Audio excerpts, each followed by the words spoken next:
Book 2, Prologue. You can't drop a pin in Procure without hitting royalty.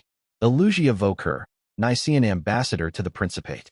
Cordelia Hazenbach, first prince of Procure, idly glanced at her paperweight and pondered how satisfying it would feel to break Prince Amadis' nose with it. No such thoughts, of course, appeared on her face as she continued to listen to the ruler of Isère lay out his objections to the Principate's current political stance. Objections was admittedly a generous term to use. One might have called the man's tone whiny if one cared to pass such a judgment, but properly raised ladies like Cordelia did not venture such opinions out loud. For all that Southerners were convinced that the Lycanese were one bad harvest away from barbarism, manners had been drilled into her from an early age.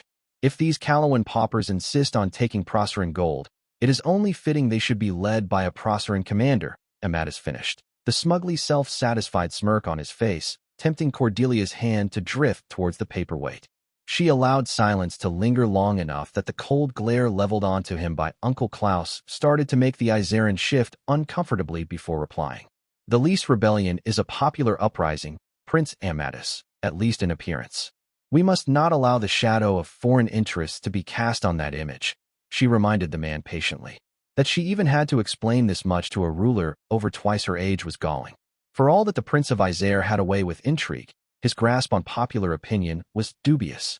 The Alamans rulers had spent so long playing the ebb and the flow that they were completely out of touch with the people they were supposed to rule over. That is what happens when one is the fulcrum of a nation's political elite for nigh 1,000 years. She reflected. With all due respect, first Princess Cordelia. Prince, she corrected flatly. First, Prince. It seemed to dumbfound Southerners that she still went by the Rhenian formal address rather than the more gender-accurate one she'd gained upon her election as the ruler of the Principate. While she was technically the Princess of Salia, now that she'd gained the title of First Prince, she refused to allow the Southlings to slight her heritage by refusing to acknowledge that she came from the northernmost principality of Procure. Rhenia was still backwards in some regards, and the laws had never been officially amended to reflect the reality of women ruling. But she was proud of her origins nonetheless. Not that she would expect an Alamans to understand. Their own tribal confederation had joined with the disparate Arlazite holds to found the Principate, and they'd never allowed anybody to forget it. Meanwhile, the Lycanese were made part of Procure by conquest, as they are so fond of remembering for us. Yet this particular Lycanese was the lawfully elected ruler of the Principate, and she would not allow this wretch of a man to forget it.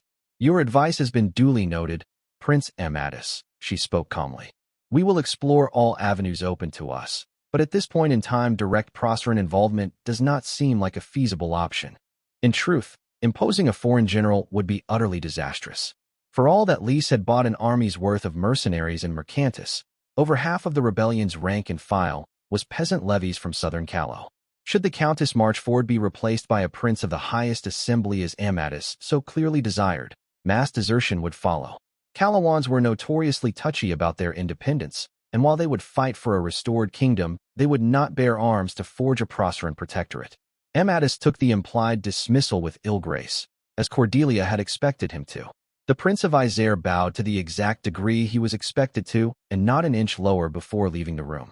Normally, she would have taken the time to smooth over the man's ruffled feathers, but today he'd tried her patience too much. It would not do to allow him the impression he could push her this far on a daily basis. She'd have to make that statement more pointedly, of course. The man was working trade deals in cruisins, sabotaging a lucrative but not politically relevant one should get the point across. A moment passed, then Uncle Klaus rose from his seat and poured himself a glass of mead. The grizzled Prince of Hanovan eyed the silver-gilded goblet with Puritan disdain before gulping down a mouthful. Not your most loyal subject, that one. Klaus grunted. Cordelia snorted. He would sell me out for a basket of fish, she agreed. It would not even have to be fresh fish. And yet, irksome as it was, she would continue to have to play nice with the man. Amadis had made too many alliances to be dismissed out of hand. His keeping Isère largely out of the Civil War had allowed him to emerge from the 2 decades of warfare with an intact power base and full coffers. In the wake of Cordelia's rise to power, malcontents from the Alamans and Arlazite principalities had flocked to him like maggots to a corpse, bolstering his power and influence to a very troublesome extent. He's a buffoon, her uncle decided after a moment. Spends more gold on throwing banquets than equipping the Isèran army. He is a buffoon making inroads in Cruzens and Segovia, she reminded him with a sigh. That makes him a particularly dangerous specimen of the breed. The Prince of Hanovan smiled wolfishly. Let him try his luck, then, he said. We taught them to fear northern blades, at Lang and Ain. A third time will sink in that lesson properly. Cordelia loved her uncle dearly. He'd been the one to command her armies during the Civil War, and she would never have managed to unite the 4 Lycanese principalities without his backing. He was, in truth, one of the finest military minds in the Principate. While the principalities of the center and the south had been playing their petty games, Uncle Klaus had been taking on the endless flood of warbands trickling down from the chain of hunger, and when the time had come for Cordelia to claim the throne, he'd shattered every army that stood between her and it. But he saw things through the lens of military affairs only, and in the highest assembly that was the kind of flaw that got you murdered in your bed. Amatus would not trigger another civil war if he started to really oppose her. After 20 years of the Principate bleeding itself to death, none of its rulers wanted to start another fire. He'd simply start going after her support base until she became little more than a figurehead to the Principate. We have other preoccupations at the moment, Cordelia murmured. The Dominion has been shuffling around troops, and Helike keeps testing Princess Francesca's borders. Helike's just blustering. They always do when a tyrant gets in charge, Klaus dismissed. They won't take on the Principate now that the Civil War's over. The rest of the League wouldn't have it anyway. That still leaves Levant, Cordelia spoke. The Dominion has been itching to take a bite out of Orense for decades. They would swallow the entire principality if they thought they could get away with it. If you're that worried, lend them the gold to rebuild their army to a decent standard, her uncle spoke flatly. The first Prince of Procure rubbed the bridge of her nose, allowing herself the impropriety only because there was no one else in the room to see it. I cannot do that without removing lending restrictions for all principalities, she told Klaus. And that was not something she could do. Not when her position was still so weak. No power could challenge the newly founded Hasenbach dynasty as of yet, not with the kind of backing she had. But should the South be rebuilt? There were just so. Man, why people living down there, compared to where her power was based? Her enemies could afford to fill the ranks with fresh recruits if they lost a battle. She could not. And for us, every loss on the field is one less soldier to man the walls when the chain of hunger comes again. One less watcher keeping an eye on the kingdom of the dead. The South could not be allowed to regain its footing just yet, not before she'd secured the throne. You know I hate agreeing with the likes of Amatus on anything, Klaus spoke quietly, but he's almost got a point. This rebellion gambit is risky, and even if they win, it won't amount to much. Lys is an incompetent wastrel, Cordelia. He's got no business being in charge of a chamber pot, much less a kingdom. The ruler of Procure sighed and forced herself not to fiddle with her hair. It was a bad habit, and it had taken her chambermaid the better part of an hour to style the blonde locks that morning. Pour me a glass, would you? She said. Her uncle's white brows rose in surprise. She rarely drank, mostly because she disliked the loss of control that came with being drunk. This time, though, the conversation ahead of her warranted the indulgence. Klaus wordlessly filled a cup and handed it to her. Technically speaking, it was illegal for a prince to hand anything to the ruling first prince of Procure, but when it was just the two of them, she tended to ignore those little formalities. Odds were her uncle had never bothered to learn them. Regardless, she had no intention of allowing a cupbearer into her solar when they could overhear state secrets. We are running out of options, Uncle, Cordelia admitted. The longer we delay, the more the Empire strengthens their grip on Callow. The reports are unanimous. Outside the cities, most of the kingdom no longer cares it is under occupation. They do not think the legions of terror can be beaten, and the standard of living for the peasantry under praise is better than it was under the Fairfax dynasty. They have no stomach for rebellion, and if we wait a few more years, I am afraid they might actually resist an attempt to liberate them. The Prince of Hanovan looked like he was about to spit in distaste until he remembered where he was sitting. We're not ready for a war with praise, Klaus told her, though it visibly pained him to say it. Not when they've got people like Black and Grim One Eye on the other side.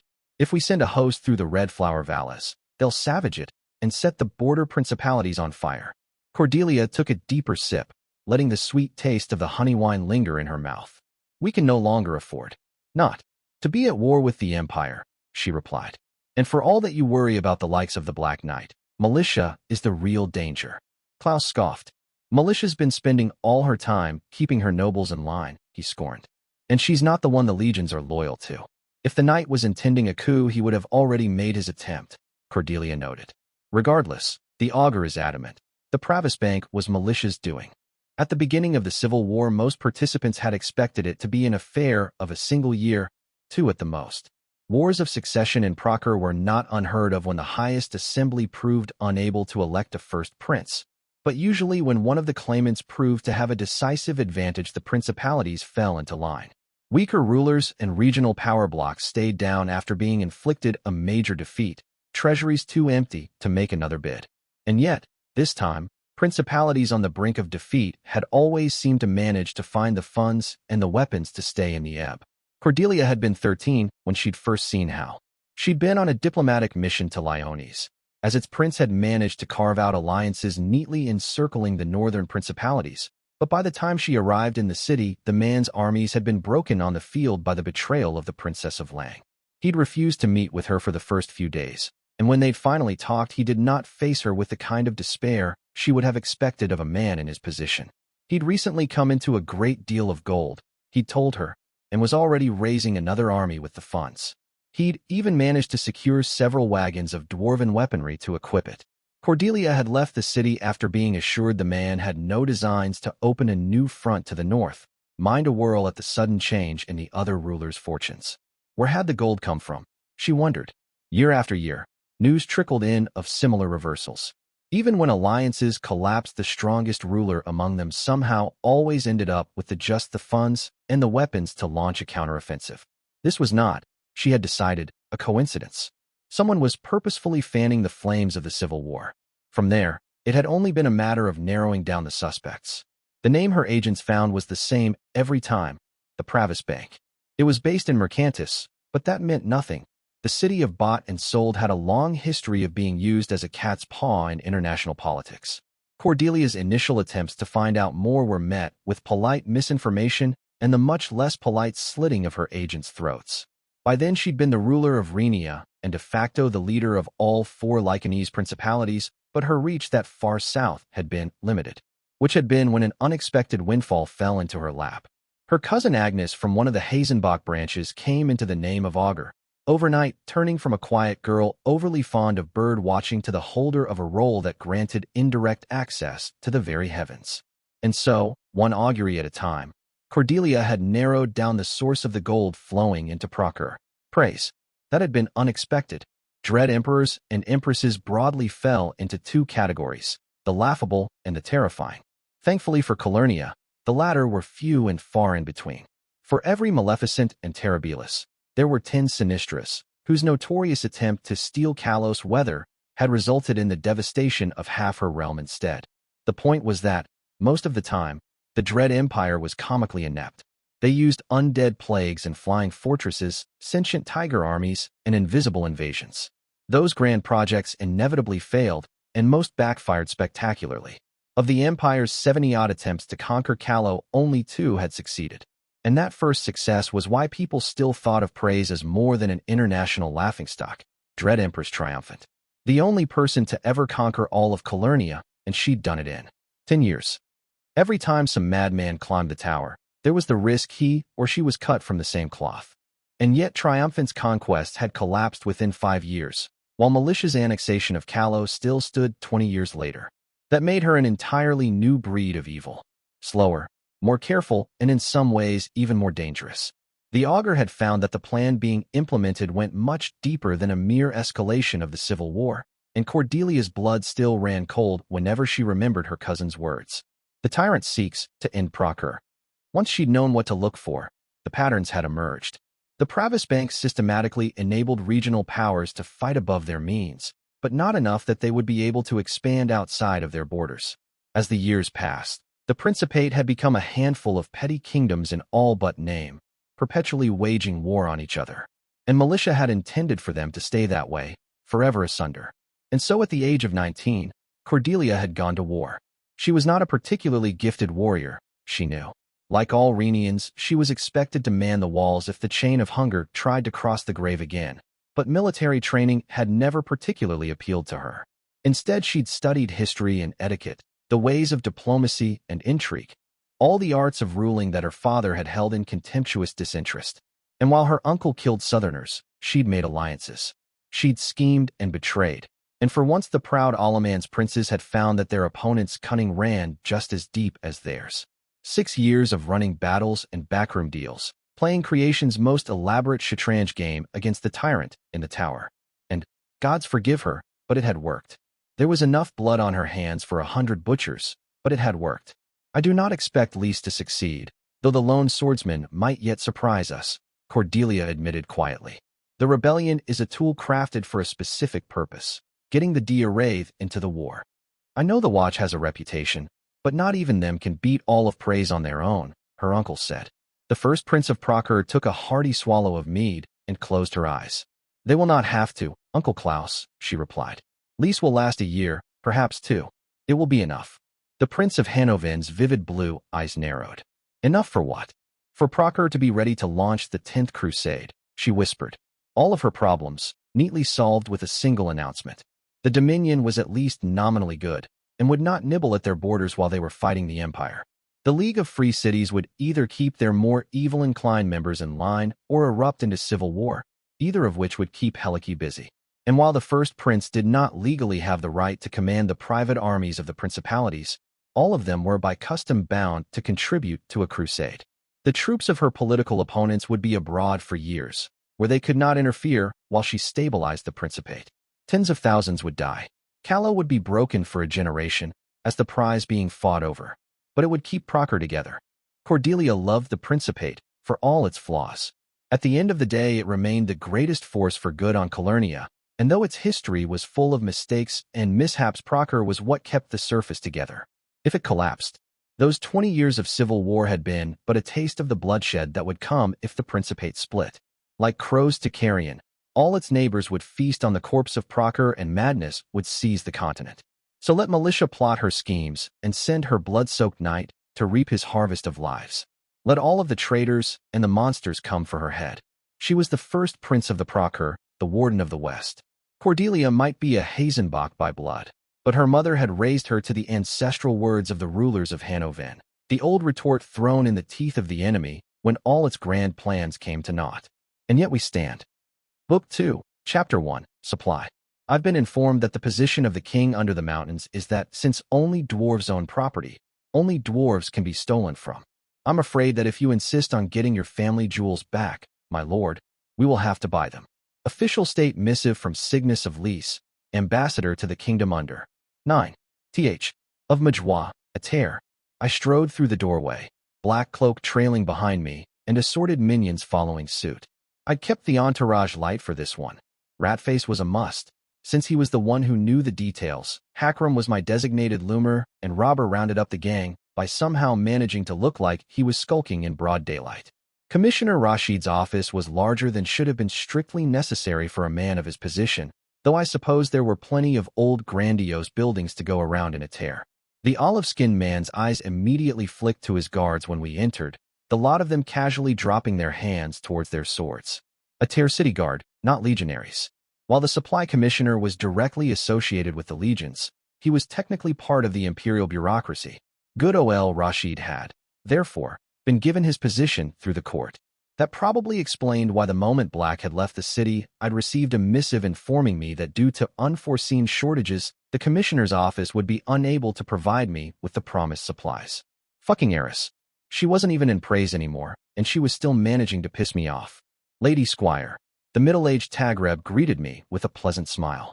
An unexpected pleasure. What can I do for you? He didn't even bother to point out that I'd shown up without an appointment.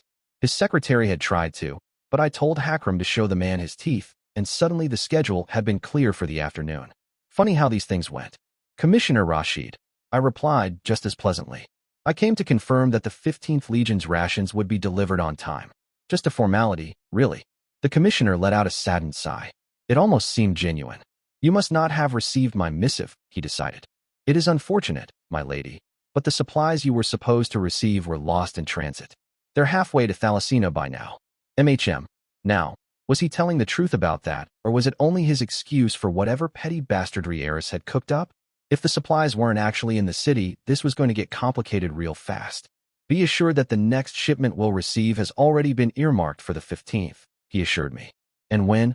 I smiled. Will this shipment be arriving? By the end of the month, Should there be no trouble on the road, Rashid replied. Ah, I murmured. That really is unfortunate. Something like relief flickered through the Tagreb's eyes, but it was short-lived. I reached for my name, and it coiled around my arm almost eagerly, strands of shadow weaving themselves into a spear that I threw at the commissioner without missing a beat. The impact splintered the chair behind the man and sent him spinning across the room until he landed in an ungainly sprawl of official robes. I heard 3 swords leave their scabbards behind me and idly glanced at Rashid's guards. The Sonic woman in charge of them had her hand raised. Hold, she called out. Get your hand off that fucking sword, Mabesa. We're not fighting goddamned legionaries. I mused. That's surprisingly sensible of you. Sergeant Jaha, she provided. I'll be frank, ma'am. I'd rather not get involved in this, if that's a possibility. Jaha, you traitorous bitch, the commissioner wheezed out. The Sonic rolled her eyes. The bribes were nice, Rashid, she replied. But I'm not going to fight the girl who set half a city on fire for a measly 30 denarii. It wouldn't even cover my funeral.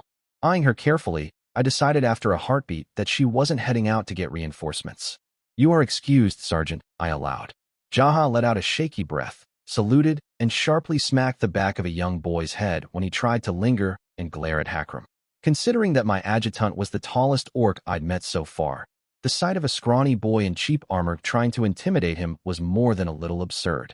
You appear to be getting something of a reputation, Hakram noted wryly. I rubbed the bridge of my nose. I keep telling people I'm not actually the one who used goblin fire, but for some reason they think I'm playing coy, I told him. Ratface snorted. When a villain up and tells you they're not responsible for something, that doesn't usually mean they didn't do it. Shut up, Tribune, I muttered. Don't give me lip in front of the commissioner. It'll make us look unprofessional. As if on cue, Rashid moaned and got on his knees. He was being somewhat melodramatic about this, I felt. I'd hit him with the weakest version of that power I knew. The one Black had taught me punch through plate, as well as an actual spear. Robber scuttled across the room in the blink of an eye and kicked the Tagreb back down.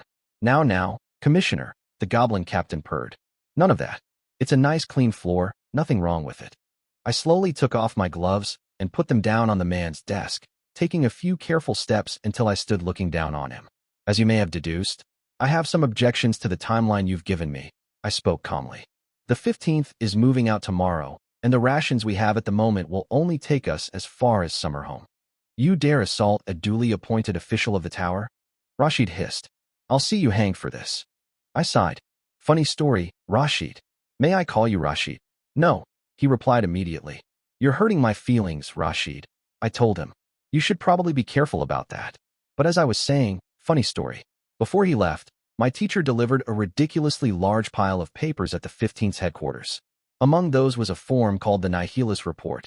The commissioner paled, and I smiled thinly. I'm honestly not sure what's more screwed up about this, I mused. That the Empire has a designated form for killing off bureaucrats, or that they expect me to fill it in triplicate. Killing me won't get you the supplies, Rashid said after a moment, managing to get back his composure.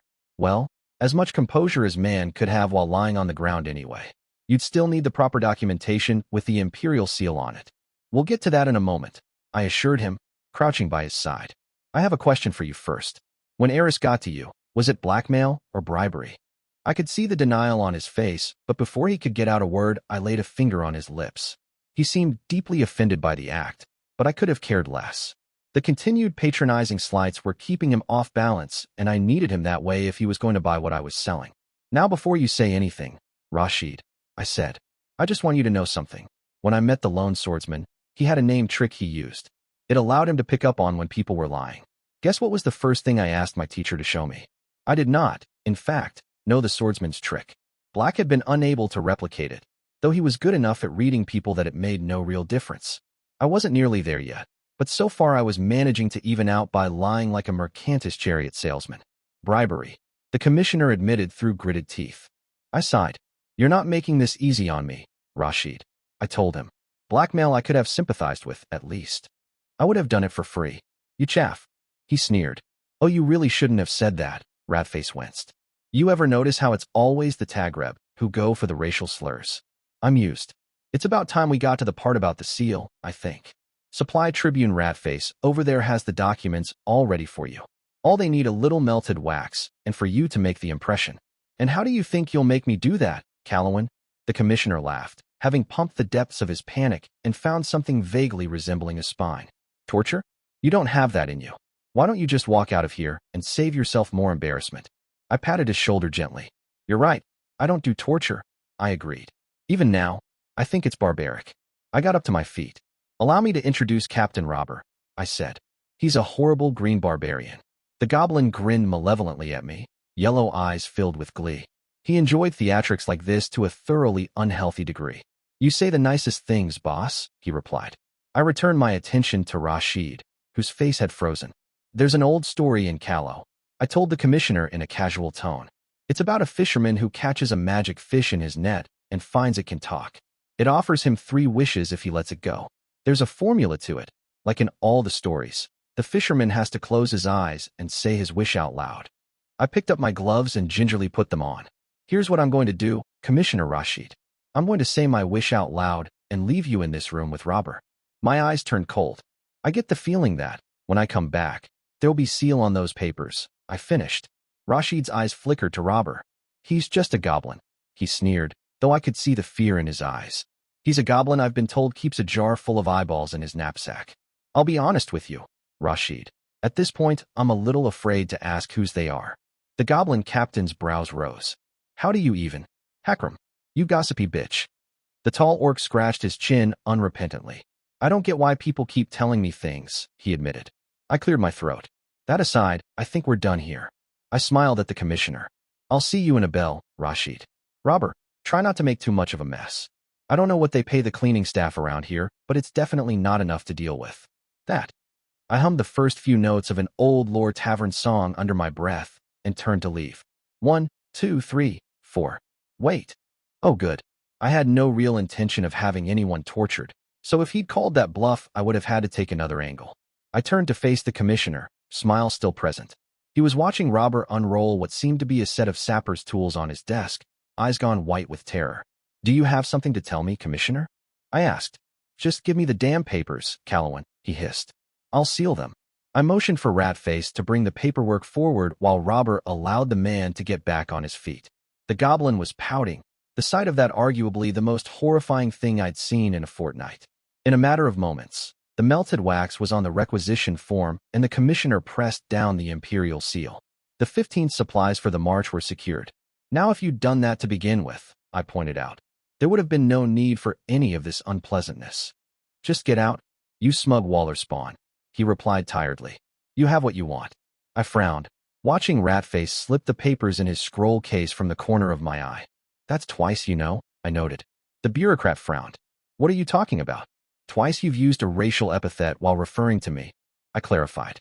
I like to think I'm a patient woman, Rashid dash. Ratface snorted loudly. But I only have so much tolerance for that kind of tomfoolery. I finished, ignoring him. Adjutant, break 2 of that man's fingers. Aye aye, ma'am. Hakram grunted, moving forward. You can't, Rashid stammered out. You already have what you dash. This isn't about you, Commissioner, I told him calmly. It's not personal, anyhow. What I'm doing is teaching the imperial bureaucracy to mind its tongue around me. I don't expect you to stop being racist. I'm not that presumptuous. But I do expect you to be polite. I think you'll remember that, should we ever meet again. The black cloak swirled around me as I sharply turned and made for the doorway, ignoring the sound of someone's thumb being broken immediately followed by a hoarse scream.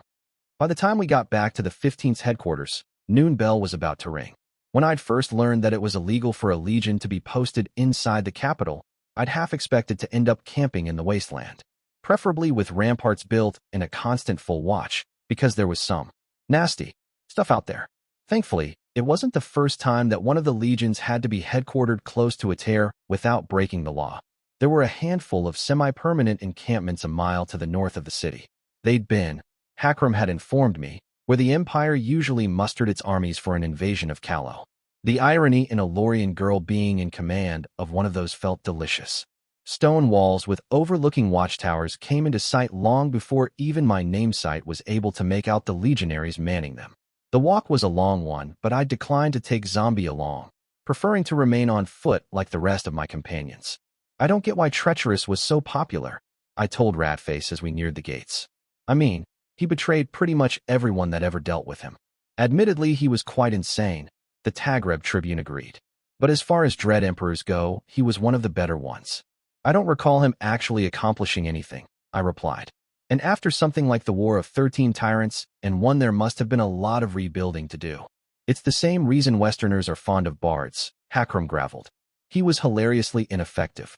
He managed to betray a villain called the Betrayer, Squire. Ratface grinned. You have to hand it to him. He might have had only one trick, but he was great at it. I rolled my eyes.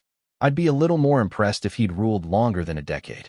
That kind of stupidity is why you don't put the comic relief in charge. You've got to respect that kind of an exit, though, Robert mused. I mean, poisoning himself and pinning it on over 100 different people? Man knew how to leave the stage.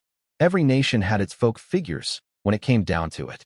In Callow, the most popular was probably Elizabeth Albin, the Queen of Blades, who'd had so many storied tacked on her name that it was chronologically impossible for her to have lived through all of them.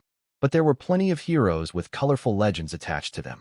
I just had a hard time understanding why the likes of Dread Emperor Treacherous had made the cut here in praise. I would have thought rulers like Triumphant Dash. I paused when all three of my companions pressed a knuckle to their forehead and murmured, "May she never return." All right, I frowned. What's that about? This isn't the first time I see people do this when she's mentioned. Ratface grimaced. You know how Preside don't really have prayers? I raised an eyebrow. It had taken a while for me to get used to the idea that there was no organized religion for the gods below, after being raised on weekly sermons at the House of Light. Relationships with the hell gods were a deeply personal matter, rarely more widespread than a family having a common shrine. Occasionally cults popped up, but Black had told me the tower made a point of stomping those out. Not because of religious intolerance, he'd explained, but because they had a history of breaking the imperial restrictions on human sacrifice. It was a little distressing to consider that in any case the imperial bureaucracy could be the lesser evil. Sure, I grunted. This is a prayer, Catherine. As close as we get, anyway, Hakram gravelled. Whenever her name is spoken, anyone who's not a fool petitions the gods below to make sure she never manages to return to creation. My frown deepened, though a part of me was mildly amused when I remembered that Black had never used the prayer when referring to the Empress. Is that considered likely? I finally asked. Robert chuckled. You tell me, boss. When she croaked it, several of her legions went down with her. Odds are they ended up in the same place. The old girl conquered more with less. Huh. Well, that was definitely making it onto the list of things I was asking my teacher about next time he scried. It wasn't like there wasn't a precedent for a mortal taking over one of the hells, though mortal was a bit of a misnomer when it came to the dead king. I made a mental note of bringing up the subject as soon as possible while the encampment's gates opened in front of us. The handful of legionaries on the watchtowers flanking it saluted as we went by, and I replied with a nod, face carefully blank. Even months after the 15th had been raised, I was still surprised to see Calawans in legion armor whenever I came across them. And I came across them often. Nearly half of my forces came from the recruitment camps in Callow, some of them having even been transferred from other legions when my own was officially formed. I wouldn't have believed it was a coincidence even if Black hadn't outright admitted he'd arranged it. Why? My teacher had arranged that remained unclear. The knight never did anything without half a dozen reasons, most of them known only to himself. I'd originally thought he was doing me a favor, but integrating Calawans into the 15th had proved something of a challenge. Altercations between soldiers had been commonplace during the first few weeks, though Juniper had come down hard on the troublemakers and managed to put a stop to it. Racial tensions, unfortunately, still ran high. I'd expected they would come mostly from more conservative Sonic and Tagreb elements, but my fellow Calawans had turned out just as bad. It made sense, in a twisted way. The more respectable sorts weren't the kind of people who signed up for a term of service in the Legions of Terror.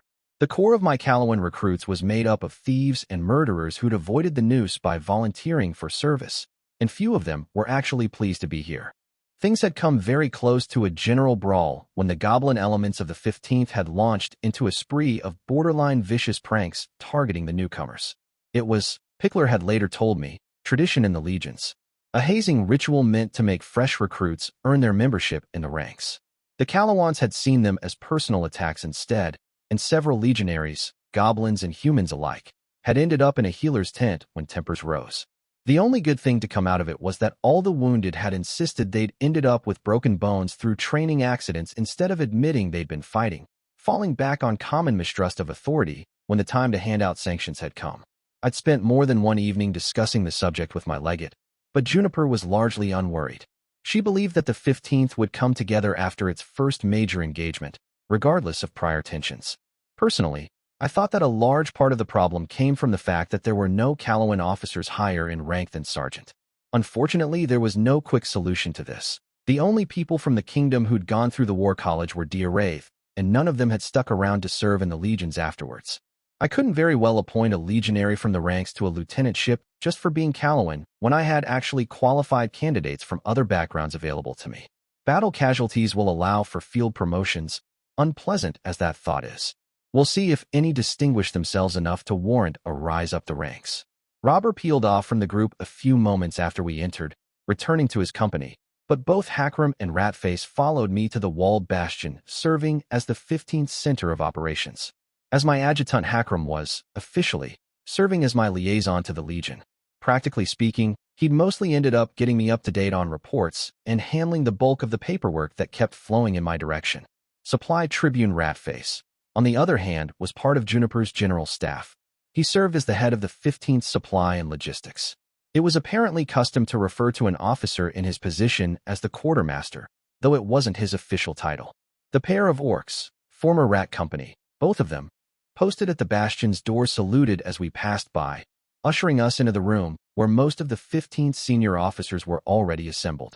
A handful of old tapestries covered roughly hewn walls, their colors long faded though they were kept scrupulously clean of dust. The large stone table that was the centerpiece of the room was covered by a map of southern Calo, iron figurines placed where the 6th and 9th legions were positioned as of the last dispatches. For Copper Knights had been set in the spots where skirmishes between the Duke's forces and the legions had already erupted. Legate Juniper stopped speaking the moment we entered, turning her gaze onto me. The three other people in the room did the same after a heartbeat. Commander Hune was of about average height, for an ogre, which still meant she had to hunch over uncomfortably to avoid hitting her head onto the ceiling. The patient cleverness in her eyes contrasted with the brutish cast of her face, a hint at the sharp mind that lay beneath it. Hune Jeldatir had been the captain of Tiger Company, back in the college, and she'd come highly recommended to me by both Juniper and Hakram. Next to her, tapping his fingers against the stone, stood Commander Nock. He sent a cheerful grin my way, pushing one of the knight figures half an inch forward when Juniper wasn't looking. Oh, that's going to drive her crazy when she notices it. Nock was, I reflected, a bit of a bastard. But he was my bastard, and that made all the difference. If the orc commander was my creature, though, then there was no denying that Staff Tribune Aisha Bishara was Juniper's.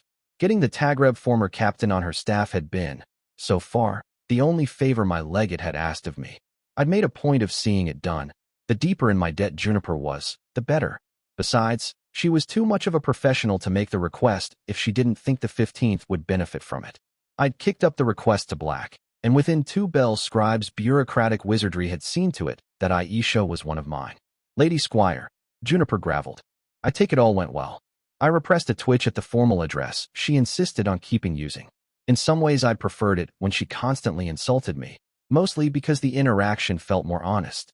But since the very moment the 15th had been officially formed, she'd turned horribly formal on me, and no amount of telling her to do otherwise had managed to break her of the habit.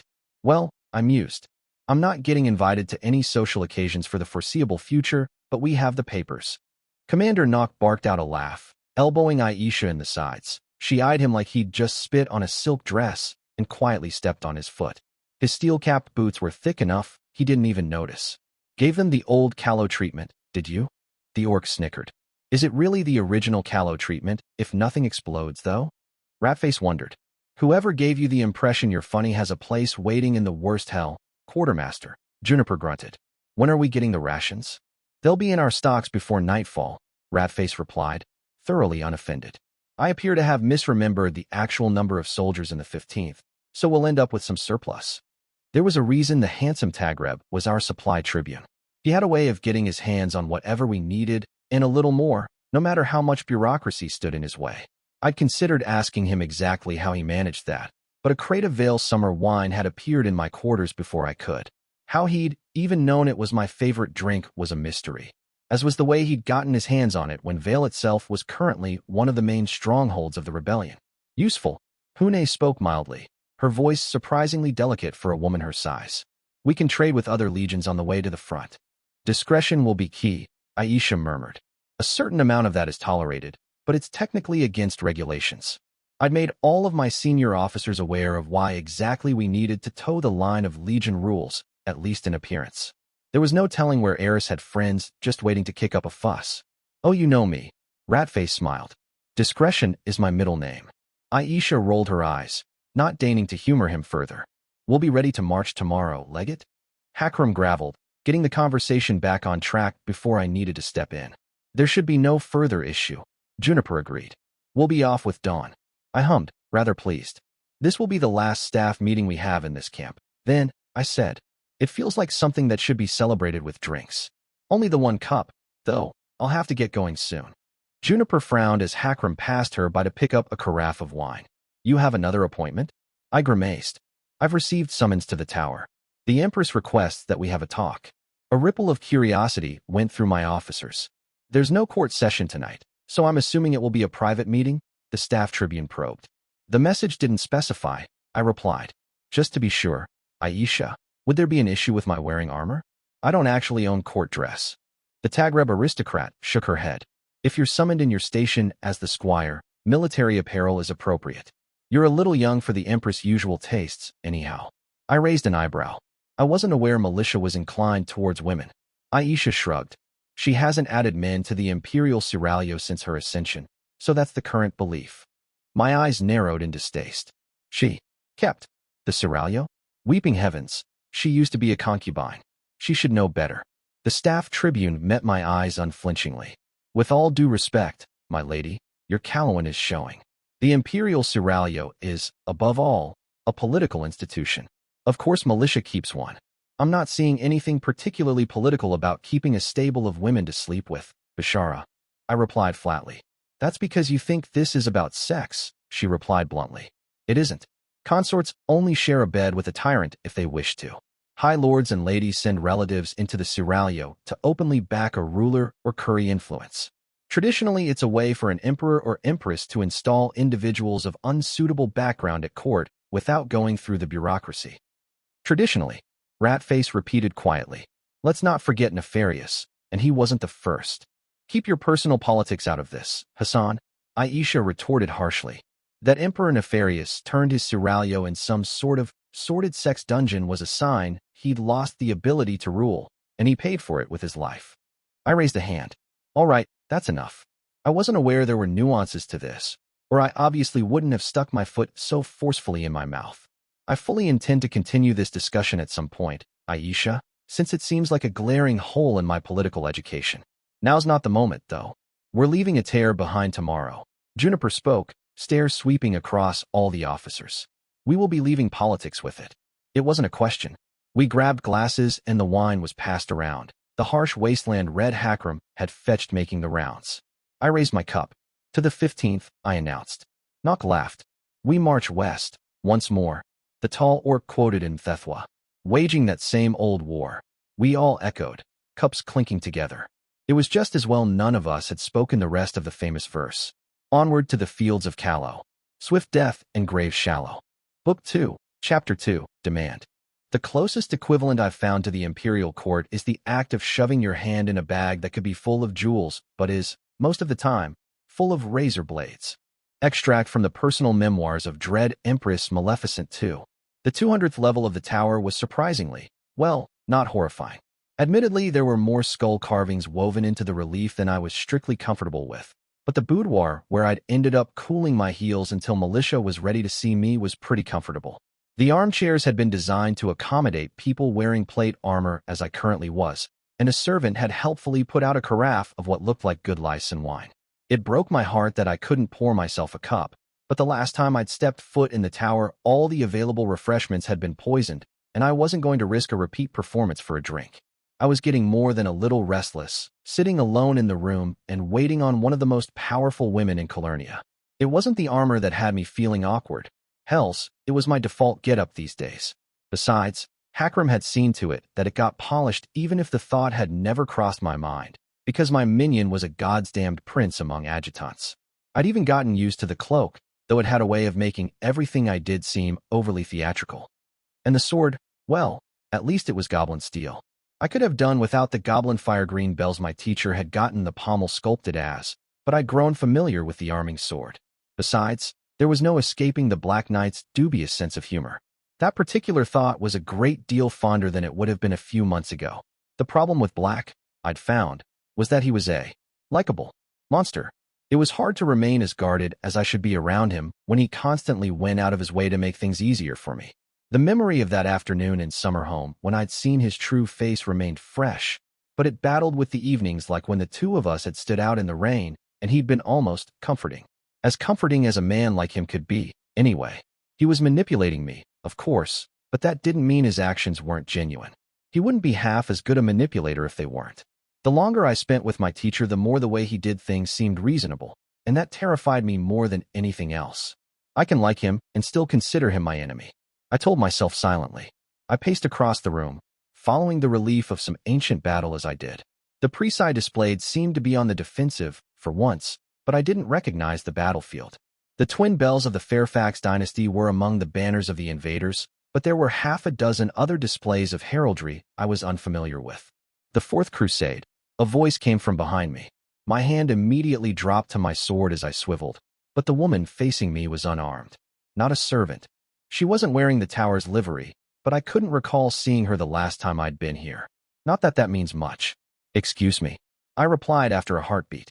It's a depiction of dread Emperor Terribilis turning back the Fourth Crusade, the woman repeated. Oh, the heraldry I hadn't recognized must have been from the Crusader kingdoms that the second Terribilis had spent his lifetime dismantling. I let a moment pass as I took a closer look at the stranger. Dark skin and short-plaited hair. She had those typical Sonic high cheekbones and nearly golden eyes. Her tunic was a deep green and high-collared, a fashion I'd noticed before in the streets of Attaque. Not that any of this helped me figure out who the hells I was talking to. I cleared my throat. Is it time for me to go in, then? I asked. The woman shook her head lightly, reaching for one of the cups by the carafe and pouring herself one. The Lease Rebellion has complicated tax collection in Callow for the year.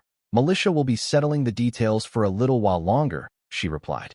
It's not poisoned, by the way, if you were wondering. As if to lend her words credence, she took a small sip from her cup. I raised an eyebrow. My first thought had been that I might be dealing with a heavily disguised version of militia trying to pick my brains before we met, but that was becoming more unlikely by the moment. Was she some sort of attendant, then? Might as well play along for the moment. There's a reason Black taught me the name trick to burn basic poisons out of my system. I strode across the room and poured myself a cup of my own. And who would you be? I asked after taking a sip and allowing the sweet, musky taste to fill my mouth. The woman smiled, artfully sitting down in one of the armchairs. No one important, she replied. Villain, then, I grunted. Only people who ever get that shifty about their job description. And yet I wasn't feeling a name coming off of her. Oh, that particular trick wasn't perfect. I'd yet to manage to get anything off Scribe, and Black could blink out of existence for me if he focused, but it wasn't something just anybody could fool. My level of wariness went up a notch. I do not have a name, so you can stop squinting, she replied in a drilly amused tone. I coughed to hide my embarrassment. Are you really going to make a guessing game out of this? I asked. I guess that's one way to pass the time. She folded her hands primly over her lap. You may consider me militia's equivalent of what Scribe is to Amadeus, she said. I frowned. Secretary. Spy mistress, she corrected. Let's not pretend that Scribe doesn't run one of the largest information networks on the continent. I'm not sure whether I'm supposed to admit that out loud. I grunted. I don't suppose you have a name? No one important is a bit of a mouthful. She chuckled. You can call me IME, she replied. I raised an eyebrow. Patience in Thethwa, I noted. There's a fake name if I ever heard one. Secrets are my trade, she said. It would hardly be proper for me to reveal my actual name on our first meeting. I hummed and refused to humor that line of conversation any further. If my last evening at the tower had taught me anything, it was that if I played courtly games I was going to lose. Badly. Better to stick to battlefields where I had a chance of carrying the day. Catherine Foundling. I introduced myself, well aware that if she really was who she said she was then, there was little chance she didn't already know that. Interesting, IME murmured. How's that? I replied warily. Most individuals with a role introduce themselves by their name, she noted. I wonder if that disassociation is related to your origins. I'm sure I'm not the first Callowan villain. I spoke through gritted teeth. Hardly, Iame acknowledged. Yet Calawan villains were usually related to a Calawan pattern. Overly ambitious uncles, warmongering commanders. For a girl born in lore to become the squire, a largely pre-sign name, is unprecedented. In many ways you are setting the standard for any who would follow in your path. I'm sure there's a point to this, I replied flatly. If you'd kindly get to it. Iame shrugged. I'm trying to understand why Amadeus chose you to be his apprentice. Your marks at the orphanage's education facilities weren't particularly remarkable. I read your essay on the Lycerian Wars, and it was rather sloppy. Oh gods, I couldn't believe that a piece of homework I'd written half drunk in the backroom of the rat's nest had ended up in the hands of the fucking spy mistress of the Empire. I forced my face to remain blank. I don't think he picked me because of my academic record, I said. Yes, Iame hummed. Your ranking in the pit was more to your credit. Also a warning sign, of course. It was one of the reasons your file was flagged, along with your antisocial tendencies. I'm not antisocial, I retorted before I could help myself. I'm just, never mind, not worth arguing over. What does that even mean, my file was flagged? I didn't even bother to address the fact that everyone and their mother seemed to know I'd been part of an illegal underground fighting ring. Hells, Booker, what kind of a show were you running? You were considered a potential heroine, Iame informed me. Your stated interest in the War College was a mitigating factor, but agents of the tower kept an eye on you regardless. I wasn't quite sure how to respond to that, but I was spared the effort of figuring it out when a small gong rang in the distance, and the spy mistress gracefully rose to her feet. Militia seems to be done, she said. If you'll follow me, Lady Squire? I bit down on a do I have a choice, and fell behind her. The boudoir led to a larger antechamber covered in wood paneling, but our pace was too brisk for me to stop and take in the scenery. The door at the end of the room opened into a larger chamber, this one more classic pre-sci architecture. Polished black marble everywhere, with the occasional gold inlay shining in the candlelight. Large tinted glass windows in the back allowed the fading sunlight to filter in, casting shades of red and gold on the long rectangular table that took up the middle of the room. At the head of the room, sitting in an armchair ostentatious enough to qualify as a throne, sat Dread Empress Militia, first of her name. I bowed my head. Your most dreadful majesty, I greeted her. Deference, but no kneeling. The urge was there, but I remembered standing alone with my teacher, surrounded by our enemies. We do not kneel. The words still sent a shiver up my spine whenever I thought of them. The Empress laughed, the sound as enchanting as I remembered. There's no need for any of that, Catherine, she spoke gently. This is a private audience. Technically, Iame pointed out, this is a session of the Imperial Council. 2 members out of 5 is the necessary quorum. Militia rolled her eyes at the spy mistress. I see you've been helping yourself to the wine, darling. I allowed the banter to pass me by without commenting, still unsure as to what exactly my position was relating to them, or even why I was here in the first place. Would it have killed them to have put a mention of that in the summons? I studied the tyrant in silence, trying to gauge her intentions. Pretty much all I got out of it was that the woman was gorgeous, which I'd already known. She was not, however, as attention-grabbing as she'd been in court. Part of that must have been that she was wearing a much less flamboyant green dress, the exact shade of Ime's tunic. But that couldn't be all. It wasn't that she was any less striking, just that. It's not as difficult to ignore. My fingers tightened imperceptibly. Name shenanigans, I'd put my hand to flame on it. Iame claimed the chair to the left of Militia, immediately beginning to drum against the armrest. Your Majesty, I began. The Empress raised an eyebrow. Militia, she corrected me. You and I will be working together for a long time, Catherine. I've found being overly formal tends to be a hindrance in those cases. Militia, I repeated with a grimace. Gods, that felt weird. I hope I'm not being overly bold, but I have no idea whatsoever as to why I'm here. The lovely heart-shaped face remained unreadable for a moment. Then she cracked a smile. Shaking her head ruefully, she turned to Iame. She might as well be his daughter, the Empress said. Iame smirked. Little off-color, but the resemblance is there. I quietly choked on my tongue. Excuse me. I managed to croak out. Militia waved a hand lazily. There's nobility in the Empire that would cheerfully murder their firstborn for the opportunity to discuss the weather with me, my dear. It seems Amadeus has rubbed off on you more than I'd thought. I bit the inside of my cheek. My apologies, I meant no dash. No one's taking offense, Lady Squire. Iame interrupted, the intonation she gave the last words almost mocking. I glared at her. Forgive me for being a little nervous in the presence of the gods damned. Dread Empress of Praise. Lady I am. I started wincing before the words even finished leaving my lips. My temper is going to get me killed one of these days. Hells, maybe even today. Militia chuckled exquisitely. Lady Patience.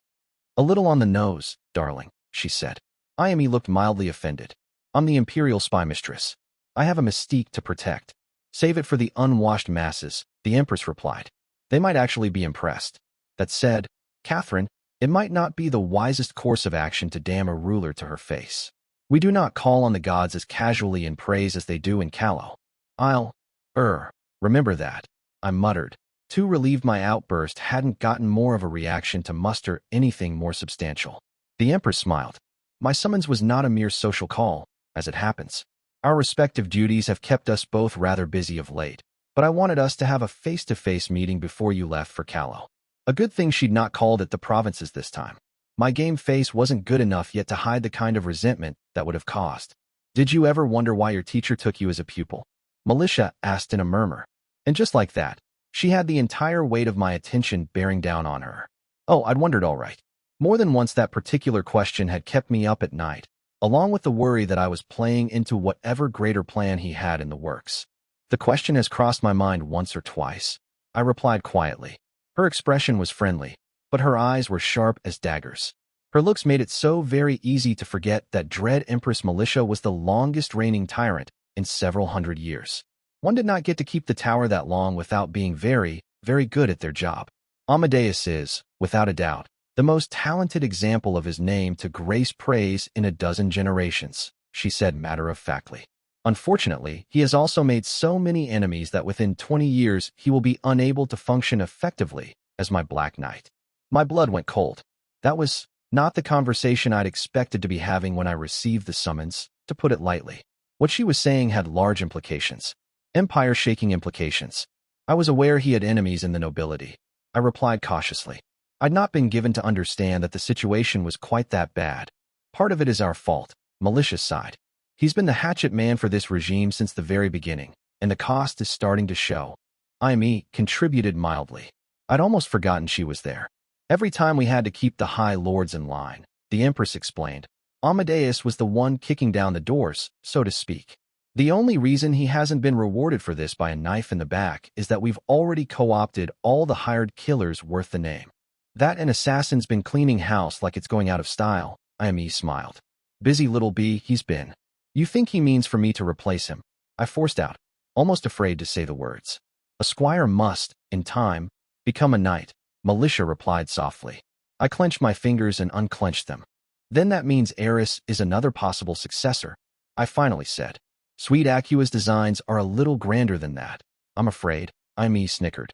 Ambition is a good thing, in a young girl, the Empress chided her. Yet I fear her aspirations will be frustrated. The age of wonders is over, Catherine. The days where a single madwoman with a flying fortress could cow a continent are long gone. Creation is a smaller place now, one that rewards base cleverness over glorious enterprise. I didn't see anything glorious in a crazy tyrant raining down fire on their neighbors, but that was the pre-sci for you. Over a millennium of being run by villains had warped their culture to the bone.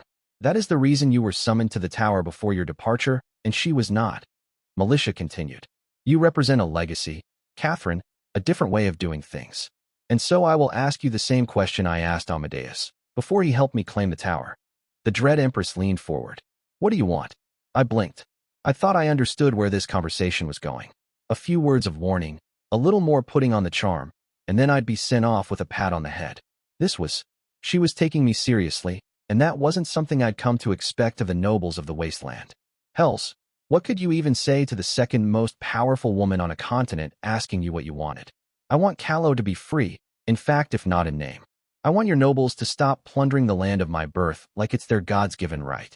I want peace, even if it's under the aegis of the tower. And the next time one of your dogs steps out of line, I want the power to put their head on a pike. All of those I could have told her, but they revealed too much to this woman I still knew little about and trusted even less. That's a complicated question, I replied instead, face blank. Most worth asking are, Iame commented. Don't be obnoxious, sweetling, malicious side. I understand this is unexpected, Catherine, and I will not press you for an answer today. All I ask is that you think on it. The Dread Empress leaned back in her seat, every inch of her turning regal as she eyed me inscrutably. This is praise, Catherine Foundling, she said. Our ways are harsh, but they are not without graces. Power earned is yours to do with as you wish. Remember that, when putting down the rebellion you set into motion. Sacrifices are meaningless if they do not lead to an outcome. For the second time since I'd stepped into the room, my blood ran cold. She knew. She knew. How could? No, it didn't matter. If she'd wanted me dead for this, she wouldn't have needed proof, and not even Black would have tried to stop her. I let out a shaky breath and bowed my head in acknowledgement of the implied dismissal. Ime pushed back her chair and rose to her feet, casually making her way to me and clapping my shoulder. I resisted the urge to push off her hand. I'll see you out, Lady Squire, the spy mistress said. The tower can be rather dangerous, to those who are strangers to it. No argument there, I muttered, allowing her to steer me out of the chamber.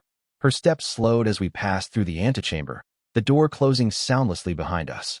Your legion will pass through Summerhome, Ime suddenly said. I eyed her cautiously. It's the only land route, yes. Warlock will be there, she informed me. So will his son. I blinked in surprise. His son? I thought he married an incubus, she smiled. Yes, the rumors are true. Very well-behaved creature, for a personification of lust. They adopted. Huh, I grunted. Interesting. Why are you telling me this? The boy recently came into the name of apprentice, she replied. Their presence in the city is not a coincidence. Oh, power calls to power. My teacher always said. My fingers tightened. A mage with that kind of firepower at his disposal would be quite the trump card, but I'd been in praise long enough to know that assumptions pave the path to disappointment. Or an early grave. I'll keep that in mind, I replied. You'll have seen all the calamities save Ranger after that, Ime mused. Not many people can claim the same. I frowned. I've never met Assassin either, I pointed out. She shot me a pitying look. It would be a mistake to think that means Assassin has never met you, she replied. I grimaced. And to think I was starting to run out of nightmare material. Ime hesitated, then allowed me to pass through the doorway to the boudoir first. A word of advice, Foundling, she murmured, leaning close. When people pick out the most dangerous among Amadeus' entourage, they think of Ranger or Warlock. They are wrong. I kept my face blank and met her eyes. Be very careful around Scribe, she spoke in a whisper. Do not ever let her believe you are a threat to him. If she does, she won't call down hellfire or come swinging a sword. One night, you will simply disappear and no body will ever be found. I swallowed. You're being very helpful, I replied. I let the following. And why is that? Unspoken.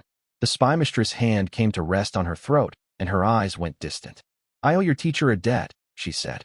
He chose mercy once, when he had every right to do otherwise. I've made a habit of settling that score whenever I can. We made our way out of the tower in silence after that, each lost in our own thoughts. Book 2, Chapter 3, Cost. Sooner or later, the tower always gets its due. Precise saying. Spices were a rarity in Callow, and before a tear, I'd ever only tasted salt. I shoveled in another mouthful of biryani, enjoying the taste of cumin and pepper. Some part of me felt vaguely guilty about enjoying the dish so much. The amount of spices used to season the rice alone would have sold for enough in lore to buy 3 meals. The chicken with caramelized onion sauce that accompanied it wasn't exactly my favorite. I'd never been one for sweets, but after a visit to the tower, I figured I could use the energy. The Sword and Cup, Aisha's old haunt, had become the unofficial watering hole for the 15th over the last few months. The staff tribune had managed to exact the concession that our legionaries paid less on drinks, a deal the owner had become more than happy with when the steady stream of patrons had started coming in whenever on leave. Ratface had been the one to introduce me to biryani, mildly horrified when I'd confessed I had no idea what cumin tasted like. He'd rolled his eyes when Hakram had pointed out how the oddity of a Tagreb being so fond of sonic cooking, pointing out that sharing a mezzi with legionaries was a good way to go home with an empty stomach. Apparently Tagreb were fond of putting out large plates for communal eating, a concept utterly foreign to me. Sharing a plate with someone in Callow was a sign of deep intimacy, and done in public only by gushing young lovers. Still, it was far from the strangest custom I'd encountered in the wasteland. I'd never actually met the owner of the Sword and Cup, but the staff had been taught to recognize me by sight. The moment I stepped in, I was ushered up into a private room, only stopping to exchange a few words with some of my off-duty legionaries. Tagreb, Sonic, orcs, and even a goblin, but no Calawants. They had a preferred tavern of their own, I'd been informed, run by a retired member of the 13th Legion. I could understand the urge to cling to what you knew, but that didn't make it any less of a problem for me. Off-duty is where friendships are made. I put down my spoon and took a long pull from my tankard, the warmth of ale washing away the last remnants of the tension my meeting with the Empress had set in my shoulders. I'd learned enough during that single hour to chew on for the better part of the coming campaign, and little of it had been good. That the warlock and his son were in Summerhome was the most immediate danger, in my opinion. For all that the man was my teacher's ally, I'd have to tread very carefully around him. People didn't get a nickname like this sovereign of the red skies by cultivating pretty gardens. My train of thought was interrupted by someone softly knocking at the door, and I frowned. It was a little early for someone to come to pick up my plate, and the staff wasn't in the habit of disturbing me without good reason. "Come in," I called out. A middle-aged Sonic woman opened the door and bowed apologetically. "An officer from the 15th requests an audience, my lady," she informed me. I raised an eyebrow, very much doubting that was the phrasing that had actually been used. I'd encouraged most officers I worked with to do away with the courtesies that had started flowing in after I openly admitted to being the squire. The exaggerated servility was rather grating. "Who?" I asked. The few people I shared meals with on a regular basis should have been in camp at the moment, seeing to the last preparations for our departure. She introduced herself as Senior Mage Killian, the woman replied. My brow rose even higher. A pleasant surprise then, but Killian was definitely supposed to be in camp. As Senior Mage, she didn't have a command of her own, but she was a member of the general staff and charged with overseeing all mage operations in the 15th. She should have been coordinating with Ratface to make sure our healers had all the necessary stock for what promised to be a rather bloody affair. "Show her in," I replied. The woman bowed again. "By your leave, my lady," she murmured. I leaned back in my seat and drank another mouthful of ale, not even having time for a repeat performance before Killian entered the room in full legionary armor. Well, mage's armor anyway. The mage lines and companies were issued a kit lighter than even the regulars, since the use of magic was so physically draining. Mages had been known to pass out inside the old one, before the legions had adjusted their kit. Still, she was a sight for sore eyes. Killian wasn't strikingly pretty, but she had the kind of looks that were more attractive the more you paid attention to her. Or so I told myself. It would have been a little shallow of me to develop an interest just because of the red hair and her ability to light a man on fire at 20 paces. "Catherine," she greeted me, saluting under my amused stare. "Killian," I replied. "I'd order you a plate, but I'm getting the impressions there's pressing news." The mage eyed the remains of my biryani with longing for a moment before she squared it away. "There's a situation in the camp," she grimaced. I sighed. They couldn't have waited for me to finish my plate, at least. The redhead's lips twitched. Deserters are rarely so considerate. Deserters? That got her my full attention. "Are you telling me we've lost legionaries before we even left the wasteland?" I asked flatly. "Only shortly," she replied. "They were caught close to the city by one of our patrols. And to think I'd believed Juniper's insistence to change the patrol schedules randomly had been pointless." I frowned, studying the senior mage's expression. "They're Calawans, aren't they?" I realized. "Juniper wouldn't have sent you otherwise." The mage nodded slowly. "Two of them, one a sergeant." I resisted the urge to curse. How the fuck am I supposed to start pulling Calawans up the ranks when the few officers from home I do have are deserting? I pushed aside my plate, appetite lost. "Where are they being held?" I asked tiredly. "Legate Juniper had one of the fort's cellars converted into a cell," Killian replied, then hesitated. My frown deepened. We had tents set aside for disciplinary measures. There should have been no need for the hellhound to go that far. "There's more," I spoke calmly. "Killian, what happened?" The senior mage grimaced again, the expression out of place on her elfin face. "They stabbed 2 legionaries trying to escape when they were caught. One of them is in critical condition. The healers say he might not make it through the night." I was too old to start throwing tantrums, and that was the only reason I didn't smash my fist into the table. That and the 15's finances were tight enough already without needing to replace civilian tables. "They bloody idiots," I hissed. Desertion was bad enough. Unless there were some very extenuating circumstances, it was a capital offense, but that they'd employed violence in trying to escape made it that much worse. If the wounded soldier didn't make it, the Legion's regulations were clear. Stoned to death by the dead legionaries' line. A public spectacle like that was the last thing I needed before we marched into war. All the tensions that had gone underground would flare up again. Killian remained silent, looking deeply uncomfortable. At least I knew why Juniper had sent for me. She wanted to avoid a stoning as much as I did. Yet my legate couldn't execute the deserters without assembling a court-martial, and that would take time.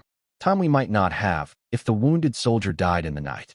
The only way around that was, well, me. As a named apprentice to the Black Knight himself, I had the legal authority to kill anyone under my command without bothering with the judicial niceties. It was a holdover from the old days that militia had been careful to maintain. It had allowed my teacher to clean house in Callow as much as needed without seeking the tower's permission every time. I passed a hand through my hair. Did you come by horse? I asked Killian. Requisitioned a mount from the Imperial Messenger's stable, she nodded. Get a fresh one, I ordered. The quicker this is dealt with, the better. Night had fallen by the time we got back to camp. The wounded man was still alive, thank the gods. The 15th healers had dealt with his wounds on the surface, but they could do nothing about the internal bleeding. Most of the medical jargon they'd used had gone over my head, but the gist of it seemed that one of the organs in the stomach that were too delicate to fix using magic had been torn through when the man had gotten stabbed. I felt another flare of anger at the thought of it. Stomach wounds were a bad way to go. The legionary had gotten a potion for the pain, but there wasn't much more the healers could do. Juniper was in a mood when we met, unsurprisingly. That kind of shit is why we spread out foreigners across multiple legions, she growled, pacing across the room. I don't know what the fucking marshals were thinking, giving us so many recruits from the same place. We both knew the marshals had little to do with it, but Juniper had always been reluctant to speak ill of Black in any way. It's done, I replied wearily. Pots broke. Crying's not going to get the water back in. Do you see anyone crying? She snarled. My lady, she added a moment after, with visible effort. I waved away the unspoken contrition. If she was finally starting to get stick out of her ass when it came to me, I wasn't going to get picky about her language. I don't suppose there's still a way to keep this quiet? I asked her. The orc shook her head. I ordered the legionaries who apprehended them to remain silent, but it'll out sooner or later. Besides, the officers in charge of their lines will need a reason for why they're not reporting for duty. The answer wouldn't be pretty for either of the cases, unfortunately. The deserters are both from the same line. I asked. Juniper nodded. Their lieutenant hadn't even noticed they were missing, she growled. Our officer corps is too green, foundling. They'll make mistakes on the field. I wish we'd had time to run war games before being deployed. I smiled mirthlessly. One day, maybe I'd tell her why Callow had rebelled now and not 10 years in the future.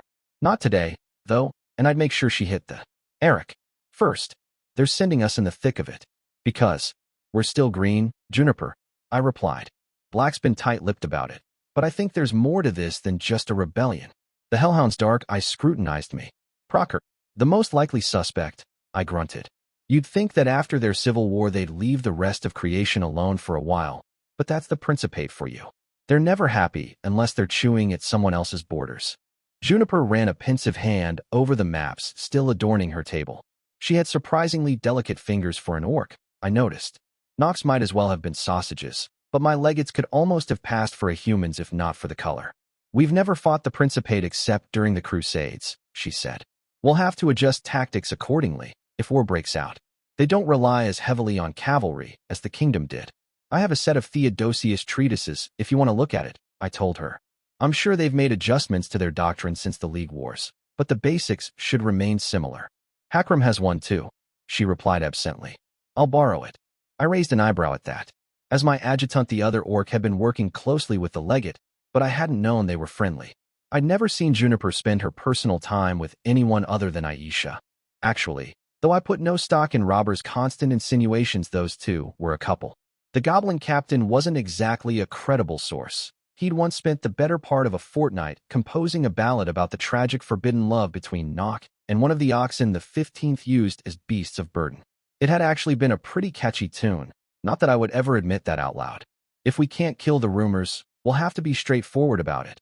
I spoke, returning to our original topic. Inform the officers as soon as it's handled. I'll take care of it, Juniper grunted. It might be best if you distance yourself from the matter, Lady Squire. I rolled my eyes at the sudden return to formality. Distancing myself isn't really an option, Juniper, I replied.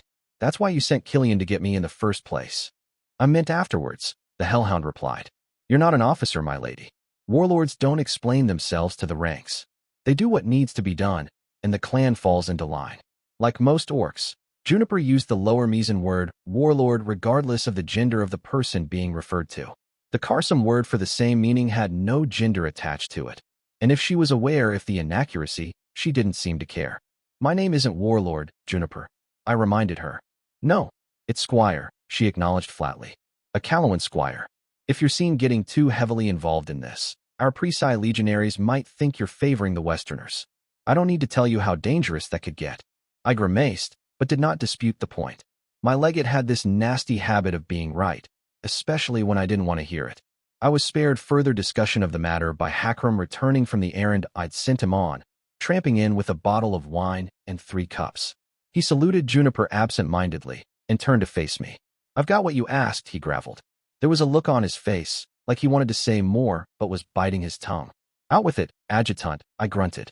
You sure you want to do this, Catherine? He asked. Hakram. I'd thought his objections would be about what would be said when word got out, but as always I underestimated him.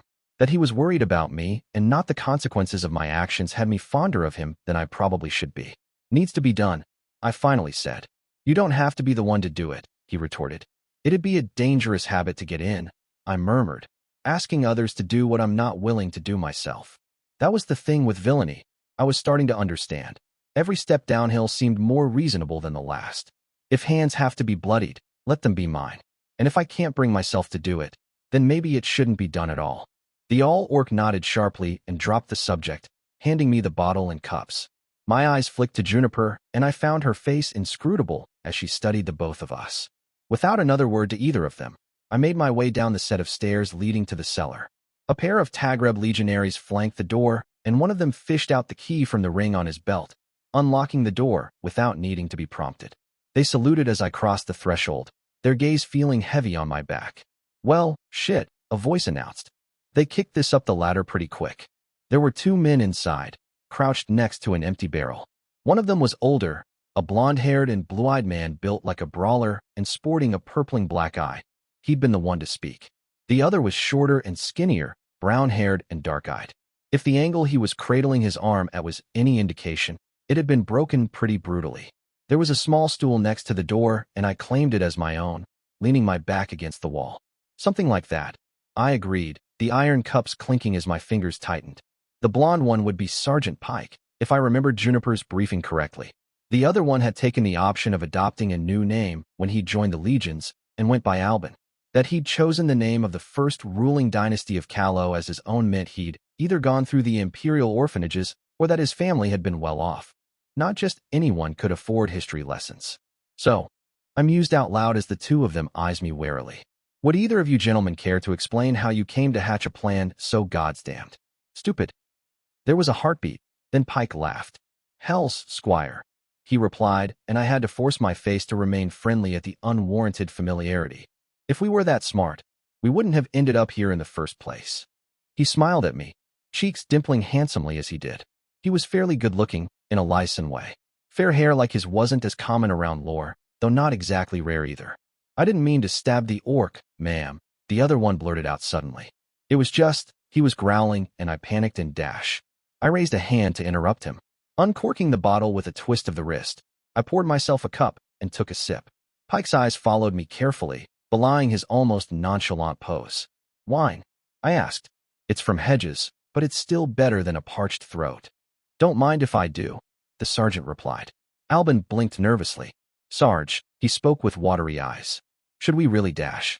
Pike slapped him across the face, his expression never changing. Take the nice lady's wine, Albie, he said flatly. If we're going to get out of this alive, we need to listen very closely to what she says. Albin whimpered, but took the cup when I handed it to him. So did Pike, though I noticed he only wet his lips until I took a second pull from my own. Here's the thing, I spoke. If you 2 had tried to pull a runner after we'd crossed the Wasilidi, I would have understood. You might have managed to get lost in the fields. But here, this deep in the wasteland, even if you'd managed to get into a tear, you would have stuck out like a sore thumb. 2 white boys in a city where there couldn't be more than a few hundred expatriated Calawans? They would have been caught the very day I put out a search order. A tear was big, but it was also full of Presi who wanted nothing more than to see a few Westerners do the quick drop and the sudden stop. Officers would have kept a closer watch when we got close to combat, Pike admitted. Didn't want to risk it. I sighed. The 2 of you are Gallows recruits, I take it? Got into a fight with the city guard in Vale. The sergeant smiled. Things got a little out of hand. I hummed and turned my eyes to Albin. The boy shuddered, remaining silent until Pike elbowed him. My family's from Denier, the boy stammered. They were, implicated in a seditious movement. No wonder they got caught. Denier's garrison was the 4th Legion, and it was an open secret in Callow that the imperial governor was little more than a front for martial rancor. Legionaries patrolled openly in the streets in lieu of the city guard.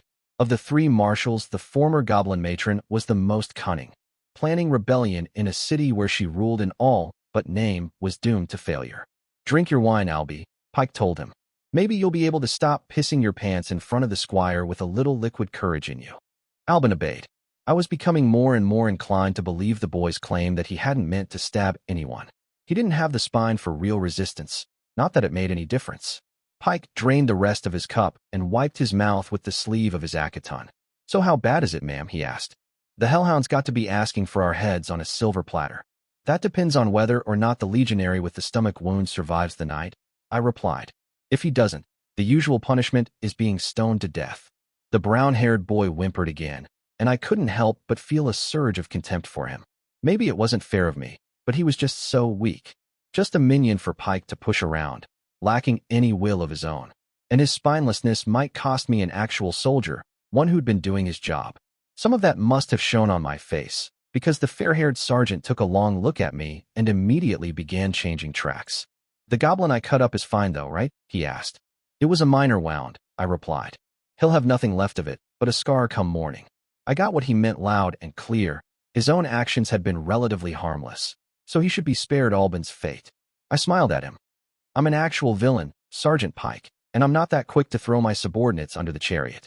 If I'd had any doubts left about people being born in a good nation being any naturally better than those who weren't, this conversation would have buried them. The fair-haired boy coughed.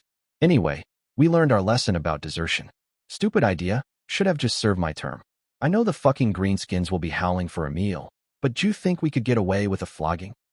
I have the ultimate authority over all disciplinary measures in the 15th, I noted. If tell Juniper to just send you back to your lines, there's nothing she can do about it." Pike snickered. "Wouldn't that be a sight to see?" "You probably shouldn't, though," he advised. "If we get off without any punishment, the Wastelanders will kick up a fuss." He leaned closer. "I know you have to pretend to give a shit about what they think as long as you run the show. Must be a pain, huh?" He elbowed Albin again to nudge him into agreeing, but the boy didn't react. "It's been a little complicated telling right from wrong since I became a villain," I agreed softly. "The lines in the sand aren't where I left them. I'm too used to seeing anyone from Callow as the good guys and anyone from Praise as the villains." "That's pretty much how it is, though," Pike frowned. "I mean, there's a few of them who are tolerable. Albie here had this sonic piece who was making eyes at him, for example. What was her name again?" Albin did not reply. His eyes were closed. Pike snorted. "Little shit probably passed out from sheer relief," he told me. "I'm afraid he's quite dead," I replied calmly. "Makes sense he'd go first. He's smaller. The poison won't take as long to act." My name blazed through my veins, burning out the rest of the toxin running through my body. "You." Pike tried to snarl, but his tongue had gotten numb. "I'm still soft, I know," I replied quietly. "I asked for something painless when you don't really deserve it. But that choice wasn't about you, it was about me.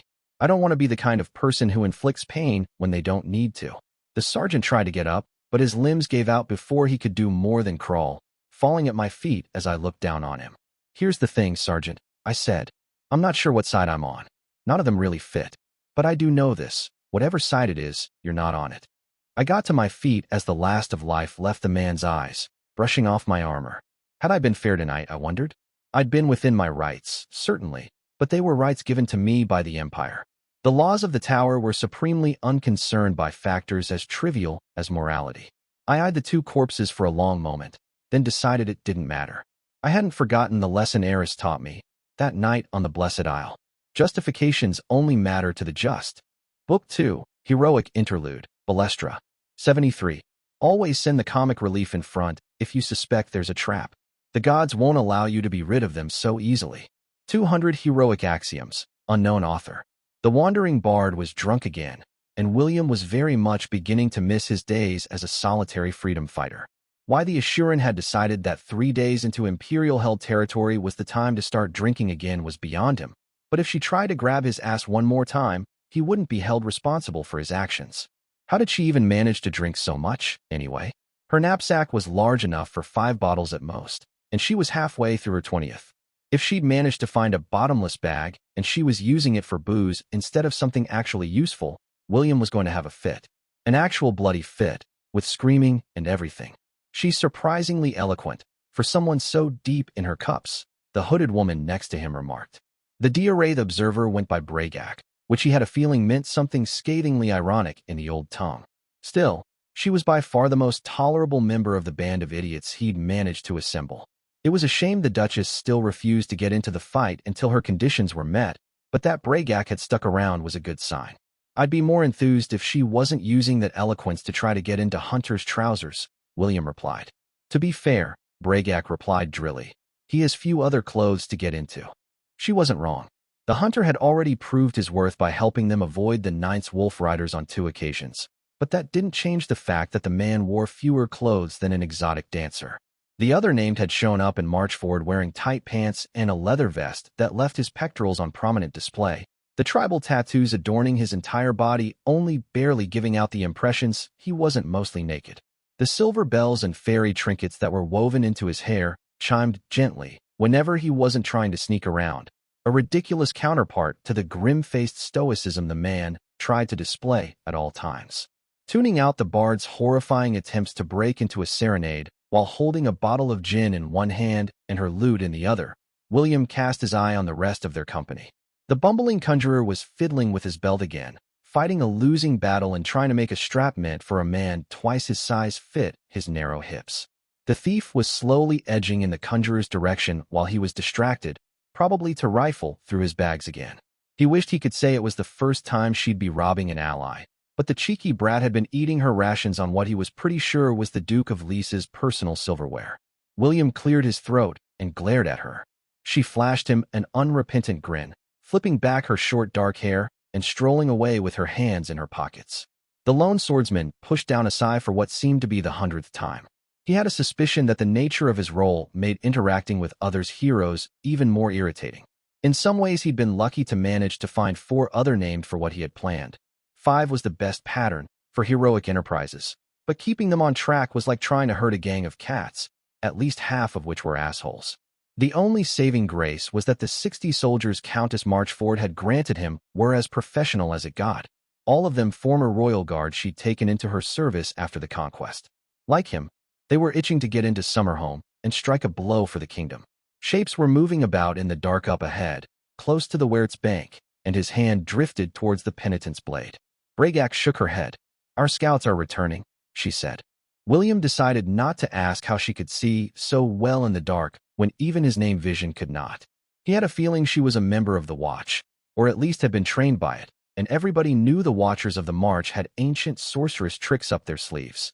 The 5 soldiers who'd gone ahead trickled back into their makeshift camp, the officer among them heading straight for him. Lieutenant Hawkins, William greeted him. Sir, the man replied, obviously resisting the habit to salute. We have a problem. My life is a series of problems, Lieutenant. The swordsman replied, more honestly than was strictly warranted. Bragak snorted. What's the situation? The older man coughed. There's an Imperial patrol headed our way. William's eyes sharpened. How many? Just a single line, the man replied. We're close enough to Summerhome, they've lowered the numbers. The hero's fingers closed against the handle of his sword, feeling its hunger wake. To think there'd been a time where he'd thought that using a blade of legend was a privilege instead of a burden. Could we go around it, he asked. They don't have goblins along, so it's possible, Hawkins admitted. But it'd be risky, sir. The soldier glanced sideways at the bard, who was currently trying to find a rhyme for, but cheeks, and cheerfully failing. We're not the most quiet group, with all due respect, the lieutenant finished. Very politely put, Bragak murmured. William grunted in dismay. Get the men ready, he told Hawkins. We're taking them out. The lieutenant nodded, his hand twitching in a repressed salute once again before he marched away. General Afalabi will notice that one of his patrols went missing, the Diarrhea said after Hawkins got out of earshot. You took him by surprise at Marchford, but he is far from incompetent. None of the fucking generals were incompetent. That was the worst part about fighting the Empire. Countess Elizabeth has been stalemating with General Sacker when he'd left, which was why it was so important they struck true in Summerhome. With that bitch heiress coming out of nowhere with her mercenary army to take Dormer, the rebellion was losing momentum. As long as we manage to make it to the city fast enough, there shouldn't be a problem, he grunted. Thief has a way in, it's why she's here. I did wonder why you had her along, Bragak admitted. She's yet to contribute much of worth to this enterprise. She'll pull her weight when we get to Summerhome, William replied. Hopefully. Otherwise he'd just taken on a massive pain in his ass for no valid reason. The conversation was cut short when it became obvious their soldiers were ready to move out. The lone swordsman wasted no time telling the other name to get in gear, simply glaring silently at them until they were uncomfortable enough to fall in line. Their scouts were nothing if not competent, and the bumbling conjurer somehow managed not to set himself on fire, so they managed to steal a march on the enemy. After a soft-spoken conference with Hawkins, William agreed to split their party in 3 to better surround the legionaries. Allowing even one of them to get away could ruin this entire enterprise. The dark-haired hero reluctantly allowed the thief to join another group, deciding that the bard was the liability he needed to keep an eye on. Bragak remained with him as he hid with his 20 soldiers in the tall grass, no one even bothering to try to tell her what to do. She'd already made it perfectly clear that she did not consider herself under the authority of anyone here. The moonlight had yet to reveal the orcs, but if he closed his eyes, William could hear them. They were still a way off, but at the pace he estimated they were walking, he wouldn't have to wait too long on them. That's a nice sword you've got, the bard crawling up to his side. William twitched. I've already told you, I'm not interested in Dash. I didn't mean that. Sword, sweet cheeks, she chuckled, then raised an eyebrow. Unless. No, the swordsman retorted through gritted teeth. Shame, the bard sighed. Decent way to get the tension out before a fight. But back to that mighty sword of yours. I can feel the enchantments on it from where I'm standing. Old stuff. Powerful stuff. Does it have a name? He eyed the other hero carefully. The penitent's blade. He replied, not finding a reason to deny her the information besides her general existence being an irritant. She let out a quiet whistle. Now that's interesting. Subtler than I would have thought, too. Not a blade that inflicts penitence, but the blade of a penitent. She hummed, dark eyes set in a darker face, smiling under her lazily closed pupils. Someone's been a very bad boy, she murmured. Not as squeaky clean as you look, are you? That's got nothing to do with you, William replied harshly. It's important for a bard to know what kind of story she's in, the Assuran denied with an indolent smile. See, normally I would have pegged you for being aligned with the Choir of Judgment, but there's never more than one of those at a time. Thought you might be with the Choir of Fortitude instead, but I read you all wrong, didn't I? No, you're aligned with the Choir of Contrition. And why would you care? The swordsman replied. I don't usually sing songs about boys and girl who shook hands with contrition, the bard told him softly. I know half a dozen, of course, but I never liked singing tragedies. This isn't a story, bard, William grunted. It's all a story, lone swordsman, the Assuran replied with a mirthless smile. And I don't know of anyone where a young boy cutting up people with a piece from a hashmalam's wing ends well for the boy in question. The swordsman stilled, blood running cold. How could she? No. There were some who knew of the choirs, and it made sense a name that ran so heavily on lore would know of it. But had she seen one of the angels? The green-eyed hero watched the bard's face carefully, then decided against it. No one who'd seen what he'd seen could ever remain so carefree. Gods, what he remembered from that night. Fire, brilliant fire. A light that sears deeper than darkness ever could. The House of Light had taught him that angels were beautiful beyond human ability to comprehend, but they had never said that beauty would be a terrible thing. It had changed him, bearing the full of a hashmalam's presence. Taught him the true price of atonement. You're drunk, William replied dismissively, hoping it was enough to end this conversation. You should lay off the bottle for a while. The bard chuckled. How can I, sweet thing, when there's just so much to drink about? The orcs are here, Bragak whispered, and the swordsman nearly jumped out of his own skin. Shit, how long had the Diawraith been there? He hadn't heard her get close at all. He cast a wary look at her, but the hooded woman was looking ahead, where the 20 legionaries were slowly making their way down a slope. Regulars, by the look of their armor. Heavies and sappers were only rarely sent on patrols. The other groups should have them surrounded by now, William spoke.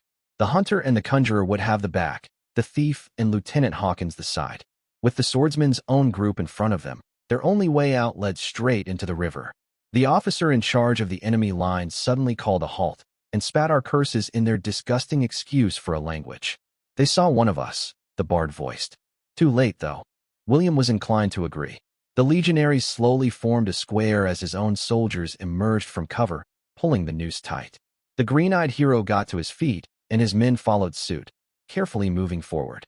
The enemy lieutenant called out something in Orcish, and her legionaries replied with a few scattered laughs before slamming their shields into the ground. Voice echoing as one, they started calling words out in the same tongue. Bragak, William asked urgently. What are they casting? The Diarraith shook her head as the enemy slammed their shields again, the bang punctuating the end of a sentence.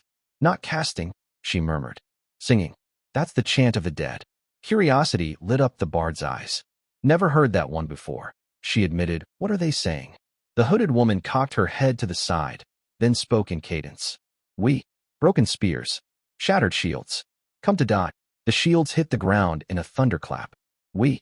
Remnant lost. Forlorn hope. Come to dot. Like a hammer on the anvil, the shields rang. We. Carrion feeders. Grave fillers. Come to dot.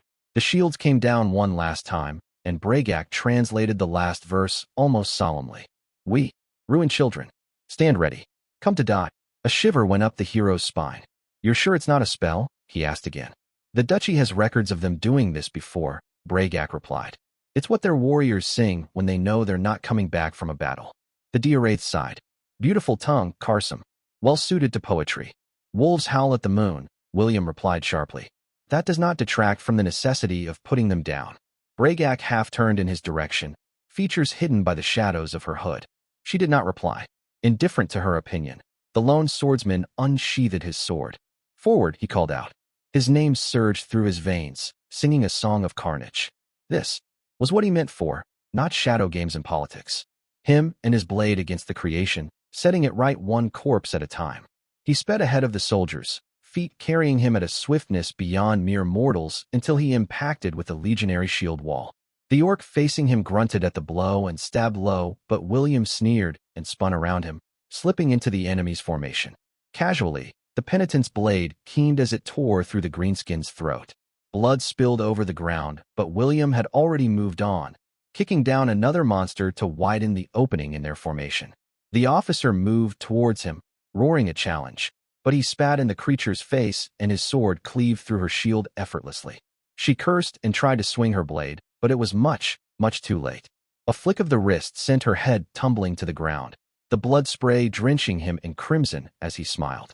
His soldiers hit the enemy line a moment later, forcing it in tight vice. The orcs were pushed back towards him like meat into a grinder, his blade scything through the screaming monsters as they fought and died like dogs. Red steam started rising from his armor as a white glow took hold of it, his movements quickening as he whirled among the Empire's foot soldiers and claimed the lives that were the kingdom's due. The orcs did not break, but it mattered little. The last of them died to the thief, the dark-haired woman carelessly slipping a knife in the monster's throat in a flash of silver before stepping away to leave the body to fall. Silence reigned over the battlefield as William stood in the center of a ring of corpses, the grisly monument to his skill unfolding like the petals of a bloody flower. The penitent's blade pulsed under his grip, keeping time with his heartbeats. Yes, he thought, this will do. He could not deny it had felt viciously satisfying to take out his frustrations on targets so thoroughly deserving of it. See to the wounded, pack your gear, he ordered the others. We move out immediately. They had work ahead of them. To Summerhome they would go, in the enemy's own fortress, where the Empire hid behind walls they had stolen to feel safe. And when they got there, they were going to break a legend. They were going to kill a calamity. Book 2, Chapter 4, Return. Home is wherever you can order someone drowned and not get any odd looks. Dread Emperor Malignant 3. He'd found a spot ringed by bushes a little off the road. It must have been used by travelers. There were still ashes from the last time someone had lit a fire. Gathering wood was a little trickier than usual since he had his mother's sword instead of a hatchet, but he'd managed without cutting off any of his limbs. No bedroll for him. Though his cloak was thick enough it would serve just as well. It wouldn't be his first time sleeping out in the wild. He wasn't close enough to the wasteland for the things that roamed the night out there to be an issue, thank the gods below. There was a rustle in the bushes ahead, and the green-eyed boy's hand dropped to his sword. Fate was ever fond of its little ironies. Still, bandits this close to Satis? Unusual. He'd heard the freeholder militia kept the land safe, or at least as safe as land could get in the Empire. After a moment, a dark-skinned boy around his age emerged from the greens, looking a little harried. Good evening, the stranger said. His voice was deep and smooth, the kind you could listen to for hours, even if the conversation was boring. Amadeus' fingers relaxed against the hilt of the sword, but did not leave it entirely. No point in taking any stupid risks. Evening, he replied cautiously. I asked for the shelter of your fire, traveler. The other boy said, tone ceremonial. Granted, Amadeus answered, keeping his relief off his face. He was familiar with the Tagreb custom. The stranger had just agreed there would be no violence between them until dawn. The other boy's skin was too dark for him to be one of the desert dwellers, but at the moment he wasn't inclined to look a gift horse in the mouth. Oh, thank the gods, the other traveler said, running a hand through his short black hair. I was beginning to think I'd have to roll up under a tree for the night. Amadeus raised an eyebrow. You don't know how to make a fire. The other boy flashed him a grin, white teeth gleaming in the fire's light. Not the sort you use in a camp, he replied, licks of blue flame wreathing his hand for a moment before dissipating into nothingness. Useful trick, the green-eyed boy said. Mage? The stranger nodded. I go by apprentice. You. The dream stayed with me long after I woke. A warning or an introduction. If I wasn't mistaken, the boy who'd come out of the bushes had been Warlock, long before he claimed his current name. The vision had been shorter than the glimpses I usually got, and, well, arguably not as important. The dreams I dreamt before had always been turning points in Black's life, lessons he learned or taught. Unless this was a turning point.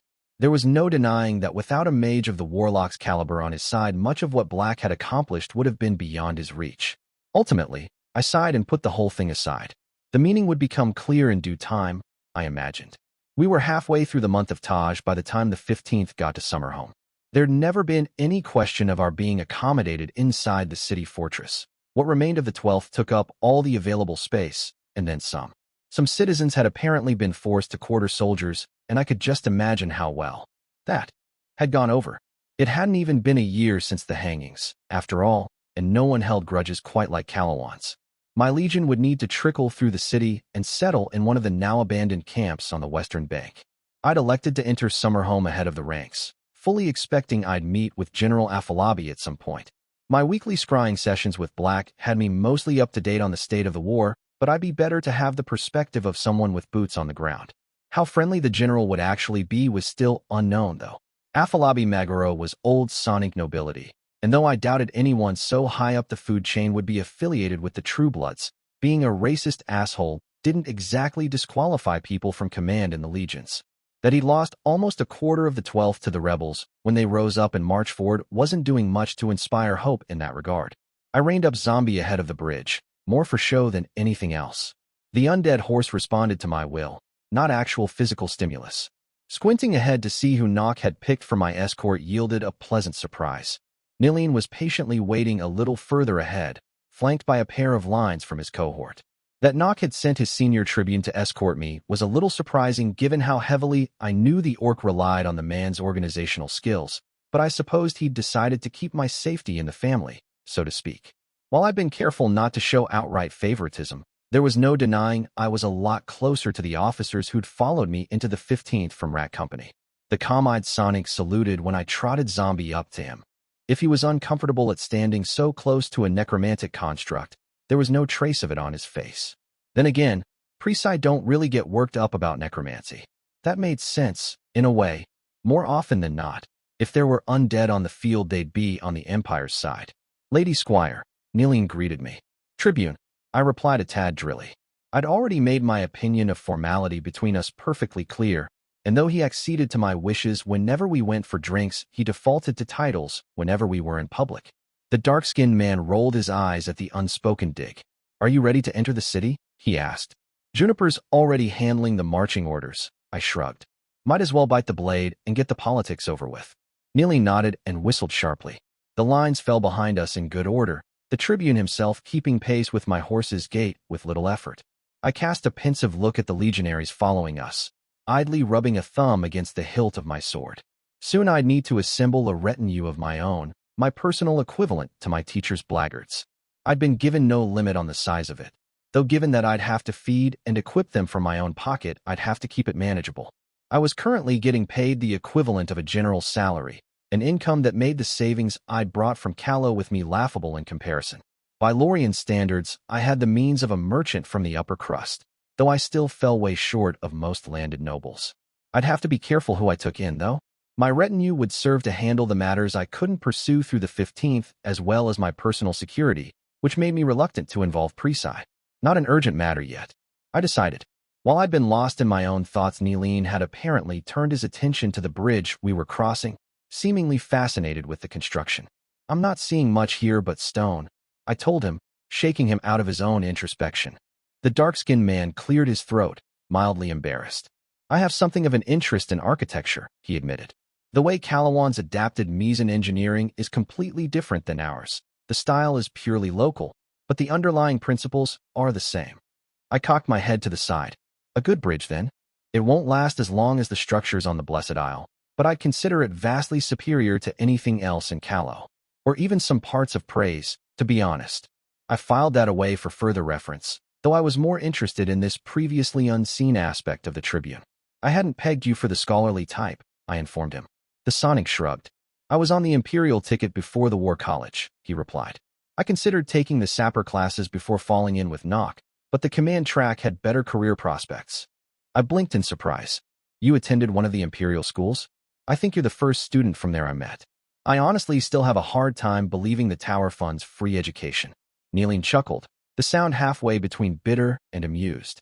Free is a bit of a stretch, Lady Squire, he told me. Students might not need to pay in gold, but we are bound to serve the Tower for time equivalent to the span of our education, either as public servants or soldiers. I grimaced. That did sound a little more like the Empire I knew. So how'd you end up in the college from there? I asked. Don't get me wrong. I'm glad you're under my command, but the War College isn't exactly a scholarly institution. I placed among the first 5 students of my year, so I was offered a full scholarship for the college, Neeleen explained. Not where I thought I'd end up, but it beat ending up as a tax collector in Calo. I'm sure you would have been a splendidly efficient tax collector, I replied loyally, though I couldn't quite hide the twitch of my lips. No doubt, the Sonic replied dryly. Still, it would have been a shame to miss all this excitement. Nock's been rather eager to sink his teeth into a real battle, and I must admit the enthusiasm is contagious. I raised an eyebrow. Neither his face nor his tone had been in any way affected by this supposed enthusiasm, though I suppose that was kind of Neeleen's way. When the Rat Company veterans went drinking, he was the only one who never got rowdy when drunk. The most affected I'd ever seen him was when he'd spent half a bell lecturing Robber on why it was exceedingly rude to insinuate people from Wolof still practiced mass sacrifice in the Maze of Kills. We spent the rest of the walk across the bridge in idle chit-chat, a pleasant distraction from what lay ahead of me. Still, soon enough we arrived at the gates. The tall bronze-forged doors were wide open, and it seemed like General Afalabi had been expecting me. A line of legionaries was waiting by the sentries, standing ramrod straight now that I'd come into view. The officer among them came forward, and I was pleasantly surprised to note she was a senior tribune. Afalabi could have gotten away with sending me someone lower in rank as a greeter. That he'd bothered sending someone that high-ranking was a good sign. Ma'am. The woman welcomed me with a sharp salute. Welcome to Summerhome. The general sends his compliments on making such good time. Very kind of him, I replied easily. Your name, soldier? Senior Tribune Fadia. She introduced herself. I'm to be your escort in the city. I raised an eyebrow. I wasn't aware the situation in Summerhome warranted an additional line to complement my own guard. The Senior Tribune's lips thinned. I've been instructed to answer all your questions until the general can meet you, she replied. But, if I may, this is not the kind of conversation that should be had in the open. Rooms have been made available to you in the Commodal Palace for rest and refreshments. Very cagey, I decided, but not disrespectful, so there was no need to burn goodwill by pressing the matter here. What exactly was going on in Summerhome? The city was far enough away from the front lines of the Lease Rebellion that there shouldn't be any risk of assault. Not to mention that attacking a place as heavily fortified as this one would be bald idiocy. Was this relating to Warlock? The Calamity was, as far as I knew, still in the city. Lead on. Then, Senior Tribune, I finally replied. One of these days, I was going to manage a Summerhome visit where nobody tried to kill me. But odds are it isn't going to be this one. The Commodal Palace was remarkably austere compared to its equivalent in lore. It wasn't an entirely unexpected development. The Counts of Summerhome had always been the martial sorts, even back when they'd ruled a petty kingdom of their own before the founding of Calo. The room I'd been given was smaller than the one Black had set aside for me in his own Théatre estate, but it was comfortable nonetheless. The furniture was expensive imported lichen wood and freshly polished. The tapestries adorning the walls depicted hunts or battles, and if the amount of imperial defeats showing was any indication, nobody had bothered to change them since the conquest. A carafe of cooled wine was waiting for me on the antechamber's table when I entered, flanked by a pair of glasses. It was a little early in the day to start drinking, but the sun had been out in force and I'd worked up a thirst. I poured myself a glass and offered the same to Nileen, though my minion declined. Senior Tribune Fadia stood uncomfortably as I claimed a seat, with a little sigh of pleasure, my own Senior Tribune coming to stand at my right like an unflappable gargoyle. The information I'm about to share is considered restricted. Fadia spoke, too polite to outright say she'd like me to send Nileen out of the room. Well, bully for her, because he wasn't going anywhere. I'd already made as much of a concession as I intended to make by keeping my legionaries out in the corridors. I wouldn't have brought Senior Tribune Nileen at all if I didn't trust him, I replied flatly. Now what exactly is going on here, soldier? My patience is running thin. The woman cleared her throat. We have reason to suspect there are heroes in the city. I closed my eyes and leaned back in my seat, rubbing the bridge of my nose. Of course that fucker decided to make an appearance, I complained. Clearly, the situation wasn't volatile enough already. And wait, did you say? Heroes? It had taken me a moment to notice the plural. Our assessment is at least 2, Fadia said. Likely more. Whatever happened to the lone swordsman? I griped. This is unacceptable. Do you see Black prancing about in white robes? It's called a name, not a suggestion. The woman made a non-committal noise, face blank and eyes just a little too wide. The lady squire isn't one to blame the messenger, Senior Tribune. Nileen spoke calmly. There is no need to fear for your life. Fadia let out a ragged breath. Huh, had that been why she'd been so nervous around me? I supposed I could see where she was coming from. For all that my teacher and his associates were the practical sorts, they were just the latest generation in a long tradition of villainy. I'd read enough about past tyrants to know that killing the bearers of bad news had been one of the milder vices they displayed. I'd have to go a long way to ever top forcing a high lord to build an alligator pit at their own expense just to push them into it. Has the general been able to identify any of the heroes? I asked. The Senior Tribune nodded. We know a thief is currently active in the city. A recent theft fits the pattern she displayed when she was last in Summerhome. I cocked my head to the side. What did she steal? Keys, Fadia replied. Several sets, most of them giving access to military infrastructure. I frowned. I have a hard time believing a thief would need keys too. There's enough of them they expect to be operating at multiple places simultaneously. That is General Afalabi's conclusion as well, she nodded. Lord Warlock has set up defensive wards over key positions, but he's informed us that they have countermeasures blocking his scrying. Then they have either a priest or a mage of some talent. Nileen contributed quietly. This is not a probe. They're here for a specific reason. I frowned. Had my old buddy the swordsman come to settle our disagreement? It would be a break in pattern for him to gather other heroes just for the purpose of taking me out. How much help they'd be was debatable, anyway. In the end, it would come down to the 2 of us. Unless he's trying to kill me on our second encounter. That seemed unusually flexible of him, though I wasn't buying it. How is order in the city? I asked the Senior Tribune. The woman smiled thinly. There was some rioting after the hanging at Marchford, but things quieted down when Lord Warlock entered the city. There's been no widespread resistance since, but we've been losing men for the last few fortnights. Patrols are getting hit. I asked. Assassinations, Fadia corrected quietly. Every morning, we find an officer carved up in the streets. I hissed out a curse in Carsum. They're torturing soldiers. Someone's taking a knife to their face to cut up a message, she admitted. It's always the same words. I stared her down until she continued. No truce with the enemy, she quoted. She hesitated a moment before continuing. Our healers say that the wound pattern means they're still alive when the message is carved. Well, shit. That wasn't even anti-hero behavior. It was downright villainous. The lone swordsman had always had that gritty edge to him. But this was... And we know whose fault this is, don't we, Catherine? Turns out letting angry, vicious heroes loose on creation can have consequences. Who would have thought? Fuck, I might as well have wielded the knife myself. You can have a self-flagellation session later. I told myself. Business first. How many people know? I asked tiredly. The first corpse was found in the Court of Swords. The Senior Tribune grimaced. The whole city knows. I resisted the urge to curse again. So much for keeping a lid on this. And you say there's been no resistance? I repeated in a skeptical tone. Nothing open. If anything, that's more worrying, the woman said. Ma'am, Summerhome is a boiling pot about to tip over. If things continue like this, the general thinks we'll be facing a full-scale uprising before the end of the month. I grit my teeth. And what has the warlock been doing about this? Besides the wards? Nothing. He's been holed up in the western bastion with his son since he arrived, Fadia replied with poorly masked resentment.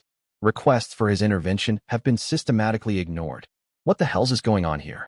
I wondered. The man was a calamity. He'd been part of the crew to conquer Callow in the first place. Why wasn't he stepping in before things got out of control? Weeping heavens, why wasn't Black ordering him to intervene? I knew for a fact they were in contact. Some part of me was wondering whether this was another test, but I'd gotten to know my teacher better than that. He wouldn't allow a situation like this to fester without a damned good reason, and seeing whether or not I had it in me to put down rioting Callowans hardly qualified. It would be wasteful, and Black was anything but. Nilene, I spoke up. Send a runner to Juniper. We're walking into a shed full of sharpers, and someone just stole a matchbox. The Sonic nodded and made for the corridor to see it done. I returned my attention to the other senior tribune, forcing my face into a mask of equanimity. Is there anything else I should know? General Afalabi invites you and your senior officers to sup with him tonight, she replied. Lord Warlock has asked that you come see him as soon as feasible. I smiled sharply. That's nice. I need to have a good, long talk with the man anyway. Fadia looked mildly embarrassed, then cleared her throat again. The general has also respectfully requested that, you not bring goblin fire stocks within city limits. I closed my eyes and let out a deep sigh, ignoring the choking noise that was Nilene trying not to laugh. That won't be a problem, I replied, getting up to my feet. Time to find Hakram. I had a few questions to ask the Sovereign of the Red Skies, and he'd better have some good goddamned answers. Morale has hit the bottom of the barrel. Hakram informed me as we made our way to the Western Bastion. The legions weren't designed to suppress civilian unrest, and it's been showing. I grunted in agreement. There was a reason the Empire had kept most of the kingdom's civilian infrastructure intact after the conquest. Putting aside how the dismantling of major Callowan institutions would have been a headache and a half to implement, the Legions of Terror were not a peacekeeping organization. Legionaries were trained to solve their problems through efficient application of violence, but putting all malcontents to the noose would just have been adding fuel to the fire. And the Empire wants very, very badly to avoid being in a position where they have to stamp down open flames. I wondered if Black had lost credibility when the Lease Rebellion had broken out.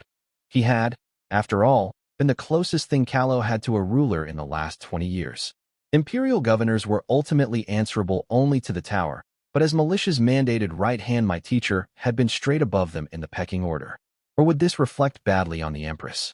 What's the word on General Afalabi? I asked, deciding to table the train of thought for the moment. I'd bring it up to Aisha later. She was the closest thing to a political advisor I had in the 15th. Hakram hummed thoughtfully, gathering his thought before he answered my question. My adjutant had spent the last half-bell mingling with the rank and file of the 12th Legion, getting an idea of where their mindset was at. That I hadn't even needed to ask him to do it was yet another mark in the orc's favor. Hakram had a way of putting the finger on problems before I even noticed they existed and setting out to fix them. They haven't lost faith in him, not exactly, the orc replied. He wasn't in command at Marchford, and nobody expects him to be able to deal with heroes on his own. But this is the second bloody nose the 12th has gotten in 2 months, and they need to blame someone. I grimaced. So in bad position, but not yet desperate. I'd have to take care of the situation before it ever got to that part. I had no intention whatsoever of allowing legionaries to put down riots by the sword. The whole reason I'd become the squire in the first place was to stop the likes of this, and I couldn't quite ignore the guilty itch in the back of my head that whispered I was directly responsible for this mess in the first place. Besides, a civilian massacre would have consequences in the rest of Callow. The center and the north were still under control, but if the Empire started killing people in the streets, unrest would flare up. Nothing exists in a vacuum, Catherine. Black's voice reminded me. Not names, not thrones, not armies. Pull the thread, and something will always give. And the Imperial Governor? I wondered. I'd expected to get a message from them by now. Hakram snorted. That'd be quite the feat. The man's dead. He bought it in the first batch of assassinations. Summerhome's been under martial law since. I'm starting to think the swordsman has a fetish for killing those. I grunted in displeasure. That's two he got rid of in the span of a year. Different folk, different strokes, Hakram mused, and I snorted. Before the conversation could further get off track, we arrived at the bastion's entrance, such as it was. The squat tower in front of us was one of the several that dotted the outer ring of the city, overlooking the streets under it with a wide top designed to accommodate bowmen and siege engines. Should an army manage to make it past the outer walls, summer home had been built to bleed them dry. A handful of legionaries stood in the alcoves flanking the gates to the bastion itself, but there was no sign of any legion activity up above. Had the Calamity claimed an entire defensive structure for himself? I laid a hand on the wooden doors, but immediately drew it back. Catherine? Hakram asked. Magic, I replied. Powerful stuff. Lord Warlock has been said to have put wards out in the city, the orc noted. It would have been stranger if there wasn't one over his lodgings.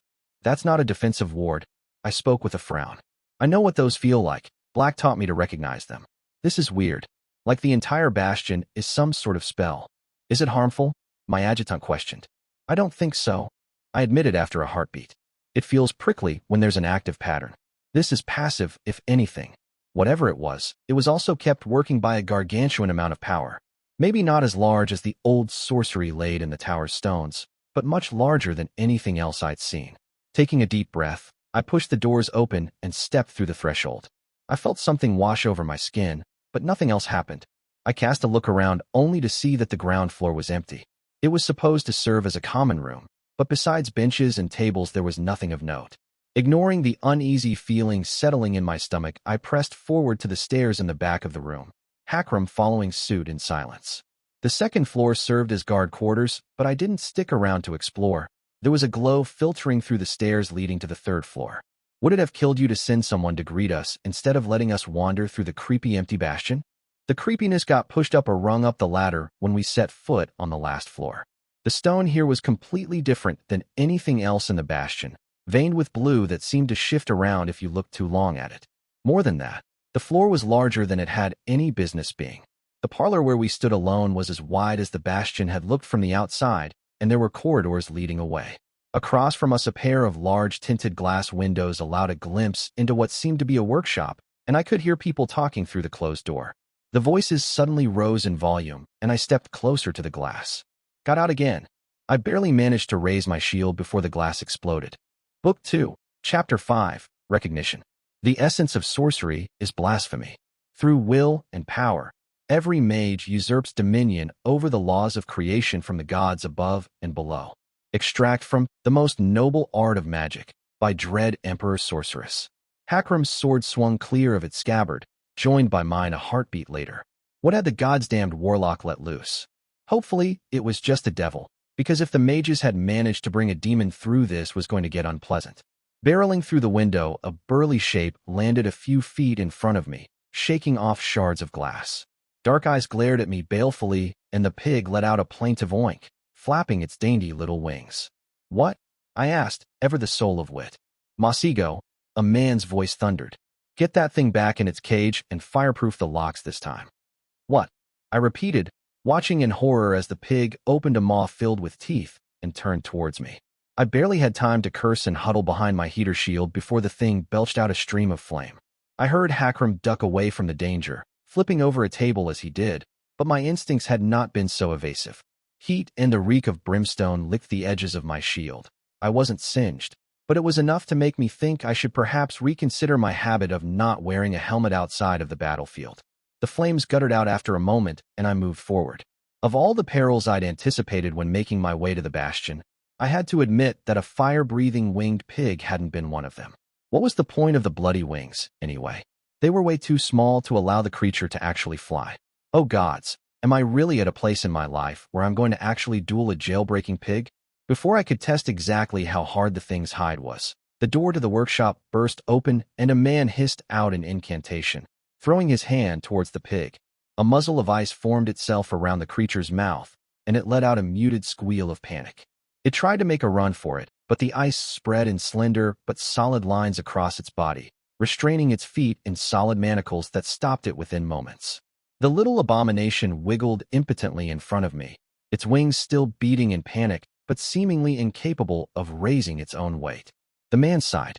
Of course the little bastard gets out just before we get company, he complained. You'd be Lady Squire, I take it? I nodded slowly, sheathing my sword after a moment. The stranger was tall, even for a Sonic, but where I'd become used to rubbing shoulders with soldiers thick with corded muscle, this one was built like a scholar. His hair was long and split in a dozen braids threaded with trinkets of silver and precious stones, many reflecting light in unnatural ways. The gray robes he was decked in went all the way to his ankles, covered with a leather apron whose pockets were filled with tools I didn't recognize. The boy, I corrected mentally, as for all his height, he couldn't have been more than a year older than me, was rather plain for a named.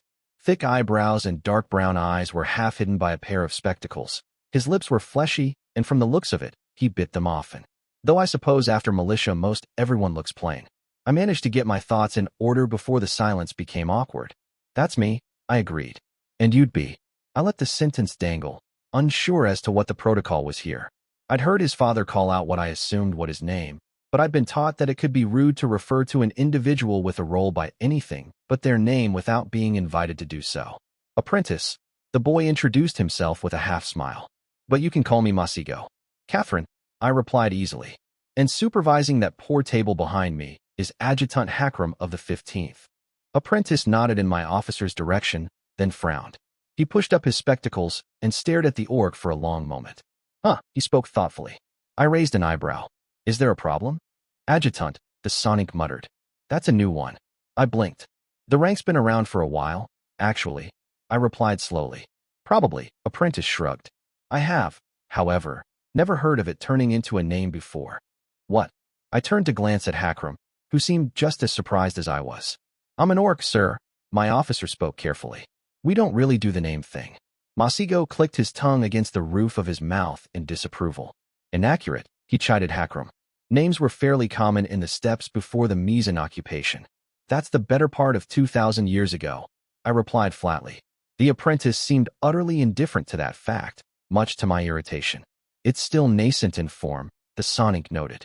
If it makes you feel any better, you might get yourself killed before it turns into anything concrete. It was becoming apparent that social skills were not one of Masego's no doubt plentiful talents. Still, this had implications. I'd never heard of an adjutant before, and that was a little worrying, but there was also the fact that for the first time in a millennia and a half a greenskin was coming into a role.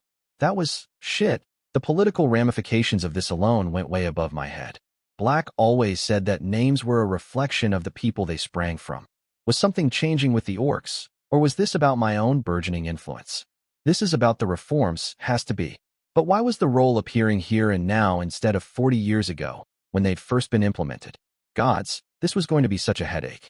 I cast another look at Hakram, and he seemed more troubled than elated at the news. Evidently, I wasn't the only realizing how much of a mess this could turn into. I'll look into it, I reassured him. We'll figure this out. The tall orc nodded, carefully. I was about to ask Masigo how he even knew this when the voice from the workshop broke in again. Masigo, the warlock called out. Is the specimen secure? The apprentice eyed the pig and sighed. It's not going anywhere, father. Then get it back in its cage, the warlock ordered peevishly. And bring our guests in, we're not savages. Masigo muttered a few syllables under his breath, gestured peremptorily with his hand, and the pig rose in the air. It managed to drift a few feet towards the corridor by beating its wings, but before it could escape, it was yanked towards the workshop by an unseen force, squealing in dismay all the while. I have to ask, I spoke as we made our way to the back. What the hell's is going on with that pig? Apprentice's eyes lit up with enthusiasm. We're attempting to determine whether demiurgian phenomena are caused by an original or a creational law. So far it seems to be original, but we'll need to repeat the experiment with greater drift separation. I see, I lied. So the wings and the fire? I left the sentence unfinished, hoping he'd take the bait and provide an explanation in less technical terms. The pattern woven under the skin was a levitation one, Masigo explained. The wings were unexpected. When we pumped more power into the specimen to see if it was just a temporary manifestation, it developed the fire breathing. And that's normal, by your standards? I asked, keeping my face carefully blank. The mage looked mildly amused. Hardly the strangest thing I've seen. And if this pattern is repeatable, it has interesting connotations concerning the nature of dragons. After all, they're dash. She's not a practitioner, Masigo. Your babble is wasted on her. The warlock's voice interrupted fondly as we stepped into the workshop. I had to confess I'd been rather curious as to what the personal workshop of a man who was among the 5 greatest mages in Calernia would look like. If the preaching in the House of Light was any indication, it'd be filled to the brim with demons and other various blasphemies. But I'd learned to take what the brothers and sisters of my childhood taught with a grain of salt. The sprawling piles of old manuscripts that covered half the room weren't unexpected, but truth compelled me to admit that the tall windows were. A quick look told me that the view through them was in flat defiance of common sense. Through one of them, I could see Théatre sprawled out in the distance. Through another, what seemed to be the skyline of an entirely different precise city. There were 7 tall glass panels, and every one of them overlooked a different sight, many of them separated by over a month's worth of traveling. Stone shelves full of glassware flanked the windows, some empty and others filled with colorful liquids or dark shapes. The entire left half of the workshop was covered in cages of various sizes, most of them empty. The wrought iron bars were covered in runes, and I glimpsed the silhouette of a hound made of smoke napping quietly inside one. The cage where the errant pig had been kept was easy to find. The iron lock keeping the door closed half melted on the ground before it. I might have spent longer taking in the sights if someone hadn't cleared their throat. I pushed down an embarrassed blush and my eyes turned to the source of the noise. And so we finally meet. Catherine Foundling, the sovereign of the red skies, smiled. I had to push down another blush, much to my dismay. Where Masigo was plain, the warlock was anything but. His skin was a little darker than his son's, and they were of height. But that was where the resemblance ended. I could have compared the man to the fisherman boys I'd known in lore, and the way living in the water had granted them a swimmer's physique, but there was nothing boyish about the warlock. His hair was cut short and showed some streaks of silver, though not as many as his close-cropped salt and pepper beard. The combination made him look rather distinguished, in an older man sort of way. His robes were a tasteful shade of burgundy trimmed with gold, tightened at the waist by a belt of soft leather in a way that showed off the broadness of his chest and shoulders. Don't gawk, Catherine. He's at least thrice your age and plays for the other side anyway. That said, I could definitely see how the Calamity had managed to talk an incubus into marriage. Lord Warlock, I coughed out. Well met. The man in question smirked, but passed no comment. Masigo sighing as he passed him by, and pushed the floating pig back in its cage. The distraction allowed me to get my thoughts in order, and I gestured towards Hakram. Adjutant Hakram of the 15th, I introduced him. The Calamity cocked his head to the side, examining the orc. Howling wolves, he asked in Karsam. On my mother's side. Hakram acknowledged in the same. Weeping stone on my father's. Warlock grinned, displaying a set of remarkably white teeth. They won't be able to sweep you under the rug if you have kinship in Grimm's clan. Someone in Théatre is going to have a fit. When word spreads. He sounded pretty gleeful at the prospect. I kept my face pleasant, but made a mental note of it. Of all the Calamities I'd met, not a single one had ever spoken fondly of the Presi nobility. Was that because they'd had so much pushback from them on their way up? Or was there more to it? We were hoping to keep the word unspread for a little while. I spoke up, meeting the man's eyes squarely. Youth, the warlock mused. It'll get out, squire. It always does, and the tighter you grasp it between your fingers, the more violently it will burst out. I squared my jaw and prepared myself for an argument with a man best known for incinerating the better part of 1,000 men on the fields of Streges. Still, there was nothing for it. I wasn't going to allow Hakram to be a target, not before we had a better idea of what his situation involved and who would be coming after him. I'll remain discreet. No need for that look on your face. The Calamity chuckled. That statement was meant in a broader sense. I frowned. Could have made that a little clearer, I pointed out. Masigo snorted from the other side of the room, where he was fitting in a new lock. This coming from a pupil of Uncle Amadeus, he said. The man can't pass a dish without turning it into something ominously cryptic. Well, he wasn't wrong. I've been wondering whether it's a name thing or he just can't help himself, I admitted. Warlock smirked. He was already like that at 16, the Calamity replied. Ranger used to throw cutlery at him every time he got too dramatic. The image got a smile out of me. With a pair of incantations, Masigo clicked the lock shut and released the spell on the pig before claiming a stool by one of the handful of work tables spread across the room. His father nodded in approval before turning his attention to us. To business, then, the man spoke, and it was enough to sober the amusement right out of my system. I'm guessing this is about the situation in the city, I grunted.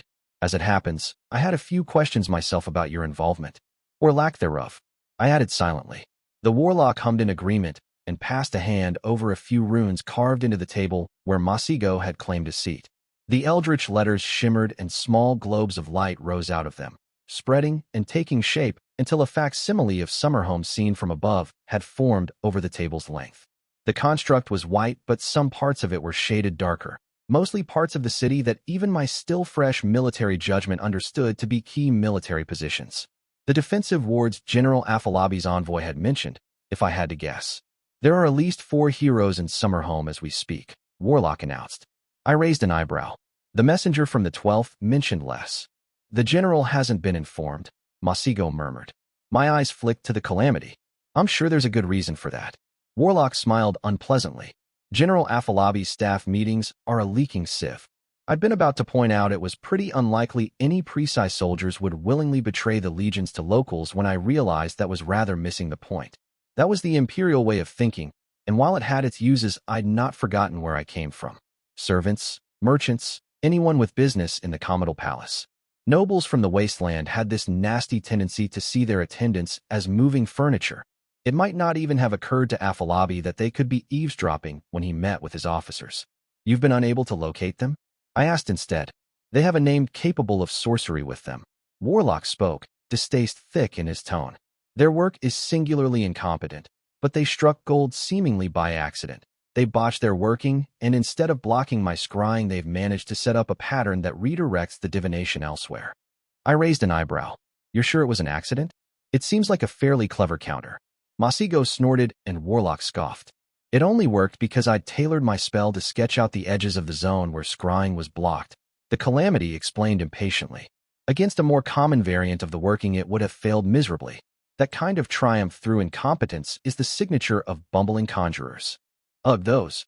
At least bards were funny. The bumbling types attracted failure like honey did flies, only ever managing to survive by the skin of their teeth with a heavy dose of luck. Though can it really be called luck if having it is part of your role? So we have a band of heroes prowling about Summerhome with impunity, I grunted. It seems to me that if you'd left the bastion, you might have managed to thin them out a bit. That was as close to outright asking the Warlock why he'd been holed up in his tower all this time, while the city went to the dogs, as I was willing to go, for now. Insolence could get results, and I'd learned to harness my natural proclivity for it to my advantage. But when it came to calamities, it was better to start out treading lightly. The man brushed aside the implied question. Why do you think the heroes are in Summerhome? He asked. I raised an eyebrow. If the Empire loses the city, its supply lines are cut. The legions will either have to live off the land, which brings recruits to the rebels, or set up a vulnerable backup with boats through the Weert that can be targeted. Warlock rolled his eyes, the gesture surprisingly youthful. You're thinking like a general. The lone swordsman is a killer, not a strategist. Think like what you actually are, the squire. I passed a hand through my hair, frowning. The swordsman wasn't really the one calling the shots in the Lease rebellion. Imperial intelligence had the Countess Marchford as the real power in the movement, but Warlock was correct in thinking that didn't mean the heroes had come here on her orders. So what does Summerhome have that other Calawan cities don't? The unrest here wasn't anything that couldn't be stirred up in lore, and there were more citizens there to use as soldiers. If the target wasn't the city itself, then what was it? After a long moment, my eyes turned to the calamity. You think they're after you? I spoke quietly. Warlock smiled thinly. I'm quite sure of it. And that is why neither I nor Masigo are gallivanting through the streets in a hero hunt. That would be playing right into their hands. I closed my eyes. And that's why they're being borderline villainous in assassinating officers. I understood. They're trying to draw you out by making the situation untenable. There was a moment of silence, and I noticed Masigo was staring at me in surprise. What? I asked, suddenly self-conscious. I did not expect you to take such a dim view of the lone swordsman's actions, the apprentice admitted. I'm wearing legionary armor, I replied tiredly. How much more obvious can I make my allegiances? The younger Sonic waved away the comment. I don't mean in that sense, Masigo replied. The lone swordsman's actions, while brutal, are not something I'd consider entirely unjustified. I bit my tongue on the reply that the heavens would fall before I took a morality lesson from a Presi, of all people. He's assassinating and torturing people, apprentice, I retorted. That's not exactly classic heroics. He's targeting military personnel only, Masigo noted. And while I suppose torture is somewhat reprehensible I raised an eyebrow at the somewhat. Given that the Empire employs it as an information extraction method itself, it's hard to throw stones on the subject. Using all means available to resist a foreign occupation isn't something I'd call villainous. A hero's supposed to be more than a villain fighting for the opposite cause, I replied. If he has no moral high ground to stand on, then what the hells are all his followers fighting for? The warlock cleared his throat. While I'm sure hearing two teenagers debating the ins and outs of morality would be a fascinating experience, there are other priorities at play. He seemed more amused than anything else, so I took the dismissal in stride. Masigo looked like he wanted to continue the conversation, and to be honest, I was rather inclined to indulge him. It would be pleasant to have someone my age to talk about these things with. Hakram was the closest thing I had to a confidant in the Legion, but the orc take on ethics was, well, the less said about it the better. Using martial strength as your primary virtue had a way of affecting your other values. Speaking of the devil, I thought as my adjutant cleared his throat. Our entry into the city was the opposite of quiet, Hakram graveled. They're bound to react to another villain entering the city. The Calamity smiled. Precisely, he agreed. And I think I know when and where they'll strike. The man's finger tapped the facsimile silhouette of the Commodal Palace. I believe you received an invitation to dine with General Afolabi tonight, he said. I rubbed the bridge of my nose. What did it say about me that every time I went to a dinner party, it was with the intent of getting someone stabbed? Book 2, Chapter 6, Rapport. There's no surer sign you're being played than being certain you've grasped your opponent's intent. Dread Emperor Benevolent. It's from the Trismegistan theory of magic, Killian explained. Well, that certainly clears things up, I replied dryly. The redhead frowned at me. Don't be a tit, she said, adding an absent-minded ma'am a moment later. I won't go into too many details. It's fairly technical knowledge. But the basics are that when the gods made creation, they set down laws for the way everything works.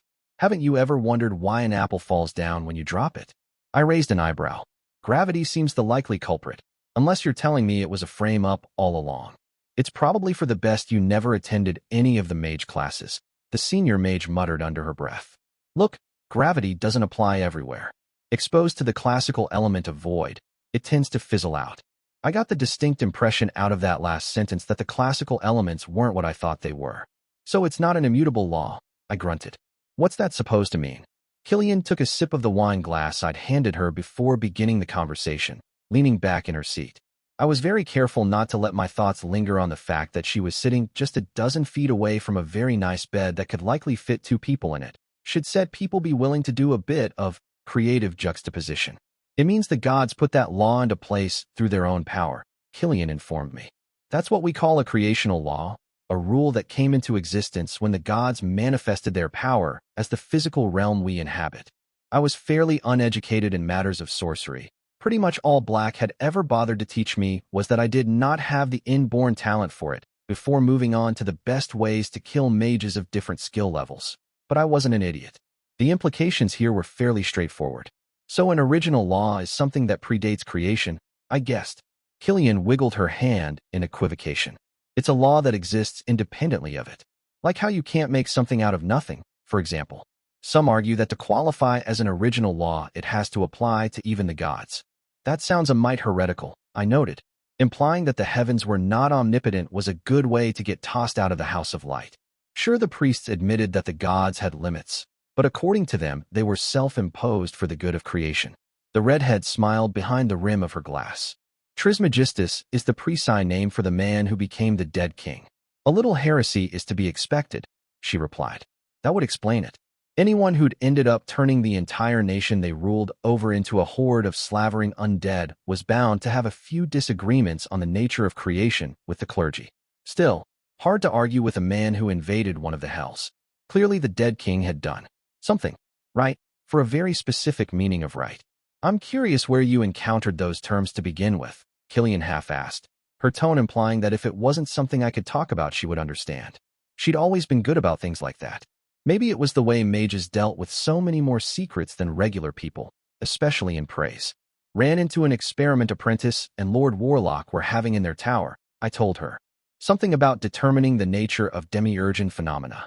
Ah, the senior mage mused. That would explain that massive ward around the bastion. They're separating the place from creation proper. I leaned forward, suddenly intent. Is that what that was? I knew it wasn't a defensive thing, but what I can get from my trick is pretty limited. If it's not out to disembowel me, my name doesn't give me much. I need to have a look up close to be sure, Killian hedged. But I can't think of anything else that big they would set up in a city. I'm not sure if it's a pocket dimension or if they're reaching for Arcadia, but the end result is largely the same. MHM. There were probably academic differences at play, but from a tactical point of view, I could think of one reason the Warlock would set his home territory apart from creation.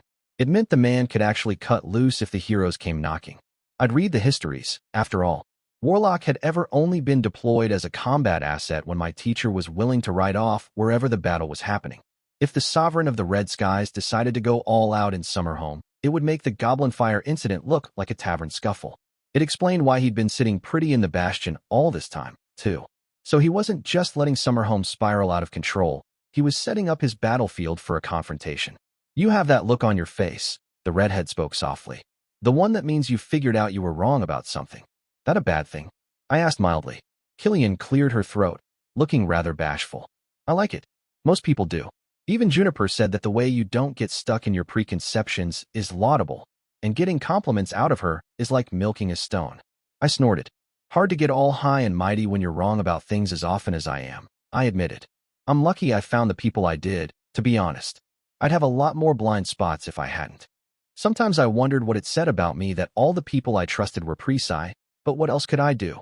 If I wanted to get anything done in Callow, I'd need the 15th backing me, and the core of my legion was from the Empire. In time that might change, but as the months passed, I was beginning to think certain things might not. How could I trust a new officer more just because of the land of their birth, when the likes of Nock and Robber had been with me since the beginning? I think we're luckier to have you, the redhead said softly. I don't think you realize what it means for the 15th to have someone like you at the helm. I hadn't drunk nearly enough wine to justify the flush that took my cheeks at the almost whispered words. Gods, but Killian was pretty. I still didn't know if she had any interest in women, though. I'd thought about asking Hakram, but that would have been as good as declaring an interest, and I wasn't quite there yet. Still, unlike with pregnancies, it wasn't like fraternization was against regulations, so long as the people involved weren't in a direct chain of command. Someone like me. I repeated in a murmur, wishing the redhead wasn't sitting on the other side of the table. Killian bit her lip. A woman who dash. Someone knocked at the door, and I felt the sudden urge to order a round of hangings. Really? Couldn't whoever that was have waited for another few moments? Hakram entered the antechamber a moment later, and for the first time since I could remember, I glared at my adjutant. The senior mage recoiled like she'd been burned, cheeks reddening. The tall orc eyed us both curiously, but he knew better than to ask. Report, adjutant, I ordered with ill grace. Ma'am. He saluted, raising hairless brows at my tone. Your hunch was right. About 20 servants were indisposed at the last minute and had to be replaced by relatives. We have the replacements in custody. I grumbled under my breath, irked at the knowledge that the news would have kept if he'd waited a little longer. Were any of them armed? I asked, setting aside my irritation for the moment. The orc shook his head. Several of them had scars, however, the kind you get in military service. I grimaced. That was suspicious, but circumstantial at best. There were plenty of veterans from the conquest who'd had to get mundane jobs after the Empire had taken over. The legal aspect of things didn't concern me over much. This would have been trickier elsewhere, but Summerhome was under martial law, and regardless, as the squire, I was pretty much a law unto myself. But part of me balked at ordering forceful interrogation based on barely floating evidence. We'd have to do without. Keep them under heavy guard, I told Hakram. At least 2 lines, one of them with munitions. If someone with a name mounts a rescue operation, they should toss sharpers in the cells before getting the hells out of there. I was less than optimistic when it came to the victory chances of my legionaries against a band of heroes, goblin munitions or not. The 15th was already at half strength. I had no intention of losing any more soldiers in a full stand against the likes of the lone swordsman. A rough voice cleared their throat from the threshold to my rooms. Afalabi will get pissy if we move too many troops into the Commodal Palace, Legate Juniper told me, strolling into the room. Like the rest of the people in my quarters, she was in full Legion gear. From the looks of it, she'd had hers cleaned and polished recently, which is much of a concession to propriety I'd been willing to order my officers to make. Attending a dinner with a general of the Empire in armor was in poor taste, but with the swordsmen likely to make an appearance, I wanted them ready to fight. The general should have taken care of this fucking mess before we arrived, if he wanted to have that right. I grunted. Juniper flashed ivory fangs in a hard smile at my words. I don't disagree, my legate replied. Just warning you, we won't be making friends in the 12th with your plan. We'll deal with that if we survive the night, I mused. Which was, truthfully, still up in the air. We had the defensive position and we knew they were coming, but 4 heroes weren't something to sneeze at. Entire kingdoms had been toppled by less. I wasn't going to risk Hakram in a fight, nascent name or not. So my only backup for the initial phases of the battle would be Apprentice. How useful the Sonic would actually be in a life-and-death struggle remained to be seen. He hadn't given me the impression he was someone used to the rougher side of being named. Senior Mage. Juniper spoke flatly, only now deigning to acknowledge Killian's existence. Our caster lines will be needing their instructions soon. The redhead flushed, looking guiltily at her half-finished wineglass. I had a few questions for her earlier, I told Juniper, hoping to deflect some of the attention. I'm sure you did. The legate replied serenely, not a hint of impropriety on her face. Hakram coughed into his fist, and I made a mental note to take revenge on him for this at some point. Lady Squire, ma'am. Killian saluted the both of us, pausing by a still grinning Hakram to daintily kick his ankle.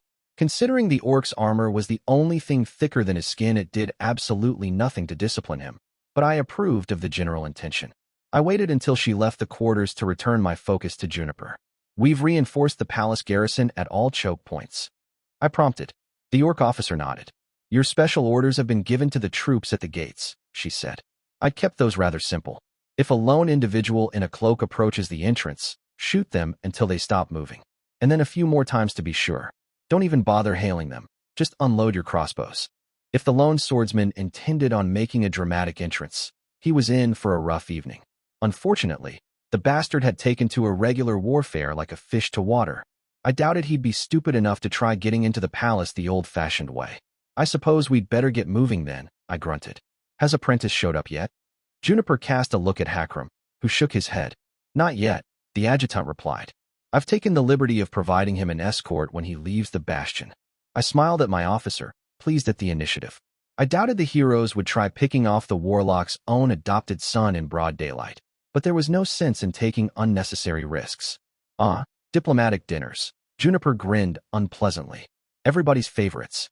At least the food won't be poisoned this time, I noted. That's a marked improvement. Does that mean you won't be breaking anyone's bones tonight?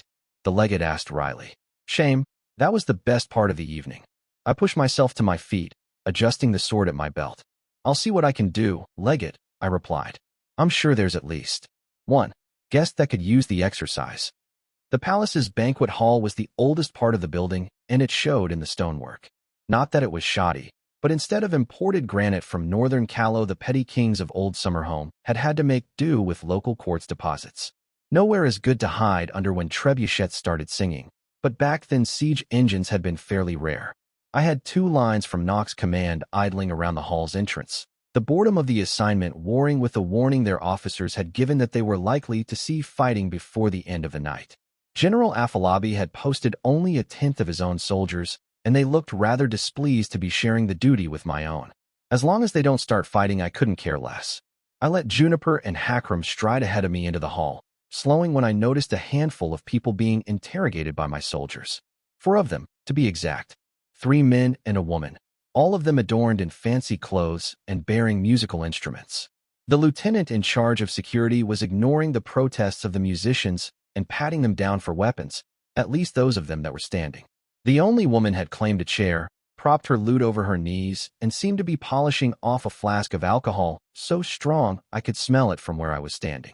I found the supreme unconcern rather amusing, and out of curiosity, I claimed the seat next to hers. Dare I ask what you're drinking? I said. She grinned drunkenly, shaking the silvery flask. Why, the very elixir of life, she replied theatrically. Back home they call it the water that burns. Well, anything in contact with it definitely would become flammable, I observed. I didn't recognize her accent. Not Presai or Calawan, and her coloring was a little too light to be a Tagreb's. Her strong nose and curly dark hair were striking, if short of outright attractive, provided no real hint as to her origins. Assurin, the stranger said. Pardon me, I replied. I'm Assurin. You're trying to figure out where I come from, she told me amusedly. The staring was a bit of a giveaway. The thalassocracy of Ashur, huh? First time I'd ever met anyone from there. It wasn't that they were isolationist, per se, but more that they rarely bothered visiting anywhere boats couldn't reach. The Assurance had stayed much closer to their Balite roots than the Dominion. They were still part of the hegemony, for one. Not that being a member of the Balite hegemony meant as much as they once had. The old maritime empire had been on the decline since centuries before my birth. So why's an Assuran bard trying to get drunk in a Calawan fortress? I asked. I am not trying, she informed me proudly. I am succeeding. I snorted. She offered me the flask, and, against my better judgment, I took a sip. I promptly started coughing. Gods, I rasped out. How are you not dead? My liver is cast iron, she admitted solemnly. To answer your question, I drifted towards here when I heard about the rebellion. Seems to me there's a song in there. I handed her the flask back, and to my horror, she drank from it like it was river water going down her throat. Are you even going to feel your fingers when you strum that lute? I asked dubiously. Doesn't make as much of a difference as you'd think, she acknowledged cheerfully. Besides, I am not a mere bard. This will be good. I coughed, still trying to rid my throat from the stranger's devil water. She rose to her feet, teetering back and forth, and reached for something above her head. Her hand came back empty. Right, she muttered. I lost the hat. No matter. Striking a pose with her foot resting on the seat she'd vacated, the woman swept the horizon in a generous gesture. Before you stands Almirava of Simra, minstrel without peer. She punctuated the announcement by sweeping a few strings, the resulting sound eerily similar to a cat getting stepped on. I could feel everyone else in the hallway suddenly staring at us, and had to suppress a smile. That sounds technically true, I mused. Have you considered you may have a drinking problem? My flask is almost empty, Almirava agreed. That is a problem. The officer in command approached us carefully, hand on his sword. Lady Squire, he asked, is there a problem? I waved the question away. None at all, I replied. Continue your work, Lieutenant. He saluted before returning to the other musicians. I felt the bard, minstrel, staring at me and sighed. Well, so much for anonymity. Catherine Foundling. I introduced myself. I had a feeling, the Assurance said. Can't think of another reason they'd allow a dear wraith your age this deep into the palace with a sword at her hip. Most people would be a little warier at the revelation they've been talking with a villain, I murmured. Most people would have passed out before they got hallway through the flask, Almirava grinned. Besides, you've yet to set anyone on fire, so at least one of the rumors is wrong. God's damn it. Was that really going to follow me everywhere? At least she hadn't mentioned Summerhome or Goblin Fire. There's rumors? The minstrel chuckled. My dear lady, you're the Calawan apprentice of the man who conquered the kingdom. There's a tale in every city from Attaque to Salia, each wilder than the last. All of them flattering, I'm sure. I spoke drily. Almirava hummed. Opinions are split, actually. Of course, there's the usual crowd in favor of removing the head of anything in contact with the Empire. But you'd be surprised how many Calawans are cautiously optimistic. That, I trailed off. You're right. I am surprised. There are some who think having one of their own high up in imperial ranks might solve some of the most undesirable aspects of the Presi occupation, the minstrel said. They might not be allowed as the stone-her-to-death crowd, but they do exist. You seem remarkably well informed for a wandering minstrel, I said. The Assurance shrugged. You pick up things, playing in taverns. I'm sure you do. I rose to my feet. It was a pleasure, Almirava, I said. But I have a reception to attend. Have fun, the minstrel waved cheerfully. I kept my smile on my face until I'd turned, taking aside the lieutenant when I passed by him. I leaned into his ear. The woman I was talking to. She won't have any weapons, but I want a pair of crossbowmen keeping an eye on her at all times, I murmured. The man nodded, and I patted him on the shoulder, squaring my own as I entered the banquet hall. Come out and play, lone swordsman. I'm ready for you this time. Book 2, Chapter 7, Reception. Always walk into traps. Evil is clever and patient and never as vulnerable as when it thinks it holds all the cards. Eudokia the oft-abducted Basilia of Nice. I'd been in a few dinner halls, now that I'd actually left lore, but the Commodore Palaces was by far the grimmest. No tapestries or mosaics, not even a statue. Naked stone everywhere, with carved large stone slabs for tables and smaller ones for benches.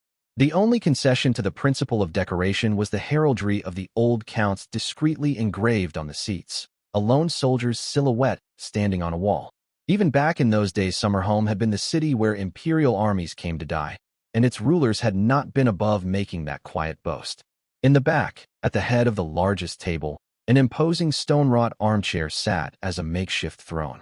There was something undeniably odd about seeing a middle-aged Sonic in a silken tunic installed in an ancient Calawan throne, but I had to admit that General Afolabi Magoro cut a striking figure.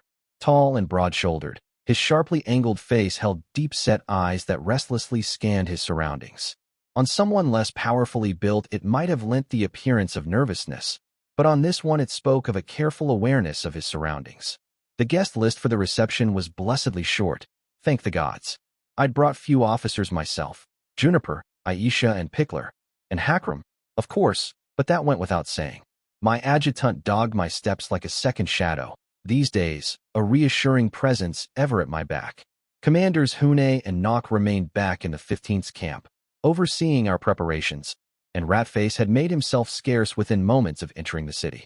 He'd left a message indicating he'd gone to make like a fishmonger, which I assumed to mean he was coordinating with Afolabi's supply tribune and discreetly swapping supplies with the other man.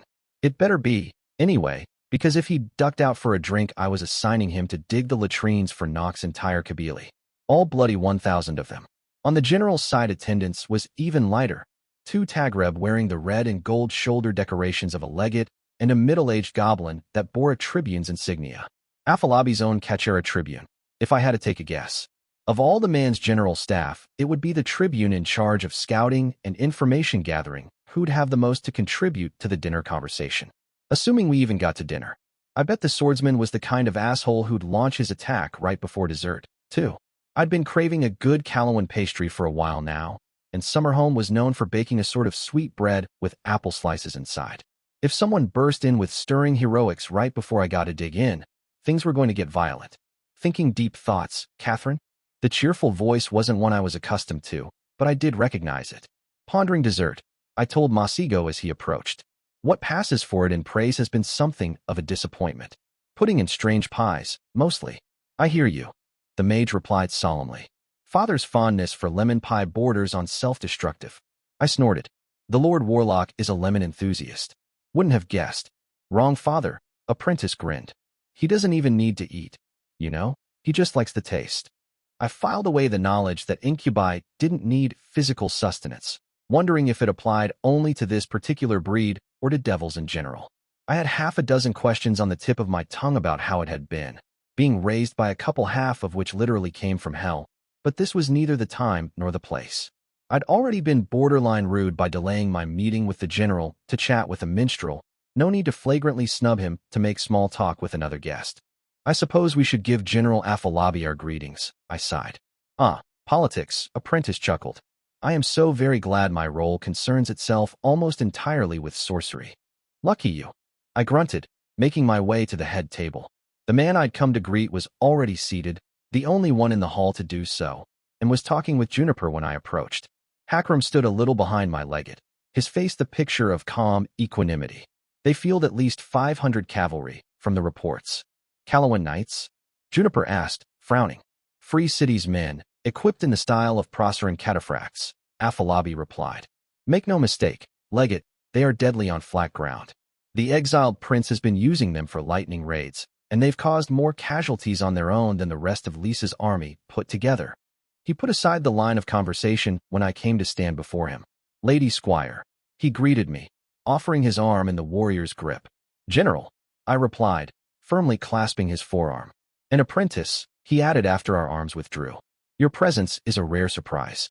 Will your lord father be joining us? Masigo ignored the pointed undertone and lack of offered grip without blinking an eye. Maybe later, the younger Sonic shrugged. He's putting the finishing touches on a project better not left unattended. Afolabi almost winced before getting his face under control. I could sympathize. Anything the sovereign of the Red Skies deemed worthy of continued supervision was not something you wanted loose in a city that was your responsibility. Putting Summerhome under martial law meant that if any damages occurred while the city was under it, the tower would be expected to foot the bill. Explaining to the imperial bureaucracy that a few 100,000 Orii had to be sent west to make up the damages caused by a fully incarnated demon would be a very, very unpleasant conversation. I decided to steer this towards a relatively safer subject. The Duke of Lys is fielding cavalry, then? I asked. I hadn't heard. The only thing the Duke fields is a banquet table. Afolabi sneered in contempt. The Countess Marchford is the only opposing strategist worth considering in this campaign, but it is not her forces with the horsemen. She based the mercenary company known as the Silver Spears in her domain, and it's been harassing our flanks. Cavalry had always been the glaring weakness of the legions of terror. Horses were rare in praise, and the Empire's neighbors had been understandably reluctant to ever sell them any. The closest the legions could put forward was Orcish wolf riders, but Black had spent an entire evening with me detailing the many limitations of those. They were harder to supply, for one. The breed of steppe wolves that grew large enough to be ridden required a prodigious amount of meat to sate their hunger, and out on a campaign letting them hunt was rarely an option. There was also the fact that, when it came down to it, horse cavalry was almost always better. They were quicker, heavier, and much less reluctant to run straight into a line of enemy soldiers. Wolf mounts were also much harder to replace. They were raised with their rider, and should the orc die, they would violently refuse another one. Sometimes they even went berserk with grief and had to be put down. Worse, humans and goblins were unable to use them. The few experiments made to adapt them had led, Black implied, to well-fed mounts, but no progress whatsoever. As raiders and tools to spread terror, they were second to none, but it had to be kept in mind they were a very specialized kind of cavalry. We'll have to root them out if we're to move deeper south, I noted.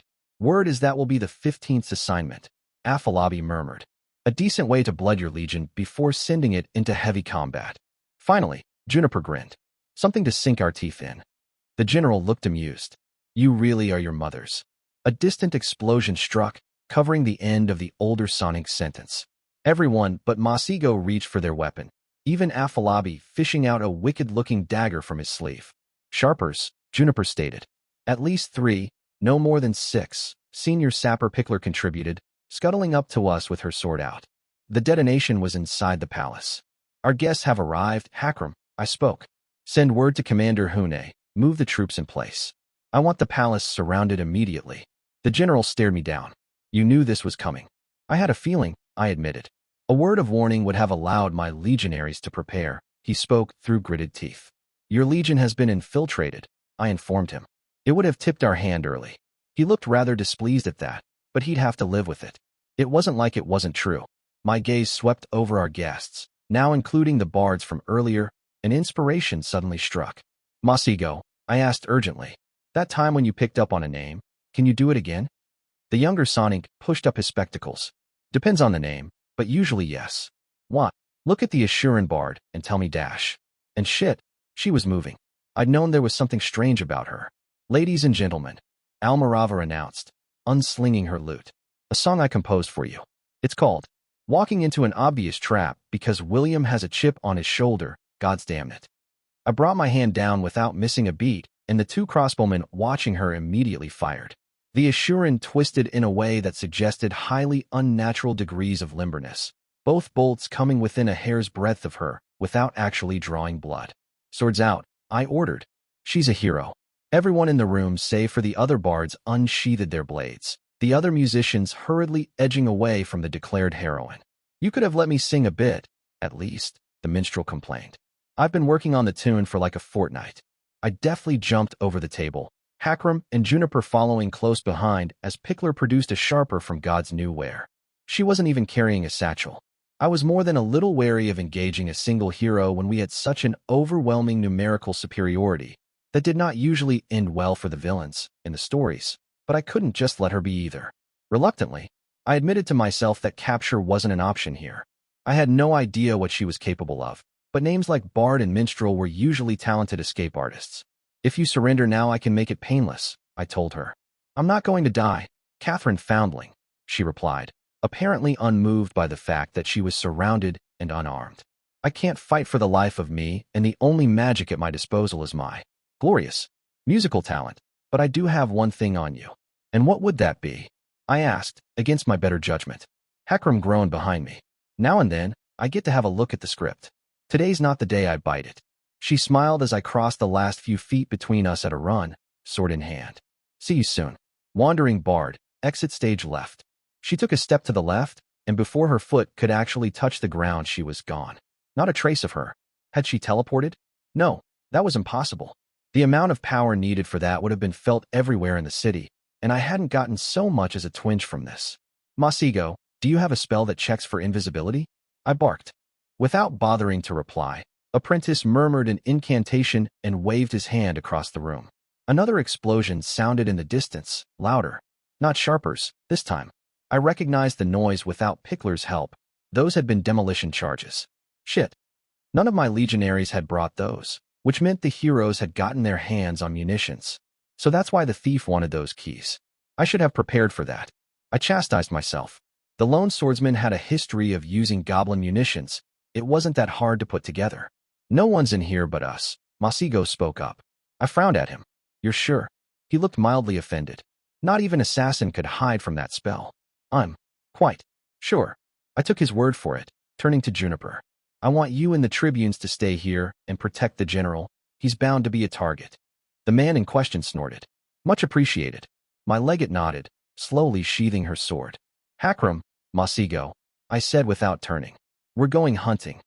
I left a full line covering Afalabi along with my officers, bolstering his own guard.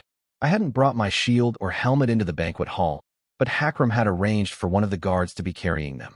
Going against the swordsman with anything but my best struck me as a very bad idea.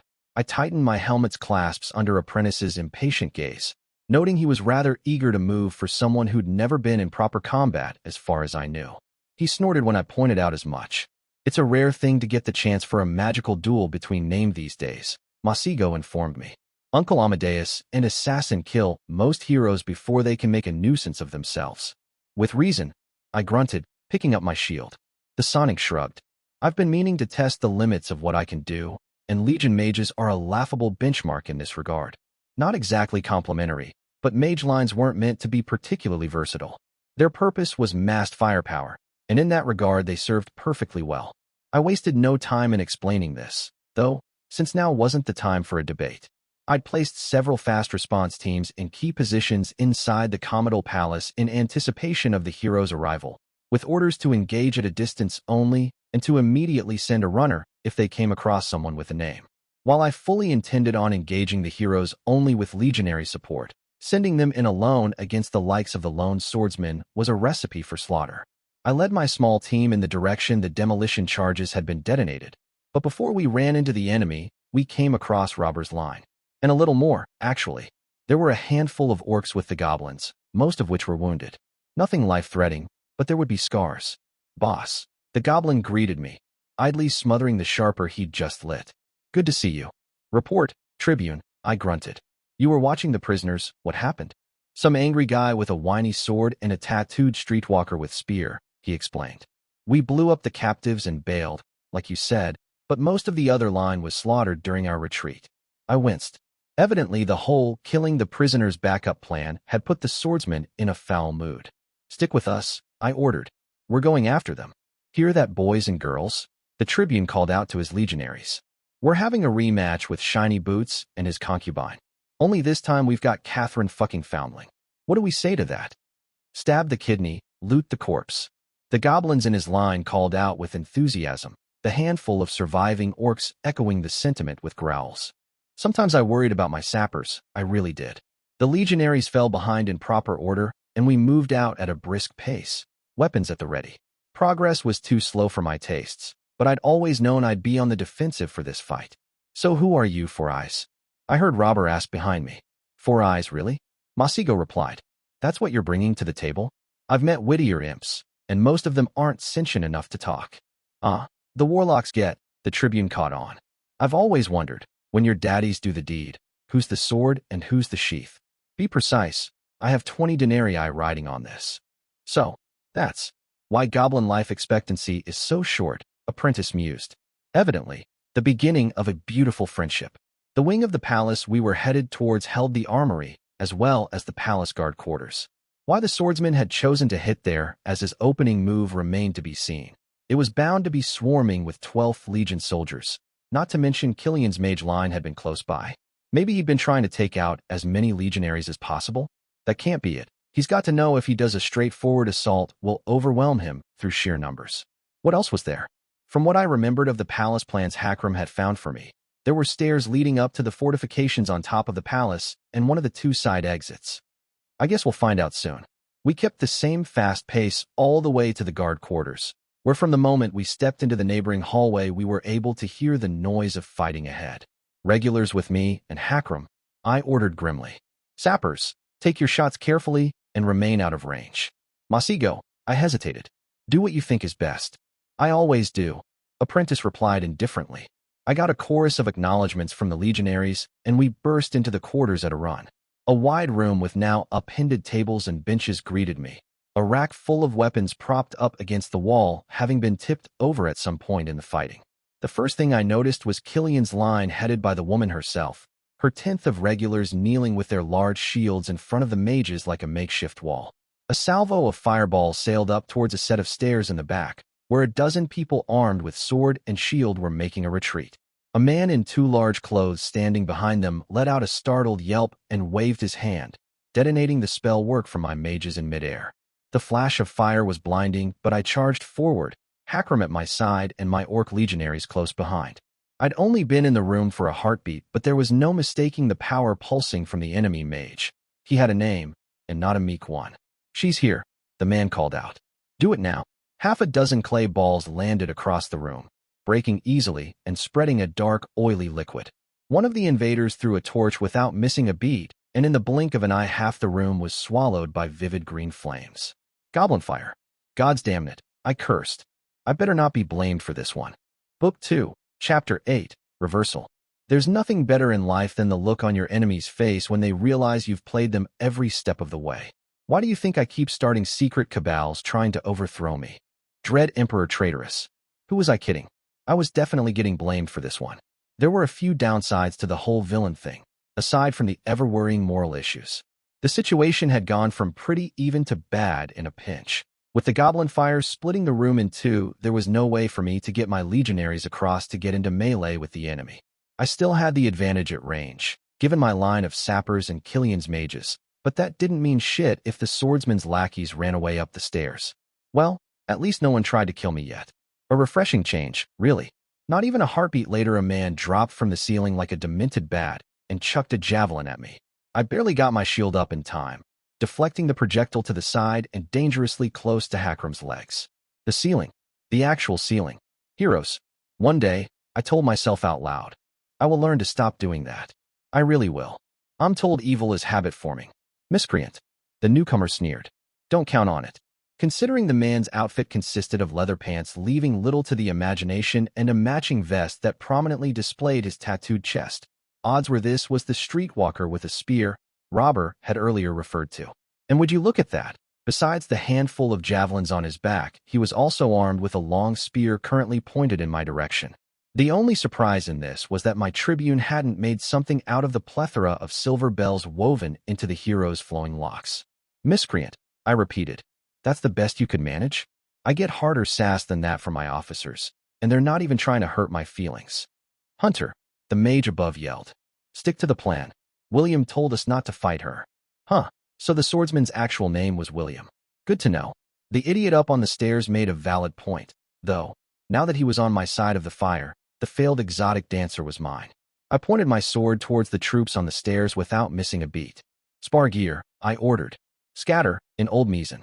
The official command for the use of sharpers. Robbers' sappers obeyed like the well-oiled machine they were, and I turned my eyes on the hero. That should have been enough, keep the others busy for a while. Hunter stepped forward fluidly, clearly intent on a dramatic duel, but I was having none of that. Fireballs, Killian. I spoke over the roar of the flames and raised my shield as I made for the enemy. The man's look of horrified surprise was priceless as sharpers exploding in the background punctuated the scene. Was it villainous to delight in fucking over your enemies? Because the glee I felt at the sight of the man trying to dodge a salvo of fireballs with only 5 feet of space to work with felt a little unholy. He gave it a decent shot, but my mages were professionals, and he took one in the legs and another in the chest, sorcerer's flames scorching his exposed skin like a pig on a spit. That's why we wear armor. You bloody amateur. I muttered under my breath. The blast had knocked him off his feet, and before he could get up I was on him, kicking him in the chest like I'd done to so many pit fighters back in the good old days. Unlike those same men, though, he rolled with it and deftly pricked at me with his spear. Maybe if I hadn't trained with the likes of Black and Captain the Speed would have surprised me, But as things stood, I slapped away the pathetic effort for what it was and retaliated by scoring a vicious gash on his cheek. I'd aimed for the eye to cripple as early in the fight as I could, but the bastard somehow managed to twist away and land in a crouch. I would have been impressed by the flexibility displayed were I not currently doing my best to stab him. From the corner of my eye, I saw a glowing blue projectile flying towards me, but an identical one collided with it a heartbeat later, both fizzling out under the impact. The magic missile. You filthy dabbler. Masigo laughed behind me. Please, conjurer, allow me to school you in how a real mage fights. I would have taken a break from my own fight to remind Apprentice that monologues were one of the leading causes of villain deaths, but before I could open my mouth, the door we'd gone through was ripped off its hinges and flew through the air in the other mage's direction twice as fast as the blue projectile had. Clearly, Apprentice had that one under control.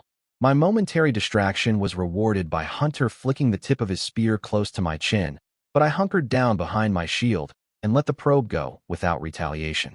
The hero was trying to edge around me so he could sink his teeth into the relatively easier targets that were Robber's Line and the Orc survivors, but Hakram was having none of it.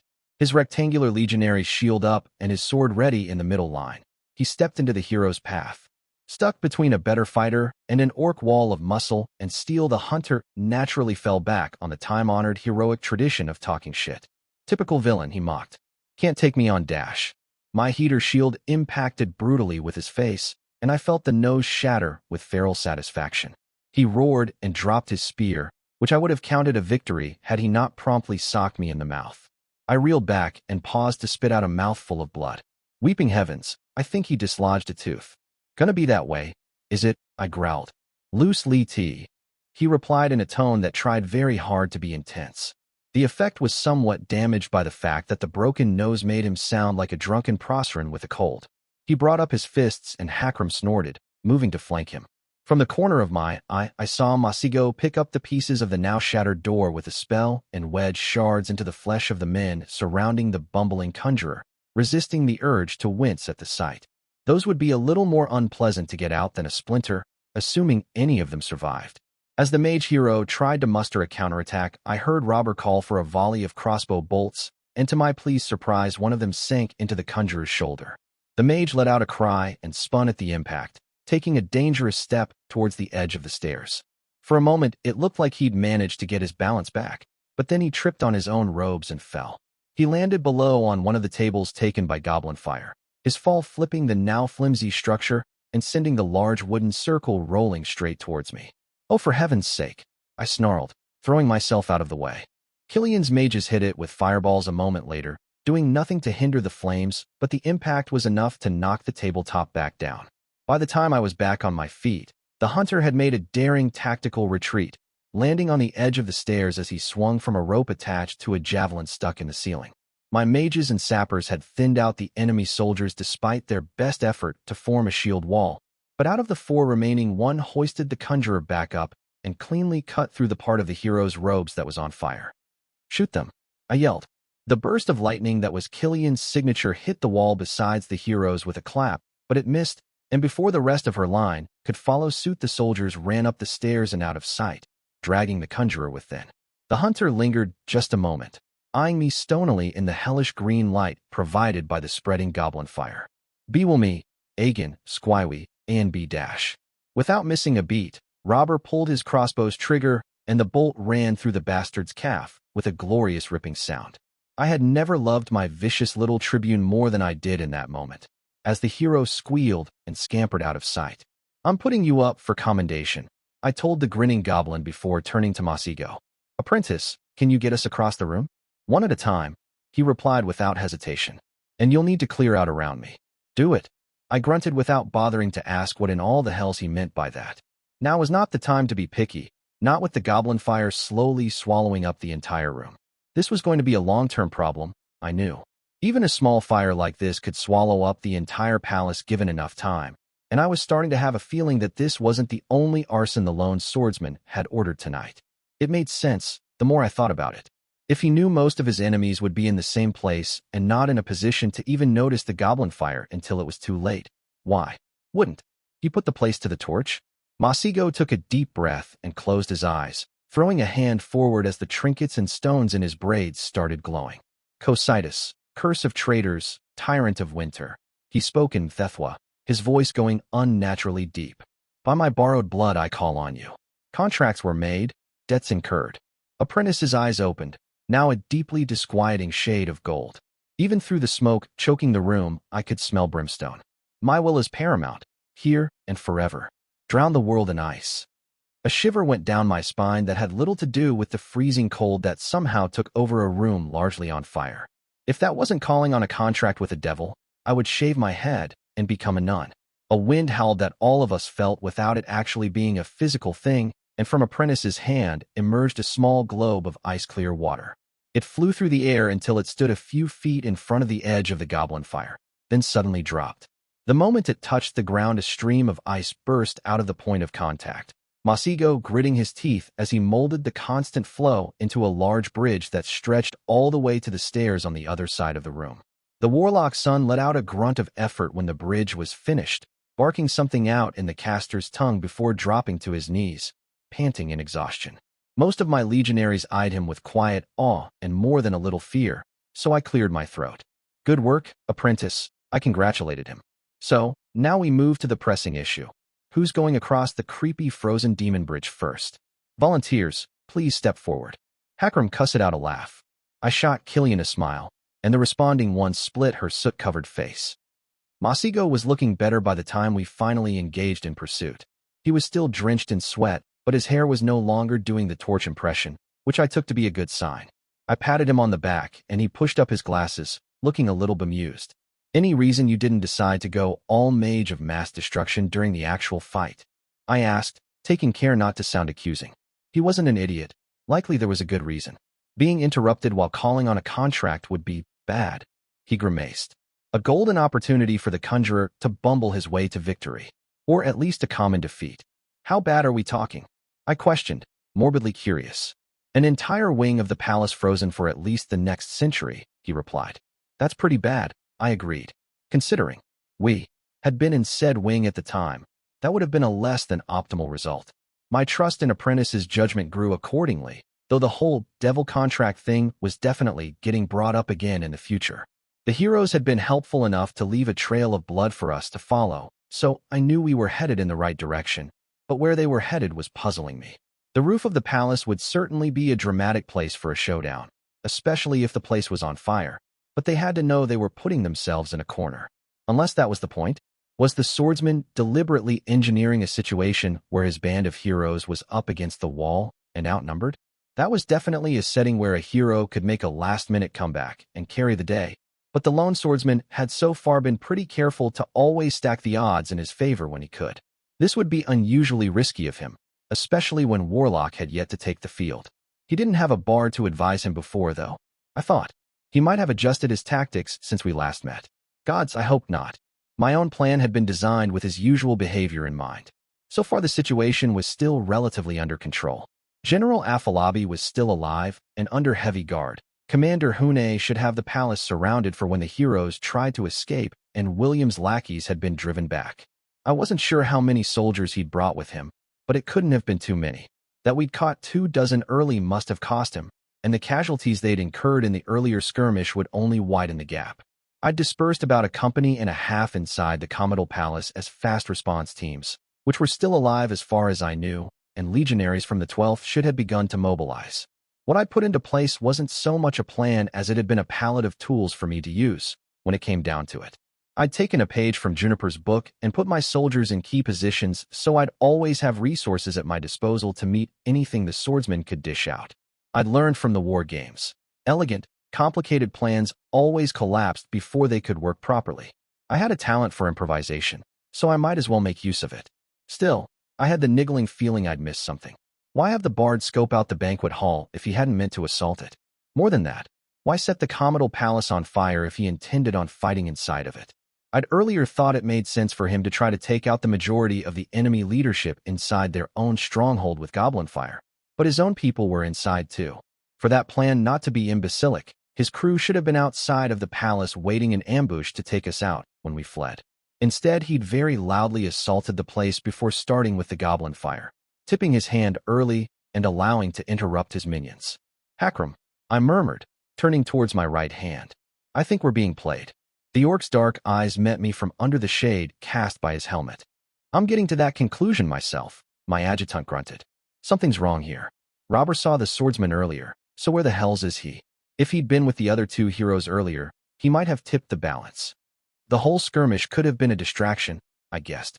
So he'd be able to get at Aplomb without my getting in the way. The tall orc shook his head. Doesn't fit. He hasn't targeted the general so far, and he had plenty of time before we arrived. He's not been shy about taking out Legion leadership so far. He could have held off until now to maximize the chaos. I replied, but it felt like I was grasping at straws. You need to stop thinking like a general, Squire. Masigo interrupted, catching up to us. We've had this conversation before, remember? The 12th has never been the target here. Neither was Summerhome itself. I started. You think your father's still the target? I realized, then shook my head. Doesn't fit, apprentice. We know the swordsman was here not long ago. He was seen. He'd never attack Warlock without being the tip of the spear. The Sonic rolled his eyes. God save me from Calawans. They have a mage. Catherine.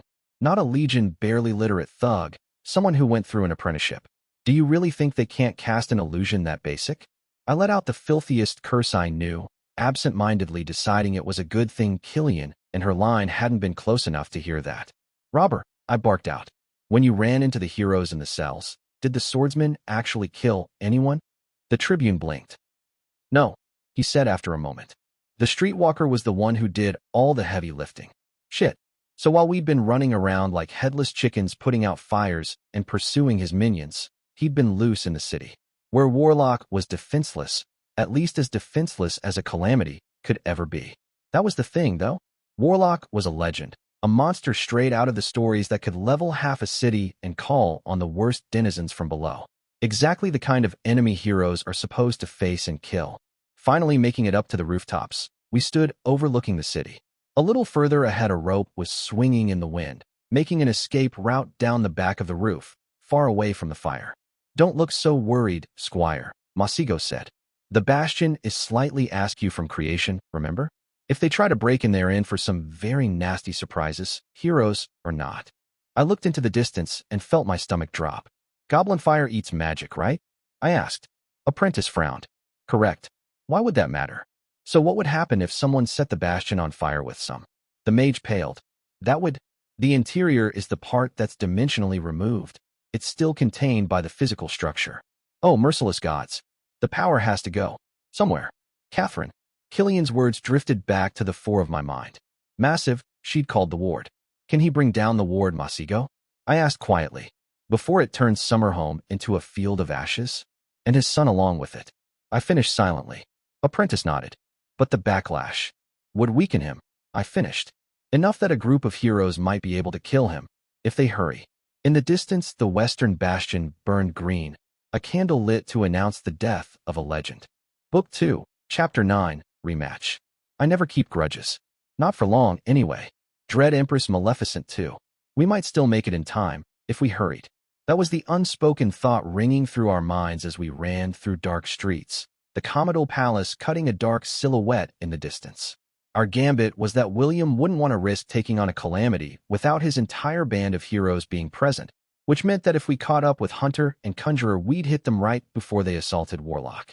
There were only 3 of us now, Hakram and I following close behind Apprentice as he guided us through unfamiliar territory. Waiting for all of my legionaries to shimmy down the rope would have taken too long, especially given the equipment some of them carried. Better to have them catch up whenever they could. Commander Hune should have set up roadblocks around the palace anyway. I could grab some backup when we ran into one. While I had no personal affection for Warlock, I could recognize it would be a very bad thing if the heroes managed to kill him, or even seriously wound him. Black hadn't been kidding when he'd told me that order and praise rested on the myth of imperial invincibility. The old defeats had been washed away by the unbroken string of victories that had flowed since the first days of the conquest. But if the swordsman managed to kill a calamity, word would spread slowly at first, but it would spread. Retired soldiers all over Callow would reach for their swords and wonder if, perhaps, now was not the time to settle the old score. Maybe once that thought would have brought a smile to my face, the prospect of the land of my birth fighting tooth and nail to gain back its independence. But I knew better. I had seen the Imperial war machine up close, learned its ways and commanded its soldiers. Any war of liberation would turn into a bloodbath, and, worst of all, Callow would lose. Half the country would be turned to ashes before the last of the resistance was put down, and when the tower's authority finally went unchallenged, then the Procerans would strike. Like they were doing now, through their puppet lease. The knowledge that the first prince was funding the rebellion had not come as a surprise to me, but even now it left a foul taste in my mouth. Once again, Callow was the battleground where the continent attempted to keep praise in check, and it would be my compatriots who'd see their lands ravaged for that holy purpose. The awareness that I was anything but blameless in this made it even worse. I'd let the lone swordsman go knowing he would set Callow aflame, knowing that thousands would die in a calculated gambit on my part to rise to prominence in the Empire. Once, when I'd had my perspective nudged by my encounter with William, I'd been disgusted at the idea of blacks sacrificing my countrymen like cattle to see me healed. Every day since I'd wondered at that particular bit of hypocrisy. Was I not doing the same by letting a hero go free for my own purposes? That I had benefited directly from the ritual sacrifice of the death row inmates instead of in an abstract sense had seemed important back then, but now I wondered. I'd put on a villain's cloak for the sake of Callow, telling myself it was for a greater good, but at the first given occasion I'd pushed the same country into civil war. I still believed, deep down, that the ends justified the means. That by bleeding away a few thousand lives now, I was securing a better future for Callow, one where the imperial yoke held the old kingdom without strangling it. And yet how could I not be worried when the monsters I rubbed elbows with lived by the same ideology? Militia, black, captain, even warlock, they all seemed so reasonable. They were evil, certainly, but in a world where evil would always exist, having such a rational form of it in charge seemed like the best possible outcome. I had arrived at that conclusion just as rationally, but on an instinctive level, I found it deeply repugnant that the best outcome in anything could be the subjugation of my people to foreign nobility that openly considered Callowans little better than cattle. There were no easy solutions for me, no magical fixes that would see everything end happily ever after. How strange that I had turned from a girl who didn't believe in stories into a villain living through one. It didn't matter, in the end. I was committed. My choices had been made. I'd sold what little soul I had to barter with for a sword, and the right to use it to hack creation into something that suited me better. The lone swordsman thought he was freeing Callow, but all he'd accomplished was the making of a few corpses and the waving of old banners. Change, real change, had to be carved into the very institutions that held nations together. Anything else would just crumble in the span of a lifespan, when the individual who'd managed it by sheer force of personality died. I had studied the defeats and triumphs of the Empire and learned this. To change creation, it was not enough to simply kill the parts of it that oppose you. You could rage at the tide for your whole life, the way so many dread emperors and empresses had, but no amount of flying fortresses and ancient ascension rituals were going to earn a lasting victory. For over a millennium, praise had unsuccessfully attempted to invade the kingdom through mad and vainglorious plans, but they had all come to naught, because the reality had been that Callow's armies were stronger than the Empire's. My teacher had won because he'd recognized that fact, and then changed the legions into something reflecting the outcome he'd desired. No armada of gargoyles, no child sacrifice-powered landships, just the patient labor of true reform. If I wanted Callow safe and prosperous, it was that same kind of work I needed to get done. Anything else, and I'd just be William's villainous mirror, raging at a status quo and uselessly attempting to topple it one corpse at a time. Just thinking of it was enough to send a fresh wave of rage through me. What did the swordsman think he would accomplish by this? Holding an entire city hostage to kill a single man. Over 50,000 lives risked on a gambit that wouldn't even win the war, just broaden it. I'd not turned a hero loose so much as a plague.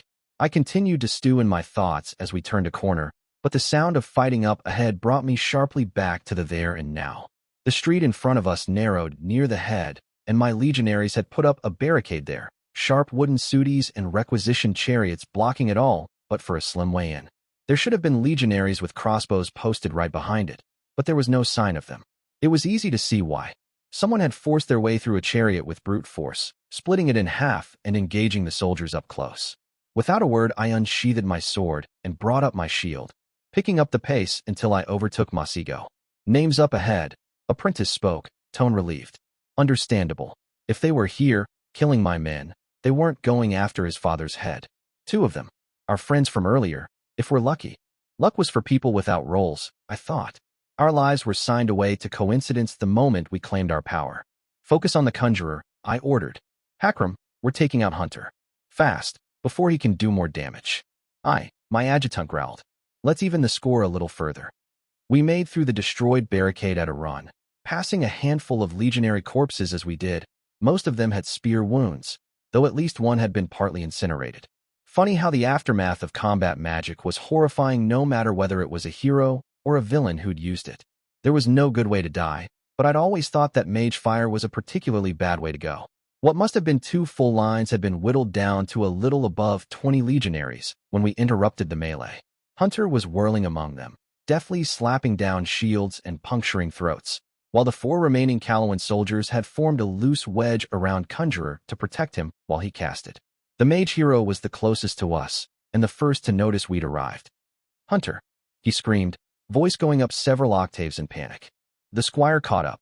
Masigo hissed out an incantation and stomped the ground, the street's paved stones rippling like water until they turned into a wave that toppled the conjurer and scattered his escort like rag dolls. Someone was done fucking around, apparently. My soldiers yelled triumphantly at the sight of my arrival, a few cries of 15th, 15th, ringing as they threw themselves at Hunter with renewed vigor. Hakram and I pushed forward, ignoring the conjurer. My adjutant slowed to calmly plunge his sword through the eye socket of a fallen enemy soldier before catching up, the 2 of us impacting the hero at the same time. Taking 2 shields to the chest wasn't enough to knock him down. He rolled with the force, flipping and landing on his feet as he slapped down the shaft towards my neck. My shield forced back the spear, but it didn't slow him down. Hunter took a quick bound to the side, circling around Hakram and ramming his weapon into my adjutant's foot. Whatever his spear's head was made of, though, it wasn't sharp enough to punch through steel plate. All the hero got to show for his strike was the grinding sound of metal on metal. A legionary came from behind and forced him towards us with a strike aimed at his back, failing to draw blood, but succeeding in putting him off balance. Just the kind of opening I'd been hoping for. Hunter ducked under my arming sword swing, but I came back to slam the pommel of my sword on the top of his head. He groaned in pain, and for his troubles I landed an armored kick straight onto his abdomen, feeling a rib give. On a regular opponent, that would have earned me the time to place a killing blow, but heroes were made of sterner stuff. He twirled on himself, the bottom of his spear landing a blow on my leg that knocked me off balance. With a curse I dropped to one knee, but my countless hours of training had not been wasted. When the tip of the spear came for my throat, my shield was already up. Hakram growled and pushed him back, following the shield bash with a quick thrust to the exposed stomach. He scored blood, but the wound was shallow and the hero's retaliation brutal. Both hands gripping the spear, he rammed the wood into my officer's nose. Hakram rocked back with a roar, and the smooth thrust that came a moment later would have passed through the roof of his mouth if I hadn't slapped it down with my sword at the last moment. When you back a hero into a corner, Black's voice reminded me, do not under any circumstances let the fight drag on. The more desperate the situation, the more dangerous they become. Steady, adjutant, I spoke. Steady and careful. It's like trying to strange an eel. The orc cursed, but he backed away and moved to flank our opponent. Coma me foos, Hunter laughed, twirling his spear flashily. There was a joke in there, but this was neither the time nor the place. Before I could get back on the offensive, Masigo yelled out a warning from behind us. I ducked just in time to avoid the conjurer floating through the air and screaming at the top of his lungs, the pale hairy legs revealed by the earlier cut robes twitching like a dying spider's. Less amusingly, one of his eyes and the same cheek had turned into a black, shriveled mess. Yeah, Apprentice isn't pulling his punches anymore. He landed right in the middle of my legionaries, and then whatever spell was holding him blew, a blast of transparent sorcery, smacking them away with a sound like a thunderclap. Unfortunately for Hunter, the edge of that detonation caught him. He took a half-step forward, somehow managing to stay on his feet, but I was already moving. My blade flashed as it came for his neck, and though he brought up his hand to shield it, I cut straight through the bone. Blood sprayed everywhere as it flopped lifelessly to the ground, splashing my face. But through squinting eyes I adjusted my aim and prepared to finish the job. There were only so many hands he could sacrifice to save his neck, and his stock was fast running out. The only warning I got was an itch between my shoulder blades. I hesitated for a heartbeat, almost deciding to finish Hunter anyway, and then began to turn. It saved my life, The arrow punched through the plate less than an inch away from the spine. I bit down on a scream as a cloaked figure on a rooftop across the street calmly notched another arrow. "Apprentice," I howled. "Archer on the roof." A heartbeat later, a fireball exploded just short of the newcomer, but it wasn't Masego's work. My legionaries had finally caught up to us, and Killian's mages deployed behind the shields of half her line with grim professionalism. The senior mage herself flinging a bolt of lightning that knocked the archer off the roof and into an alley. Out of sight for now, but I wouldn't bet on that being the last I'd see of them. There was, I noted, no sign of Robber and his sappers. Had they taken another route? Weeping heavens, Robber, now isn't the time to get fancy on me.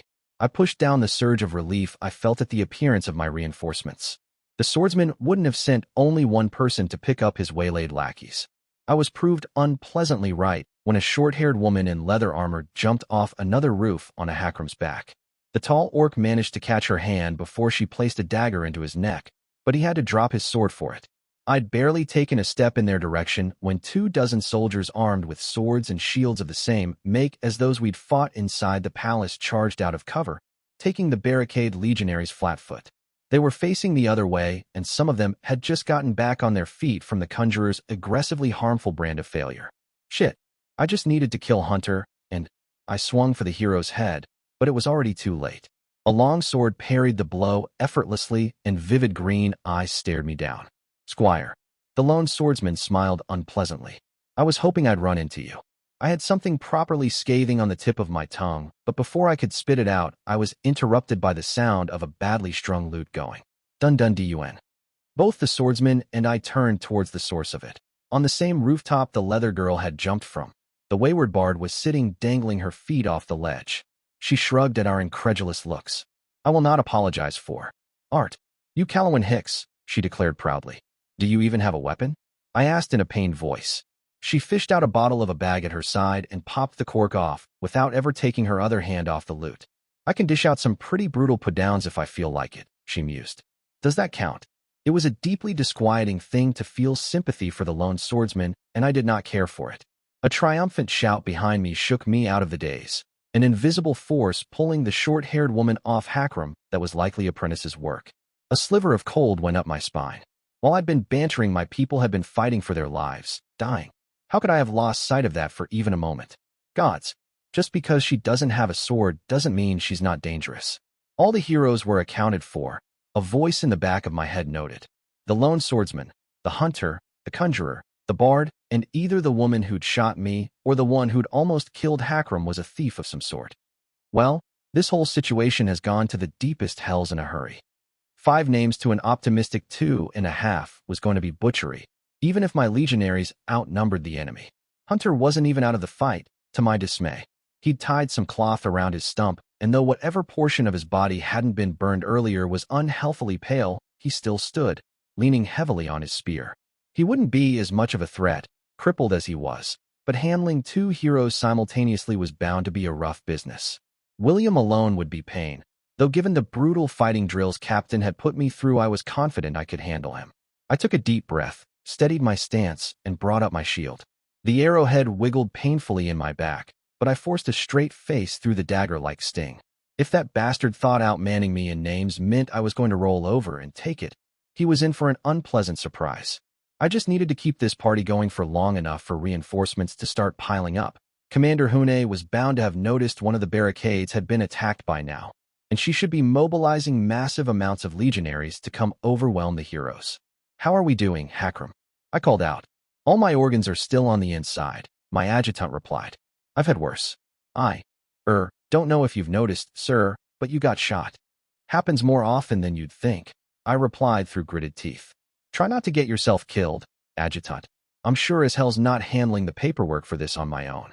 "Touching," William sneered. "You have a pet. Thief, take care of that thing." "If our walking disaster manages to keep their mage busy, it should be doable," the short-haired woman replied, tone amused. "You up for another round, big guy? I've still got an itch to scratch." "I'm not really comfortable with the slant you're putting on this fight," Hakram admitted, tone alarmed. Hunter put an end to the banter by lunging for me. I ducked the spear thrust and spun around him, sweeping his feet with my own in a move Black had taught me. I didn't even try to finish him off when he was down.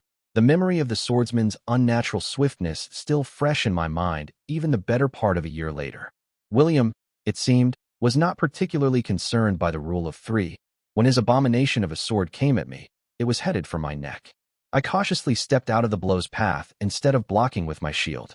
The last time that thing had kissed goblin steel, the steel had been the thing to give way. It was one of the reasons I'd made such a point out of sparring with Captain, since only an idiot would try to block the gargantuan woman's hammer. The reach was different, and William was quicker with his strikes, but the underlying principles remained the same. I cautiously gave ground when the swordsman pushed his attack, circling around to get a better angle. "You've gotten better," the hero noted. "But not quite good. Enough." His blade lit up like a star, and he swung at me, the very air shrieking as a wave of blinding power tore in my direction. Too wide to dodge, I knew, so I hunkered behind my shield and took it head-on. It was like getting kicked by a horse and swallowing a bright stick at the same time. The impact sent me flying, but that wasn't the worst of it. It felt like I was burning alive. Like in the moment the power had hit me, I'd been dropped in a bonfire that was just sentient enough to despise my very existence. I rasped out a breath from where I lay on the ground and scrabbled back to my feet, still half-blind and unsure how long had passed since I'd been hit. A flicker at the edge of my vision told me Hunter was back and at it, clipping the edge of my shoulder pad with his spear, but skimming off when I adjusted my stance. I tried to bash his face in, but I couldn't. Aim. Like this, and struck nothing. Another flicker, this time from my left, and my shield was the only thing that prevented me losing an arm. William's blade cut through the metal and nearly reached my fingers under it before he flicked the blade out with a flourish of the wrist. I could see them now, the both of them, my vision slowly returning. They approached me slowly but surely, taking their time in all their cocksure assurance that this was a done deal, that I was outmatched, hopelessly out of my league. They were right, of course, but we were far, far from done. I smiled a devil's smile, and my name howled, raging at the struggle ahead of me. "You want to go, swordsman?" I laughed, veins flooding with power. "Let's go, then." Book 2, Chapter 10, Release. Did you really think I wouldn't cheat just because I was already winning? Dread Emperor Terribilis 2. Oh, things are about to dash, the bard started, but I interrupted. "Shut up," I spoke, and wasn't watching her mouth snap shut the most satisfying thing I'd seen all week. The heroine tried to open her mouth, struggling in vain against the compulsion. That should take care of that, at least for a little while. The hunter charged for me again, but he was moving so very slowly. I stepped around the spear into his guard and opened him up from belly to throat with a single cut, letting him fall with a scream behind me as I stepped towards William without missing a beat. In the background, Apprentice and the Conjurer had begun their magical duel anew, lights and shaped elements flying back and forth as the heroes steadily lost ground. Things turned sour for the twit, even worse when Killian's mages started pitching in, a staggered flow of fireballs disrupting his casting and forcing him onto the defensive. They were adapting the rate of Fire Legion doctrine taught to deal with dug-in targets, barely a heartbeat passing between every strike. The mages would run out of juice in time, but hopefully by then Masigo would have closed the deal. There were only so many times the Conjurer could bumble his way out of defeat. No roll could stave off death indefinitely. Hakram was keeping his opponent at bay by the skin of his teeth, collecting cuts, but no wounds of any great import. His training was playing against him here. He'd never been taught to fight as a named, and legionaries were expected to kill in properly ordered ranks. Duels weren't taught in the War College, and that was one of the reasons the remnants of the Barricade legionaries were getting mauled by enemy soldiers. That they'd been caught flat-footed and dispersed didn't help, sure, but when it came down to it, Calawan's swordsmen were just better at fighting out of formation. In a contest of shield walls, the Empire would win 9 times out of 10, but chaotic melees were a poor fit for a stabbing short sword and unwieldy tower shield. Warriors against soldiers. They won't last much longer. Didn't matter. Ultimately, all the other fights were sideshows. Black had always stressed that the place of a named on the battlefield was to find the fulcrum, the tipping point, and then to yank that lever as hard as you could. For tonight's battle, there was no denying that the fulcrum was my duel with the lone swordsman. I think this one will go a little differently. I'm not half dead this time, I told William, casting away the wreck of my shield. The dark-haired man smiled. "Night's still young," he replied. As someone who got into pissing contests with alarming regularity, I could admire a good line like that. As the squire in charge of a city the bastard had been busy putting to the torch, I fully intended on making him eat the words along with a mouthful of dirt while I buried him alive. I raised my now free hand and strands of shadow wove themselves around it, forming a wicked-looking spear. I tossed it at William with a grunt, aiming for his abdomen, but the green-eyed hero raised an insultingly skeptical eyebrow. His sword came down and slapped the projectile to the side, where it dug into the pavestones with a howl. I hadn't figured out how to make it stop doing that yet. I wasted a heartbeat in surprise, though I really shouldn't have. The spear trick might have been the most dangerous ranged option in my arsenal, but I'd already known William's sword was far from a normal one. The whole keening sound, whenever it cut someone, was a bit of a giveaway. I pushed the thoughts away. Struggle would only raise me up for so long, and if I failed to get a definitive advantage before it was done, then I'd be facing a full-strength lone swordsman while exhausted. That way lay bad things, and not the kind of bad villains worked with. I focused on the power, let out a deep breath, and moved. The stone under my feet broke as I barreled forward towards William. He met me with calm, measured precision, his stance perfect even by the exacting standards of my teacher. He pivoted to let me pass him and struck for the back of my neck. I ducked under it, momentum carrying me in a slide on the stone, and cut at his legs. Pointless, now that he'd traded his leather duster and chainmail for actual plate, but just the force of the blow was enough to throw off his stance. He took a single step back and adjusted so he was facing me as I stood back up. He waited with his sword raised, unhurried. I was the one with a time limit. He could afford to let me go on the offensive and wait for me to make a mistake. I grimaced. For all that I'd stated that this fight would be different than the last one, I'd never had a real confrontation with the swordsman before. Taking him by surprise when half dead didn't count, and before that he'd trounced me effortlessly. Both our roles were related to combat, but there was no denying that he was a better swordsman than I was a swordswoman. It's in his bloody name. It shouldn't come as a surprise. I probed his guard, hoping for him to move, but he didn't bite. Green eyes remained trained on me, that fucking little smile never leaving his face. My name snarled at the sight of it, and I let the power guide me, following the set of instincts that weren't my own but not someone else's. My arming sword came high, for his eyes, but he stepped into my guard, and our forearms met. Sucker punching was usually what I would have gone for in a situation like that, but with his armor there was no point. I could hit hard and my gauntlets would add that little extra twist, but it wouldn't be enough to damage good plate. Instead, I grabbed the back of his head and smashed it into mine, the top of my helmet slamming into his forehead. For once being this short had come in handy. He grunted but pushed me away, slicing at my sword hand without pause.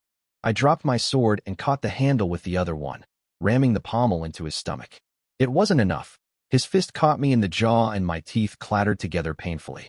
If he'd hit a moment later, I might have bitten through my own tongue, I realized with a start. I used the fear like the fuel it was, weaving my name into a lesser trick. The blast of dark power erupting from my hand threw him back. Finally, a solid hit. I wasted no time in weaving a few strands into a proper spear that took him right in the chest as he was trying to get up. I'd seen that working punch through plate, but aside from knocking him back again, it left him unharmed. Weeping heavens, what would it take to actually hurt him? Face still serene, William rose and went on the offensive. The flat of my blade slapped the side of his in a display of dexterity that would have been beyond me if not for my name, carefully avoiding for either blade to bite into the other. I flowed into a cut that would have torn through his forearm if he hadn't kept pace, blade twirling and coming down on the top of my head.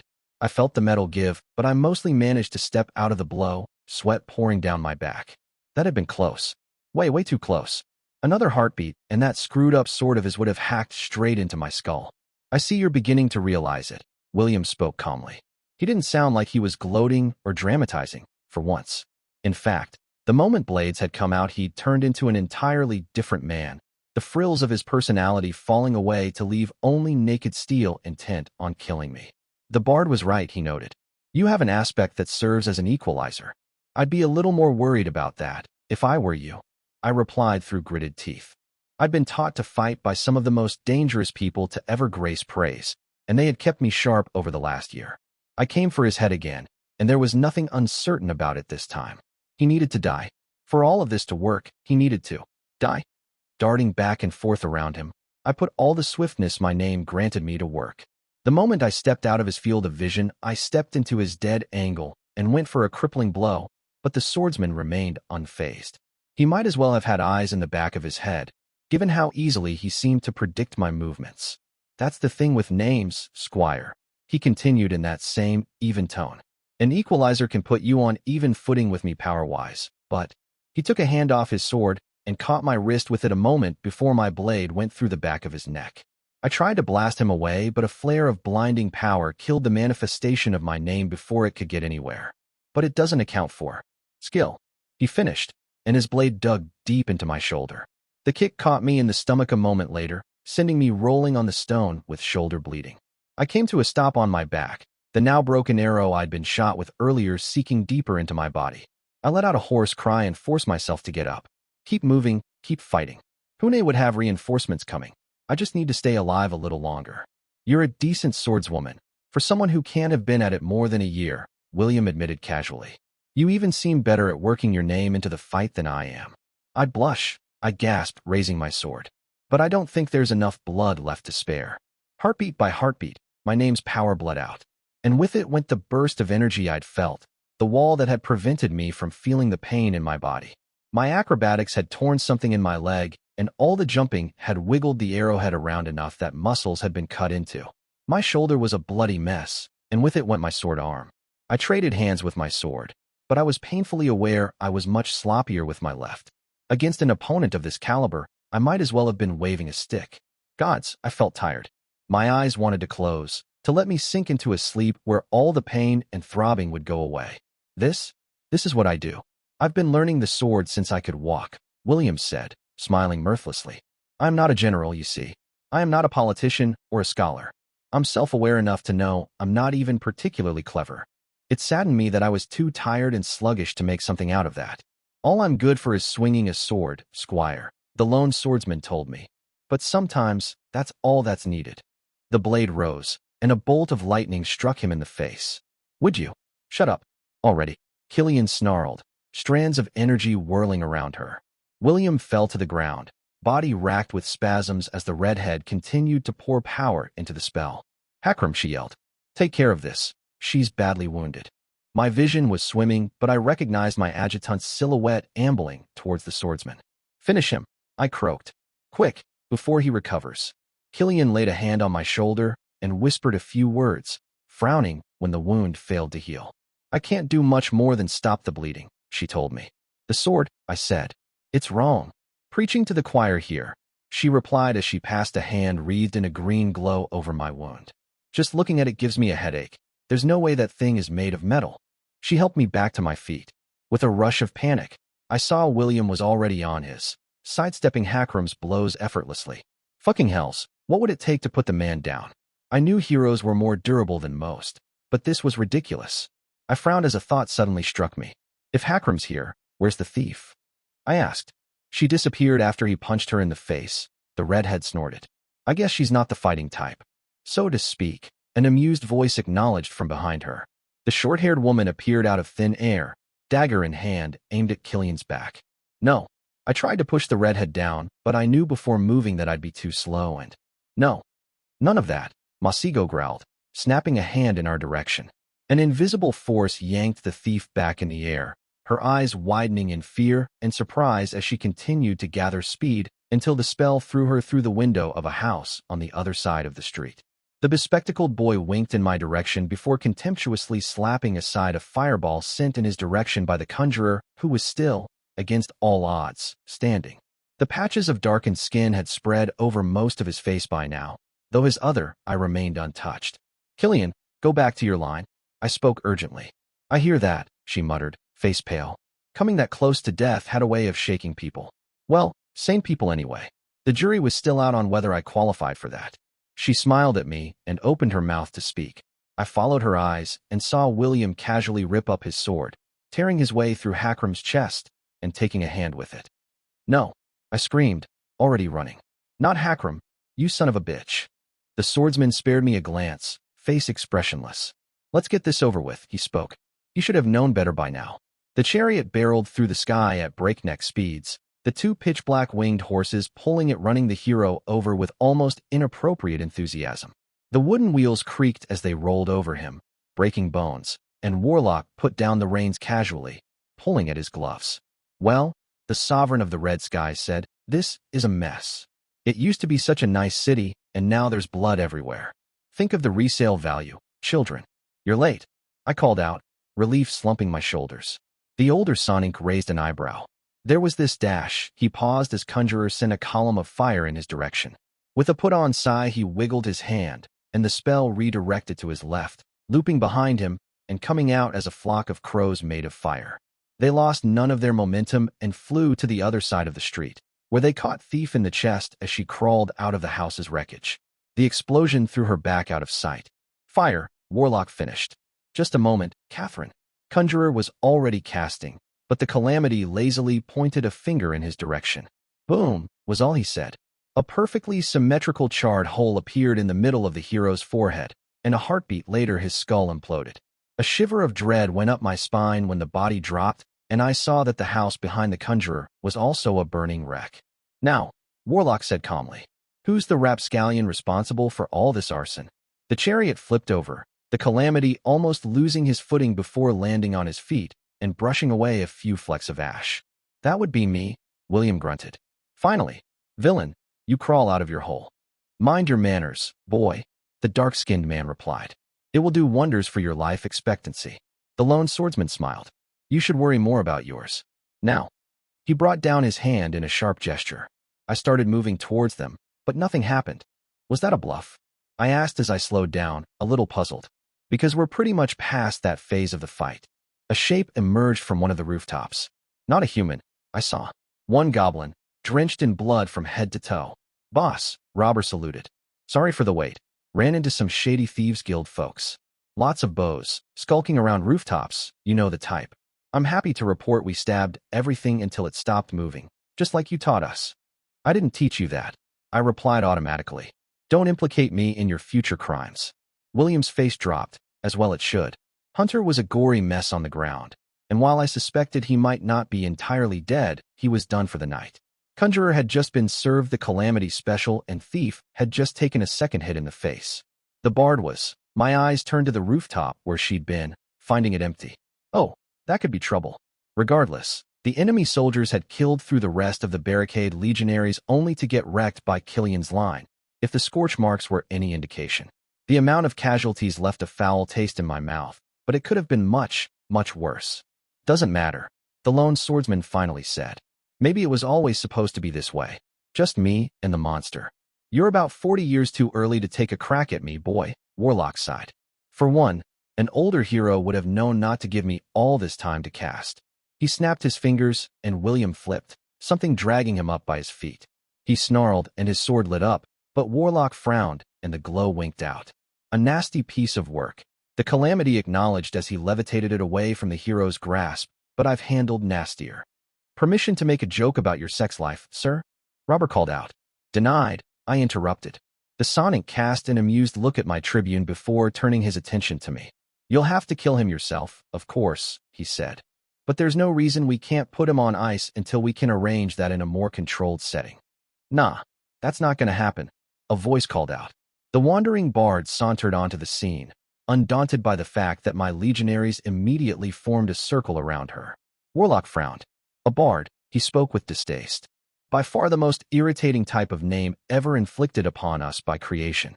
He paused. On the other hand, I have been meaning to dissect one of those.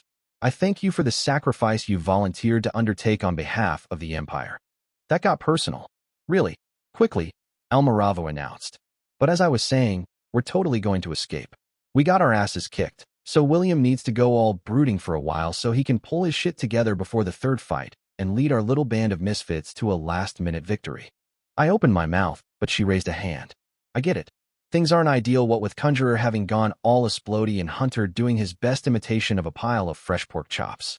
But come on, any team with a woman as outrageously beautiful as me on it is basically mandated by the heavens to win. The only thing outrageous about you is the size of that nose, I muttered. The bard gasped. That actually hurt my feelings a little, she admitted.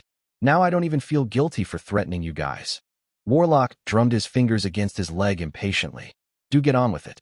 Exactly why shouldn't I put you in a block of ice and have Masigo buy a very reliable set of gags? Right, the bard said, shaking herself. So when that whole tower ward went down, I took whatever power you didn't sink into you and shoved it in a bottle. Think Sharper multiplied by about 1,000. She fished a bottle out of her knapsack and presented it triumphantly. I squinted. That's a half-empty bottle of rum, I told her. Apparently my waitressing days could come in useful, who knew? That's embarrassing, Almirava admitted, not looking in the least embarrassed. She took out another bottle, this one emitting an ominous blue glow. Shit, she hadn't been lying. Warlock cocked his head to the side. Are you trying to bluff me with a bottle full of common Calawan sprites? He asked incredulously. The bard cursed. All right, she replied. So that could have gone better. I'll admit, the plan still has some kinks to work out. But that's okay. I was just a distraction. The arrow took Warlock in the shoulder. The calamity barely blinked before turning in the direction it had come from. Before I could even see what was there, half the rooftop was on fire. A single silhouette fell off, trying to smother the flames. A handful of smokers blew around William, but by the time Masigo dispersed the smoke with a gust of wind, there was no trace of the lone swordsman. I didn't even bother looking for the bard.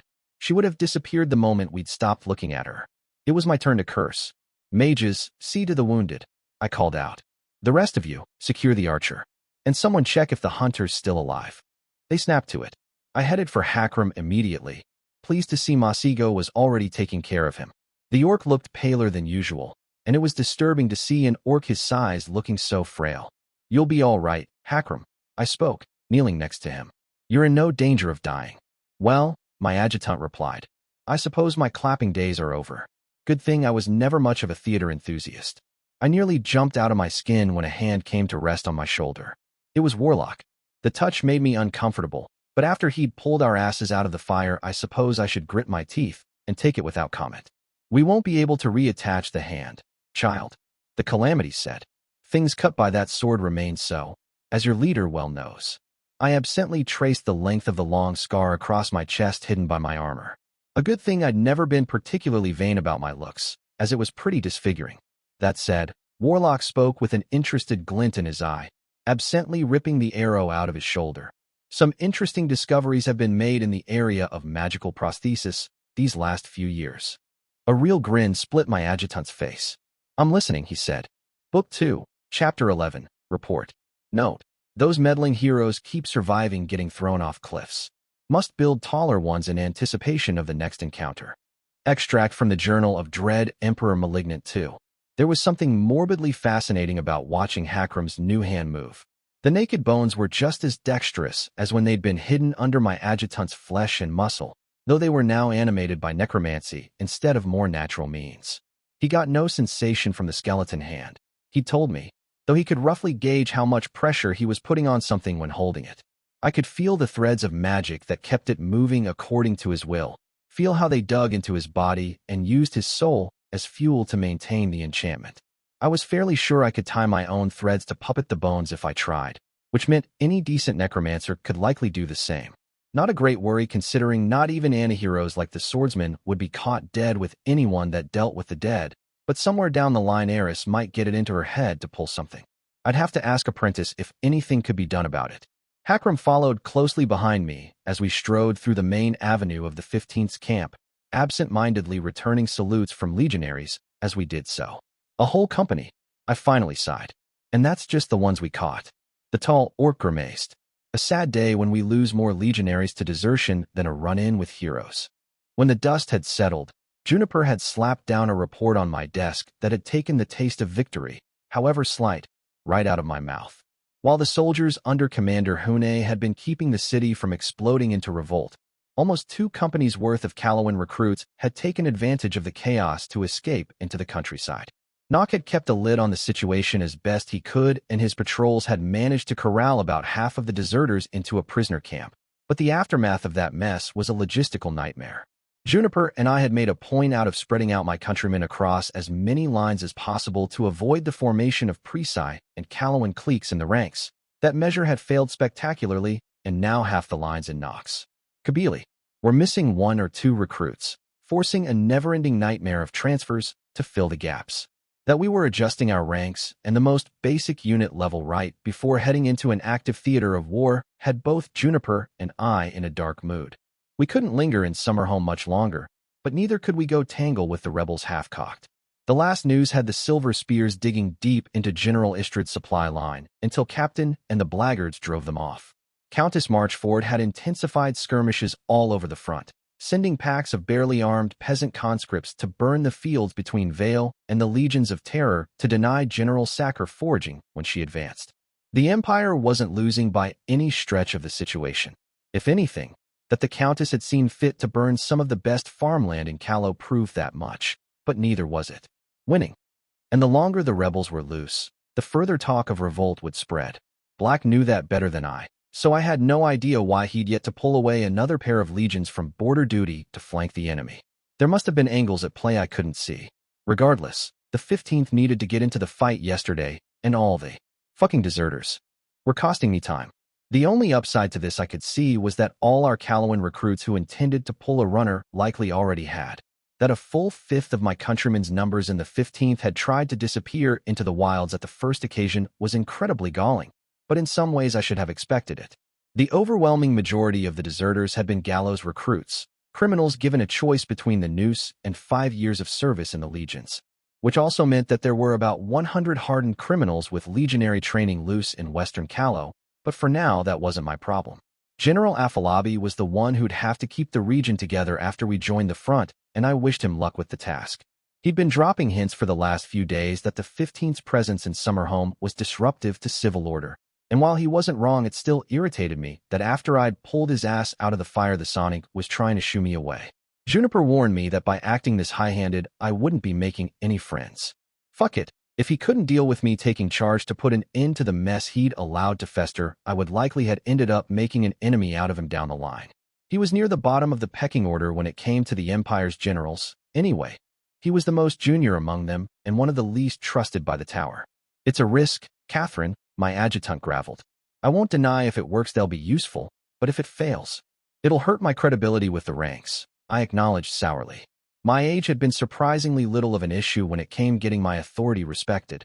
I supposed I had centuries of young heroes and villains leading armies to thank for that. Besides, according to the census I'd had taken, there was not a single of my legionaries older than 25, which was troubling, in and of itself. Not so much that I had no veterans to advise me, though Juniper had expressed private misgivings about that, but that if I'd been able to arrange this as it currently was I would have. This would not be the last war I'd be involved in, and having the core of the 15th following me from the beginning of my career would only encourage them to obey my own orders over those of the Tower further down the line. Once again, Black knew this, and yet he had arranged it. More than that, nearly half my soldiers were from Callow. My teacher was making this easy on me, and he wasn't in the habit of giving me unnecessary advantages. If anything, he was a firm believer in hobbling me, so I'd learned to deal with problems from a position of weakness. So what's your game, oh teacher of mine? No point in thinking too long about it right now. Black's mind was a labyrinth of vicious cleverness on the best of days. Besides, for all that the deck had been stacked in my favor when it came down to it, I had yet to acquire the trust of the rank and file of the 15th. My age and lack of experience might not have been divisive issues, but my birth certainly was. Even having a name and the tutelage of a calamity could only get me so far. If I screwed up, if I made an obvious mistake that could be attributed to Callowan sympathies, that concern had made deciding the fate of those 100 imprisoned deserters a goddamned thorn in my side. Juniper had argued for crucifying the lot of them and putting them up on the ramparts of Summerhome as a warning for the rest, but that wouldn't solve anything. I was also, to be frank, a lot less sanguine than my legate at the idea of casually ordering 100 gruesome deaths. And yet, I couldn't just reintegrate them in the ranks. There was no guarantee they wouldn't run again given the chance, and I'd have a mutiny on my hands if they got off without punishment. Besides, there was a difference between not wanting the lot to die a brutal death spread over several days and wanting them to get off easy. I had little sympathy for the bastards, while the rest of my soldiers had been doing their jobs and dying in the line of duty they'd tried to flee. The cowardice was revolting, regardless of the circumstances of their enrollment. I was still in a foul mood when we arrived at the open clearing where the deserters had been herded, forced to kneel, and surrounded by twice their number in loyal legionaries. They'd been disarmed and divested of their armor, of course. No point in taking unnecessary risks. I strode past them towards the wooden crate my adjutant had installed in anticipation my address, the both of us ignoring the whispers of dead hand that spread when Hakram was recognized. The orc had acquired something of a reputation by surviving a fight against not one but two Heroes with only a lost hand to show for it. I climbed on top of the crate, resenting the absurdity of it, but painfully aware that even kneeling some of the prisoners reached up to my chin. Silence, I ordered, and the whispers were snatched right out of their mouths. I resisted the urge to clear my throat, taking a deep breath. Black's lesson on pitching my voice so it could carry far without being a yell had seemed an affectation at the time, but I was glad of them now. Military tribunals were convened last night and sentences have been given, I announced. It felt strange, standing in front of over 200 people decked out in plate and wreathed in the dark cloak my teacher had gifted me. I felt like a fake, like the fact that I'd been so often making it up as I went along should have been obvious to everyone. But my gaze swept over the prisoners, and I saw only fear on their faces. There was something darkly satisfying about that, much as the feeling unsettled me. For desertion, low treason, and dereliction of duty while the Empire is in a state of war, you have all been condemned to death, I said. There were a few cries of dismay, and some prisoners tried to get up. My temper flared. Sit the hells down. I spoke, and my voice rang like steel. As if they'd been struck, the deserters fell back to the ground. So did quite a few of my legionaries, I noted, though since they'd not been the people I addressed, the effect of the speaking on them was much weaker. I have been urged to make examples of you, I growled. To put you up on 100 crosses as a warning for the next fools tempted to run. I mastered my irritation and let out a deep breath. But that would be a waste. You owe military service to the tower, and I fully intend to collect. Confusion and a little hope, but most were just wary, waiting for the other shoe to drop. As well they should. It had occurred to me, eventually, that I was trying to solve a Calawan problem through precise means. It was the wrong set of tools for the job. The Kingdom of Callow had its own military traditions, more than just the now disbanded knightly orders. My girlhood hero Elizabeth Albin, the Queen of Blades, had tried to invade the Duchy of Daoin once, though back then it had been an independent kingdom. Well aware that the Watch would inevitably make a butchery of whatever troops she sent in to breach their strongholds, she'd founded a new division in the Calawan host, the Forlorn Hope. Criminals, traitors, deserters. She'd conscripted all the scum at the bottom of the barrel, armed them, and sent them first into the grinder at every occasion, using the worst of the kingdom to do the kingdom's best work. She'd famously called it. And now here I was, with hard battles ahead of me and a full company of deserters. There were lessons to be learned from the past, if one was willing to look in the right places. As of this morning, the Forlorn Hope Company has been added to the rolls of the 15th. Congratulations on your re-enrollment in the Legions of Terror, I announced. I paused, eyes sweeping across the crowd. I see some of you are rejoicing. Wipe that smile off of your faces. Make no mistake, deserters, this is not a mercy. I own you now. The words rolled off my tongue easily, coming unprompted now. Lawfully you are a dead men and women, all of you. The manner and time of your death is at my discretion, and I intend to use you. Sorely. Before letting you go, I allowed a hard smile to stretch my lips. Your officers will be precise, as they have refrained from disgracing themselves. Their authority over you is absolute. They've been granted the power to carry out your sentence at any time, for any reason they see fit. That had been the hardest part to implement. Obviously, I couldn't use Calawan officers, but finding volunteers to lead soldiers likely to slip a knife in your ribs if they got a chance had been tricky. Ultimately, Juniper had agreed that any officer serving in the Forlorn Hope would get a promotion out of the company after a fixed duration of service. Ambition was not a quality my legionaries lacked, especially those who'd gone through the college. There'd have to be oversight to make sure that unprecedented amount of power of their soldiers wouldn't be abused, but mentioning as much right now would have been counterproductive to my goals. I needed them scared, but not desperate. If they thought they had nothing to lose, there'd be no telling what they'd do to get out. Your situation is not, however, entirely hopeless, I continued. Should you serve out the remaining years of your term without incident, you will be released and your record wiped clean.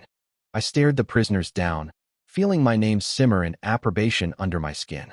You want to be free? Earn it. I let the silence that followed my last words remain for a moment, weighing down on them, then sighed. Dismissed, I finished. The guard set to the chore of bringing back the prisoners to their separate camp as I stepped down from my crate, taking Hakram's offered hand. The live one, because I wasn't touching that other one without a damned good reason. We'll need to hurry if we don't want to be late, my adjutant reminded me. Time to face the music, huh? I grunted. It had been a while since I'd seen my teacher anyway. It was utterly bizarre to stand by a Mise-en-style open bath while in full armor, but not as strange as watching a calamity putter around the cold waters while lighting candles. Not normal ones, I noted. They were little carved figurines of obsidian covered in runes, and while I could see no wick, they were nonetheless burning. I almost asked Masigo, but he was watching his father work quite intently. Apparently, he'd never attempted a scrying spell of this particular breed before. Warlock had taken the opportunity of turning our report to black into a lesson for his son, which was rather thoughtful of him. Hakram shuffled uneasily behind me, nervousness easy to read, even on his inhuman face. It was about the teeth, with the orcs. Showing the lower part of their fangs without going up to the tips was a sign of agitation, apparently. Or so Captain had told me, and after all those years of working with orcs, I figured she'd know. My adjutant had never met Black in person, even back in Théatre. That he was now doing so after the entire Commodal Palace had been turned into a smoking wreck probably wasn't helping his nerves. The 4 city blocks surrounding the western bastion had gone the same way, but thankfully Hune's legionaries had evacuated them in time. There was a little more to it than that, of course. The Black Knight was a big deal, to most orcs. A living legend, even, to those who'd been born after the conquest and the reforms. I supposed it wasn't unlike if I'd been able to meet Eleanor Fairfax or Jahan the Wise, had they still alive. It will do, Warlock suddenly announced, rising back to his feet and tidying up his robes. I eyed the circle of candles surrounding the water skeptically. I thought the reason most two-way scrying has those little pebbles at the bottom of the bowls was so there's a sympathetic link to ground the spell in. How does this one even work? The Sonic raised an eyebrow. Do you have a few days for me to grant you a layman's understanding of metaphysical sympathetic effects? He asked drily. Probably not, I admitted.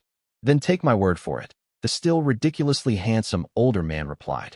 Masigo, did you commit the pattern to memory? The escapement seems a little weak to me, the bespectacled boy muttered.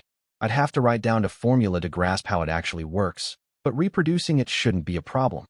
Warlock clicked his tongue against the top of his mouth. What do we say about blind imitation, Masigo? He prompted. Apprentice rolled his eyes. Sorcery without understanding is a sword without a handle, he dutifully quoted. I don't know why you're so fond of that saying. Father, you wouldn't be caught dead using an actual sword. Warlock looked aghast at the very idea. Only plebs kill with their own hands, he asserted, remembering Hakram and I were still in the room only a moment later. No offense, he added, not bothering to inject a great deal of credibility in the appeasement. Some taken, I replied honestly. Masigo snorted. His father ignored me and waved a hand, muttering under his breath. The waters rippled, then lit up with an unearthly glow. My teacher's silhouette appeared on the surface, seated by a table, and, why wasn't I surprised? A cup of wine in hand. It was barely noon bell. Preside drinking habits were downright unwholesome. I can't believe you fell for that goblin fire trick, Weeksa. Back spoke amusedly. We used the exact same one to flush out the Grey Wizard. Warlock sneered. If Afalabi, your general, had kept a closer eye on his stocks, it wouldn't have been an issue. Besides, I'm not the one who toppled Stygia's government while drunk as a lord. Black threw up his hands in exasperation. Are you ever going to let that one go? He replied in irrigation. I got a jug of wine when we traded the donkey. What else was I supposed to do with it? I swear, you're worse with that than Sabah is with the whole dragon affair. She's right to hold it over your head. The other calamity replied with a twitch of the lips. It was sizing her up for dinner while you haggled over terms. It was asking for an absurd amount of goats, and you know it. The green-eyed man replied peevishly.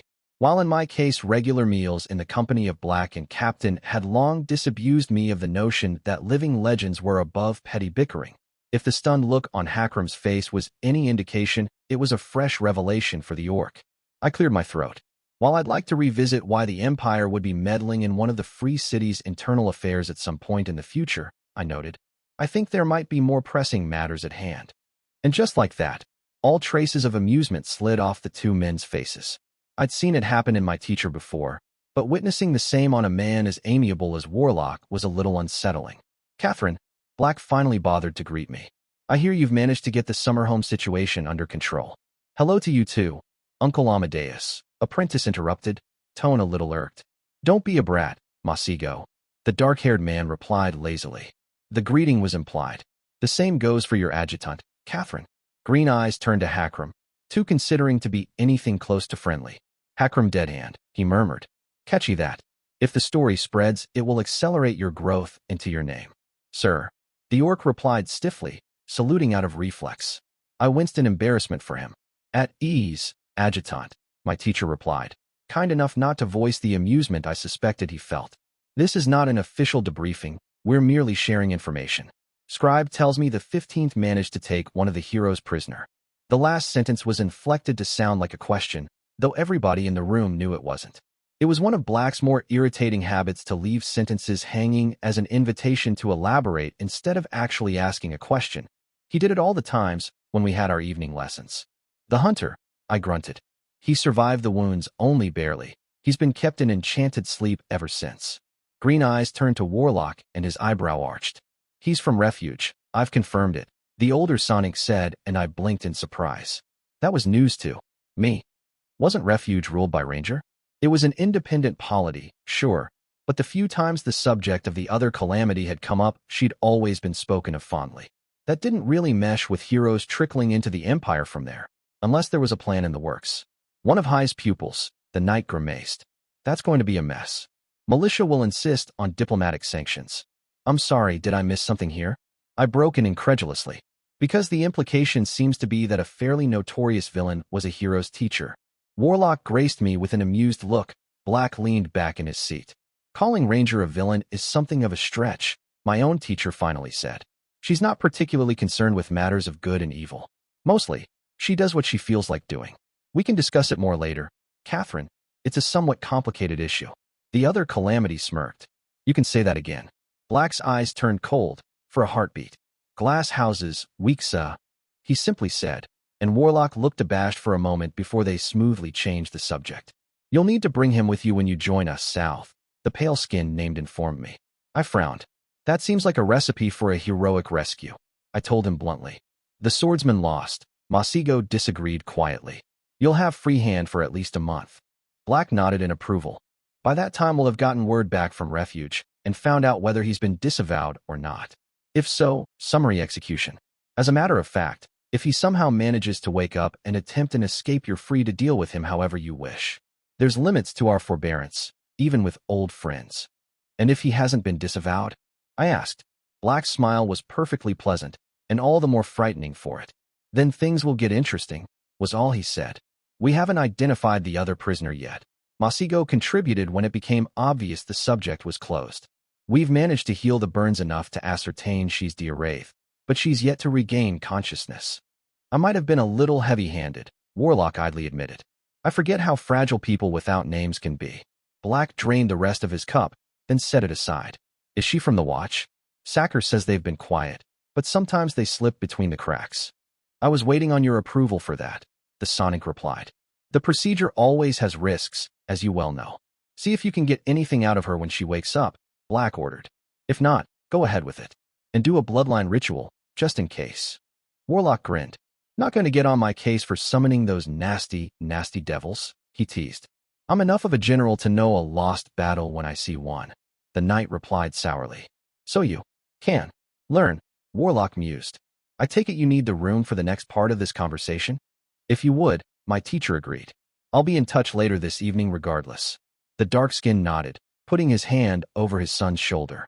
Come, Masigo, he announced carelessly. The unwashed masses have business to discuss. That's funny, Apprentice mused. You know, considering we're in a dash. The voices faded abruptly as they passed the room's threshold, like they'd been swallowed up. A protective ward. Hadn't even noticed it. I still couldn't, even now that I knew it was here, and that bothered me more than a little bit. I knew there were few mages of Warlock's caliber out there, but there were some. A liability to look into when I next found the time. Hakram made to follow the mages, but my teacher spoke up. Stay, adjutant, he ordered. This concerns you more than Catherine. The sudden set of the orc's jaw betrayed his concern, but overall he kept his face remarkably calm. Warlock's professional opinion is that you're less than a month away from coming into your name, Hakram dead-end. Black announced conversationally. Which means you need to be made aware of the broader concerns regarding it. There's going to be pushback, the orc graveled, from the more conservative elements in the Empire. Pushback is something of an understatement, Black replied. I expect that the assassination attempts will begin before the end of this campaign. My fingers closed into a fist at the blunt statement of fact. They'd try assassinate a Legion officer in the middle of a war? I spat. The nobility sees the outcome of the rebellion as a foregone conclusion, he noted. Meanwhile, Adjutant, you personify the very trend they've been spending the last 40 years trying to bury. I'll take that as a compliment, sir, Hakram muttered. You should, Black agreed. The last orc to have the potential for a name was Grim One-Eye Boy. You walk in hallowed company. My officer swallowed loudly, and I couldn't blame him for it. Isn't there anything you can do about the assassins? I asked. I thought those all answered to the tower. They'll hire their blades through Mercantis, and short of burning that city down, there's not much we can do about that, Black admitted. Militia's already suppressing the rumors in praise, and she's put the information under the seal of the tower. It's illegal to even speak of it at the moment. But those are stopgap measures, Catherine, and there's only so long it will work. I gritted my teeth. We've got our hands full enough without dealing with assassins on top of it, I grunted. There's got to be a way to take care of it. There is, Black replied mildly. Kill them. Brutally, publicly, and repeatedly. Eventually they'll decide that assassination isn't a feasible way to remove him from the board and turn to other means. Might be simpler to choke that off at the source, I said. He snorted. While the thought of cleaning up the political scene of the Empire with a vigorous round of hangings has a certain appeal, we should deal with the open rebellion putting the south of Callow to the torch before starting a civil war. I recognized the change of subject for the tacit declaration that this particular discussion was over with. You've decided where the 15th will be deployed, then? I asked. It's time, he agreed. You'll link up with us for a few days, but split off towards Marchford when we move south to force a battle. It's time for the Silver Spears to be dealt with. Congratulations, Catherine. Your first battle will be as an independent detached force. I grinned. Best news I've had all week. Book 2, Chapter 12, Reproval. There's a very important difference between a nice man and a good one. King Jahan the Wise. So apparently all that was needed to change a rather nice stockroom into something sinister was clearing out the supplies, setting up a stone slab in the center of it, and shackling a prisoner to it. You learn something every day? The combination of bare stone and simply dressed young woman was lending this whole affair a particularly villainous vibe I wasn't really on board with, but I suppose that after getting shot by the Wraith, once already Warlock wasn't in a gambling mood. Still, if I got pissy every time someone put an arrow in me, I'd have a permanent scowl on my face. Bad form, that. I take it Masigo won't be joining us. I asked. The handsome older man shrugged. He has no interest in matters like these. Neither do I, frankly, but rank tends to accrue tedious duties. In a way, it was comforting that he was more bored with the coming interrogation than being all creepy expectant, the way villains usually were in the stories. Warlock had admittedly been nothing but polite to me so far, so I supposed I should have expected a departure from the mold in this too. The dark-skinned mage lay back against the wall and snapped his fingers nonchalantly, the prisoner stirring awake immediately. The archer had woken up a little earlier today, the eve of the furthest I could push back my departure, and promptly been put back to sleep until she could be moved to a more appropriate facility.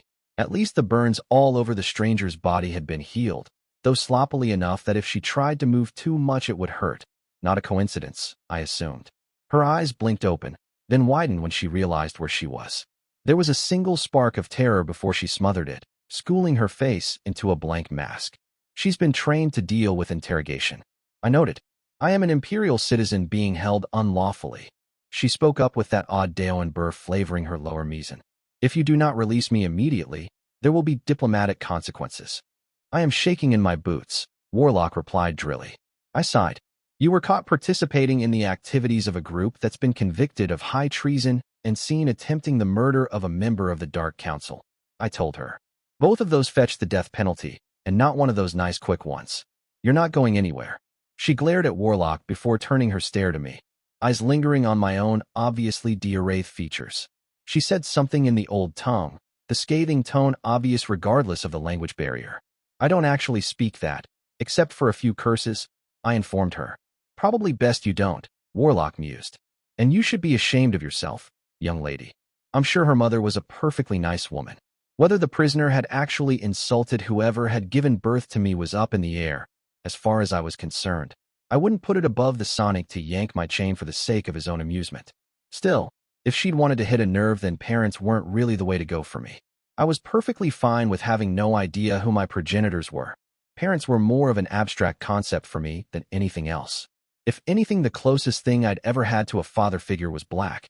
And wasn't that a terrifying thought? Arch-traitor. The prisoner spat in my direction. I know who you are, Catherine of Lore. I rolled my eyes. I'd already gotten this speech from William, and he delivered it better. I'm not in the mood for this particular debate, I replied. So let's shelve the subject for now. Do you have a name? She glared at me. I've had better. I thought. That's barely a coercing Morlock level of spite. Why would I give you anything? You ain't. She sneered. It'll make this conversation a lot easier if I can refer to you as something else than prisoner or you, I told her honestly. I could rip it out of your mind, of course, but that tends to make a mess. Warlock spoke idly. Delicate thing, the human mind. Not telling what might break when I go fishing for what I want. She held up admirably under the threat, her face betraying no sign of fear, but the way she'd gone still revealed exactly how terrified she was at the prospect. It sickened me a little to see it. Not at her for being afraid, but at myself for being part of the people inflicting that fear. I'd enjoyed putting the fear of me and my enemies before, but that had been on the field, where we both had weapons. Not when they were chained in a dark room underground, trapped in a room with one of the greatest living monsters of the Empire and the apprentice of another one. But that's a child's way of seeing things, isn't it? If you're so insecure about your objectives that you feel the need to give the enemy a fair shot at you, then maybe you shouldn't be fighting at all. It was not a game for the meek I was learning to play. I knew that, but it did not take away the sick feeling in my stomach. Bragak, the woman said. That is all you will get. Cute, Warlock commented. Lying, is it? I didn't think the watch was that self-indulgent. I made a mental note to pick up a language primer on the old tongue before leaving summer home. Or, more realistically, tell Hakram to pick up one for me. I disliked missing context, and I'd gotten better at using my learning aspect anyway. Within a month or two, I should be able to speak the basics and understand the rest. I am not part of the watch, Bragak replied calmly. A typical Southerner assumption, to believe that any Diarrave leaving the duchy belongs to it. Well, let's find out if that's your first lie of the day, Warlock smiled. A dozen bars of red light came into being above the Diarrave, connected by threads of gold. Bragak drew a breath in panic and struggled against her bindings, but she was nowhere strong enough to burst through good goblin steel. Do stop fighting it. It won't be painful if you remain calm. Warlock spoke absent-mindedly. Interesting breed you are, members of the Watch. Took me a while to figure out what made you tick. They're still regular humans, aren't they? I frowned. When I first cut one open, I found there was no physical difference to a regular Diarrave, Warlock agreed. Which is fascinating, given what they can actually do. I theorized the modifications regressed upon death, which, while an advanced piece of sorcery, is not impossible. Besides, their little club has existed for over a millennium in one form or another. I got the feeling I wasn't going to like what followed. Grimm was kind enough to secure me a live specimen, but a living dissection yielded the same results. The calamity continued in that same casual tone. I was glad he was facing away from me, unable to see the disgust on my face. My fingers clenched and unclenched, but I bit my tongue. I had no authority over the man, and making a fuss now wasn't going to bring anyone back to life. It was Amadeus that put me on the right track, ultimately, Warlock said. When trying to understand someone look at their enemies, he told me. He's a fond of useless sayings like that, but now and then they do come in useful. Who do the Diarrave hate more than anyone? Bragak let out a hoarse cry, then collapsed in exhaustion against the stone. The elves, the dark-skinned man finished. Oh, how you despise those isolationist little bastards. Can't say I blame you. Even the other good types can't stand them. Regardless, their entire species adds more weight to their presence in the pattern the longer they live. From there, it was a natural leap to start examining your souls. The red bars dropped down into the stone, digging into it, and the cords of gold thickened until they formed a ridge not unlike a painting's frame. No, I realized as the golden magic spread to fill in the circle. Not a painting, a lens. There were arcane runes forming and dissipating across the surface, though I did not know their meaning. Warlock clicked his tongue against the top of his mouth. Bad habit. Lying, he commented. Though it's interesting you've only taken the first 3 oaths. They don't usually send out anyone without at least 5 under their belt. I frowned. She's tinkered with her soul? I asked. That seems incredibly dangerous. It would be more accurate to say they bind their souls to a source of power, one I've yet to identify, Warlock explained. They use rituals called oaths to tap into it according to set patterns. Night vision, accelerated reflexes, superior endurance, and even an extended lifespan. My frown deepened. Not the gods, surely? The dark-skinned man snorted. A little above their reach, that. It's not one of the angelic choirs either, or anything demonic. My best guess is a nature spirit of some sort. There are things in this land older than you could hope to conceive, Bragac gasped. They always say that, Warlock mocked. Oh, our spirit guardian is beyond your comprehension. Its power is unrivaled. Tremble and flee. The second part was spoken in one of the worst imitations of the Calawan accent I'd ever heard. There's a difference between gods and gods, child. The Calamity murmured. And I've more than a few of the latter's corpses in my laboratory. A shiver went up my spine at the words. Maybe if he'd sounded like he was boasting I'd have dismissed the claim. But he sounded so matter-of-fact. Like there was nothing particularly unusual about taking apart literal forces of nature to see how they worked. Monster, I reminded myself. Polite and charming, but still a monster. Anyhow, the mage shrugged. We have what we need. The watch answers directly to Duchess Keegan, meaning she knowingly broke the terms of her client-state treaty with the tower. There wouldn't be war over this, I knew. The Empire wouldn't open a second front in the war over such a small incident. But there would be consequences. The tribute this year is going to be particularly expensive, I think, I murmured. Politics, Warlock dismissed, tone uninterested. The magic over the prisoner winked out a moment later. That's what Black and militia are for. He turned his eyes to Bragac, who while visibly tired was still awake enough to look at us with undisguised loathing. And you, my dear, are going back to sleep. He continued mildly, raising a hand. Stop, I said. The stare the Calamity graced me with was mild, but I still had to stop myself from reaching for my sword. Black mentioned a bloodline ritual, I said. We already know she's watch, Warlock replied impatiently. I tire of wasting time on this affair. You said it was odd she's only taken 3 of the oaths, I pointed out, mind slowly catching up to what my instincts had latched on.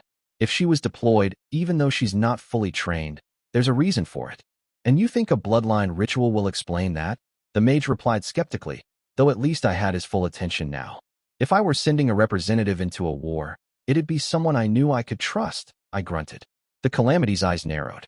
Ah, he'd gotten it. For all his flaws, the man was clever. And who can you trust more than your own blood? He finished in a murmur, turning calculating eyes towards Bragac. She'd gone still again.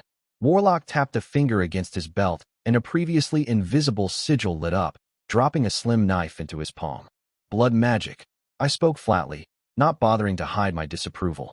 Get over yourself, girl, he replied in the same tone. The same discipline is the only reason that scar across your chest didn't kill you. Besides, I just need a few drops. I scowled as he walked up to the prisoner and cut on her upper arm as she tried to wiggle away, collecting a few drops and keeping them on the edge of the knife. He crouched on the ground, and bright red flames lit up the tip of his index as he traced a pentagram of soot on the stone. He added a few runes at the tips afterwards, then traced a circle in the middle and flicked the blood into it. I couldn't quite make out the words he whispered afterwards, but I recognized the cadence. Mthethwa, an older dialect. He rose and took a step back. And now? I asked. By contracts made, I summon you. He replied, still looking at the pentagram. There was no flash of light or sudden smell of brimstone. One moment there was nothing. Then a little creature stood inside the pentagram, sniffing at the circle. Its skin was a reddish gray, with its disproportionately large head sporting a pair of ears vaguely reminiscent of curved horns. Bat-like wings were coming out of its back and flapped as it chittered in a guttural language I'd only heard spoken once before. The dark tongue, what Captain had used to order the abomination that had taken us up the tower. It doesn't look sentient, I finally said. It isn't, Warlock agreed.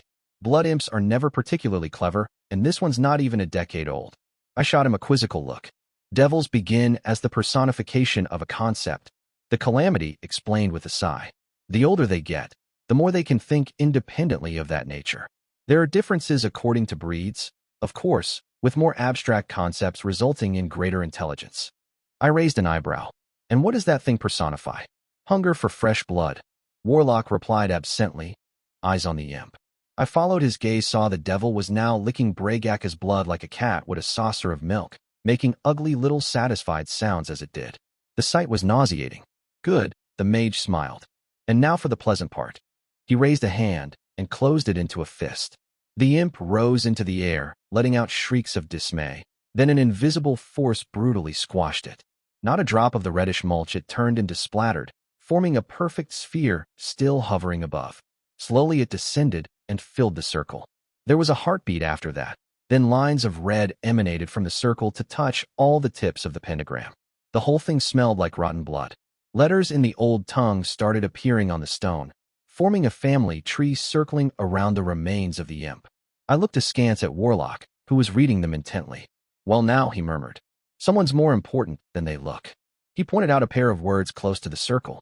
That's Duchess Keegan herself, he informed me. And their relation is? I prompted. Cousin's daughter, he replied. Late 20s in the line of succession, but she's still part of the ruling blood. If you think you can hold me, Bragax started heatedly, but the Calamity lazily waved a hand, and she slumped down abruptly, unconscious. I let out a long breath. Well, I announced, that's that. You'll be keeping custody of her for now. Until it's been decided what will happen to her. Yes, he acknowledged. You've secured the hunter? As secure as a hero can ever be, anyway, I grunted. He's a liability. I don't suppose you've got a way to bind his name. The Calamity shrugged as we left the room, stopping only a heartbeat to incinerate the remnants of his ritual with a flick of the wrist. It's possible to bind or usurp a name with the right tools, he agreed. But a proper ritual site is needed to manage it. The only usable one in Callow is in Lease, which would make the matter rather tricky. Ugh, it figured. I just have to put in place as many precautions as I could. We strolled out of the room to a smaller chamber. Someone had helpfully placed a pitcher of wine on the reading table by the window, and I wasted no time in grabbing a cup and pouring me something to drink. I could use a little steadying after that whole affair. The roof of my mouth still tasted like rotten blood. I poured Warlock one too after he gave me a pointed look, sipping at my own as an awkward silence took hold. He was the one to break it. Later tonight, he spoke. My son will ask to accompany you on your campaign. You will accept. He's been dropping hints in that direction for a few days, I grunted. There was no denying that Apprentice would be an asset, and I'd already intended to say yes, but being more or less ordered to do so rankled. I wasn't sure exactly where I stood to Warlock when it came to the pecking order, but lower seemed like a safe assumption. Yes, he has, the Sonic sighed. That was meant to indicate he would accept an invitation if you extended it. I raised an eyebrow. Why didn't he just ask? Black needs to go over name etiquette with you again, he replied, irritation coloring his tone. You are the squire. The command is yours, which would make it extremely rude for another name to simply invite themselves along. Villains have been killed for being that presumptuous. I rubbed the bridge of my nose. Was it this complicated being a hero? Maybe it wasn't too late to switch career paths. I'll explain the misunderstanding, I said, putting down my half-finished glass of wine. I can't say this was a particularly fun afternoon, but it was certainly educational. If you'll excuse me, I've got a general staff meeting in half a bell and more paperwork on the backlog than I want to think about. I do not excuse you, Warlock said mildly. There's still one thing we need to discuss. I'll make sure nothing happens to him, I said seriously, pretty sure I knew where this was headed. I know he's not used to military life. Oh, it's not that, the man chuckled. You're a clever girl. I'm sure you're perfectly aware of what the consequences of allowing my son to die on your watch would be. I frowned. Then what's this about? Before leaving Théatre, he spoke calmly. You met with militia. My blood ran cold, but I kept my face expressionless. I did. No point in lying about it. There was nothing uncertain about the way he'd phrased that. The Calamity smiled. Allow me to share something about the rulers of praise, Catherine. You see, both Amadeus and Alea, militia, as you'd know her, see the Empire through the lens of how they operate. The dark-skinned man sipped at his glass, eyes shadowed. Amadeus thinks of it as a great machine, and so sees himself as a cog. An important one, but ultimately replaceable. A simple matter of fit and function. I could buy that easily enough. Black was capable of great cruelty, but he was not, I believed, a cruel man by nature. Violence was a tool to him, a way to reach an outcome. That did not make him any less dangerous, or make his actions excusable. But it did matter, even if only a little. Alea is a little trickier to grasp, Warlock murmured. She sees it as a weave, and herself as the weaver. She cannot choose the materials she was given to work with, but she can choose what she makes with them, and if a particular thread runs out. The dark-eyed man shrugged.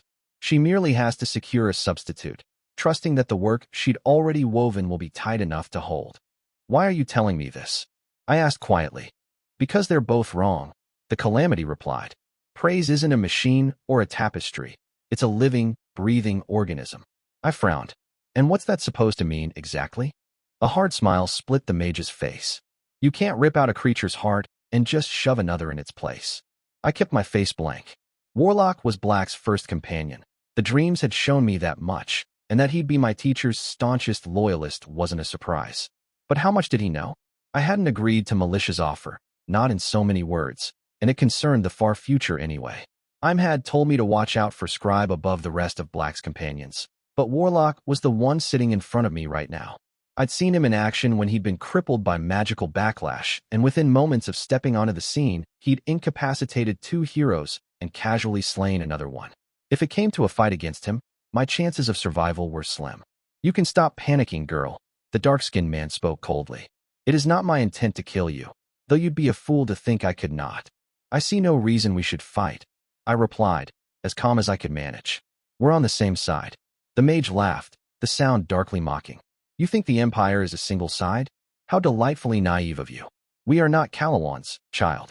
He leaned forward, and there was nothing handsome about that face now, warped as it was by barely contained power just itching to lash out.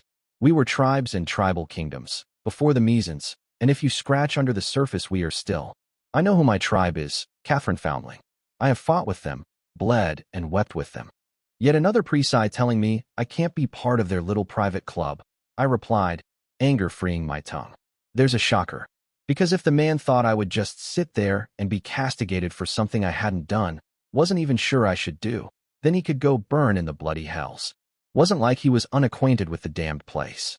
Your birth has nothing to do with this, he said harshly. Neither scribe nor ranger are from praise. Black barely is, by most of my people's standards. We are having this conversation because Militia summoned you to the tower and made you an offer. I didn't accept it. I spoke through gritted teeth. You didn't refuse it, he replied. That is all someone like Alea needs. She laid the seed, and in the coming years you will have to make a choice. As you are now, I know exactly which one you will make. You are, I spoke icily, assuming a great deal. Maybe you will prove me wrong, Warlock shrugged. I have been surprised in the past, but I speak to tell you this. If you don't, there will be a price. Whatever happened to not making obvious threats? I spat. I don't think you quite understand. I love Amadeus, you see, Warlock admitted casually. He is my oldest and dearest friend, a brother in all but blood. I don't care one whit for the Empire, or evil, or all those carefully laid plans everybody seems to be following. So you can believe me when I say that if your knife finds his back, I will not kill you. He leaned forward. What I will do is rip your soul out of that mangled husk you call a body, then cast it into the void. So you can continue screaming in unspeakable agony until creation itself falls apart. He hissed. Stepping back, he smoothed his robes and smiled pleasantly. I'm glad we had this talk. It's better to air these things out, he said as my fingers tightened against the grip of my sword. You are excused, Catherine. Have a pleasant afternoon. Putting down his cup, he offered me a friendly wave and strolled away, whistling the air to the legionary's song. I stood there for a long moment, allowing my breath to steady and the fear to recede. I closed my eyes and forced my fingers to leave my sword, exhaling slowly. Hakram would need to find me another book, it seemed. There's bound to be something out there about the best way to kill a mage. Book 2, Heroic Interlude, Riposte. 31. Use a sword fit for your height and build, not the largest chunk of metal you can find. It will both improve your life expectancy and save you a great many jokes about overcompensation. 200 Heroic Axioms, unknown author. It's not as bad as it looks. Klaus spoke as he contemplated the map. Regardless of her uncle's assurances, Cordelia was not enthused by the way the Lease Rebellion was currently proceeding. The insurrectionists had avoided any major's defeat so far and managed to strike a few blows at the legions, but it could not be said they were winning. Vale was in rebel hands, and the Countess Marchford had been gathering troops from all over the south of Callow beneath the walls, but her own informants in Lisa's staff had sent word that she was likely to evacuate the city rather than give battle to the 6th and 9th legions. Why would she retreat? Cordelia asked. She has nigh 20,000 soldiers now, including a corps of dwarven infantry. The Empire has only sent 2 legions to subdue her, 8,000 soldiers at most. The Prince of Hanoven thanked the servant, handing him a bowl of soup, and slipped him a few coins. Cordelia refrained from rolling her eyes, as it would have been a breach of decorum. Servants were usually paid less in the central part of Procure than they were in the Lycanese principalities, true, but they were hardly beggars. Her uncle's habit of slipping silver to the hired help was as much a dig at the local nobility as it was genuine charity. The gray-haired man broke off a chunk of bread and dipped it into that foul onion broth he was inexplicably fond of, scattering a few crumbs over his previously pristine doublet. "She's in a tricky position," Klaus finally replied. "Most of her men are peasant levies, and those are likely to scatter if they get bloodied bad enough. There's the Black Knight to take into consideration, too. Half their boys will shit their britches and run the moment he charges." The first prince did not wrinkle her nose in distaste, though she dearly wished that etiquette would allow her to properly express her disgust at the crudity just displayed. Uncle Klaus might have been a prince, but whenever speaking of war he reverted to a soldier's vocabulary. Instead, she discreetly gestured for the servant to take away his soup when he wasn't looking. There were many ways to get her feelings across without needing to dip into impropriety. Then she could hide behind the walls of Vale. Cordelia pointed out.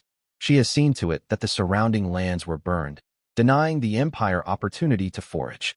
If the levies have nowhere to run, they will be forced to fight. The Prince of Hanoven snorted, then frowned when he realized his meal had disappeared. He shot her an irritated look, but she simply arched her eyebrow until he gave in with ill grace. She had trained him well. "You don't ever want to get into a siege with the Presi," Klaus told her seriously. "They have managed to take Summerhome only twice in over a millennium of trying," the first prince noted. "How good at it can they really be?" "We're not dealing with the legions of a millennium ago," Klaus reminded her. "Or even 50 years ago. Praise is the only nation on Calernia that has a permanent corps dedicated to siege warfare, Cordelia. We use imported dwarven designs like everybody else, but they make their own, and they'll only have gotten sharper since the conquest. If they're given time to make their machines, it'll turn into a massacre." "Oh, there was a cultural divide at play here," she grasped. "Prosperans rarely took cities when they waged war on each other. Princes disliked the idea of having sweaty, dirty soldiers ransacking their famously rich family seats. Wars between principalities were decided on the field, as peasant conscripts could be expected to breed themselves back to their former numbers in a decade or so. Lost battles were followed by trade and territorial concessions, impermanent setbacks in the ebb and flow. Presi, it seemed, played for keeps. Whatever they took, they intended to remain theirs as long as they could defend it. "I do not understand how retreating will change the situation for the Countess," the first prince admitted. "She'll burn the ground as she moves further south," Klaus predicted. "When the legions pursue, they'll be exhausted and half-starved by the time they get to the battlefield." "They do have a supply train, Uncle," Cordelia reminded him. "They can keep themselves fed. That's the whole point of having the Silver Spears based in Marchford," the Prince of Hanoven explained, tapping said city on the map with a wrinkled finger. "The moment the 6th and the 9th move south, he'll hit the supply trains and harass their rear." "That strikes me as a particularly dangerous enterprise," the fair-haired woman commented. "Unfortunate, that. It would be for the best if the exiled prince survived the rebellion. The hero was the nephew of the current tyrant of Helike, and by right the lawful ruler of the city-state. If he managed to become famous enough, it might be possible to leverage that acclaim into putting him on the throne, which would neatly solve one of her two most immediate foreign policy problems. A friendly king in Helike would secure the lower western flank of the Principate and take the pressure off of one of her steadiest allies in the assembly. "He's not a green boy," the older man replied, rubbing the gray stubble covering his jaw. "He's fought in border skirmishes against Stygia, and he's been on a few heroic adventures since his exile. I'm not worried about him pulling off his part of the plan. This newly raised 15th will be moving to meet him on the field," Cordelia said. "A sloppy half-legion led by a squire with no notable accomplishments to her name." Klaus snorted. "They'll slow the prince down some, which I assume is what the Black Knight wanted, but there's no real threat there." "She drove back the swordsman when he assaulted Summerhome," the first prince pointed out. Her uncle scoffed. "The warlock did that. She was just on the scene when it happened. Besides, it's a good thing the swordsman was slapped around a bit. Now he'll stop hunting calamities and go after opponents he can actually kill. The Baroness Dormer has the troops to drive this heiress character out of her domain, but she's been reluctant to engage without a named on her side." The contempt in the grizzled veteran's voice was thick. Unlike most other Calernian states, Prosperan rulers did not develop a name when they acceded to the throne. As a result, the armies of the Principate were rarely led by men and women bearing the mandate of heaven. The score of military victories they'd accumulated nonetheless had left the Proceran military with a distaste for those who expected heroes to win their wars for them. Easy for us to say, the fair-haired woman thought, when we so rarely find villains leading hosts into our land. She still had a few other questions, mainly regarding why the Empire had yet to peel off legions from the Red Flower Valles to reinforce their offensive, but they were interrupted by a maid who hurriedly curtsied. Your Highnesses, the woman spoke. My deepest apologies for interrupting, but the Lady Augur requests your presence. Cordelia did not allow her surprise to show. It was rare for Agnes to send for her. Ever since she'd come into her role, she'd become an even more solitary creature than usual. A prediction, then, she decided. She glanced at Klaus, and he grimaced before rising to his feet, wincing at the cracking sounds his back made. A lifetime of wearing armor had not done wonders for his body, and he was no longer a young man. The first prince dismissed the maid wordlessly and strode towards the garden her cousin haunted during daytime, her uncle following closely. Midday had barely passed, and it was pleasant spring afternoon out, especially here among the hedges and flowers carefully cultivated by Proceran royalty over centuries. Agnes was sitting alone on a wrought iron chair, her simple blue dress showing more of her legs than was strictly acceptable in polite society. Had she still been a mere branch member of the Hazenbach family, Cordelia would have chided her for it, but named got to live by their own standards. If she wanted to go around naked and covered in blood, there was not a man or woman in Procer who would dare to even comment on it. Agnes' skin was impossibly pale for the amount of time she spent outside, and her Hazenbach blonde hair was cut in a short bob that had not grown an inch since she'd become the augur. It was tame, considering the kind of appearance changes names sometimes led to, but it still made the first prince uncomfortable to look at it. It was the touch of the divine at work, no matter how mundane the detail. Cordelia, uncle, the augur spoke without turning. She was looking at the sky, unconcerned by the glare of the sun. Agnes, the first prince replied. You sent your maid? There was a long pause. A flock of turtle doves flew east this morning, as the bells rung, the augur mentioned. Cordelia did not sigh, though not for lack of desire. You will have to explain this to me, she reminded her cousin, who blinked in surprise. Ah, yes. I forget. Sometimes, she explained. One of your diplomatic couriers was intercepted. I thought you could warn us before that happened. Klaus broke in, frowning. It wasn't planned, Agnes replied sleepily. Just an opportunity taken. Is the stairway still secure? Cordelia asked urgently. Her cousin nodded absent-mindedly. They don't know about that. I don't see them finding out before it's used. The fair-haired ruler allowed her shoulders to loosen. Good. If the Dread Empress had found out, the results would have been disastrous, to say the least. There's more. Agnes spoke, finally turning to look at them. For once she looked like her attention was entirely on the there, and then, eyes sharp with worry. There are elves in Callow. 2 of them, she continued. Cordelia closed her eyes and, for the first time in a year, allowed herself to swear. Burning heavens. No, it would not do to jump to conclusions. There were precedents for elves leaving their forest temporarily, though admittedly very few. This did not have to be the prelude to military action. Gods, she hoped it was not. The only place the Forever King could turn his eyes to was south, and that was straight into Daoin.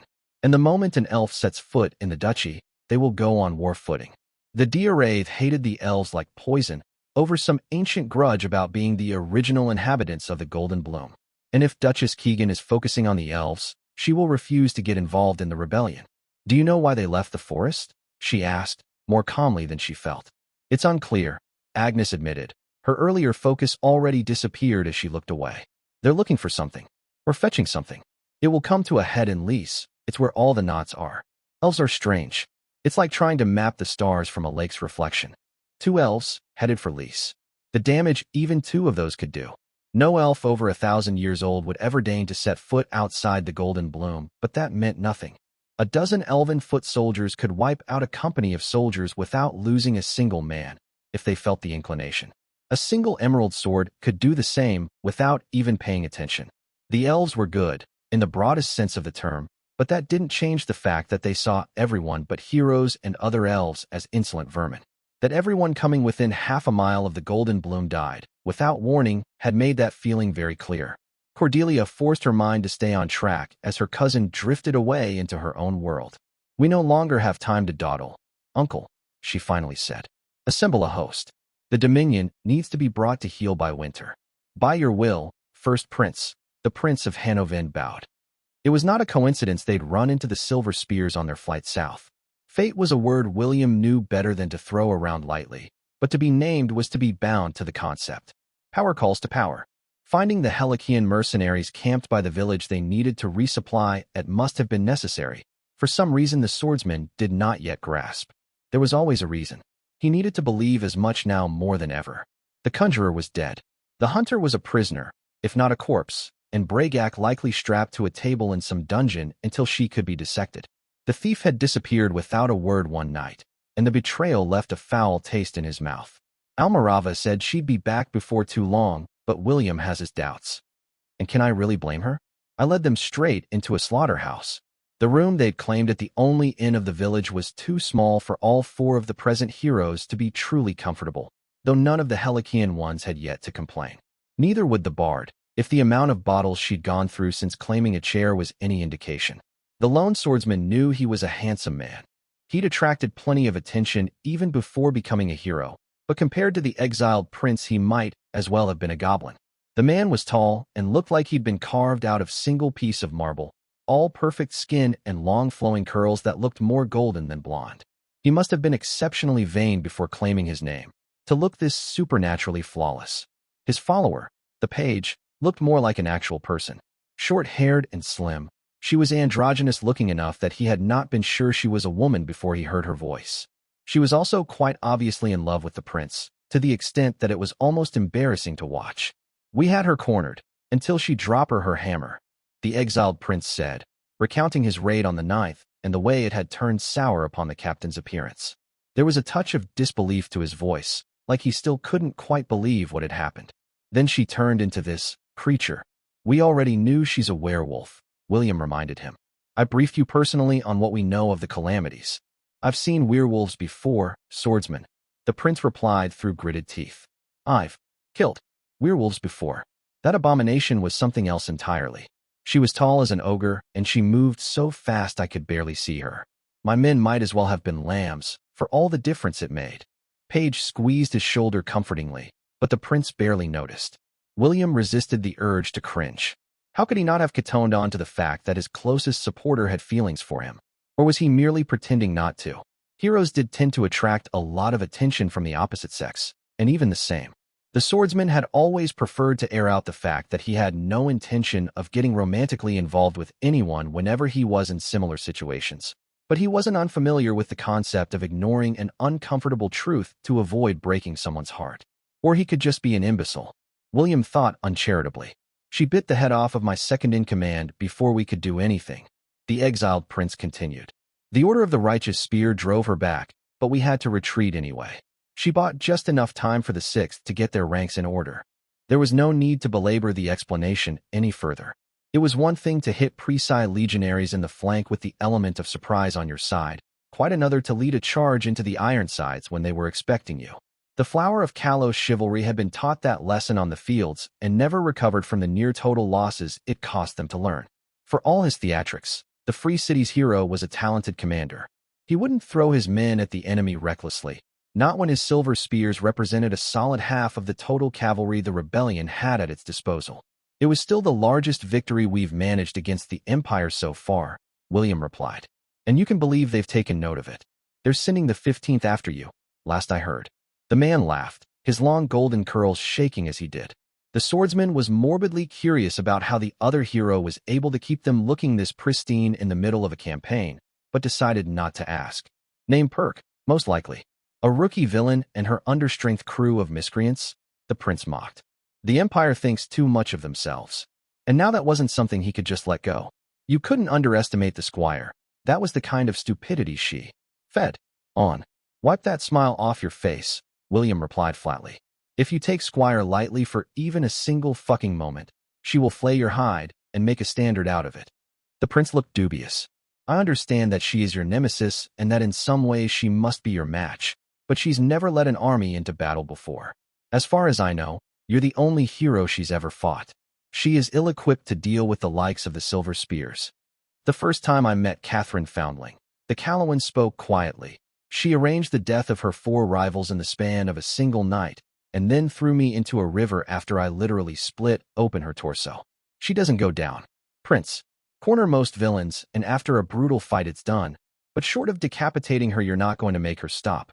She's not that powerful, but in a way that makes it worse. She knows that. So she became tricky and ruthless instead. Not to mention I'm fairly sure her second-in-command is coming into a name, because he scrapped with Thief and walked away without any major wounds. I'm confident Paige will be able to handle the orc, the prince replied drily, failing to notice the adoring smile the woman in question sent his way at the endorsement. He really had to be doing that on purpose, William thought. He couldn't, possibly, be that dense, could he? Single combat. Everybody turned to look at the wandering bard, who'd somehow managed to shake herself out of her drunken stupor. Welcome back, the swordsman greeted her. Are you finally done drinking? That'd be a first. That's her weakness, the heroine elaborated, ignoring him after an amused look. Squire is a transitional name. It can't match the kind of raw power a fully realized hero can throw around. Get her in a one-on-one fight, and you should be able to kill her. I'll keep that in mind, the prince replied thoughtfully. The orcs shouldn't be much of a problem, William grunted. You can only expect so much out of a monster. The two Helikians traded uncomfortable looks. On most days the swordsman would have let it go, but today? No, he was done playing nice. Not with that foreigner and his cushy little life, who'd gone from heir to a throne to one of the wealthiest exiles on the continent. You think I'm prejudiced, the green-eyed man stated. I find your comments distasteful, the exile prince replied flatly, and unworthy of a hero. And I think now's a good time for everyone to retire. The bard broke in, but they were far past that. You know what I find distasteful? William asked with a pleasant smile. When a rich brat from the free cities comes and tells me greenskins aren't fucking monsters. The lone swordsman leaned forward. You've had an easy living down south, he said. All you free cities folk, fighting your little land wars against each other. But this is Callow, princeling. Our enemies don't make treaties when they win. They don't use trade embargoes or petty intrigues. You know what orcs do when they come here? They rape, murder, and pillage. They even eat our dead, like we're God's damned cattle. Legion regulations forbid both rape and pillage, the page interrupted hotly. And who do you think you are, you Callowan hick? Just a half-rate hero from a backwater dash. I'm what's left of this kingdom after the rest of Calernia abandoned us to the Empire, he snarled. 2,000 years, the greenskins have been setting this land on fire at every occasion. And you think you get to lecture me about what they are? Orcs don't make cities. They don't trade or farm. All they do is kill and teach their whelps the same. They contribute as much to creation as the gods' damned plague. You think they changed as a species because of rules not even 50 years old? You can put a leash on a wolf and it's still a vicious predator. You see, that's what they are when it comes down to it. Wolves on two legs, just itching to sink their teeth into something.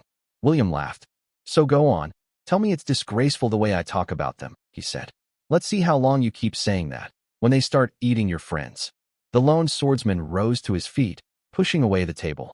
We're done here, he spoke. Good luck with the 15th, and don't say I didn't warn you.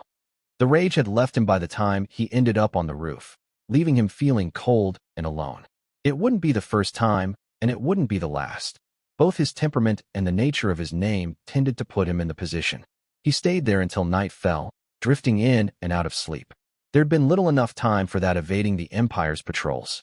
Eventually, he heard someone scrabbling across the tiled roof, the wandering bard. He knew without looking. She plopped herself down next to him. For a long time, they remained silent. Did you notice? He asked suddenly. The villagers are avoiding us. Not just the silver spears, which I'd understand since they're foreign mercenaries, but us too. At first I thought they were afraid of Presi retaliation when we leave, but there's more to it than that. They were glaring at us, Almirava, like we're an occupying army. Not all of them, the bard said. Some were even trying to enroll in the spears. The older men and women, William replied quietly. The ones who actually lived under the kingdom, they were the angriest. It's not what I expected. Thought it would be the other way around, did you? Almirava guessed. I know taxes are lower under the Empire, he admitted. And the legions have clamped down on bandits. Imperial governors are better organized than the nobles used to be when they're not corrupt. So they can squeeze as much gold out of their term as they can, the bard noted. Not out of a taste for good governance. Does that really matter to most people? William asked tiredly. As long as it's easier to feed their children, what do they care if the Presi line their pockets? The bard pulled from her flask, dangling her legs off the edge. She liked to do that, he'd noticed. He'd never seen the attraction himself. He'd become wary of heights since Squire had thrown him off Summerhome's ramparts. Just because they're stronger or better organized doesn't mean they're right, William, she said. Doesn't it, he wondered. You know, when I first met Squire, she said something to me. Nobody here's any more free than when you started. He leaned back against the stone. She's not wrong. If we lose, what have I accomplished except filling a few graveyards? First, Almirava spoke. I'd argue that those deaths were all well-deserved. They're an occupying force, Willie. They don't get to annex another country and then whine when it fights back, even if it's 20 years later. Second, you're looking at this wrong. He half turned to look at her, but unsurprisingly, she was drinking again. She held up a finger to tell him to wait while she finished off the rest of her flask. Gods, that stuff is horrible, she muttered, wiping her lips. I can't believe even the Lycanese would enjoy it. But, as I was saying, you're thinking about this the wrong way. Sure, by starting the rebellion you endangered a lot of people's lives. Sure, for most of Callow living conditions under the Empire are better than they were under the Kingdom. If you're attempting to disagree with me, the swordsman frowned. I'm sorry to say you're not doing very well. Here's the rub, darling, she replied, putting a finger on his lips and drunkenly shushing him. The way things are right now, that's not praise. That's Empress Militia and her Black Knight. I don't follow, he admitted. Those two are praise, in every way that matters. They're praise. Right now. The bard corrected him. So what happens when one of them croaks it, or both? They've been in charge of the Empire for 40-odd years. That's long, by Imperial standards. Sooner or later one of them is going to make a mistake, then the opposition will pounce. That's how evil works. You don't think their policies will survive them, William realized. That was, well, pretty likely actually. The sort of calculated, patient evil he was fighting against was the exception and not the norm. And while villainous roles essentially allowed their name to live forever, in practice villainous rulers usually lasted shorter than heroic ones, whose lifespan was about the same as that of a human untouched by the divine. You're not at war with militia, William, Almirava reminded him. You're at war with the Dread Empire. Eventually some madman is going to end up climbing the tower, and the same people glaring at you now are the ones who'd be yelling the loudest for someone to save them. He looked up to the sky. Full moon tonight, the eye of heaven out in all its splendor. How long had it been since he'd last sat down and looked at the land he was trying to save? It seems unfair, he finally admitted, that the people I'm trying to free are complaining about it not being easy. Then again, who am I to complain?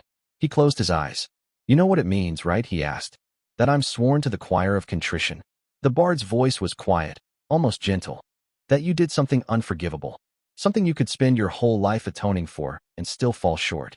He laughed bitterly. A poetic way to put a very ugly story. I used to live in one of the villages part of the lease governorship, you see. My parents were cobblers. My mother's father was a knight under King Robert, so I got the sword. But to be honest, we weren't all that different from anyone else. I only started practicing with it to impress girls, though I kept it up when I saw I had some talent. It wasn't a wealthy life, but we were better off than most. I was going to inherit the trade, since my sister didn't care for it. It was good that she didn't interrupt, ask anything.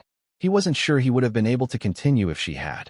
She was engaged to a man from Lease, the third son of some minor noble. Never liked him.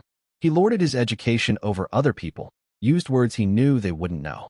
Mary was clever though, liked books, so she got it. William let out a shaky breath. He had, in a way, never felt so naked in his life. There was not another living soul who knew that story, and he still wasn't sure why tonight he'd finally felt the need to unburden himself. Because she was a bard, maybe. Because before the year was done, he might be dead and someone, anyone, should know the truth of it. He was the wrong kind of clever, William whispered. Joined a resistance group, talked at dinner about how the people would rise one day and throw out the legions. Was all talk at first, but one day they decided to kill one of the governor's men. Collaborators should all die, they said. Idiots. He smiled mirthlessly. Must have been at least 5 spies in their group. I'm pretty sure the eyes started it in the first place. Eventually he told my sister what they planned, and she jumped right in. Walls were thin. I overheard. He paused, then stopped. Just thinking about what followed made him want to puke. He felt something cold against his arm and opened his eyes in surprise. A bottle of Lease apple brandy, the stuff they made out of hard cider.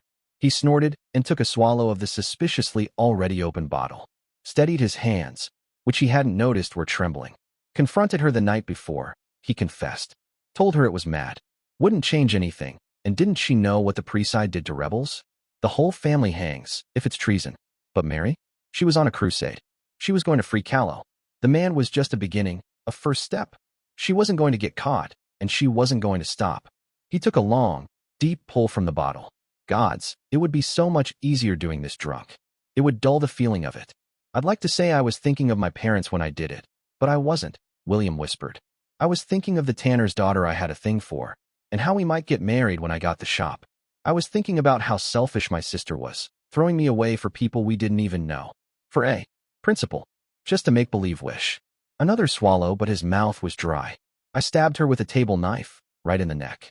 She was dead in moments. Now here's the part where it really becomes unforgivable. My parents weren't home, still at the shop I assumed. I thought maybe nobody would know. But I couldn't just leave her there, or get out the door with a corpse. People would notice. He laughed, because what else was there to do? Gods, every day he put on white it felt like a lie. It should be red like the blood he still saw on his hands whenever he prayed and the Hashmalim listened. They wouldn't let him forget. Let that night become a memory instead of a lash. They were right too. Broke the knife against her collarbone, so I fetched a butcher's piece from the kitchen. Half a bell I must have spent chopping up my sister in little pieces. I was about to start putting the meat in bags when the legionaries showed up. The laughter froze in his throat. Would that he could choke on it. But he'd left merciful ends like that behind him long ago. The idiots got caught. They'd already arrested my parents and all the other families. But me? They put me in a separate cell. Then the morning after some Sonic came to me. Dragged me up, clapped my shoulder. Said I wouldn't hang, he just wouldn't hear of it. I'd done my duty to the Empire. I was an example to all Callowants. Told me there'd be no trouble inheriting the shop, and sent me on my way. William let out a long, shaky breath, then drowned it in some more brandy. This is why I can do what I do, Bart. You think I didn't see the look of disgust on your faces when I carved up those officers? It's fine, you should be disgusted. It was a foul, horrible thing I did. And I'll do it again, and again, and again until Callow is free. He smiled, and this time it was almost genuine. I went a little mad afterwards. Went into the wilds, almost starved. But then I saw an angel, and it said it would never forgive me. He glanced at Almirava, and she looked like she wanted to weep, but had forgotten how. He handed her back the bottle. Contrition is not forgiveness, Bard. Can never be forgiveness. It's not in their nature. They already told me where I'm going after I die, and it's not the nice place. So I'll get my hands dirty for the rest of you, because that's what I'm meant for now. He let out a tired sigh. Besides, they made me a promise, he murmured. Before I go below, I'll get to see Mary one last time. Apologize. Doesn't matter if she accepts or not, you know. She deserves to hear me beg for what I did. Won't even it out, but what else can I do? He heard her finish the bottle, then drop it down. A long moment of silence, then the sound of glass breaking. He almost laughed. The brandy was starting to take effect. Oh, you poor contrition fools, the bard murmured. You break my heart every time. Book 2, Villainous Interlude, Coulisse. Still waters are the hungriest. Sonic sang. There were so many defensive wards layered around his tent that even insects trying to crawl through would be instantly fried. It wasn't for his personal safety, of course. Amadeus knew better than to rely on magic for that. There were ways to undo sorcery, if you had the right tools at hand. Just the belief that he was ever safe would be a dangerous liability. Heroes had a way of slipping through the cracks, especially the grittier types. No, this was purely for the sake of privacy. His contact with the tower had been infrequent at best these last 2 decades. Letters took months and could be intercepted, two-way scrying could be detected, and even listened on. But now and then, it became a necessity to talk with Alea face-to-face. For that purpose, Weexa had crafted the both of them a highly specialized tool, 2 halves of a mirror linked so deeply it took but a touch to have them connect. The protections weaved into the spells were some of the nastiest he'd ever seen, and as far as he knew, no one trying to eavesdrop on a conversation between the Empress and himself had ever survived the attempt. Unlike most people expecting a meeting with the dread Empress of Praise, Amadeus had not spent a great deal of effort making himself look presentable. There was no stubble on his jaw, not that there should be. He hadn't needed to shave since becoming the Black Knight, as he'd never thought of himself as someone who had facial hair. He wore a simple long-sleeved gray cotton shirt with some cleverly hidden metal plates, which combined with his comfortable trousers of the same coloring lent him a fairly casual appearance. His sword was within reaching distance, but that was nothing unusual. He could count the number of times it hadn't been on one hand, since he'd first become a squire claimant. A gentle touch of the finger had the mirror rippling, and after a heartbeat the silhouette of her most dreadful majesty militia, first of her name, tyrant of dominions high and low, holder of the 9 gates, and sovereign of all she beheld appeared on the surface. Maddie, the ruler of praise, greeted him. Allie, he replied just as dryly. Most people would have expected Alea to wear some kind of sheer, mind-bogglingly revealing night dress at this time of the night. The truth was a little different. The dread Empress of Praise was adorned in loose woolen pants and a conservative button-up shirt that covered her up to her neck. For all that she played the part of the supremely skilled seductress in public, the dark-skinned woman had never truly left behind her very provincial views on propriety. Being part of the imperial seraglio under Nefarious, may that hook-nosed wretch forever scream in the deepest hells, had saddled her with a reputation, though, and she'd elected to take advantage of it.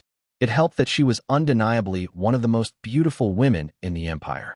Weaving a few spells into her dresses allowed her to turn that attraction into fascination, and so put everyone dealing with her at a disadvantage. Men and women alike tended to think with their genitals around her, a dangerous liability when trying to outmaneuver someone with a mind as sharp as Alea's. That she was widely known to be only interested in women was, amusingly enough, not much of a hindrance when it came to manipulating men. There was no shortage of prancing idiots in the nobility of the wasteland who believed the magic wand between their legs would be the thing to change the Empress' preferences. You have such an unpleasant smile, the Empress sighed. It always looks like it's at someone else's expense. It usually is, Amadeus admitted shamelessly. She rolled her eyes, drawing a grin out of him. He did enjoy the way she acted when it was only the two of them. The woman she turned into when keeping the pack of jackals that passed for the upper class of praise in line was sublimely entertaining, but she was also a carefully crafted facade. The Alea he'd met when they were both so young. The same girl he'd spent so many nights with debating the Empire. Should be. Instead of the way it was, she only came out rarely nowadays. It had been ages since Alea had thrown a tankard at anyone, even, which was definitely a shame. Amadeus was of the opinion that the behavior of the High Lords would improve considerably if the Empress threw things at them every time they misbehaved. And considering the way some of the tyrants have acted in the past, that wouldn't even register as eccentric by precise standards. And now you're smirking, Alea noted. Spit it out. Just remembering how terrible a waitress you were, he informed her. At least I never toppled a foreign government drunk, she replied, arching a perfectly manicured eyebrow. I was tipsy at best, he protested. They shared a smile, but after a moment her face turned serious. I suppose we should get to business, she said. One of IME's people intercepted a diplomatic courier from Hazenbach. Finally, he murmured. She found a way around the augur's abilities? We think she can only foretell it if it's been planned, Alea told him. We're moving additional agents into place to create more opportunities. He hummed thoughtfully. He'd have to pass the conclusion along to Eudokia. She'd been getting frustrated at her own failures. The contents. Nothing too surprising, the Empress grimaced. She's sounding out the League for military readiness. We've still got 3 of the 7 aligned with us, Amadeus grunted. The others won't move with a majority vote that slim. They'd be leaving their own city-states undefended against our allies. She's just angling to keep Heliki off her back, Alea replied. If she pushes an official truce with the Principate through vote, she'll have the border secure for a few years. Having the tyrant take the throne, there was an unexpected surprise. The knight shrugged. I won't complain if it helps, but it was never something we planned to rely on. I'd rather she spent time on the free cities than dealing with the Dominion. Levant will fold if she pushes back, the Empress said. They're not looking for an actual war, just being opportunistic. It was a shame the Red Snake Wall made the Dominion's northern border unassailable. Hazenbach was looking for a war abroad to consolidate her position, and Levant would have made an easier target than the Empire without it. It wouldn't even be the first time Procure turned their eyes in that direction. The territory now making up the Dominion had spent 2 centuries as part of the Principate, before seceding with Assuran help. Regardless, Alea continued, I have other concerns. Amadeus raised an eyebrow. I'm listening. This rebellion. You could have put this whole matter to rest months ago, Alea said. Peeling a legion off of the Valas to flank them, and sending another across the Weird would have crushed the insurrection in its infancy. True, the knight admitted. I understand the need to groom your apprentice, Maddie, but this is going too far. You're deliberately stretching out the lifespan of a threat to the Empire so that she can prove herself on the field, the Empress told him. This entire affair is an unnecessary risk. It is a risk, I'll give you that much, the green-eyed man conceded. But unnecessary? Quite the opposite. Aleya's eyes narrowed. You're up to something. He shrugged. Aren't I always? In this case, the objective is fairly straightforward. I am putting an end to the rise of heroic names in Callow. I would argue that's impossible, the Empress frowned. The best we've managed is to regulate the frequency they format. Amadeus' lips quirked into a wry smile. The key word in that sentence being, we. Her managing to kill the lone swordsman would buy us a year or two at best, Aleya scoffed. We've gone over this before. Weeks up putting down the Wizard of the West didn't stop mage names from forming down the line, nemesis or not. You're still framing this in terms of Catherine being one of us, Amadeus said, leaning forward. She isn't. She is a Callowan using a pre-sign name for purposes that ultimately serve the land of her birth. This is no longer a story about the Empire maintaining dominion over its conquest. It stopped being that the moment she became involved. This narrative is about Callow's soul, which of two paths it should take in the coming years, the swordsman's revolution at all costs or the squire's appropriation of the system. Aleya drew a sharp breath. And if she wins, when she wins, Amadeus corrected. Then heroes will stop rising to oppose her, until she succeeds or loses her way. The Empress finished, face troubled. Maddie, this is. Both of us have walked this line before, but that's something else. You're trying to manipulate the forces driving a role. Calling this playing with fire wouldn't be doing it justice. I imagine it is mildly blasphemous at best, Amadeus smiled. Amusing, if not of any great import. Aleya grimaced. Assuming your gambit is success, she said. Which is, for the record, an assumption I am not yet ready to make. In the aftermath, she would have to be allowed to implement some degree of reform. Otherwise, she'll end up having to oppose us as the next obstacle in her way. Amadeus blinked. Well, yes, he replied slowly. That could cost us Callow, in the long term, the Empress stated. I do not want to have to put down a Legion-trained native army in 30 years. Our current methods won't work for much longer. You know this, the knight frowned. Rebellions will keep cropping up, and it's a matter of time until the Principate is able to mount an invasion again.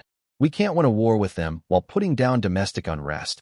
Both Grimm and I have run the scenarios. Procure is being handled, the Sonic replied. You can only start fires in the first prince's backyard so many times, Allie. Amadeus told her frankly. She's already managed to cut you out of their internal politics, and now she's making progress in the free cities. As soon as the Dominion backs down, she can turn all her attention to us. She won't be in a position to make a move for at least 2 years, the Empress informed him. As soon as I have additional agents in position, I can start funding her opposition regardless of those pesky little laws she put in place. It had been a masterful stroke when Hazenbach had passed the legislation through the highest assembly. The origin of loans above a certain sum to the rulers of all principalities now had to be disclosed to the first prince, which had put an end to the activities of the Pravis Bank on Proserant soil. If Aleya propped up a political opponent of the first prince, the woman in question would know in a matter of weeks. And if the loan went undeclared, she would have a pretext to move against her enemy as soon as the information surfaced. Which it would, there was no doubt about that. Hazenbach's spy network was nearly as good as theirs, and she had a named future teller on her side. There was a reason Assassin hadn't already taken care of the first prince. Both attempts made had been anticipated and neatly countered before they could get anywhere close to her. Still, there were ways around the laws. Multiple smaller loans through proxies would achieve much the same result, but putting said proxies into place would take time. When everything was finally in position, though, odds were that Hazenbach's position in Procure would no longer be vulnerable. 2 years won't be enough, he finally said. Even if we raised another 5 legions tomorrow, Procure would still outnumber us nearly 2 to 1 in professional soldiers. We wouldn't be able to hold the Valles, and it would all be downhill from there. And what's your alternative, Maddie? The Empress replied tiredly. What does your squire actually intend to do, if she gets her way? I've yet to discern an actual plan of action from her. She just strolls from one mess to the next. She'll want official authority to curtail abuses of imperial power on Callowan soil, at the very least, the dark-haired man spoke. Not, all in all, an unreasonable thing to ask. You want me to give a 16-year-old Callowan girl power of life and death over pre-Sci-High nobility, Aleya pointed out. I know you've been staying out of wasteland politics, but you should be able to guess how well that will go over. The knight smiled coldly. So let them grumble. Let them rebel, even. There's a reason half the legions are still in pre-Sci territory. The moment they take arms, they will be crushed underfoot, as they were when we first took power. We're not the underdog anymore, Maddie. The Empress replied in an irritated tone. There's more to ruling than hanging whoever disagrees with you. We already took the Empire, now we have to actually run it. Something you'd know if you hadn't spent the last 20 years playing soldier abroad. He let the comment pass. This once, those sharp replies were on the tip of his tongue. There was nothing to win in allowing this to become a personal argument instead of a political one. The True Bloods have been pressuring you, he guessed instead. They closed ranks behind High Lady Tasia. Alea explained. Killing Mazis and his father was too stark a reminder that we're keeping them on a short leash. I'm going to have to make concessions to keep them under control. Eris' mother, not unexpected, thought definitely unwelcome. It was to be expected that the High Lady of Wolof would leverage her child's rise into becoming the leader of that band of malcontents. What do they want? Amadeus asked. They should know better than to ask for a lift on the Chancellor ban. If she was that stupid, she wouldn't be a threat, the Empress replied. They stayed moderate. Reinstatement of goblin breeding restrictions to pre-conquest levels. The end of tribute reduction for clans who provide legionaries. They also want the tributes that went unpaid under Nefarious to be collected retroactively, with interest. Going for the reforms, then, the knight grunted. They're not even being original anymore. How will you put them off? The True Bloods hadn't made a push for changes in the War College, which was for the best. He'd have needed to take punitive action if they had, and the current climate was already volatile enough. The nobility's ongoing struggle to take back the changes made when militia had first taken the tower had been mostly fruitless so far, though they'd managed a handful of victories. Mostly in the way they'd managed to stop any other steps forward. His own attempt to have noble titles granted to clan chieftains had been tabled for at least the next decade. Met with silence on the Empress' part, the green-eyed man frowned. Alea, he said, then felt his blood run cold as the realization sunk in. You can't be serious. Valid arguments were made. The Empress replied flatly.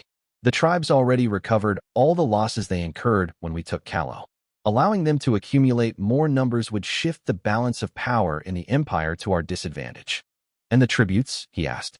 They broke the law by ignoring their obligations to the tower, even if Nefarious was unfit to rule, the Sonic noted. As for the rest, incentives to enroll are hardly needed given the numbers of orcs we already have under the banner. If you implement both, it will cripple enrollment in the legions, the knight said. The clans won't be able to part with even half as much of their people under that kind of a financial burden. Tasia's very objective, I imagine, the Empress replied. Not one I entirely disagree with. Too large a portion of our armies is not human. Humans still make 4 legionaries out of 10, the knight pointed out. Only orcs come even close to that. The gap will only widen if Calawans start joining in significant numbers. That's still over half our legionaries born to loyalties other than the tower, Alea retorted. The entire point of the reforms is to give them a stake in the Empire, Amadeus reminded her. Keeping them under our thumb is counterproductive when we're trying to make a fist. Allie, they're pushing now of all times because it's working. Catherine's boy proved as much, an unprecedented role, bound to the legions of terror and in the hands of an orc. Yes, the Empress said quietly. To the legions, not the tower. Amadeus felt the old calm settle on him. The clarity that came with danger, the perfect awareness that had seen him survive one uphill battle after another. We're better than this, Alea, he said. You're better than this. If we begin to doubt each other now, all we built will come down on our heads. The dark-skinned woman let out a long breath. The controlled facade she's put on when the conversation had taken an unpleasant turn broke for a moment, allowing a glimpse of very real dismay. Or was it? He'd never been good at reading her. There was a time where that had hardly mattered, but they were no longer the people they'd been when they were young, even if their faces had remained the same. You think I enjoy this, Maddie? She murmured.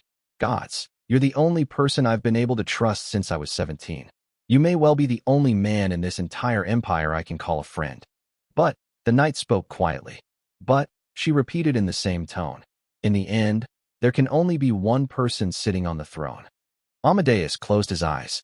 How had it come to this, he wondered.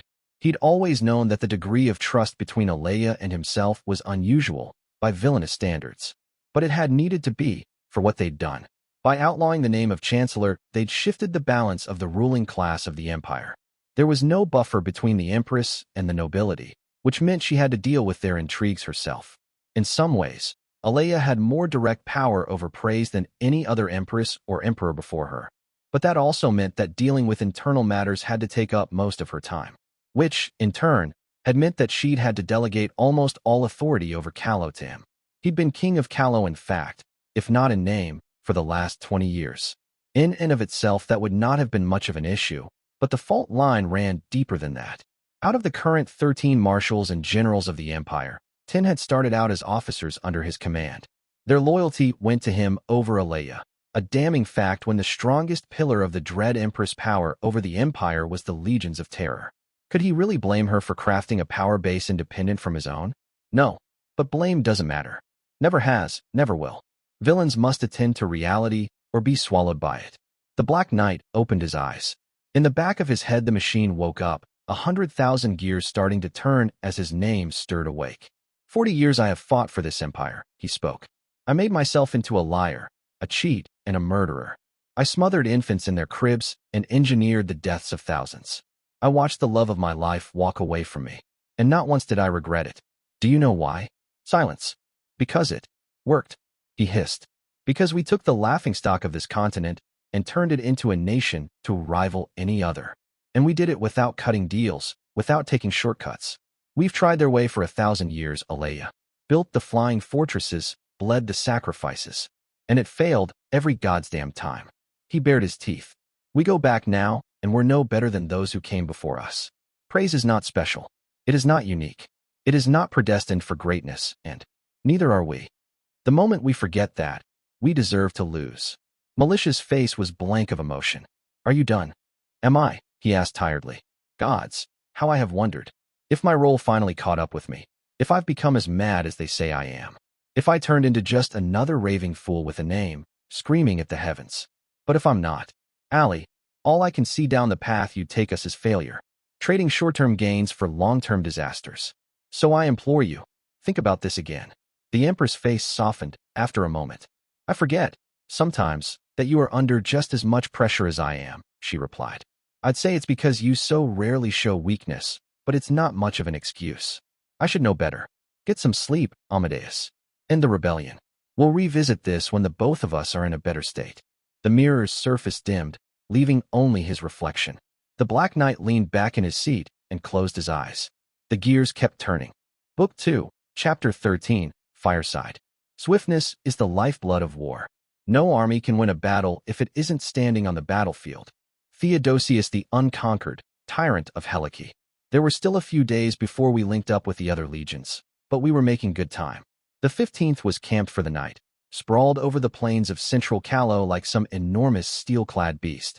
Fires dotted the inside of the fortified encampment now that night was beginning to fall, both for cooking and heat.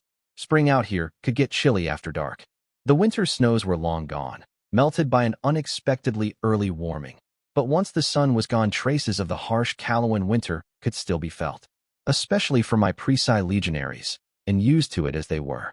Seasons in the wasteland were a complicated, a changing affair, for at some point a dread empress had tried to steal the kingdom's weather, and instead screwed up seasons for the entire empire, not to mention breaking what little cultivable land she'd still had. It was, Black had told me, the reason that there was a permanently brewing storm in the sky above the tower. One of the only parts of praise spared the backlash had been the green stretch, forever cementing its role as the breadbasket of the wasteland. Though that label now also extended to pretty much all of Callow these days. The empire imported grain and fruit heavily from the conquered lands, the wagon loads of food almost as precious as the gold they taxed out of the people farming it. I was ahead of paperwork, for once in my life, and so I decided to reward myself with a bell of drinking with friends by the fire. I'd had precious little time for that kind of thing since the 15th had been raised.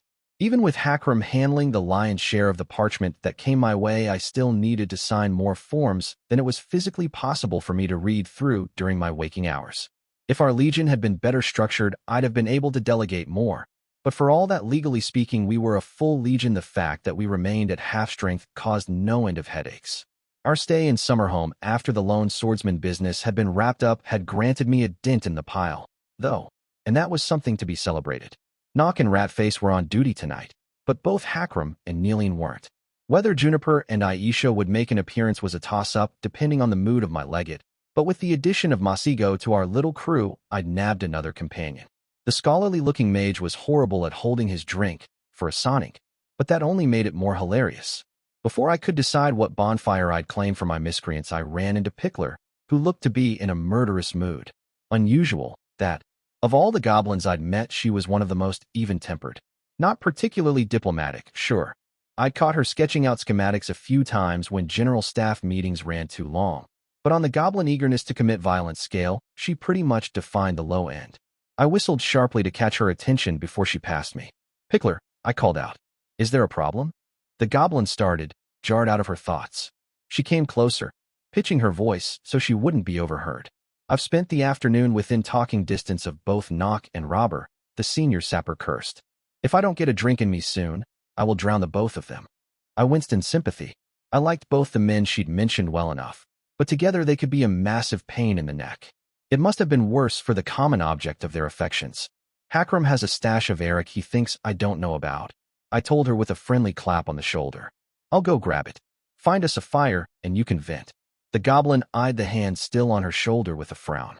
"I'll give you the benefit of the doubt and assume you're not signaling your willingness to sleep with me," she said.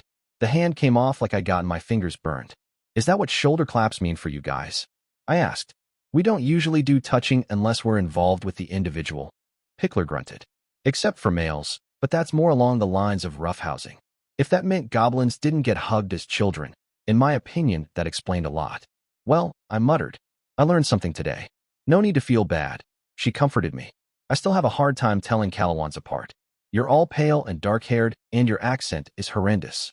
I snorted, resisted the urge to clap her shoulder again to say goodbye, and went on a holy quest to pilfer my right-hand's secret liquor trove.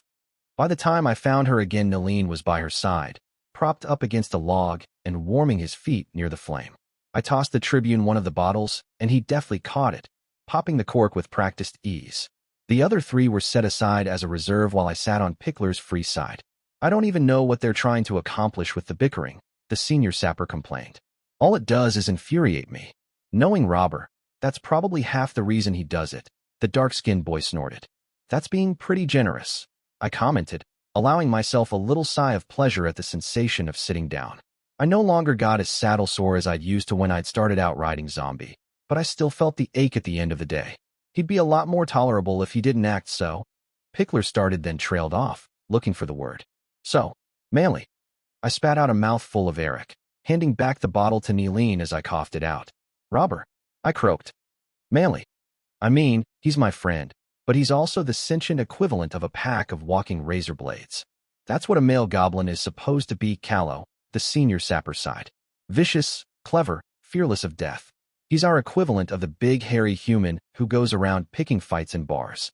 "Now there's a disturbing thought," I murmured, drawing a chuckle out of Nalin. "Nock does fall for his provocations too easily," the Tribune admitted. "He usually regrets it afterwards, but he can't help himself when it happens." "He's a sweet man," Pickler muttered. "A little too sweet, to be honest. And he couldn't build a trebuchet if his life depended on it." I choked. That was her standard for who she kept company with? If they could build a trebuchet. I wasn't sure whether that was a goblin thing or a Pickler thing, but I elected to have another swallow of Eric instead of pursuing the matter. "You could just let them down gently, you know," I said as the warmth burned down my throat. "That should be the end of it. That, better, be the end of it." A darker note had entered my voice for the last part. It was fine for my officers to express interest in one another, so long as it respected regulations, but continuing after a refusal would have crossed the line into harassment. That wasn't something I had any tolerance for. Pickler coughed and looked away. "It's, she cleared her throat. "She likes the attention," Nalin smirked. "And I owe Hakram half a day's pay. Gods, he's never wrong about this stuff." "You can't have it both ways, Pickler," I said. "It's different for us," the senior sapper admitted. "Our marriages are arranged by our mothers and overseen by the tribe's matron. Having a choice is refreshing." When it came down to it, I knew next to nothing about goblin culture. There weren't books about it, and people weren't usually allowed into their territory past Foramen, where the vast majority of them actually lived, burrowed into the side of the Grey Ares. They were a matriarchy ruled by the Council of Matrons, who answered directly to the Empress, but aside from that, just general facts. They were the only ones who could make the eponymous munitions and as a species they had an interest in engineering going back since the Misan occupation. They had a language of their own, though they never spoke it outside their confines of the tribes, and Black had implied that goblins inclined to break that rule tended to disappear. Only a handful of words from it had ever been translated, and records noted that within a generation every identified term disappeared, replaced by another. There's a reason the Chuckles are always a little nervous when Robert makes a great goblin conspiracy joke. My train of thought was interrupted by a fresh arrival. The dead hand finally graces us with his presence. Pickler greeted my adjutant in a drunken slur, waving the bottle in his direction. The tall orc snorted. I guess there's no need to ask where my stash of Eric went. I requisitioned it for the good of the Empire, I informed him. Besides, under your mattress? Seriously? That's the first place people look. I suppose that's my own fault, for befriending a villain. Hakram sighed melodramatically before claiming the space next to me. What did I miss? Goblin arranged marriages, Neeline said. Also, I owe half a day's pay. The orc grinned. It's almost too easy fleecing you people. I hope you get the ash plague. Pickler muttered under her breath. Hakram raised a hairless brow. Worry not. Dearest Pickler, I will keep your secrets, he assured her. Probably. So arranged marriages, huh? I keep forget you lot do that. Seems unnatural. Hakram deadhand. I mocked gently. Champion of free love. No proper orc would stand for that kind of foolishness, he insisted. Chiefs who meddle in stuff like that get an axe in the skull. Save me the orc pride speech, Neeline moaned. Nock already spits it out at least once a day. My clan could have walked twice that distance in the same time, Neeline. My sister's daughter would have walked that off without a word, Neeline. I'm starting to think his sister's daughter should be a legion of her own, with all those things she can do. I grinned at his utterly ineffectual imitation of Nock's grovelling tones. The Sonic's voice wasn't exactly high-pitched, but it was a far cry from his commander's deep Orcish baritone. In all fairness, Hakram noted, we really are better than you glorified herbivores. Herbivore, Pickler repeated dryly. Big word you're using, adjutant. Do you need to punch something to compensate? The mighty clans are ever surrounded by detractors, the tall orc mourned. You should be protecting my honor, Catherine. Doesn't your house of light say jealousy is a sin? I wouldn't know, I admitted. I tended to nap through the more boring sermons. That explains a lot, Neeline murmured with a smirk. Hakram, defend my moral fiber from the uppity Sonic. I ordered, uncorking a second bottle and handing it to him. He took a sip. Tribune Neeline of the 15th Legion, he intoned solemnly. You have impugned the reputation of the squire, the sentence for which is death. The dark-skinned boy gasped and put a hand over his heart. Let me tombstone read that I spoke only the truth, he declared. A shadow was cast over me, someone leaning over my head. The rebels would win this war outright, if they just kept sending us barrels of wine, Juniper opined. This coming from a woman who spent the better part of a night trying to convince Nock to wrestle an ox. I shot back immediately. It would have done wonders for morale, she gravelled, somehow managing to keep a straight face.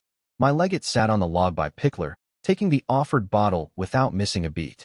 I looked for her usual shadow, only to find nothing. No Aisha tonight? I asked. Juniper growled. Ratface has been dragging his leg and putting the trades he made in summer home on paper. She'll be riding him hard tonight until he does. I exchanged a look with Neeline, then we burst out laughing. That's one way to motivate him, I suppose, Pickler snorted. Children, Juniper grunted, rolling her eyes. Which reminds me, Hakram said. The warlocks won't be joining us. I raised a questioning eyebrow. He was elbow deep in something's carcass when I went to check on him, the adjutant explained. I decided not to ask twice. Understandable, I conceded. But worry not, boss, he grinned. We won't be without mage presence tonight. Killian should be joining us. I took in a sharp breath and straightened out the mess that was my hair. I really should have washed before coming here. Gods, I probably still smelled of horse. Dead horse at that. I looked around, and everyone was smirking at me. What? I asked, the tone coming out a little defensive. I'm sure your hair looks just fine, Catherine, Neeline grinned. I have no idea what you're talking about, I replied, gathering the tattered shreds of my dignity. She did ask if you would be there. Hakram gravelled knowingly. I was not going to smile, not when I was being baited this obviously. Still, hearing that put a warm feeling in my stomach. It was just an infatuation, I told myself. Even if it had been a while for me, it was just an infatuation. Why would we talk about the wasteland that is my love life, when we have Pickler's juicier one to dissect? I replied, shamelessly throwing the senior sapper under the chariot. There was a hoot of delight from the vultures, and the conversation turned at the goblin's expense. From the corner of my eye I watched Hakram's skeletal hand close around the bottle and almost frowned. "You do that a lot," Juniper said. The legate had moved next to me while the others talked, leaning close enough we wouldn't be overheard. "Do what?" I asked. "Stare at the hand. When you think nobody's looking," the hellhound spoke flatly. "We really need to go over the concept of letting people dodge uncomfortable subjects at some point, Juniper." I knew from experience the orc wasn't one easily put off when she brought a subject up, so I sighed and resigned myself to the conversation. "Can you blame me?" I asked. "I'm the reason it's there." The legate rolled her eyes again. "Lady Squire Dash." I cleared my throat. "Fine," she growled. "Catherine, he's an orc." "I'd noticed," I replied. "I don't think you understand what that really means," the hellhound grunted. "We're not green-skinned humans with better teeth. We're orcs. And while human children are learning to read, we're learning to kill. While you're picking up a trade, we're learning to kill. While you're going to pray in your pretty little churches, we're learning to kill. War isn't just what we do, Catherine, it's what we are." The orc rolled her shoulders. "If we're not fighting the Empire's enemies, we're fighting each other. If an orc loses a hand, it means they were too weak or too slow. Hakram, though, he went up against heroes and came out stronger for it. There's not an orc who'll look at those bones and see anything but a mark of pride." I guessed I'd known that, on some level. My adjutant had never once even implied that he was anything but satisfied with his new hand. But that wasn't the part that really unsettled me, was it? It was that I'd given the order. Maybe not spoken the words out loud, but I tacitly sent Hakram to fight the thief. He wasn't even a claimant, not the way I'd been before becoming the squire. He just had potential, almost realized. In the heat of the fight, I'd sent the closest friend I'd made since leaving Lore into a duel with a heroine, knowing very well chances were he'd die in the process. It didn't matter that he saw nothing wrong with that. I wasn't comfortable with what it said about me that when blades came out I could make a decision like that without even hesitating. But that's on me. It's not their problem to deal with. "If it makes you feel any better," Juniper grunted, "you should see the way women look at him now." I laughed. "It's bad." My legate wrinkled her nose. "He's never been one to have an empty bed for long, but it's almost disgraceful how often he gets hit on nowadays." My grin widened. "Are you telling me Hakram is a womanizer?" The hellhound nodded, distinctly amused. "He's discreet about it, at least. You ever notice how for such a gossip he almost never talks about himself?" "Huh, I hadn't actually. Though now that you brought it up, I could see how he tended to steer the conversation towards other people. I knew who his friends were and what clan he was from, but that wasn't much at all. Something to think on."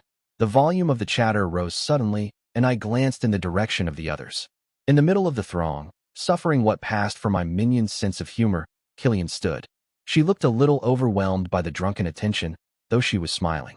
Her pixie-cut dark red hair had been freshly combed, by the looks of it, and she seemed to have traded the usual legionary undertunic for more comfortable cotton shirt and trousers.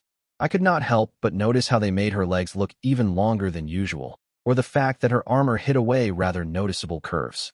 "And I don't want any part of that look on your face, so if you'll excuse me," Juniper gravelled. I let that go without a response, though I schooled my face into an expression that was a little more appropriate.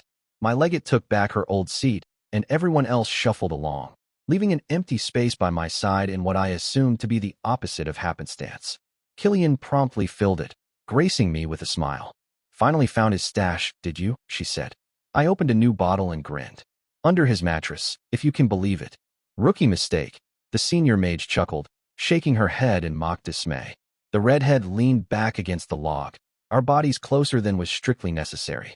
The kick of the liquor wasn't the only reason for the flush on my face, though the pleasant haze of drunkenness kept me in a mellow mood. "We should have done this more often, back in the college," I said. "With the responsibilities we all have now, we won't be getting chances like this often." "There weren't as many of us, back then," Killian replied. "Just rat company. It's nice, having the others along." Juniper was the only one who'd not been with the rats there tonight, but I took her point. Aisha was good company, when she got that stick out of her ass, and I took a twisted sort of satisfaction out of goading Masigo into drinking the hard stuff. Apparently, there was no magical cure for a hangover, which made his shambling the following morning a very entertaining spectacle. "This is all still new to me," I admitted. Killian raised an eyebrow. "You didn't go drinking with your friends in Lore?" "I didn't really have friends in Lore," I shrugged. Colleagues, some contacts, the occasional interest. But I didn't quite fit in back at the orphanage, or anywhere else for that matter. The redhead looked surprised. But you're one of the friendliest people I've ever met, she protested. I snorted. That's overselling it a bit. Catherine is convinced she's uncharismatic, for some reason. Hakram called out from the other side of the fire. I make enemies a lot more often than I make friends, I reminded him. Juniper barked out a laugh. Can't really call it making an enemy, if they were already out for your blood. Foundling, there's not another captain that could have talked their company into following a plan as messed up as the one you pulled in the melee. And the rats took it on faith, going in blind. I grimaced. The company didn't have a lot to lose by listening to me, no offense to you lot. There's a difference between hitting the bottom and believing someone can drag you back up, Pickler said. You were the one with a plan. We all learned to trust in that, before you were done. Her tone was a little odd, and I shot her a quizzical look. Was she still feeling guilty about the way she'd spoken up against me during the melee? She'd had legitimate concerns, even if she'd phrased them unflatteringly. Besides, it was water under the bridge as far as I was concerned. The senior sapper had been one of the cornerstones of what could be called my faction inside the 15th, along with Knock and Robber. The way everyone was looking at me was starting to make me uncomfortable, so I raised my bottle. To taking refuge in audacity, then I toasted. There was a round of cheers, some louder than others, and the conversation drifted away. Killian eventually hummed quietly, looking away from my face. So interests, huh, she said. Left behind any broken hearts when you got out of lore? Hardly, I snorted. I never got into anything too serious. Well, there was that fisherman's son who was getting there, but I broke it off. I was already aiming for the college. Back then, staying in the capital wasn't in the cards. Oh, she spoke. A boy. I was under the impression you were. The redhead gestured vaguely, though I got the gist of the meaning. I'm bisexual, I informed her amusedly. I've been with people of both genders. I mean, don't get me wrong. Girls are nice, but there was this boy called Duncan back home who had pecs like you wouldn't believe. You're rather horrible at this, aren't you? Killian spoke wryly. Shit. Right. Maybe should have kept that one under wraps. The Eric was not doing wonders for my tact. Not that it had ever been one of my strongest traits. I cleared my throat. Have you? I asked. Been interested in girls before, I mean. Only the one, so far, the redhead sighed. I honestly can't tell if she's not interested or just very bad at picking up on signals. Oh, would you like to go for a walk, Killian? I croaked out. As long as it leads towards your tent, she replied frankly. I think that can be arranged, I said, hurriedly rising to my feet. Well, this might turn out to be an even better night than I'd thought. Book 2, Chapter 14, Situation. Any plan with more than 4 steps is not a plan, it is wishful thinking. Dread Empress Maleficent too. I was in an unusually good mood. That we'd finally come within half a day's march of where the 6th and the 9th were camped was contributing.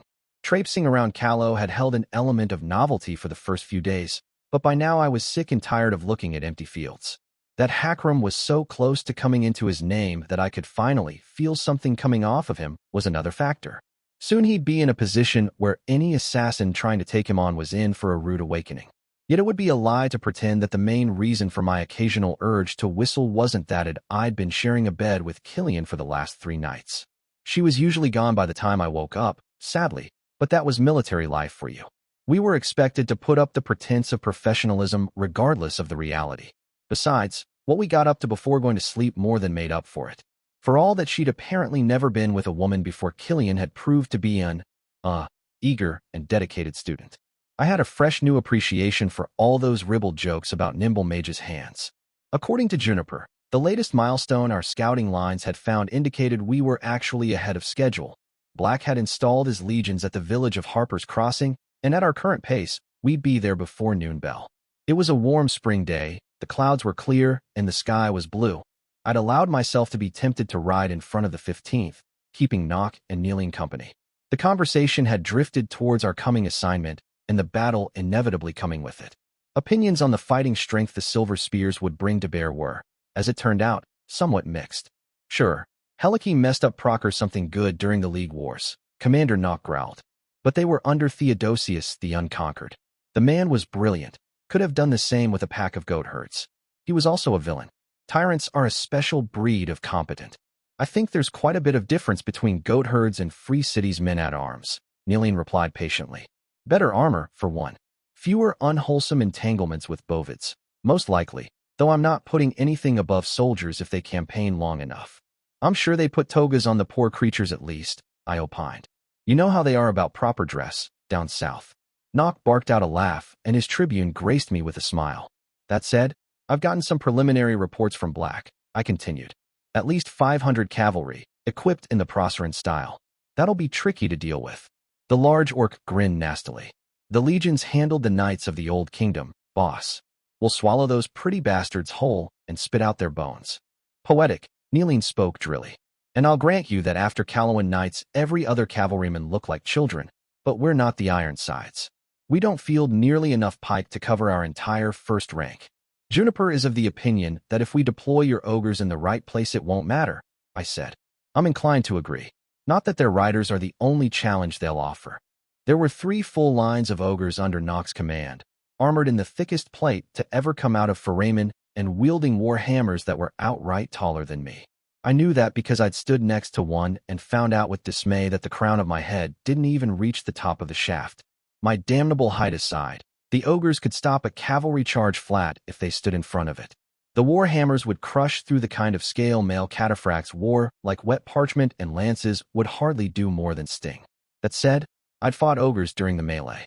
I knew damn well they weren't invincible. They got tired like everybody else, and they could be swarmed if the enemy had the numbers to throw at them. Which they did. In the case of the Silver Spears, Scribe's estimates had them at 2,000 men-at-arms in addition to the cavalry. The war doctrine taught at the college stated that a legion could take 2-to-1 odds and reasonably expect to come out on top if they had a full supply of goblin munitions, but in this case it was different. The 15th could barely field 1,700 legionaries, a full company of which would be unreliable. The forlorn hope would have to be deployed carefully, preferably in range of goblin crossbowmen in case they got the wrong sort of ideas. More than that, the Silver Spears were led by a hero. My teacher had promised he'd get me a look at the files both his and the Emperor's spies had mounted on this exiled prince, but even if he was an incompetent wretch, just his being present changed everything. Current Legion doctrine relied on shock and awe tactics to break superior numbers. After all, if the first rank of the enemy host disappeared in a hail of sharpers, and the one behind it was drowned in a wave of fireballs, enemy morale usually got shaken up something fierce. All that went out the window with a hero in the ranks. As long as the prince drew breath, no army he commanded would rout. They'd walk unflinchingly into the grinder and fight like devils until either we were dead or they were wiped out. Captain had told me once that, before the reforms, no imperial host took on a Calawan one unless they had them 4-to-1. My own studies of the Empire's checkered military history had illustrated why. There were at least a dozen incidents where a Calawan army brutally outnumbered had made a desperate last stand and managed a miraculous last-moment victory. Amusingly enough, under Terribilis II there'd been an official decree from the Tower forbidding the legions from giving battle when it seemed like they couldn't possibly lose. There's a reason the man managed to turn back 2 crusades.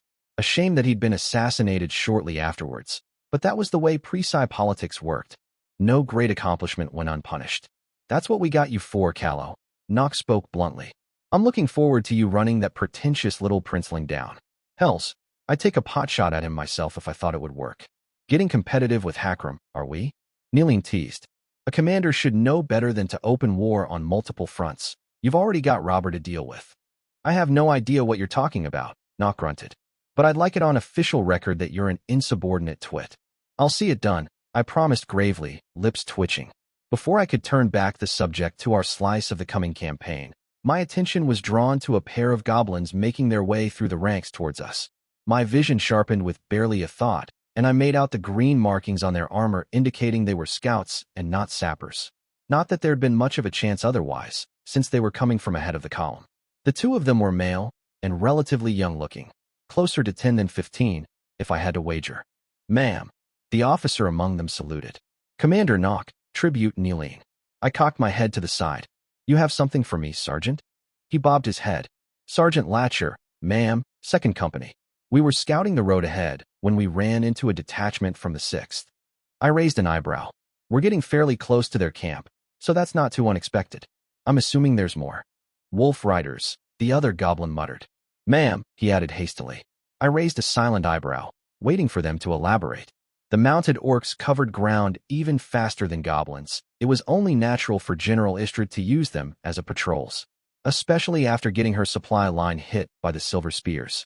She's got to be that much more careful about them sneaking about. They, bring a message from Lord Black, Sergeant Latcher explained. He's requesting for you come ahead of the 15th. Something about an imminent war council. I sighed. He could have mentioned that last time we scried. I grunted. Still, doesn't matter. Are they still here? Latcher bobbed his head again. They've been instructed to act as your escort. Kind of them. I spoke drily. I glanced at my companions.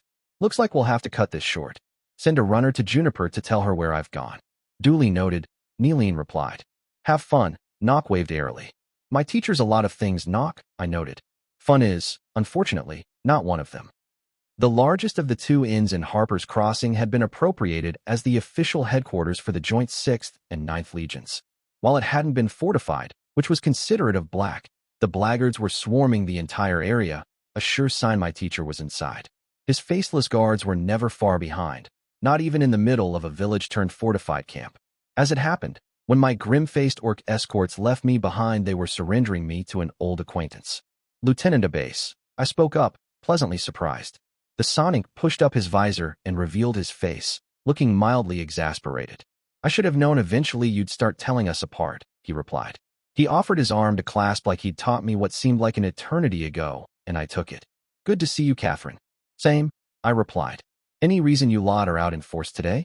It looks like you're pulling out all the stops. A pair of assassins tried to infiltrate the camp yesterday, he grimaced. Lady Scribe found them out, but they killed themselves before they could be taken prisoner. We're not sure who their target was. Well, shit. Abase probably wasn't in the loop when it came to Hackram, but I had a pretty good idea who'd sent the assassins and who they'd been hired to kill. The only real question was whether they'd been sent by Eris herself or by the True Bloods as a whole. I was definitely upping the guard around Hackram's tent, discreet measure or not. He in a foul mood, then? I asked. Not exactly, Abase shrugged. But he's been keeping long hours. I get the impression there are foreign concerns. Well, only one way to find out, I murmured. Take care, Lieutenant. Same to you, Lady Squire, he replied with a nod. The other blackguards moved aside to let me pass, well used to my presence from the afternoon lessons I'd had in my teacher's Atera estate. The inside of the inn was comfortable and well lit, but I barely paid attention to it. There were 3 people inside the common room, seated around a broad table covered in maps and the tidy piles of paperwork that inevitably followed Scribe around. Black rose from his seat when I entered, a smile on his face as he strode towards me. Catherine, he greeted me warmly. I found myself engulfed in a hug I leaned into, against my better judgment. I had missed him, much as it pained me to admit it. I didn't have to trust him to like him, and some days it was hard to manage even that much. It didn't help he was obviously fond of me, and though I knew he could fake that easily enough, I was almost sure he wasn't. I allowed myself a moment to enjoy the rare display of affection before returning to the present. I was almost as tall as he was now, I noticed. I must have grown without noticing. Not that standing higher than Black would be much of an accomplishment. Black, I replied, a smile tugging at my lips. A large hand clasped my shoulder as I drew back, and I turned to face Captain. Sabah, I said. It's been a while. Too long, the gargantuan woman replied. Look at you. You went up the better part of an inch. Hadn't noticed, I admitted. My armor still fits just fine. I glanced at the third villain and found Scribe quietly studying me. She nodded once, then turned back her attention to the report she was reading. That she'd acknowledged my presence at all was already an accomplishment, in my experience. Still, in the back of my mind IME's warning sounded. Be very careful around Scribe. She'd said, do not ever let her believe you are a threat to him. Oh my Sabah, Black murmured. Look at the lack of tension in her shoulders. The warrior woman chuckled. I see it. The Tagreb boy or the redhead, she asked. I grimaced. Should I even ask how the two of you know about that? Black raised an expectant eyebrow, declining to reply. Killian, I finally admitted. Not that I'd ever seriously considered Ratface. He was nice enough to look at, but if he was actually over Aisha, I'd plunger my head in a brazier. My teacher raised a hand, and Captain cursed, flipping a golden aureus he deftly snatched out of the air. Never bet against a redhead, he said smugly. It's not like you need the gold, the Tagreb complained. Wine tastes better when bought through victory, Black replied easily. This isn't exactly the reaction I expected when you learn I'd taken up with someone without a name, I interrupted. Better not to let them get started. Captain could bicker with the best of them. When the mood took her, and my teacher was physically incapable of letting anyone else have the last word. Black shrugged indifferently. We'll need to have a conversation about risk management later, he said. But I am not unduly worried. It's not without precedent. Weeks's husband might be a devil, Captain rumbled, but Amna isn't. I sometimes forgot Captain was married, mostly because she rarely spoke of her husband, or her children, for that matter. I'd been rather surprised to learn she had two, her eldest actually a few years older than me. That of all people, she'd ended marrying a minor Tagra bureaucrat from the tower had been a shock, though it did explain her occasional maternal leanings. I'd never gotten the entire story of how it came about, though given how private of a woman she could be, that was to be expected. I'm guessing you didn't send wolf riders out for me just to discuss my love life, no matter how much gold you had riding on it. I finally spoke up. The messengers mentioned a war council? Take a seat, Black said. There will be a briefing with Istrid and Sacker later tonight, though we'll wait for your legate for that. The council was an excuse to get you here early. I frowned. Do we have a problem? You might say that, he replied. There were developments abroad. Ominous, I commented. Been a while since someone has been so vague at me. The pale-skinned man's lips twitched, though the amusement was short-lived. Sabah idly adjusted her belt, then looked askance at Black. Go ahead, he said. We're having her over for dinner anyhow. Sabah clapped my shoulder again. I have business to attend to, she said. I'll see you later tonight. Had she come just to greet me? That was oddly touching in a way. I nodded back and watched her walk away. The Principate is assembling a host, Black told me, claiming back my attention. We've had several reports confirming that Klaus Pappenheim will be leading it. The first prince's uncle, I mused. Prince of Hanover, right? Correct, he agreed. Arguably her staunchest supporter, as well as one of her best generals. You think they're making a play for the Valles while we're busy here? I asked. I thought she had domestic matters to deal with before she could. I think he's headed south, the green-eyed man replied. To the Dominion. Levant, huh? It wasn't a nation I spent a lot of time thinking about.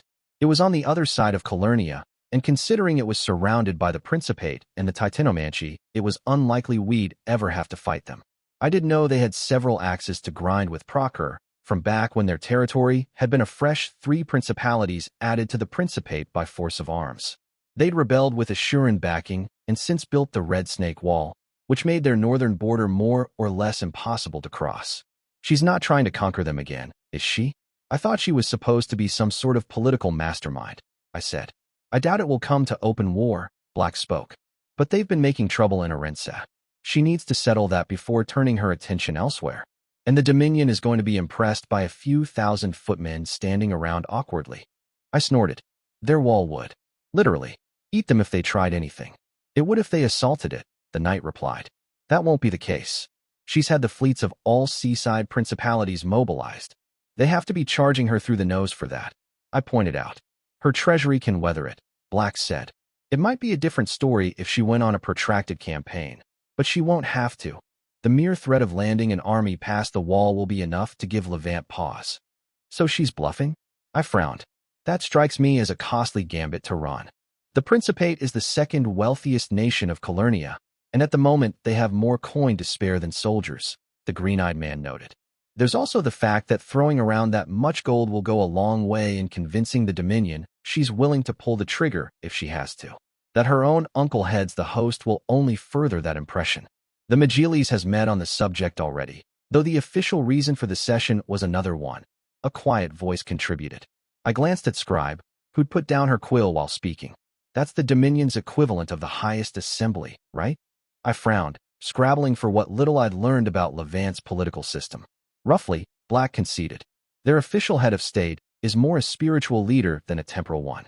Every city has their own ruler descended from one of the heroes that originally founded Levant. Together they form the Majilis and choose the Seljuan by consensus. Unlike the Principate, however, they have no real nationwide policy. The ruler of Vakii is the one who's been testing Orense's borders. She has no support in the rest of the Majilis, Scribe murmured. They voted against censuring her, but she's aware she would be standing alone. She'll have to swallow her pride if the first prince pushes hard enough. I hummed. That's troubling, though I don't see why you needed me to come ahead of the 15th to learn it. Black ran a finger along the surface of the table. Because when Levant backs down, Hazenbach's last foreign liability will be Heliki, which she'll be able to muzzle through a vote of the League when she gathers enough allies in the free cities. I raised an eyebrow. And that means, Black's lips thinned in displeasure, though it was not directed at me. Our timetable in Callow has changed. The rebellion must be over before summer is over, or we may very well be facing a war on two fronts. Book 2, Chapter 15, Counsel. If you can't play to your strengths, play to your enemy's weaknesses. Marshal Grimm One Eye. I could feel the eyes of the crowd on us as we strode towards the tent Black had told me about. Legionaries from the 9th with the traditional red streak of paint across their throat watched us pass, letting whispers bloom in our wake. The men and women from the 6th were friendlier, orcs most of all. Tall greenskins with the scrawled iron-gray rib on their armor that served as the unofficial symbol of the Ironsides saluted and waved, though most of that friendliness was directed towards Juniper. That she was General Istrid's daughter had been a mostly well-kept secret back at the college, but out here? My teacher had mentioned once that Nightsbane tended to boast about her prodigious daughters when she got into her cups, and the evidence of that was all around us. Hakram formed the 3rd member of our little clique, accompanying us more because of his name than his position. Masigo had been extended the same invitation, but he'd decline without missing a beat. Something about preferring counting ants to inflicting a session of military planning on himself, since at least there was some sort of scholarly value to the former. I didn't particularly mind. He'd be joining me for dinner with Black and Captain anyway, so if anything urgent came up, I could brief him then. The murmurs of Dead Hand and Adjutant that usually greeted Hakram's appearance in front of legionaries were notably absent, which I took to mean Black had clamped down on the rumors here. Unfortunate that it in no way meant that word wouldn't reach Eris, if it hadn't already. A problem for another day that. The last I'd heard of the prettier of my arch-nemeses, was that the word? I found it hard to believe that I was the first villain to have multiple sworn enemies. There was bound to be a specific term. She'd landed a mercenary force in southern Callow and taken the city of Dormer. That had been 2 months ago, though, and I knew better than to think she'd have remained idle that long. Undoubtedly, she would soon make an attempt to fuck me over in some unexpected way. It was a shame there were no real assassin guilds left in the Empire, because with the way my general's pay had been stacking up, I might actually be able to afford putting a price on her head. There was bound to be something possible to arrange from Mercantis, but I had no contacts in the city of bought and sold. Entering the tent first, I pushed aside the cloth and found we were the last to arrive. General Istrid was already hitting the wine, if the cup in her hand was any indication. She still looked like someone had carved an orc out of old leather, and that striking scar on her face pulled up her mouth in a permanent mocking grin. General Sacker, on the other hand, was seated on a high stool. I would have thought the sight of the small, wrinkled goblin perched on the top of the wooden frame comical, if not for those yellow half-lidded eyes that missed nothing. Black was leaning over the table, looking over a map, and didn't bother to glance up as I came in. My orc bookends followed a heartbeat later, and Istrid's face lit up at the sight of her daughter. Squire. She greeted me almost absent-mindedly, clapping my shoulder as she passed me by and fell upon her daughter like a particularly affectionate pack of wolves. June, she graveled. Look at you, all grown up in the kit. It feels like yesterday you were playing knights and legionaries with sticks. Mother. My legate barked, looking mortified. I bit my lip and glimpsed the ghost of a smile on my teacher's face. Hakram gave the whole thing a wide berth, but from the glint in his eyes I knew every Rat Company officer was going to have heard the story before morning. Yes, you're a legate now. Istrid grunted, smoothing the hair on her daughter's head gently. Very serious. Have you been eating enough? Your cheeks look hollow. They did not, in fact, look hollow in any way. I decided to take pity on the hellhound and cleared my throat. General Istrid, I said. A pleasure to see you again. I turned to look at Nightsbane's goblin counterpart. General Sacker, I added. Foundling. The general of the 9th replied drily. Istrid, stop fussing over your spawn. You're embarrassing yourself. The scarred orc withdrew, throwing her colleague a dark look. I was doing no such thing, she denied. The goblin rolled her eyes. Legate Juniper, Adjutant, welcome. General Sacker. Juniper replied, gathering her verbal footing. A wicked glimmer appeared in the goblin's eyes. Whatever happened to Annie Sachs? She asked. I was 4 years old. It was a hard word to pronounce. Juniper keened in dismay. Gods, I hadn't even known she could blush that green. Hakram leaned in close to me. This is the mother lode of blackmail material, he whispered, grin splitting his face. I will never have to suffer a speech about gear cleanliness again. Black cleared his throat, and everyone fell silent. Entertaining as this is, we do have a briefing to attend to, he said. Juniper's blush deepened, if anything, and she gave him the bastard cousin of a curtsy. I goggled at the sight. A curtsy? From the hellhound. Lord Black, she murmured. My teacher nodded a greeting at Hackram, smiled at me, and bid us closer. I took a look at the map. It covered the whole of Callow, though the word itself was nowhere in sight. A bronze figure of a knight had been placed over Vale, another one where the eastern side of the Hengist Lake met the waning woods, and a third on the crossing linking the county of Marchford to central Callow. The silver spears, unless I was wrong. A silver legionary figurine had been placed over Dormer, and a pair of the same over the rough location of the village we currently stood on, northeast of Vale. We've been in contact with the mercenary bands under the employ of the heiress, Black announced, and I forced down a scowl. They intend to move on Baroness Dormer's host before the week is done. Reaching for a second victory when I had yet to win my first one. Fucking heiress. Juniper eyed the map pensively. Do we know how many soldiers she's fielding? My legate asked. Roughly 4,000. General Sacker spoke in that quiet way of hers. No cavalry. About half is light infantry, Proserpine exiles from their southern principalities. And the rest? Hackram gravelled. A full Stygian phalanx, Black replied. She's using slaves. I spat out. That's illegal under Tower law. Sacker's face was inscrutable, but I could see vicious anger lurking in the face of all orcs present. Sonic and Tagreb had suffered under the Misan occupation, but they'd never had entire clans clapped in chains the way orcs had. When Dread Empress Maleficent had founded the Dread Empire, the outlawing of slavery had been one of the things she'd used to bring the clans into the fold, and even over 1,000 years later orcs hated slavery with an almost frightening intensity. Technically, the territory held by the rebels is not imperial ground, on a legal basis, Black noted. Regardless, she has freed them. The disdain he put in the word rang loud and clear. Nominally granting the Stygian war slaves their freedom meant absolutely nothing, when they'd been indoctrinated from birth to obey their orders of their owners without fail. I resisted the urge to spit on the ground. At least it has to be putting a dent in her coffers, I said. Even if she only pays half of them. Keeping 2,000 mercenaries on payroll has to be draining no matter how rich you are.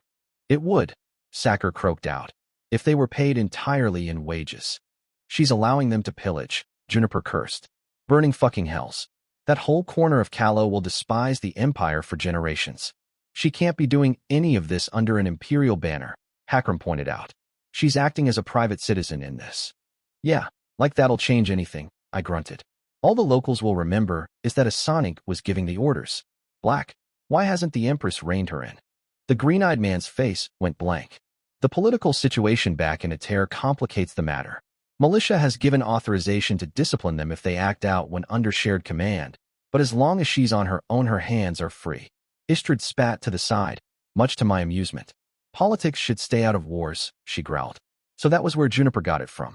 Regardless of her undesirable behavior, General Sacker spoke. She's tactically useful at the moment. Dormer's army can't link up with Countess Marchford as long as she's threatening their flank. That keeps them to a manageable number. 20,000, right? I frowned. At least most of them are levies. Marchford has only 2 forces that could match a legion on even grounds, Black said.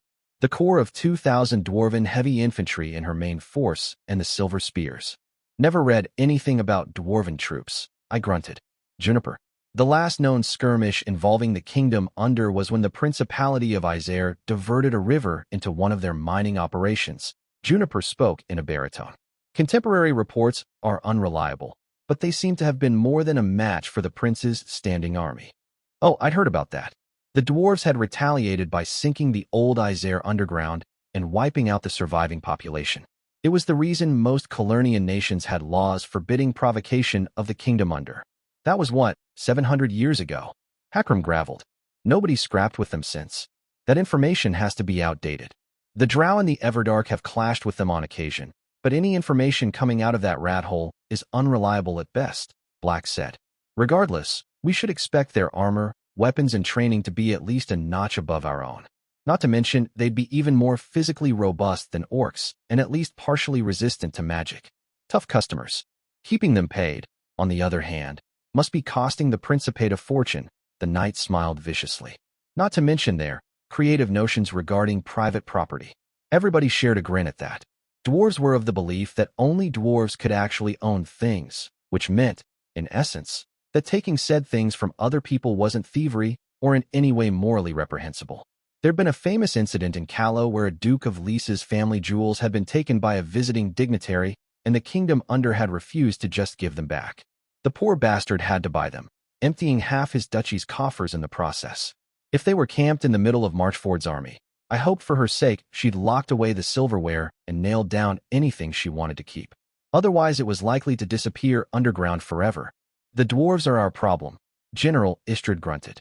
You girls, and you, Deadhand, are going to have to mop up the silver spears. Black's fingers drummed against the table's surface. The defensive part of this campaign is over, he announced. We're going on the offensive on all fronts.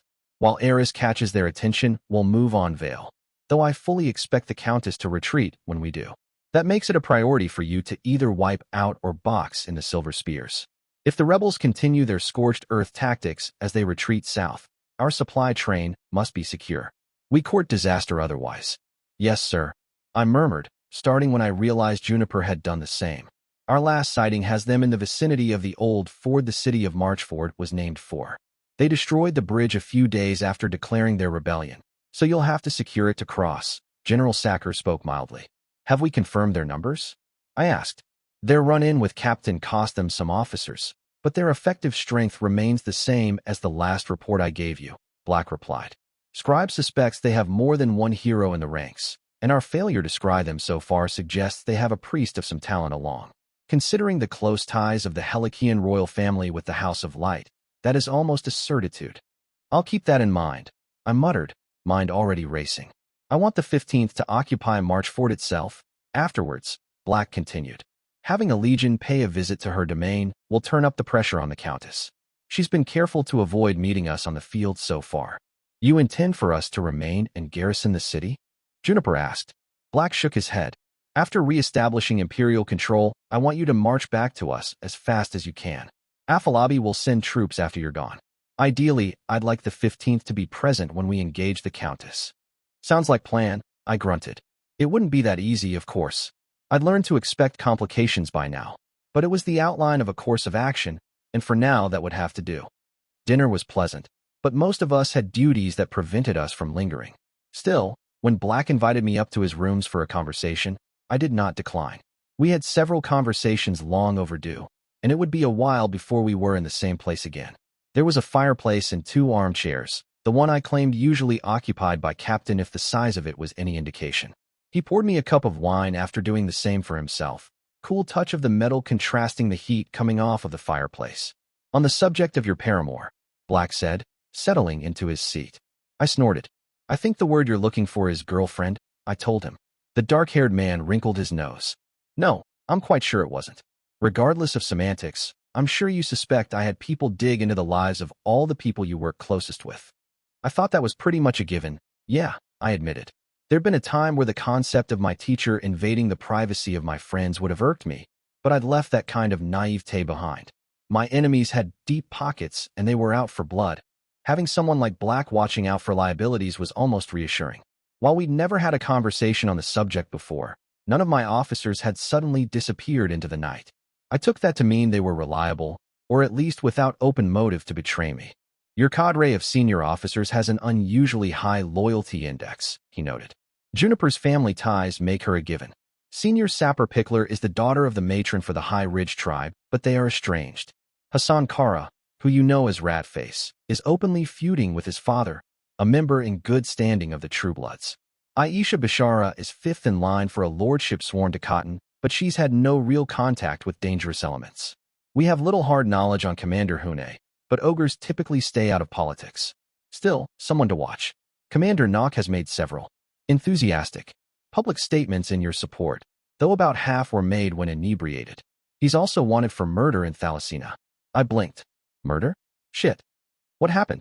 It wasn't like he could be arrested anymore. Enrollment in the Legions wiped your criminal record clean, even allowed you to change your name like Ratface had. But it distressed me, I hadn't even suspected. An altercation with a Tagreb merchant, Black replied. The man struck him, and your own went into the red rage. I grimaced. He must have been young. He doesn't lost control like that anymore. The green-eyed villain hummed in disagreement. Emotional states are more likely to trigger an episode than physical pain. It's one of the reasons berserkers can force themselves into the state. That flaw makes him unreliable as an officer. You'll have to be careful how you deploy him on the field. I grunted, not quite willing to agree out loud, even if he was probably right. Nock had been in my corner since the beginning, in one way or another, so thinking of him that way rankled. As for the murder, I'd been on the receiving end of some of the more racist leanings of Wastelanders, so while I was unwilling to excuse the act, I could understand where he was coming from. That he'd had no real control over himself after going into the rage was an objective fact, and that the merchant had apparently resorted to physical violence first blurred the lines a bit. And yet, murder, Most of the time I got along with orcs better than humans. The way they looked at creation wasn't simpler, not exactly, but it was clearer, less cluttered. It was all too easy to forget it was also brutal. All in all, it might not be a bad thing to have my teacher hand me a reminder of that. Hakram, I probed. An oddity, that one, Black replied. Howling Wolf's clan, one of the students sent to the college on Imperial scholarship. Average grades except in Old Mizan, where he failed repeatedly, and yet some of the best marks on record when it comes to practical exercises. Noted by his teachers to have exceptional organizational abilities. All stuff I already knew, I pointed out. Or had suspected, anyway. His record since the creation of the 15th spoke for itself. Black waved a hand in irritation. No real political affiliations to speak of, not even in his clan. He did spend a lot of time in the college socializing with officers from other companies, which should come in useful for you down the road. I'd been aware since the beginning that one of the War College's functions was to forge connections in the people meant to become the next generation of the Empire's military leaders, but I'd never found it in me to play that game. Oh, I'd drawn most of Rat Company into the fold and managed to establish an understanding with Juniper's crowd, but the bulk of the cadets had still been strangers to me by the time I'd stopped attending. Part of me regretted the lost opportunity, but I'd had bigger fish to fry. None of them would be in a position to be useful to my purposes for a few years anyhow, though Hakram having made contacts was a pleasant surprise. They might not have authority, but even as junior officers they'll have access to information. Keeping the best for last. I prompted. Killian of Mashamba. Her grandmother rode with the Wild Hunt until encountering her grandfather. Specifics are sparse on how she died, but the Fae rarely last when too far from Arcadia. Joined the college on the Imperial ticket after qualifying at the local school. In the top 20 students for the mage track, though her lacking endurance disqualified her from more advanced spellcasting classes. I frowned. The wing thing, you mean? That's not entirely fair. She can't shove as much magic into her spells, but she's got much better control than any other mage I've seen. Black raised an eyebrow. That was not a criticism of her abilities. It simply means she has a ceiling she cannot overcome when it comes to heavier spellcasting. She'll never be able to change the course of a battle like Weexa or Masigo can. Not entirely accurate. If she could call down a lightning bolt on an enemy general, that would certainly affect the course of a fight, but I grasped his meaning.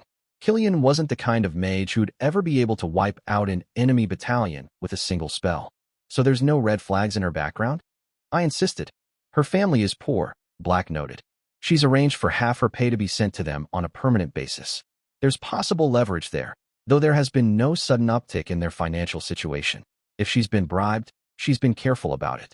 Her parents have been subject to less discrimination by local authorities recently, but that might simply be a result of having sent a child to the War College. It's being looked into regardless. That's a no, then, I replied. Nothing as of now, the dark-haired man conceded. He poured himself a second cup of wine, offering me the same when he saw mine was mostly empty. I nodded. I didn't have anything else planned for the night. Nothing wrong with having another few. He took a sip of the sour red, humming in appreciation at the taste. Your involvement puts her in a great deal of danger, he finally said. Any villain or more pragmatically inclined hero will make a point of targeting her to get to you. I know, I sighed. But at this point pretty much everyone I'm close to is on someone's kill list. Let's not pretend Eris wouldn't see all my senior officers dead in a heartbeat if she could manage it. Allowing your enemy to dictate how you live your life is unwise, Black agreed. Yet awareness of the danger is not enough. If you don't take concrete steps to mitigate the threat, awareness means nothing. I've had people watching over Hakram, I told him.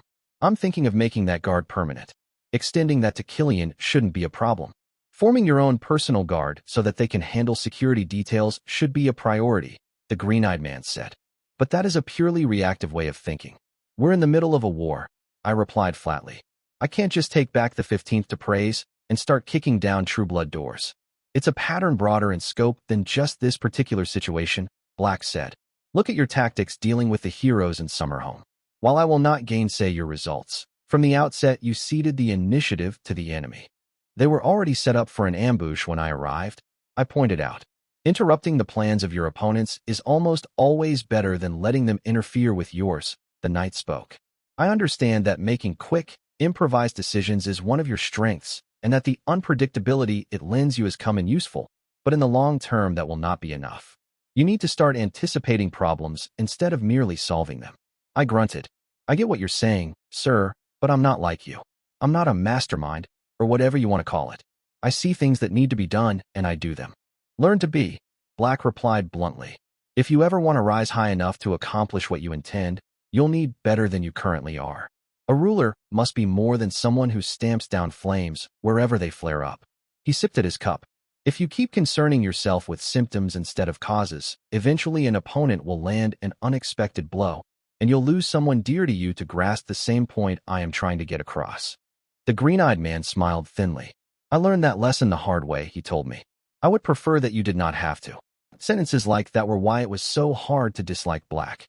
When the priests in the House of Light had spoken of how seductive the dark could be, I'd always thought they meant ambition and greed. Lust, even, given how good-looking villains could be. Maybe the honest affection that sometimes showed behind my teacher's words would have failed to take in a better person, but at the end of the day, I was not that girl. I'd gone my whole life without an father or mother figures, and while Black certainly didn't fit the bill for either, I'd underestimated how easy it would be to become attached to a mentor. Someone who looked out for me, who genuinely wanted me to live up to my potential. Oh, what he wanted for me was a terrible thing. There was no denying that truth. But it also had the glint of greatness to it, and there was something horribly tempting about that. You ever been in love, Black? I asked suddenly. I hope you're not implying your infatuation with the mage is anything of the sort, he replied with a raised eyebrow. You're not going to give a love is weakness speech, are you? I frowned. I am not in the habit of preaching things I do not believe, he said. I leaned back in my seat, enjoying the warmth of the fire. I know I'm not in love with Killian, I admitted. I don't think I've ever been with anyone. Not the kind of love the songs speak about, anyway. That's the problem, I guess. It feels selfish to put her in danger for something this shallow. She's a grown woman, Black said. She can make her own decisions. You're the one who just told me a ruler needs to be more, I replied. I know she's not coming into this blind, but there's a part of me that feels like I should make the decision for her own good anyway. He chuckled, and I turned to glare at him, but found his finger pointing at me. He poked my forehead gently. Human, he reminded me. Villain, but still human. It's all right to want things for yourself, Catherine, even if it hurts other people. I asked. Everyone hurts, he replied. That is the nature of human condition. Thousands die all over creation with every breath we take, and nothing either you or I can do will change that. All we are is what we do with that truth. I don't want to be the kind of person who hurts others for her own sake, I admitted quietly. There's nothing righteous about martyrdom. Black spoke, tone thick with distaste.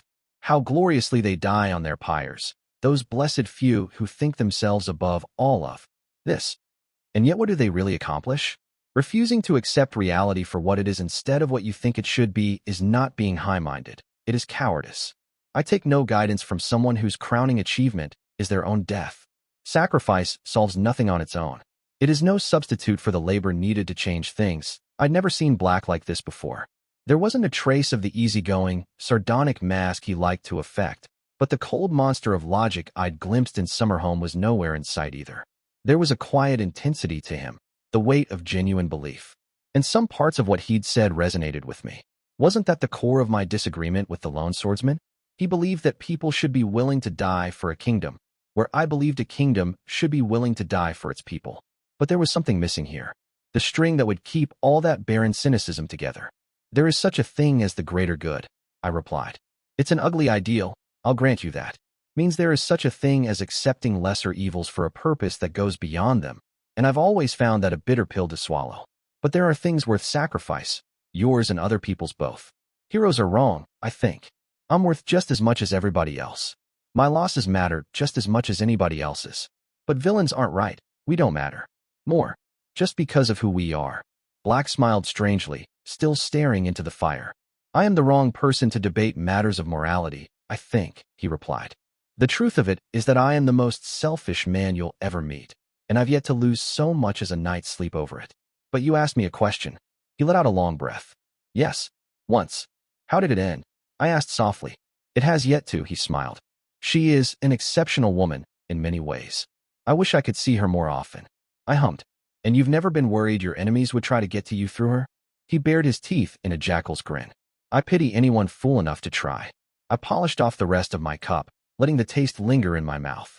Silence stayed between us for some time as we simply let the heat of the fire wash over us. I opened my mouth, then closed it. What I wanted to say wasn't wise exactly, but my instincts were telling me I should, and they'd seen me through all the messes in my life so far. I had a talk with Warlock in Summerhome. Not a pleasant one, I suspect, he murmured.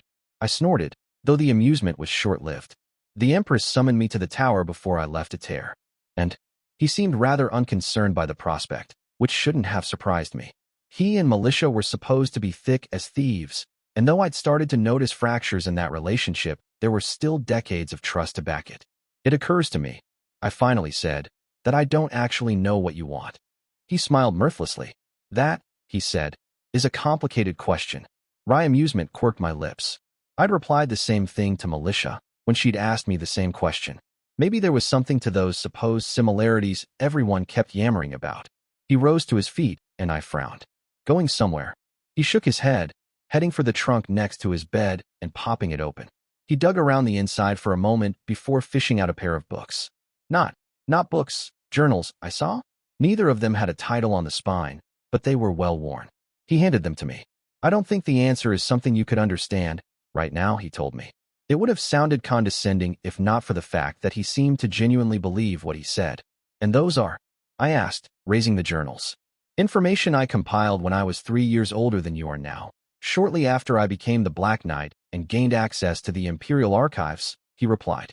Everybody with permission from the bureaucrats can access those. I frowned. The real archives, he specified. The ones in the underground levels of the tower. Of course there were secret archives. I rubbed the bridge of my nose in exasperation. I really should have seen that coming. I thumbed one open, seeing columns of numbers and names stretching down the page. Census population numbers, crossed with reigning tyrants and some other measure I didn't recognize. The other one seemed to be a children's book, transcribed in my teacher's handwriting. There were notes in the margins, though I didn't bother to look at them right now. I'd take my time doing it later. A cursory reading wouldn't give me much. Still, I had to ask. Children's tales? I questioned. The most important part of any culture's literature, Black murmured. The lessons you are taught when you are young are those you carry with you the rest of your life. He leaned against the back of his armchair, eyes drawn to the flame again. You should get back to the 15th, Catherine, he said. Dawn always comes sooner than we think. Book 2, Chapter 16, Trust. Treason is more art than act. Dread Emperor traitorous. I tightened the belt around Killian's armor, leaning in to place a kiss on the side of her neck. I felt her smile as she grabbed her helmet, half turning to catch my lips with her own.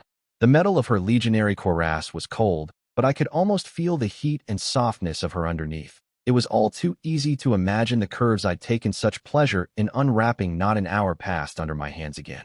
She had such soft skin, for a soldier. The redhead withdrew to catch her breath and leant her forehead against mine. If you start that again, I'll be late for the briefing, she murmured. Tempting, I admitted. But I suppose I'll have to let you go for now. You'll be back afterwards. Her smile turned a touch wicked and she nudged my nose with her own, playfully biting my lip. Can you think of a better way to work out all that tediousness? She asked. I genuinely cannot. I mused, grabbing the helmet out of her hands and carefully sliding it over her head. She adjusted it so it wouldn't tangle her hair, though her own pixie cut made that a trivial matter compared to the mess that my own long locks could turn into, and I tied the straps together. The redhead turned to grin at me. By your leave, Lady Squire, she teased. Out, I smiled.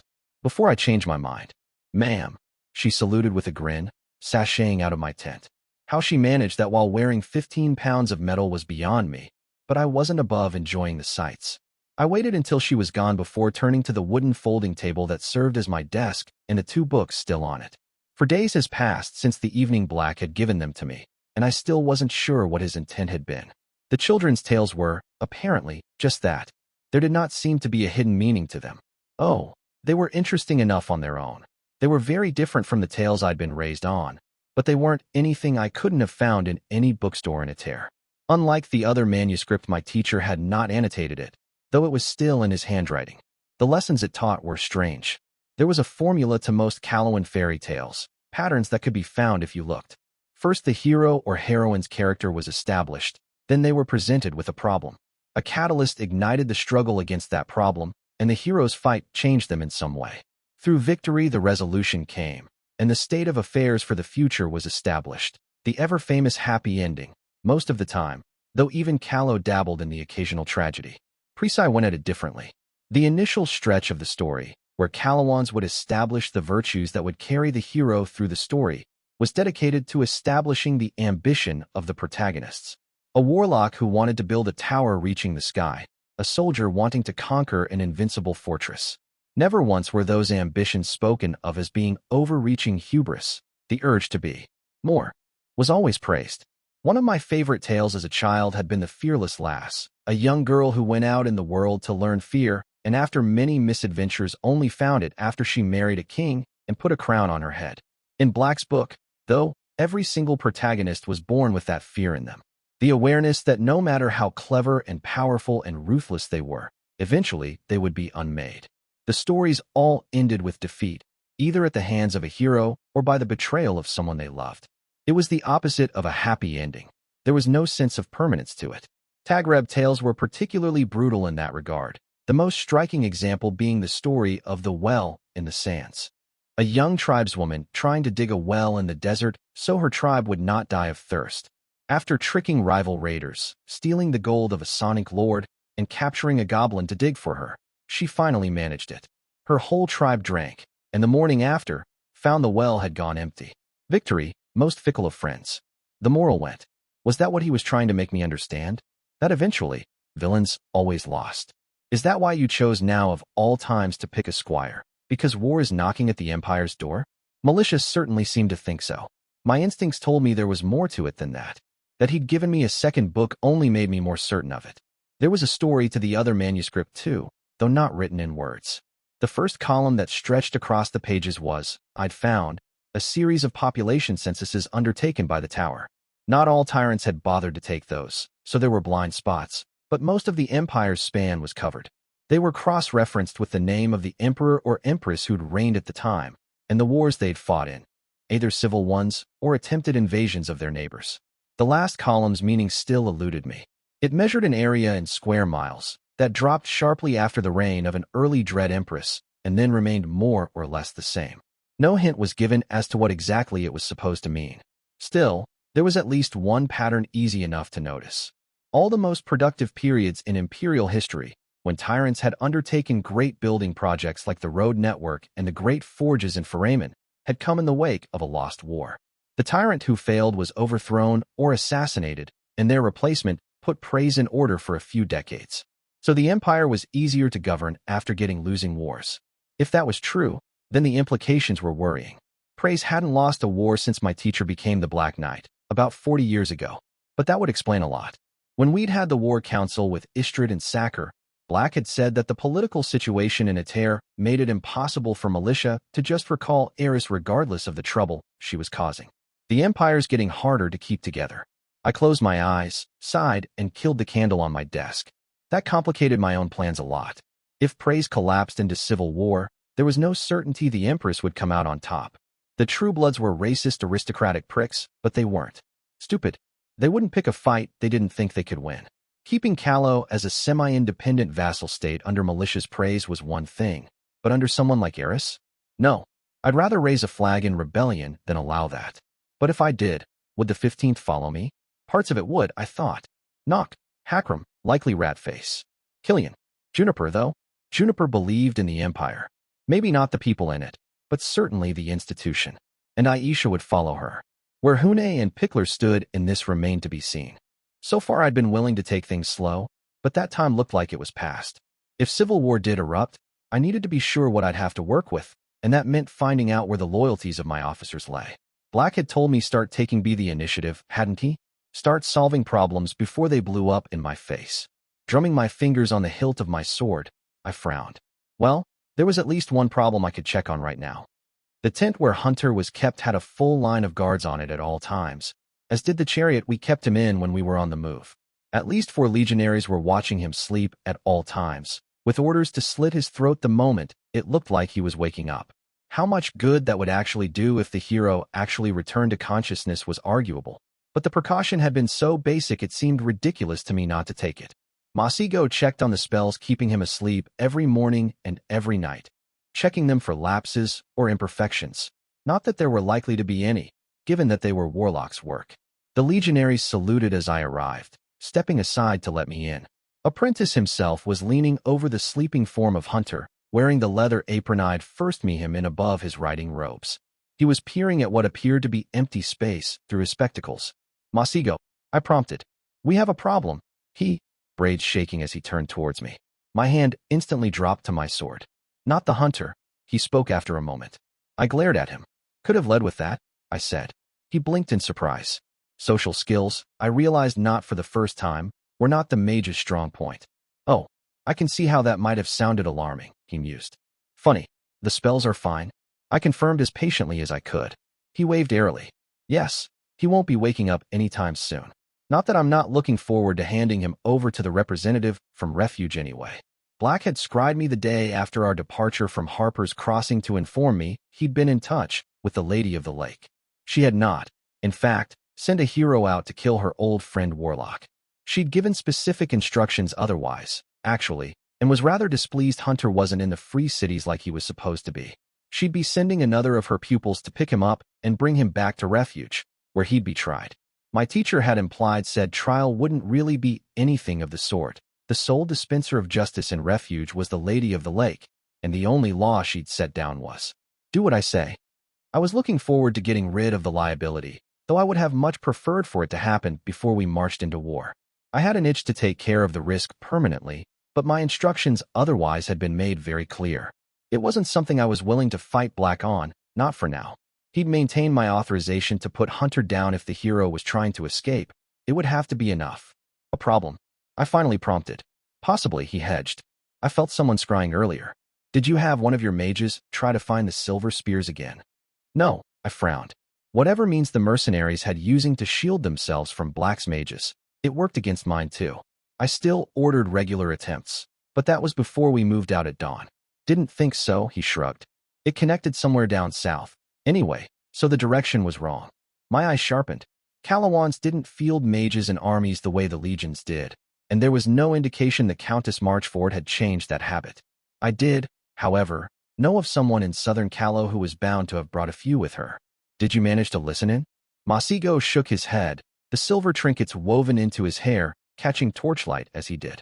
They used a modified formula, and I only caught on just before they broke off contact, he explained. Good work and subtle. I wouldn't have caught it if I weren't already examining the spells on our sleeping friend here. I swore. It had been a given Eris would have plants in the 15th, no matter how good Hakram's screening process. But if one of them was a mage, then it was worse than I'd thought. Passing word through physical messages was one thing, and the time lapse meant I'd still have a degree of surprise on my side. But if she could check in regularly, she'd know exactly where we were and what we were up to. I doubted she was in a position to ambush us with her own troops, either physically or politically, but there were 100 ways she could make a nuisance of herself. I did, however, Masigo continued, manage to ferret out where the connection was made on both sides. I smiled unpleasantly. You can find who was speaking to them? I can narrow down the area to about a dozen feet, Apprentice replied. The rest you'll have to find on your own, which shouldn't be too hard.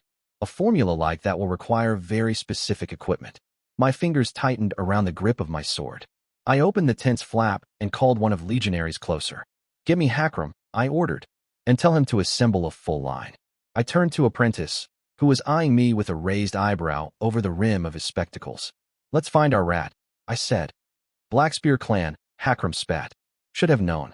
Not a spit of loyalty in that blood. 2 legionaries held down the struggling orc, snarling back when he showed his teeth. Masigo already looked bored with the whole affair. He'd created a glowing red thread out of thin air after my adjutant and Lieutenant Tortoise line had arrived, following it all the way to one of the 10-man tents in Hune's Kabili. All 10 legionaries had been inside, and they'd been made to stand at attention while we rifled through the insides. Tortoise herself had found the polished metal circle covered in runes that had been used as focus for the scrying. The spy had tried to run when he'd realized, but he'd been tackled down before he could make it even 3 feet away. Return to your tent, I ordered the others. And don't speak a word of this to anyone. The whole matter is under seal, by my authority, as the squire. The informant had been the sergeant of the 10th, as it turned out. Not a war college alumni, one of the legionaries from the regular recruitment camps. He'd kept that he was a mage under wraps, apparently, because he wasn't on the roster as one of Killian's. I glanced at Hakram. Let's take him somewhere private, I said. I have a few questions to ask, Sergeant. Esker, Tortoise told me.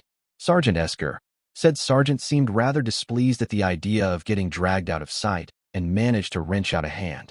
He started an incantation, but I was having none of that. My armored boot impacted his mouth, and I heard his jaw break with a wrenching sound. The boot came down a second time, and he was knocked out cold. Apprentice, I spoke calmly. I'll need you to fix that jaw before we interrogate him. The Sonic mage rolled his eyes. You sure you don't want to get a few more kicks in first? I raised an eyebrow. No, but feel free if you are so inclined.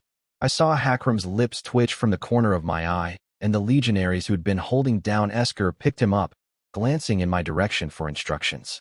As it happened, there was a supply tent not too far away. My adjutant oversaw the informants tying up, and Masigo set up a privacy ward without me needing to ask. Considering who'd raised him, I supposed it must have been habit by now. I ordered Tortoise and her line to stand guard outside, while Apprentice got to work fixing the sergeant's jaw enough that he could speak. Do we know who he was talking to? Hakram graveled. Not for sure, I admitted. But he was talking south, and we both know who's down there. He growled. One of these days, the tall orc bit out. I'm going to stand on that woman's grave and smile. A common sentiment, that.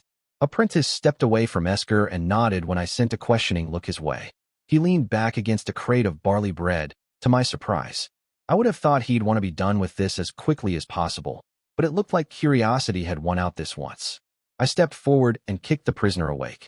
The orc came back with a hiss of pain, glaring at us hatefully. Sergeant Esker, I spoke pleasantly. It has come to my attention that you've been engaging in unauthorized scrying rituals. No idea what you're talking about, he spat. I'm not even a mage. Masigo, I prompted. The warlock's son peered at the orc through his spectacles. Definitely a mage, he noted, though a fairly weak one. Orcs rarely produce casters of a decent caliber. And that's your first lie of the evening, I said in an even tone. I'd advise you not to speak a second. Fuck you, Wallerspawn, he replied, baring his teeth. Watch your goddamned mouth, Hakram growled in Karsam. Look at you, human's pet. Esker mocked in the same. Another howling wolf slave serving the masters. You are a shame, even on what passes for your clan, my adjutant retorted. Yeah, let's spit on the black spears again, the sergeant laughed. It's done well for you lot, hasn't it? Wolves and red shields and waxing moons, favorites of the Presi, even those who play at being Presi. Howling wolves for Hakram, red shields for Juniper, and waxing moons for Nock. Was he really throwing a fit because there was no Blackspear clan member in my senior officers? It wasn't like there weren't any high-placed officers belonging to them, period. Morok was a Blackspear, and he was a tribune in the 14th, last I heard. You're not here because of what clan you were born to. I broke in, before the situation could degenerate even further. You're here because you've been passing information to Eris people. Allegedly, Masigo said. It has not yet been established as fact. I shot him a quelling look. Now is not the time to get pedantic on me. May you kill each other and spare us your work. Esker, pausing only to spit in the dirt. He was not, I noted, denying it. Who was your contact on the other side? I asked. Your mother, Wallerspawn, he mocked. I'm an orphan, actually, I informed him. That said, I don't have all night to indulge you. I took a deep breath and reached for the wellspring of power inside of me. The beast opened its eyes, coiling around me and baring its fangs. Tell me, I spoke. Esker tried to keep his mouth closed, but inch by inch it snapped open. Fatalum Buffino, he gasped. May you choke on her bones.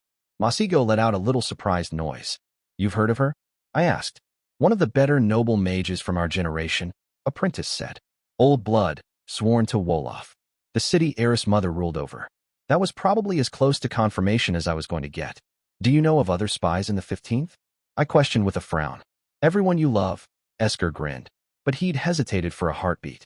I do dislike repeating myself, I grunted. Answer the question. He screamed in anger, but the words got out anyway. There is another. Turned in summer home, he choked out. Don't know the name. Or anything else. I clenched my fingers, then unclenched them. More than one, most likely, Hakram grunted. Gold opens more doors than keys. I'll set up a trip ward over our camps from now on, Masigo spoke. If they're a mage, I'll be able to catch them scrying. If they were not, however, ferreting them out would be much trickier. Unlike Black, I didn't have a scribe to direct agents to watch all the dark corners of creation. I don't have anywhere as large a charge to watch over either, though. Regardless, I need to stop depending on the information fed to me by my teacher eventually. Now is good a time as any to start setting the groundwork for that. But until then, the 15th is a barrel with a hole at the bottom, leaking out information all over the Empire. So what am I to do with you now, Sergeant Esker? I murmured. The sale of military information when the Empire is in a state of war is high treason, Hakram growled. The news for him. If you keep him alive, you might be able to pass false information through him, Masigo pointed out. Could I, though? Could I actually keep this quiet enough Eris wouldn't realize I'd caught her informant? It wasn't like I could just let the sergeant return to his 10th after this. And though I'd put this incident under the seal, word would spread. It was impossible to make an arrest like this without someone noticing, even at this time of the night. Before the week was done, word would have spread through the entire 15th. Even if the spies didn't know each other's identities, which I assumed to be the case, there would still be suspicions as to why Esker had been arrested. It might be notable enough to pass either way, and there was no telling if Eris had given instructions to report any and all arrests, which I would have done in her place. Then let's presume she has. If none of the other spies were mages, or if they were too scared to scry after tonight, then I might still manage to pass some false information before Eris caught on. The advantage that could give us is too minor to go through all the trouble of keeping a liability like him around, I finally said. I see how it is, Esker sneered.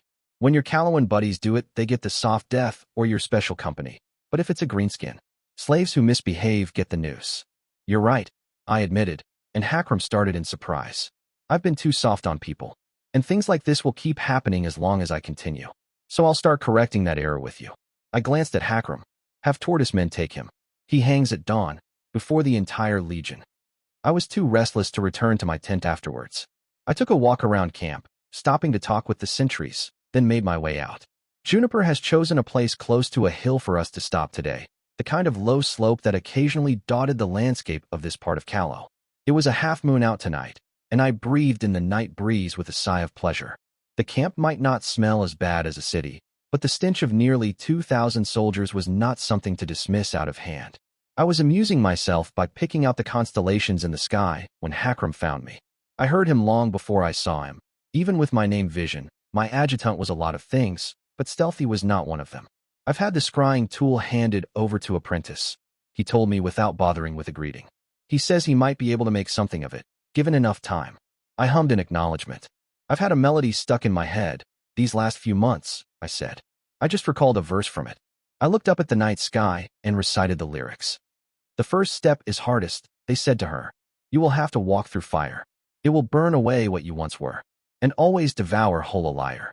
Never heard it before, Hakram admitted, though the melody does sound familiar.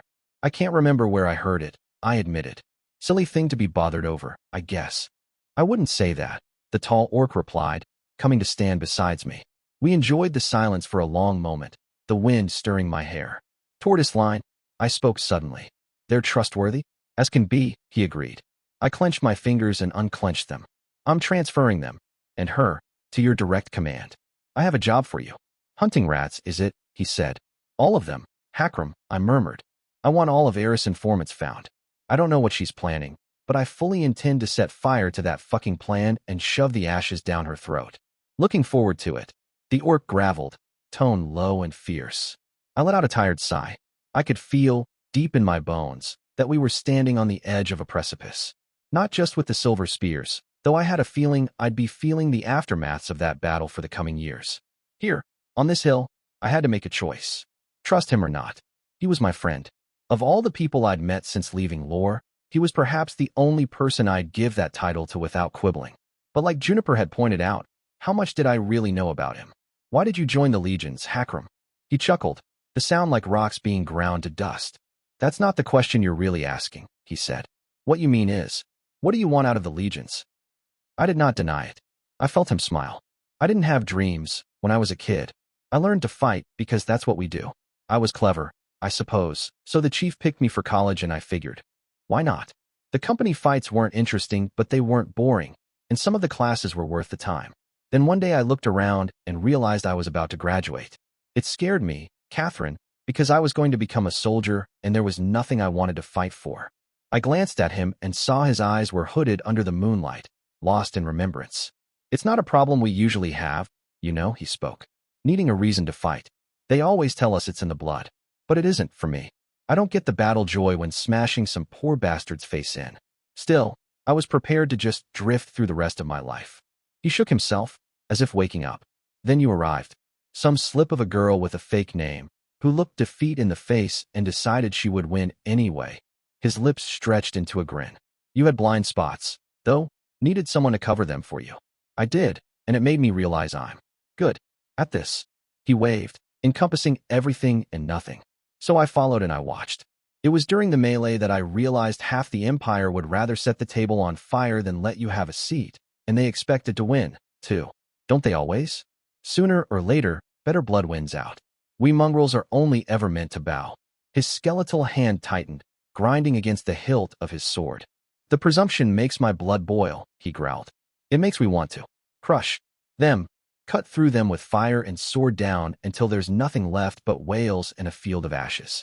It doesn't really matter if you end up making the world better or worse with your plans. I just want to break the odds, to bring down the ceiling on their fucking heads. The tension went out of him as suddenly as it had appeared, and Hakram laughed, the sound delighted. And so, at last, I am an orc. I breathed out. There were things I could have said, promises I could have made, but all of them meaningless in the face of the brutal truth he had offered. I spoke with Black the other night. I spoke instead. He told me he's the most selfish man I'll ever meet, and I know him well enough by now to know he meant every word. I should have been repulsed by that, but I wasn't. Underneath all the rationalizations, I think I'm just the same. There'd been a time where confessing that would have stung, but I was no longer that young. No longer so set in the ways of my childhood, when death had been a sin instead of a method.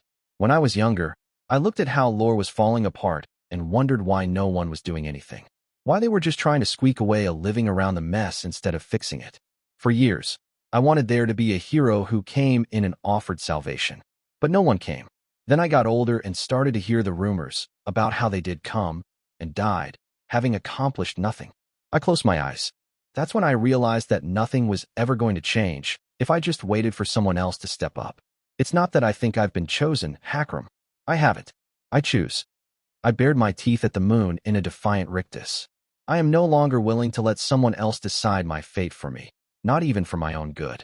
I despise the idea with every fiber of my being. And if I don't trust them with my own life, why would I trust them with anyone else's? Why would I entrust them with the land of my birth? The sentence had been spoken softly, but for all that it resonated clearly. Treason often did. I could dance around the words, call it a reform or a takeover of the system, but the truth is simpler. I want to rule Callow. It felt strange to finally say it out loud. All these years I'd avoided even thinking it, the concept too close to selfish ambition for comfort. For my sake. For everyone else's. And so I will break anything, anybody who gets in my way, I admitted quietly, whether they be gods or kings or all the armies in creation. Hakram met my eyes, and then slowly, with all the inevitability of a great tree falling, knelt. The breeze ruffled the tall grass in the fields below us, shiver and caress both. His silhouette looked unearthly in the moonlight, more fairy than orc. Warlord, he rasped. A promise. An oath. I clasped his arm and hoisted him up. Adjutant, I replied, and in that same moment it became the truth. And so it ended. And so it began. Book 2, Chapter 17, Aplomb. In war, begin as you would end.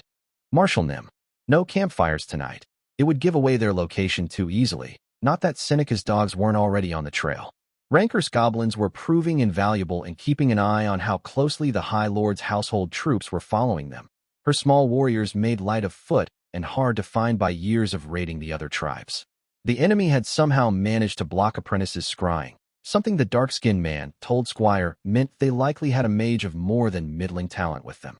The green-eyed man had expected as much. Seneca's pockets ran deep, and so far he hadn't proved shy about shelling out the gold to see this little company of theirs dead. The High Lord was the Chancellor's creature to the bone.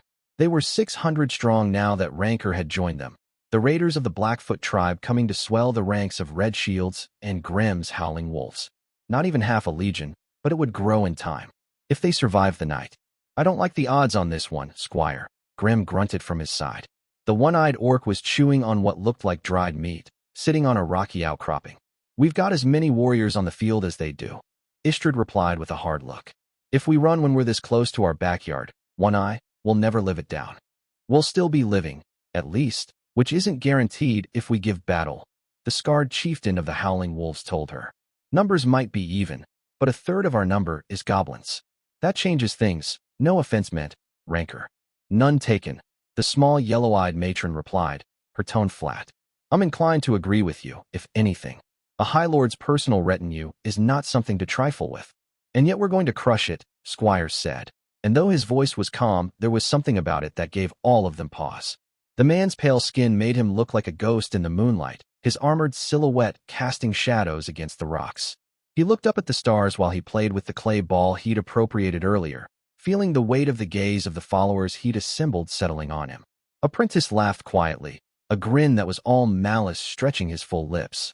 You have a plan, of course, the mage spoke up. So go on, my friend, amaze us with your latest bout of madness. Are we going to argue with a dragon again? I have to say, that was one of my favorites.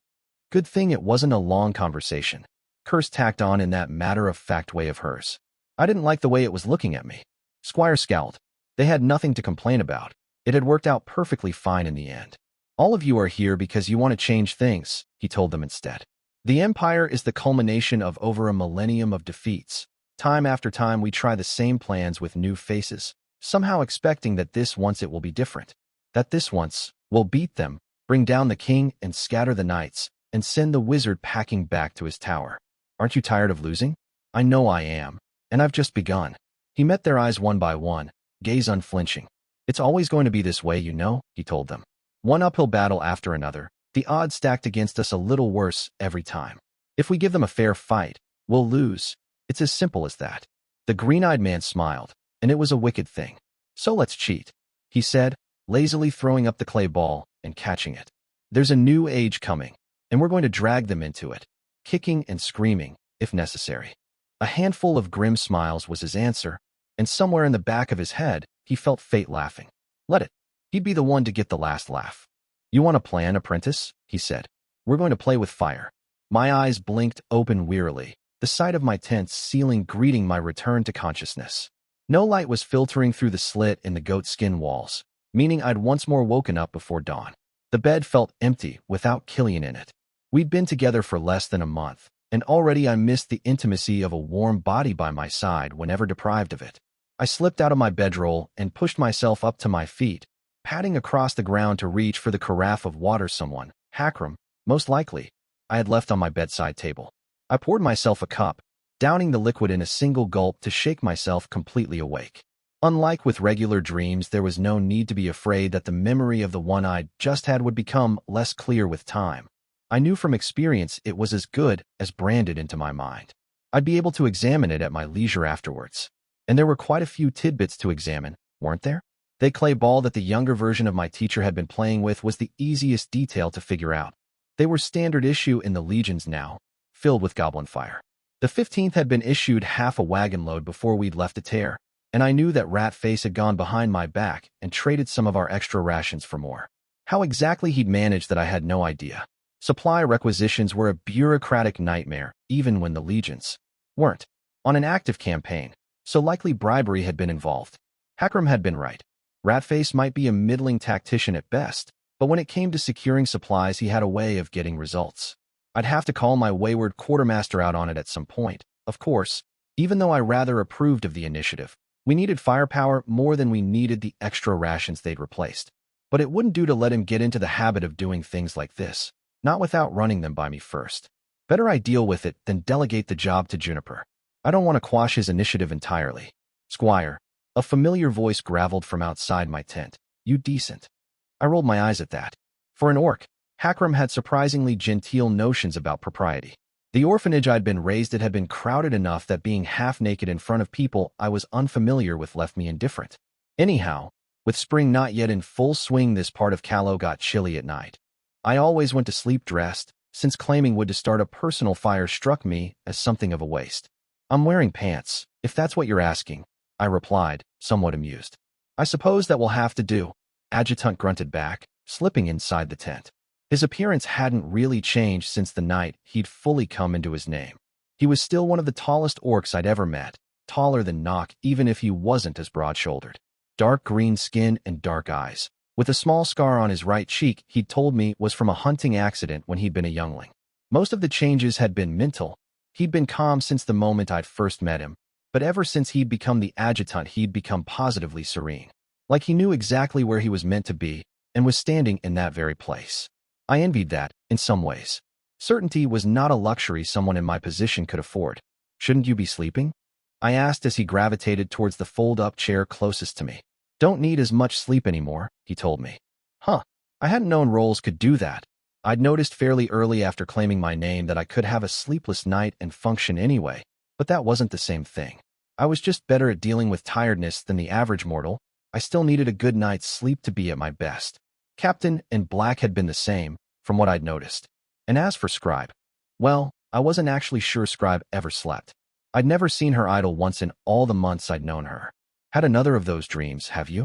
Hakram asked me with a knowing look. I raised an eyebrow. How can you tell? You always look like you've been given an answer and twice as many questions afterwards, he replied. A fair enough assessment, I had to concede. The dreams that came with my role tended to be relevant to what I was doing at the time, though admittedly the chronology of them could be a little tricky. I hadn't seen Ranger or Scribe in any of them, for example, and I was pretty sure the heir was still alive in the period I'd just glimpsed. I believe I just saw the birth of the Legions of Terror as we know them, I admitted after a moment of silence. Hakram blinked in surprise, then let out a low whistle. You saw the Battle of the Burning Cliffs? They still tell stories about it, you know, he said. They do, I replied, surprised in turn. The battle hadn't seemed like as big of a deal as the people behind it, to be honest, but then Captain had warned me more than once that things had been very different in the Empire before the reforms.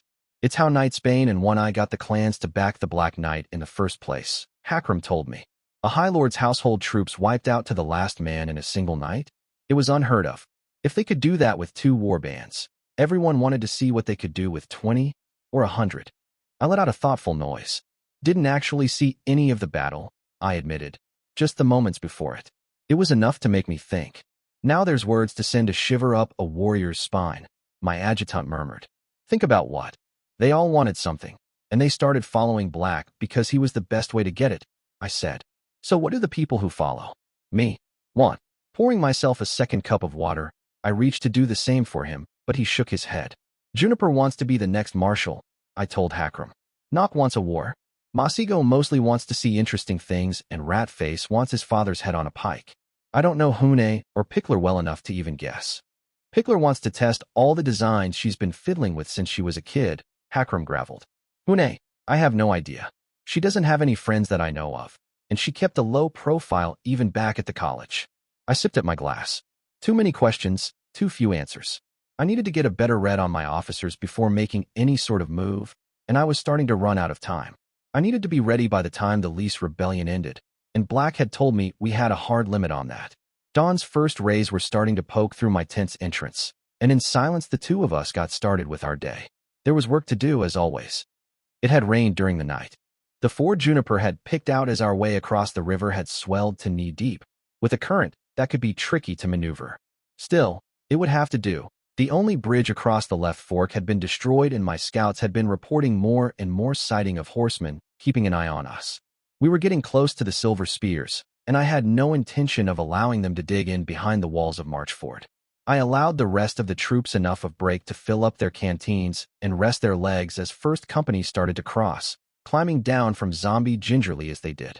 Massaging my legs, I allowed myself a discreet grimace after making sure no one was looking in my direction. You regretting that fancy horse now, Callow? The voice came from behind me, and I turned to offer Nock a half-hearted glare. Is that any way to talk to a superior officer, Commander?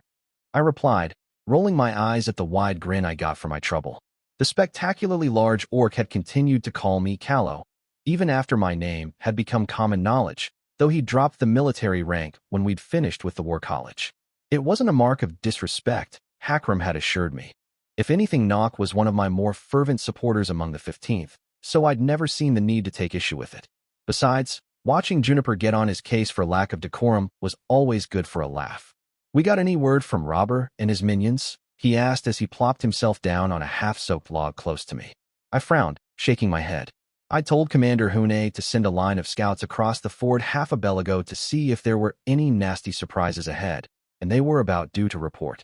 The 3 muddy hills the crossing led into made it hard to get a good look at what was ahead, besides the thick woods that flanked either side of the road. Keeping eyes ahead would be key here. The silver spears were heavy on cavalry, and they could move about a lot faster than we could. "Hellhound on the trail," Nock grunted suddenly, and I glanced in the direction he was leaning his head towards. Juniper was headed in our direction, Masigo and Hakram at her sides. As usual, the grim-faced Legate walked like she had been blessed with a higher purpose, eyes always sweeping around her to look for any flaws in our legionary's kit. I watched as she stopped to chew out a dark-skinned girl for having strapped her sword belt incorrectly, suppressing a smile when Hakram rolled his eyes behind her. Moments later, Juniper was standing in front of me, offering a cursory salute before starting to speak. I had the heavies set up in front of the fort in case the enemy decides to pay us a surprise visit, my commander said, skipping the polite small talk. "We also have a picket at our back in case they've managed to find another way across the river." I let out a noise of approval. It was satisfying to see that the girl who'd played us like a fiddle during the College War games was still as sharp now that we were in a real campaign. "We'll need to cross soon regardless of whether Robber's back or not," I told her. "There's only so much daylight we can afford to waste if we want to keep up with the spears." "Agreed," she grunted back. "Though we should be careful. He might be late because he's run into the enemy." Neither of us needed to spell out that if that were the case, there was no need to expect Robber back at all. If his scouts had been caught on foot by a mounted patrol, there was only one way that engagement could reasonably be expected to go. Scouts weren't sappers. They did not carry enough munitions on them to stop horsemen for long. "Send another tent ahead to see if they're coming back?" I decided after a moment. "We get moving right after." She nodded, snapped off another salute, and headed off to see it done. "I hope you don't also expect me to salute," Masigo drawled. "I have a medical condition that makes it next to impossible." I raised an eyebrow. "Is it the same disease that makes you think you're funny?" I asked. It's a cruel woman that leads us, my friend," the dark-skinned boy told Hakram, dramatically laying a hand over his heart. Adjutant grinned. "Were you talking again, warlocks get?" I tend to tune out the background noise. Masego's brows rose. "And here I thought you were just a good listener." "Truly, my life is a comedy of errors," he commented. "And speaking of my failings, Squire, I'm afraid that my scrying still won't go through." "Wizard or priest, you think?" I asked. "Priest. I'd put my hand to fire on it," he grimaced. "That could get tricky when we give battle. Some of them can have magic slide right off of them if they want it to." "As long as knives still work, we'll be able to deal with the problem," I muttered absent-mindedly. It was becoming clear that Black had sent me after a bigger fish than I'd thought. Just their numbers in cavalry with a named hero at their head would have been bad enough. But if they had casters too, they would have forced to be reckoned with. Not that my legion was without teeth when it came to that aspect of warfare. We had a fairly decent mage contingent, led by a very cuddly redhead. An apprentice was worth another 20 mages by himself. I'd yet to see anyone match the likes of the ice spell he'd used in Summerhome. In the distance, I could see the 15th shaking itself awake from its rest, Juniper sending the heavies across the ford, while the sapper companies slung their munition haversacks back across their shoulders. I eyed my still-saddled horse with a sigh. The better part of an hour passed before we got word back from the scouts. The last of Hune's companies was halfway through the ford.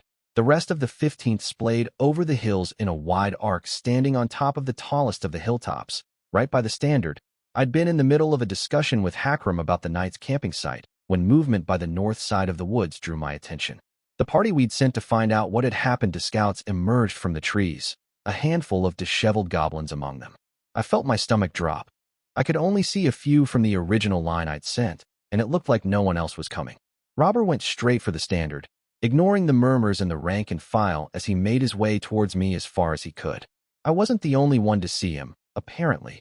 Juniper was by my side in a matter of moments, and before the goblin tribune made it to the top of the hill, Nock and Masigo had already joined us.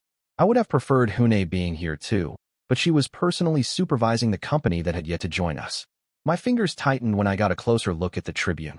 Robert looked like he'd been rolling through a pile of brambles and dead animals, which wasn't all that unusual, but the barely restrained panic in his eyes was another story.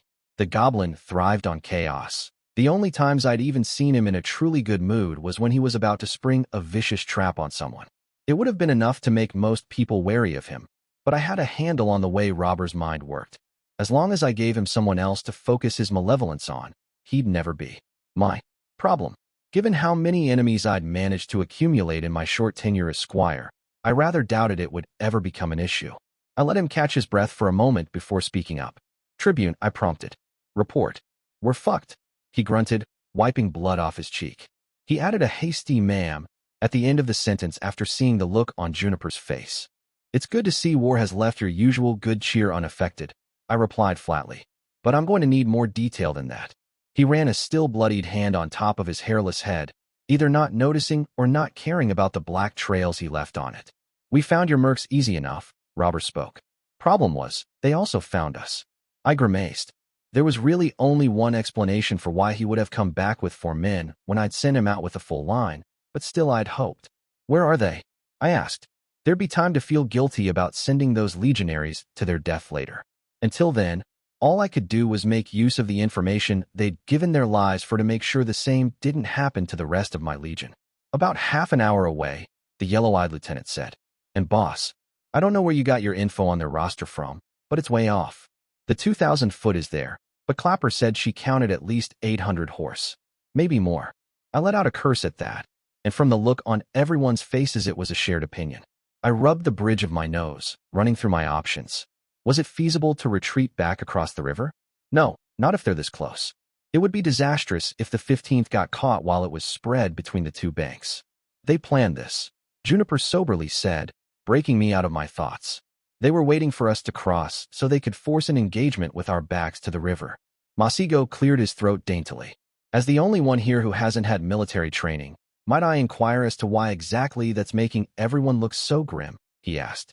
"If they hit our lines hard enough, which they definitely have the numbers for, they'll be pushing us into the river one step at a time," Hakram told him. "That would be bad."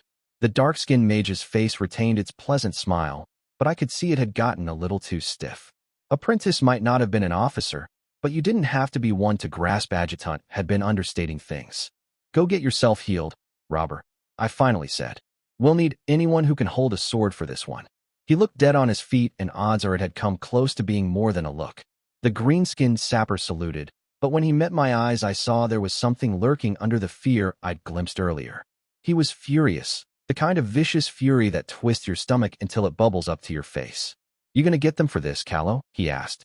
Juniper was halfway to hoisting up by the scruff of his neck, the expression on her face thunderous, when I raised a hand to stop her in her tracks. "I promise you this much, Robert," I told him. "They'll pay the long price before the day is done." Whatever it was he was looking for in my eyes, he found it. "Good," he murmured with a hard nod. I watched him scuttle down the hill for a moment before turning my attention to Juniper, who looked like she was only barely managing to refrain herself from speaking. "I thought we'd already taken care of that." "I gave you permission to speak freely when the 15th was formed," I told her. "I don't remember taking that back." The legate bared her teeth, and from the corner of my eye I saw Masigo discreetly taking a step back. "Wise man, Masigo. There's a reason we have ranks, Squire," Juniper growled. "You let them talk like that to you every time their buddies die, and the authority breaks down. He's not your friend, he's your soldier. Soldiers die. It's what they do." Nock looked about to speak up, but Hakram caught his eye and shook his head. Good. His little feud with Robber had been amusing back at the college, but out here I had no patience for it. "If I wanted to run a regular legion," I said, "you'd be right. As it happens, I have no interest in running a regular legion." The tall orc opened her mouth, but I pressed on. "Regular legions don't win battles like the one that's coming, Juniper. And this isn't the last time we'll be facing odds like these. You think Black raised the 15th because we needed the manpower? We're going to be the tip of the spear in this war. And the next, and the one after that." I spoke flatly. "If Robber ever oversteps his bounds with me, it's not you he'll have to be afraid of, you can be sure of that. But what I want out of all of you, I'm not going to get it by flogging people who look me in the eye." "Hear, hear." Hakram spoke softly from my side. There was a long, tense moment, and then Juniper inclined her head. "My apologies, Lady Squire. I spoke out of turn," she said. "You spoke honestly," I replied. and you need to keep on doing it. I'm not going to be right every time, and when I'm wrong, I'll be relying on you to point it out to me. I'd known from the beginning that there would be times when Juniper and I rubbed each other the wrong way, and yet there'd been a reason that it was her I'd wanted her as legate for the 15th instead of Nock or Hackram. It wasn't that she was likely the best officer to come out of the college in our generation, not just that anyway. It was also that she was utterly unafraid of me. She washed her mouth around me because I had a name, and she'd been taught to respect those, not because I intimidated her. It was a dangerous thing for a villain to become used to unquestioning obedience. Juniper nodded again, and her face settled back in that neutral expression I found so hard to read. I recall a mention of victory during that lovely little chat you two just had. Masigo cut in with a forced smile. I like victory. We should discuss victory more. I closed my eyes with a sigh, grateful for the way Apprentice had defused the tension still gripping the scene. So here we were now, I thought, with our backs to the river on a muddy hill and a force twice our size coming our way.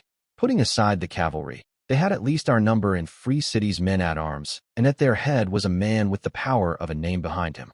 The Silver Spears meant for this place to be the killing grounds where they would trample over the 15th, break our backs so badly that my ramshackle half-legion would be taken out of the campaign before it had even truly begun. My eyes might have been closed, but I could see the grounds my legionaries were arrayed on as clearly as if they were open, my mind slowly filling in where the mercenaries would come from. The full weight of their infantry in the center with the cataphracts split between the flanks. The cavalry would pick out my companies of sappers and tear through them like parchment, their own foemen pouring into the gaps and sweeping over my legionaries from all sides. I could imagine the grisly scene playing out so easily, and yet I could not find it in me to be afraid. We had half an hour before the enemy was in sight, and for some that would make no difference, but the men and women under my command were Presi legionaries. They might have been green, they might never have seen battle before, but at the end of the day the soldiers under my command carried the legacy of the armies who'd scattered the strength of Callow and carried the imperial banner all the way to the walls of Lore. And this moment and these odds and this feeling of savage glee I could feeling welling up in me as I realized how our back were pressed up against the wall. It was my own inheritance. I'd known from the moment where I'd taken the knife Black had offered me that I was setting out on a path of uphill battles, and now it was finally starting. Watch closely, teacher of mine. This is where it starts. Because if those prancing knights with their glorified pig stickers thought they were going to beat my 15th, they had another goddamn thing coming. Nock grunted with a distinct undertone of satisfaction. Looks like we're going to win this one. I'm sorry, Masigo replied wryly. I must have missed something. Are we not outnumbered on top a pile of mud with no way of retreating anymore? Because that would be something of a relief, really. I opened my eyes and ignored both of them, finding that Hackram was still standing at my left looking like a serene green gargoyle. There hadn't been so much as a hint of worry on my adjutant's face from the moment Robber had come back to report. I suddenly realized. He'd never doubted that I would find a way to turn this around. When you give your trust, you give it in full, don't you? She's doing the face. Warlocks get, Nock continued. Doesn't matter what they throw at us now. We're going to eat them alive. Coming from most people, I would have taken that as a figure of speech, but with orcs it was always hard to tell. I don't do a face. I cut in, mildly offended. Hackram, tell them I don't do a face. My adjutant cleared his throat and refused to meet my eyes. You do that thing where you almost smile and you show a little teeth, Juniper told me frankly. It looks really creepy on a human. I bet heroes never get that kind of backtalk from their minions, I muttered. They probably don't have to raise their own horse from the dead either. Villains get such a raw deal. I got a handful of smiles out of that, and I clenched my fingers before unclenching them, thoughts already flying. Juniper, I said, get Hune up here. I've got a plan, and we've got no time to waste. Our half an hour of preparation passed much too quickly for my tastes. It will have to do, regardless. Besides, my sappers had worked wonders with what little they had on hand. Deployed on either side of the hills, they'd covered the muddy grounds in front of them with rows of stakes jutting out with the sharp end first, and just the right height to slide into a horse's belly. I was banking everything on the Silver Spears ramming their cavalry into the light sapper companies on my sides instead of the heavies and regulars I'd made my center out of. Just the stakes wouldn't be enough to stop a cavalry charge, of course, but between them and the crossbows all sappers were equipped with, even if we didn't stop them cold, we'd bleed them severely, possibly enough to rout. Gods below, let them rout. Because if they don't, I had another handful of tricks up my sleeves, but having to pull them out that early in the battle would cast the entire plan into doubt. The forlorn hope had seemed like another disaster waiting to happen, in a fight that would be this delicate, so I'd taken Juniper's advice and spread their lines across the ranks. The silver spears were milling in the distance, sergeants haranguing their men-at-arms into a semblance of ranks. They'd started trickling in slowly not too long ago, though that trickle had turned into a flood soon enough. Still, there was something vindicatively satisfying about their lack of discipline. None of my legionaries would have needed that much screaming to get into a proper line. The mercenaries might be an impressive sight, with their silver armor and forest of pennants, but when it came down to a melee, I had no problem believing that my bunch of ugly misfits would run them through. Whoever was in charge of the other side's disposition had decided to run with the classics. 2 staggered waves of infantry in the middle, with their cavalry split in a roughly even manner between their flanks. Robber Scout had been correct in her suspicions. There were at least 900 cataphracts down there. If they played it well, the sheer amount of people they could throw into the grinder might be able to break my legion through attrition. We'd planned around that as much as we could, but in the end there was only so much Juniper and I could do. Some commanders might be squeamish at the idea of blooding their forces that badly for the win, but that wasn't something I could count on when it came to the silver spears. The way they'd been hitting the supply lines of the Empire spoke of a streak of ruthless pragmatism, no matter how heroic they looked. And speaking of heroes, there seemed to be galloping ahead of his forces. Did he want a face-to-face meeting before the beginning of the hostilities? I didn't feel particularly inclined to grant that, all things considered. It wasn't that I expected any kind of treachery on their part, though I'd be a fool to dismiss the notion entirely. But I knew from my little chats with William that talking with those types was an exercise in frustration. On the other hand, if I was rude enough, I might be able to bait this so-called exiled prince into attacking recklessly. Something to consider. Said Prince was a pretty boy, I saw as he kept on riding closer. Long, flowing golden hair and a pale disposition that made him look a living marble statue. A little too perfect for my own tastes, but not half bad to look at. Nothing on Killian, though. He had a minion riding at his side with what I assumed was the Silver Spear standard, a pennant with a silver knight riding on a field of white. You're not even fielding knights, you pretentious jackass. I thought uncharitably. Even your standard is full of it. The other one has a name too, Masigo murmured from at my side. Not a strong one, but still dangerous, probably an attendant-type role, by the looks of the power. Equerry, maybe, or page. I grimaced. That could complicate things. I was confident enough I could take on one name by myself, but 2 was a whole other story. Hakram had yet to come into any of his aspects, so besides being a lot harder to kill than most orcs, he wouldn't be much help in that regard. Before I could even start of thinking about a way to take them out, though, I was stopped by the simple fact that the 2 of them kept on riding closer to my lines. Hakram, sword out and ready the reserve, I barked. They're up to something. I pushed myself up, already looking for my horse, but the pair of heroes slowed about 200 yards away from my battle line, and then stopped. Maybe Page rammed the standard into the mud and brought the horn dangling off his shoulder to his lips, letting out a loud, almost crystalline sound. I could feel the shudder that went through my men at the sound of it, and the power of my name flared up angrily. What the hells was that? Juniper cursed. Masigo frowned. Priestly stuff, I think. Your usual sound will strike fear in the heart of the wicked package. Foul minions of the dark, the golden-haired hero called out. I am the exiled prince, lord of the silver spears, rightful heir to the throne of Heliki. I blinked. Is he starting a monologue?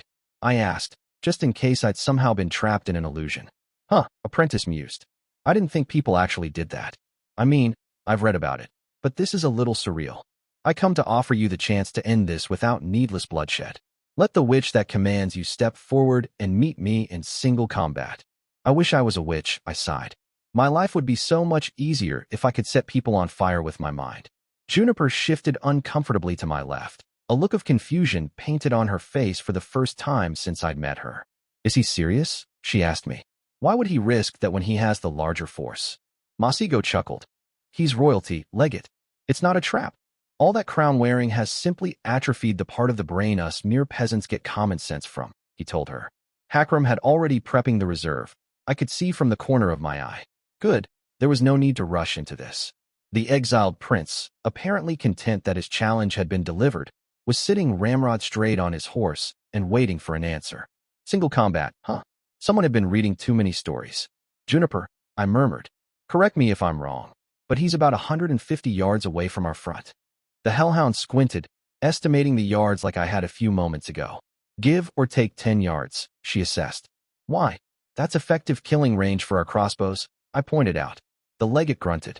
And I was thinking, I said patiently, about shooting him. There was a moment of silence, and everyone turned to stare at me. What? It was a perfectly reasonable plan. Can we actually do that? Hakram spoke, voice hesitant. I drummed my fingers against my leg. I can't think of a reason we couldn't. He's not here under a flag of truce, and even if he was, we have no treaties with the rebels. It seems rather unsporting of us, Apprentice drawled, though he sounded more amused than actually opposed to the course of action. We don't get points for fair play at the end of the battle, Masigo, I replied anyway. Juniper grunted thoughtfully. Would get them moving for sure, she finally said. Might even make them angry enough to get sloppy with their battle order. Should I send for a sharpshooter? Nock's close to the front, and he's a fairly good shot. I declined. Hakram sent one of our messengers down the hill with the order, and I watched the soldier make his way through the ranks until he came by the armored silhouette of Commander Nock. Even at this distance I could see the surprise in his body language, and when he turned to gaze up in my direction, I mimed shooting a crossbow. Nock shrugged and requisitioned one from a goblin, cranking it and settling the bolt in. There was a heartbeat before it flew, and as the murderous bolt sailed through the air, I could already see the angle was wrong. It would hit the prince's upper chest, not the throat or the head. And anything short of a killing wound, a hero will shrug off. The way Hunter had managed to swing around his spear while missing a hand and bleeding out heavily had made that clear enough. At the last moment, though, just before it could hit the hero's chest, some unseen force yanked it up at an awkward angle and it punched into the man's throat. I blinked, struck speechless. In the background, Masigo started laughing convulsively, and I turned to shoot him a questioning look. You managed that with a spell? I demanded. If he could do telekinesis at that range, he should have told me. If he could mess about with an arrow, he could definitely choke the guy. He got through the fits of laughter, wasn't me. His armor. He finally got the laughter under control, though a shit-eating grin still split his face in two. His armor. It's enchanted to turn away arrows. Only it's part of a set, I'd guess, and since he wasn't wearing his helmet. Understanding sunk in after a moment. The enchantment had redirected the crossbow bolt away from his chest and right into his throat. The mercenaries were stirring in the distance like a hornet's nest that had just gotten kicked, but in that moment I couldn't help but burst out laughing. So much for the Lord of the Silver Spears. Book 2, Chapter 18, Tinder. In most histories of the uncivil wars, the Battle of Three Hills is but a footnote, especially given its proximity to the much more contentious Battle of Marchford. But for us, back then, Marchford might have been the crucible that forged us, but Three Hills lit the furnace. Extract from the personal memoirs of Lady Aisha Bishara. The laughter did not last long. The line of men-at-arms fell into chaos at the sight of their leader's death, while the probable page dragged the prince's corpse back out of range with a cry of dismay. It would be a while yet before their sergeants got them into anything close to marching order, but there were other things to worry about. There was a noise like the beat of 100 drums as the cataphracts of the silver spears charged across the muddy plain, 1,800 pairs of hooves striking the ground as they devoured the distance separating them from the 15th Legion. The sight of 900 mounted killers decked in silver plate from head to toe was enough to send a shiver down my spine, but I shook the feeling off. The mud was slowing them, though not as much as I'd hoped. A handful of horses slipped under the tricky footing and rolled over their riders, but it was a mere handful. Not anywhere enough to make a dent in the strength that charge will carry. The 2 battalions of 450 settled into the rough shape of an arrow as they crossed the ground, headed straight for what they must have thought to be the weak points in my line. The sapper companies on my flanks. They'll be in range soon, Juniper grunted. Let's hope the stakes will do their job, I agreed quietly. The first volley of crossbow fire from the goblins did little to hinder the charging horsemen. Not that I'd expected it to, at that range. A few wounded horses, but the other cavalrymen streamed smoothly around the downed mounts. Gods below, and ever-burning, what manner of wicked things I wouldn't do to have cavalry like that. By the time the second volley hit, though, they were well into killing range. The bolts popped through plate on horses and men alike as my legionnaires drew the first real blood of the battle. There wouldn't be time for more than a handful of those, I admitted to myself with a grimace. Those silver-enameled bastards were faster than anyone loading a warhorse with that much weight had a right to be. The The third volley was the bloodiest yet, and the tip of both mounted battalions disintegrated under the focused fire from my crossbowmen. Mages? I asked the hellhound. Just after the fourth volley, she replied. We want the best impact. They cataphracts were 50 yards away from my men when they hit the field of stakes. The ones in front saw the sharp ends jutting from the ground, but it was too late to turn back. The momentum from those behind them would carry them through whatever they did. I'd seen some striking things in my life. Even before I decided to pack up my things and become a villain, there was nothing in creation quite like a golden lore sunrise when all the bells in the city of 1,000 bells were ringing. But I'd never seen anything like those swarms of riders splashing against the stakes like a wave against stone. In a heartbeat, they were stopped cold, a line of eviscerated horses and upended riders marking the work of my sappers. That was the moment the fourth volley hit, and if the third one had been bloody, this one was sheer slaughter. Raise the pennant, Juniper ordered. 100 balls of flame bloomed into existence a moment after the signal was raised, and in the wake of the volley our mages sent them raging into the ranks of the enemy. Juniper had argued to concentrate the mage lines on the flanks, while I'd been more inclined to spread them out, and the sight of the chaos they were sowing made me glad I'd taken her advice. Masigo clucked his tongue, reluctantly approving. Not a bad effect. For such a mundane spell, he conceded. Being raised by Warlock had given Apprentice a rather elitist view of the kind of magic taught to Legion mages. He'd told me once that the fireball spell that was the bread and butter of our mage lines was a pedestrian construct even a trained monkey could learn, which while probably true was missing the point entirely. Easiness to learn was the criteria for all the official spell work taught to legionaries. The point of it wasn't sheer firepower, it was to make sure all Legion mages could cast the bare basics. During battle, generals could then concentrate those basic spells in a single point to overwhelm the enemy. The doctrine of the Legions of Terror was a thoroughly practical one. It took a lot less time and effort to train 20 legionaries to cast a fireball than to teach one mage to cast one with the same strength as those 20 combined. Mages with talent like Masagos didn't grow on trees. In the distance below, I could see the fire had been the tipping point for the cataphracts. In the last half-bell, they'd seen their leader die, a third of their number shot by my sappers, and now they'd been stopped cold by the 15's fortifications before being set on fire. They broke, and I felt my lips stretch into a grim smile as they fled back towards their men-at-arms. The first part of our battle plan had gone off without a hitch. Whether that was just the glimmer of hope before we got crushed or the beginning of our way to victory remained to be seen. The officers on the other side had not spent their time idly. The rest of the Silver Spears was on the move already, the mass of men-at-arms slogging across the muddy field like a great snake made of glittering steel. They were slower than I expected, and it took me a few moments to figure out why. The horsemen, when the cavalry had charged and then retreated, they'd churned up the ground something fierce. As bad as the footing had been for the mounted men, it was twice as bad for the men-at-arms now. Pushing through knee-deep mud in heavy armor was exhausting work, I knew from personal experience. They'll be dead on their feet by the time they hit our line. Exhausted as they were, the men-at-arms still struck our center like a battering ram. The formation of Hune's Kabili buckled under the impact, but stabilized after a moment. As for Nox, well, the center of his forces was made up of ogres. The moment the enemy vanguard made contact, the hammers came down and the first row of silver spears turned into chunky red paste. They kept charging into the meat grinder without flinching, though. The mercenaries were nowhere as disciplined as my own legionaries, but I could not deny they were tenacious. I put aside the reluctant admiration I felt for the poor bastards. Sooner or later the ogres would tire, and the rest of Nox soldiers were just regulars and heavies. As long as the enemy kept their focus here, though, we'd stay on top. Every one of their soldiers would have to climb over the corpses of the dead to take a swing at mine, and the sheer mass of their numbers was forcing their front line right into my legionaries' blades. The throng kept pushing forward, stomping over any of their comrades that slipped in the mud. I wouldn't be surprised if a few of them drowned in there, heads kept in the mire by their own allies. Still, 2 routes in a row had been too much to hope for. Not that it mattered. The center was a sideshow, ultimately. If Hune and Nock broke, the battle was over, sure, but the pivot of my plan had always been the flanks. Dug in as they were in the middle of the hill slope, all my commanders had to do was hold on while we took care of the rest.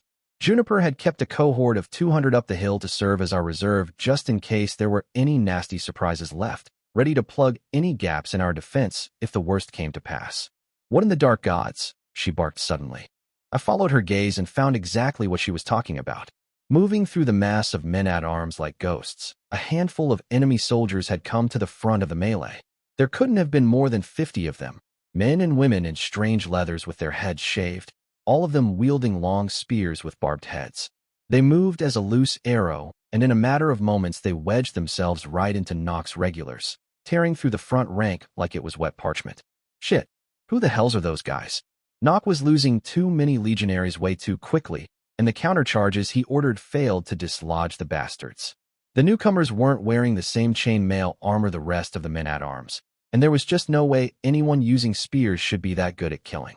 Spears were useful as a wall, to press back infantry or break cavalry charges, but these assholes were using them as single combat weapons flawlessly.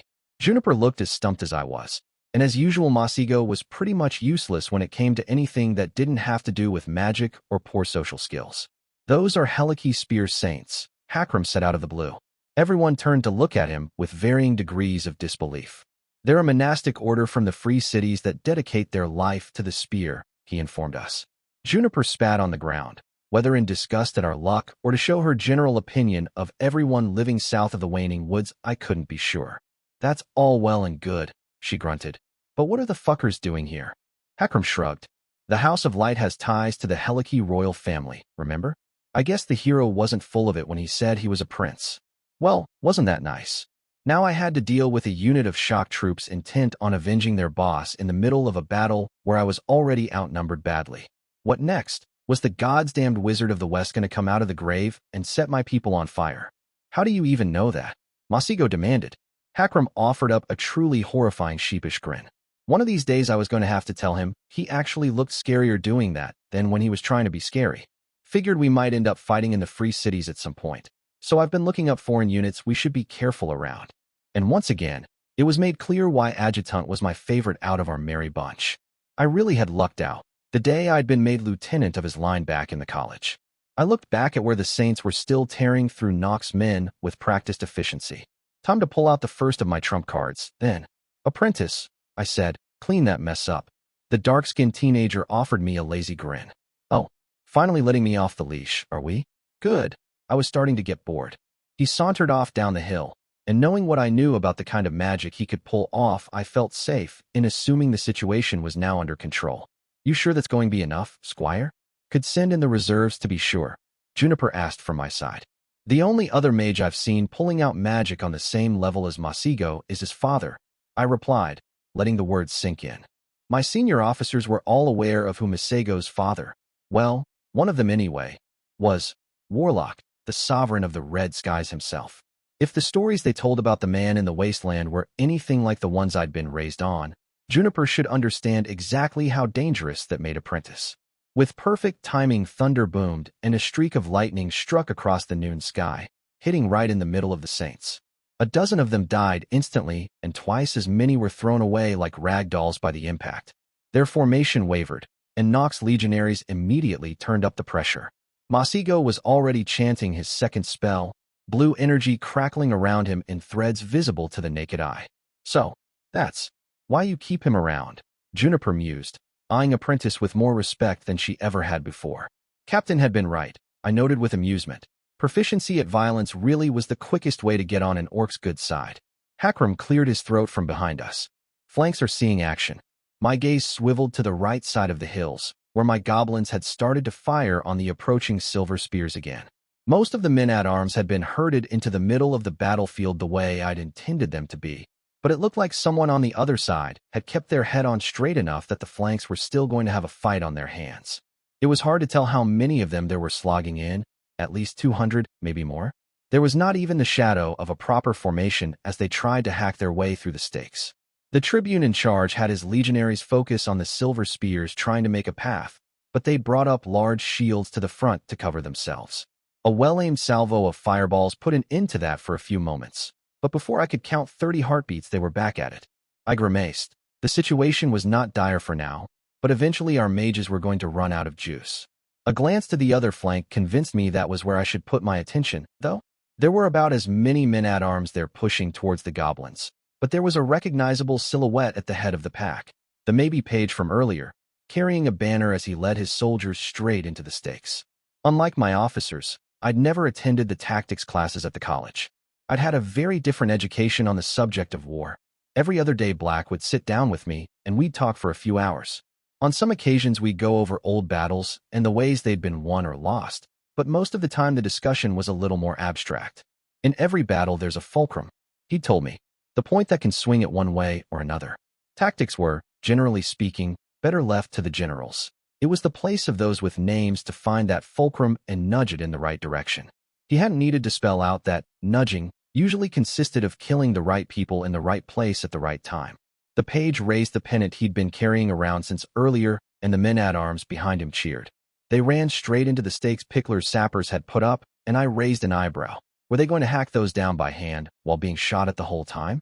At the moment, they were losing soldiers with clockwork regularity as my crossbowmen placed their shots with practiced professionalism.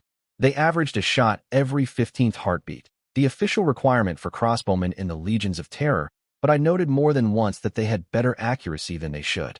Hakram had told me Pickler was picky about the kind of wood and rope we got issued, so she probably knew something I didn't. The moment the page reached the stakes was when it all started going downhill. The named boy rammed the standard in the ground, and there was a blinding flash of light. I blinked it away and grimaced at what I saw. A rough path had been pulverized through the stakes, the mud still smoking where the name's power had struck. Soldiers poured into the breach behind him as Page charged up the hill. And that's my fulcrum right there. Adjutant, I spoke calmly. We're reinforcing the left flank. Juniper, I'll be taking in the reserve. One of my mages sent a ball of flame hurtling through the air towards the page, but a man right behind him raised his hand, and the magic flickered out of existence. So that's the priest that's been mucking up our scrying. I'll take the page, I told Hakram. Get rid of the priest before he can make more of a mess. At your command, he graveled back. Juniper was already barking up a storm in the background, readying the cohort for combat. She wouldn't lead it personally, of course. It was her job to stay up here in the place with the best vantage point and make tactical decisions as events unfolded. The 200 legionaries moved in good order, but I pulled ahead, too impatient to wait. Hakram kept up with us as well as he could, but he'd only come into his name recently. He wasn't as good at drawing on the power to add swiftness to his limbs. By the time I reached the goblins, Page and his men had reached their first ranks. The melee that ensued was sharply in the favor of the silver spears. Goblins fought more viciously than any other of my soldiers, but none of them stood taller than a human's chest. There were limits to how much nastiness could even out a struggle. Sure-footed, even in the mud, I rammed into the tip of their assault with my sword bare. The man in front of me was tanned and bearded, snarling as I came to him. His blade rose, but he was no more than an amateur playing at war. My shield broke his nose, and my arming sword cut his throat, leaving a corpse behind as I charged into the melee. The cohort behind me swept into the fight like a hammer blow, knocking the momentum out of the men-at-arms.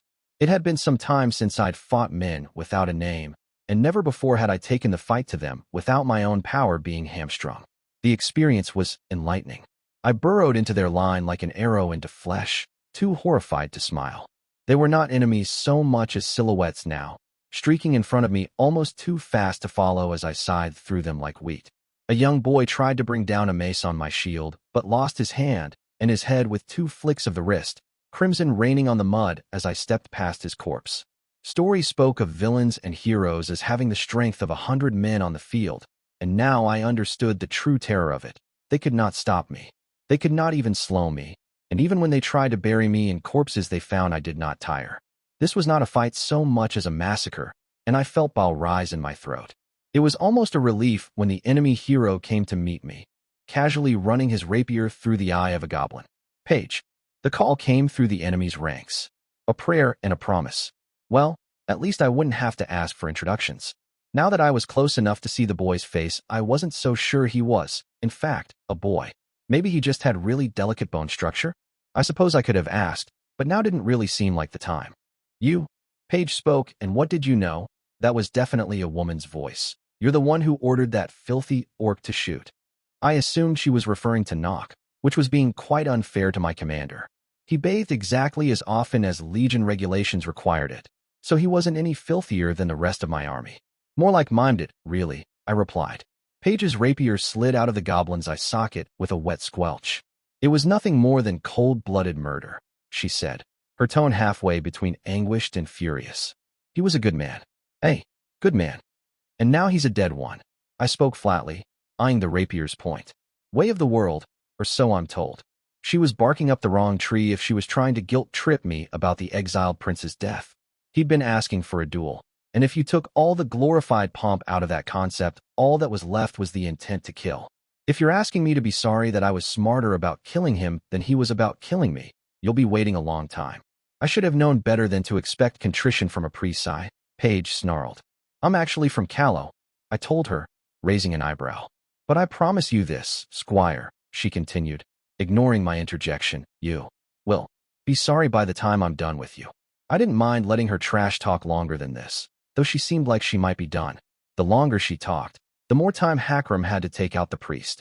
The reserve cohort had plugged the gap in the stakes where the men-at-arms had been pouring through, and from the corner of my eye, I could see the tribune commanding the crossbowman putting her lines back in order.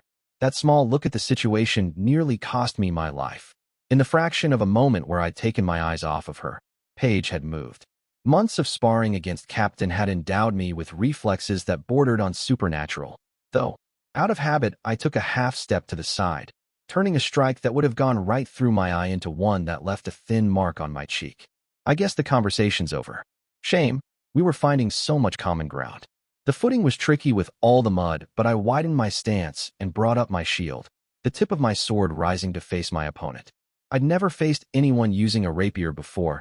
It wasn't a popular weapon this far up north, which put me at something of a disadvantage. And if the speed she'd just moved with was any indication, Paige might actually be faster than me. That I can deal with. So we're Black and Captain. I'd just have to stay defensive until I had a better grasp on the way she fought, which was the way I preferred doing things anyway. The other girl was lighter on her feet, unburdened by the weight of the plate I wore, and she slowly circled around me.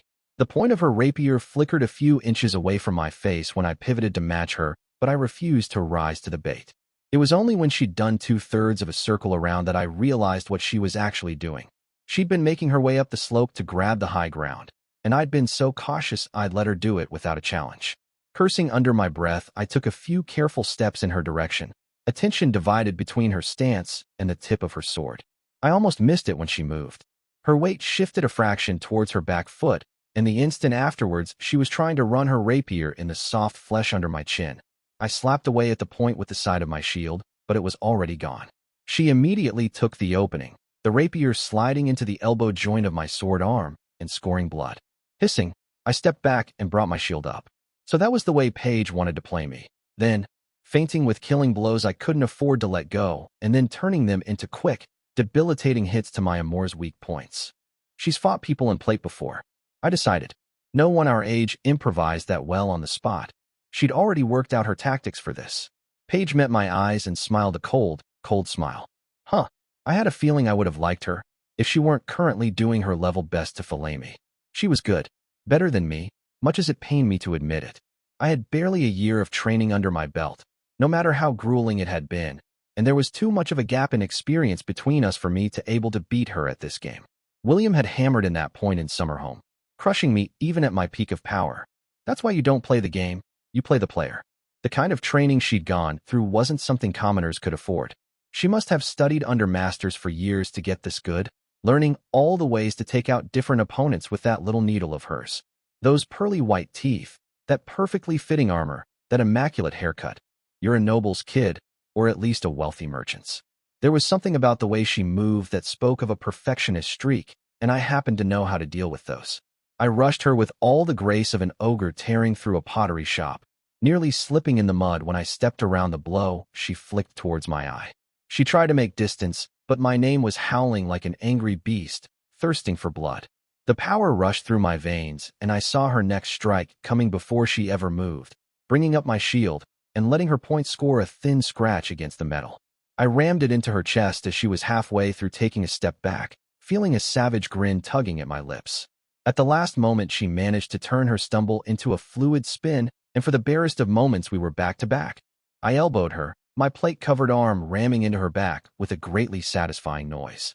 She was quicker than I to turn around, but I could keep up now, and I claimed back the high ground.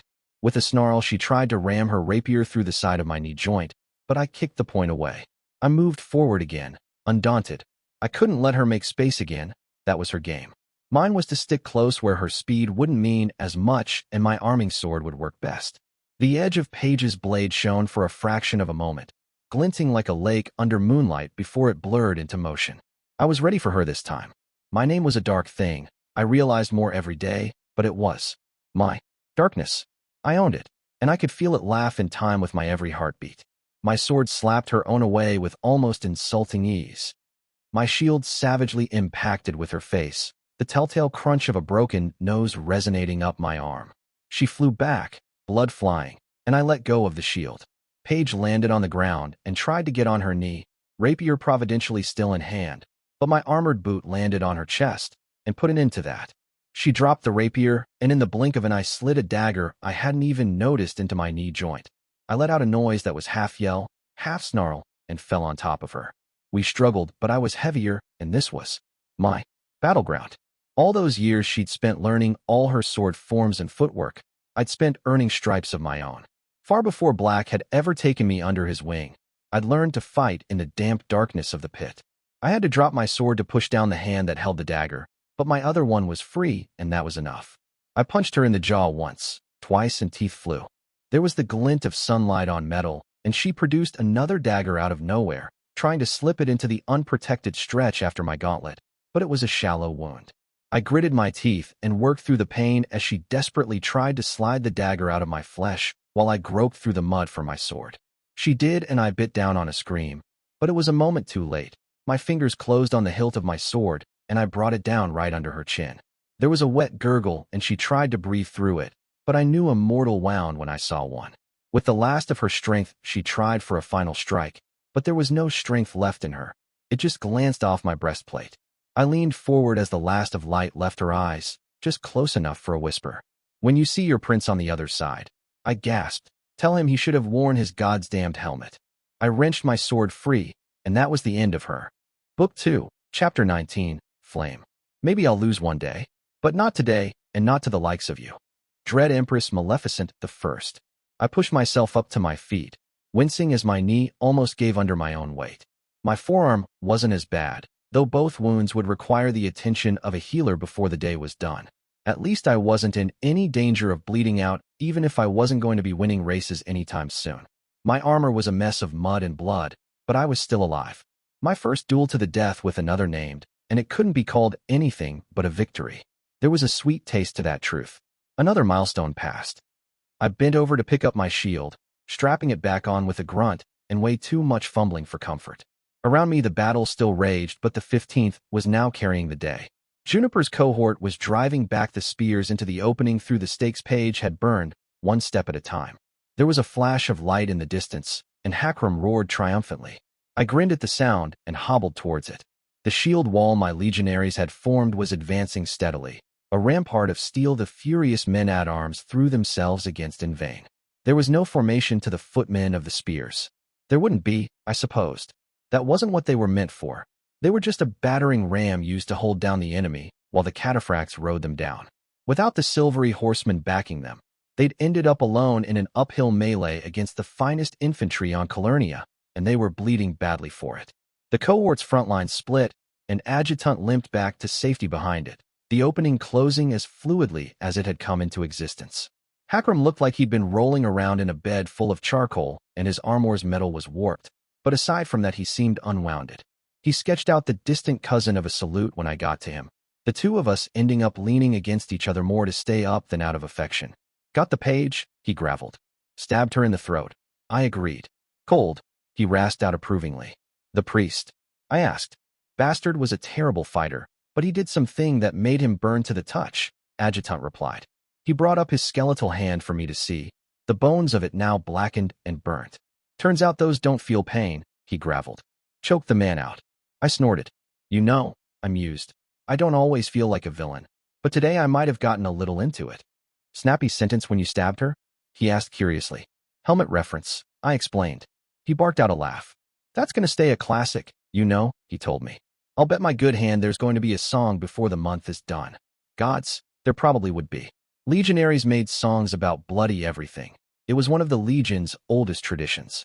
We stood there for a long moment, watching the men-at-arms losing ground. I frowned at the sight eventually.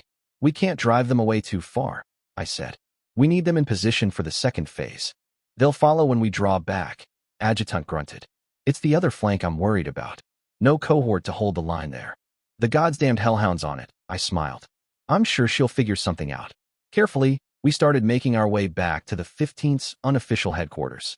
Of my senior officers, only Aisha and Pickler were still there, and the senior sapper was conversing in low tones with several messengers, keeping an eye on the three fronts of the battlefield.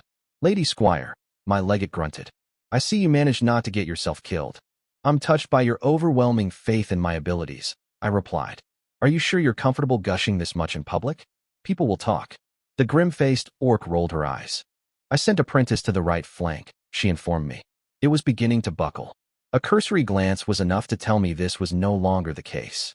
The Silver Spear's infantry had managed to push through the stakes, though going by the amount of corpses decorating the hill, it hadn't been easy. They'd been stopped flat anyway.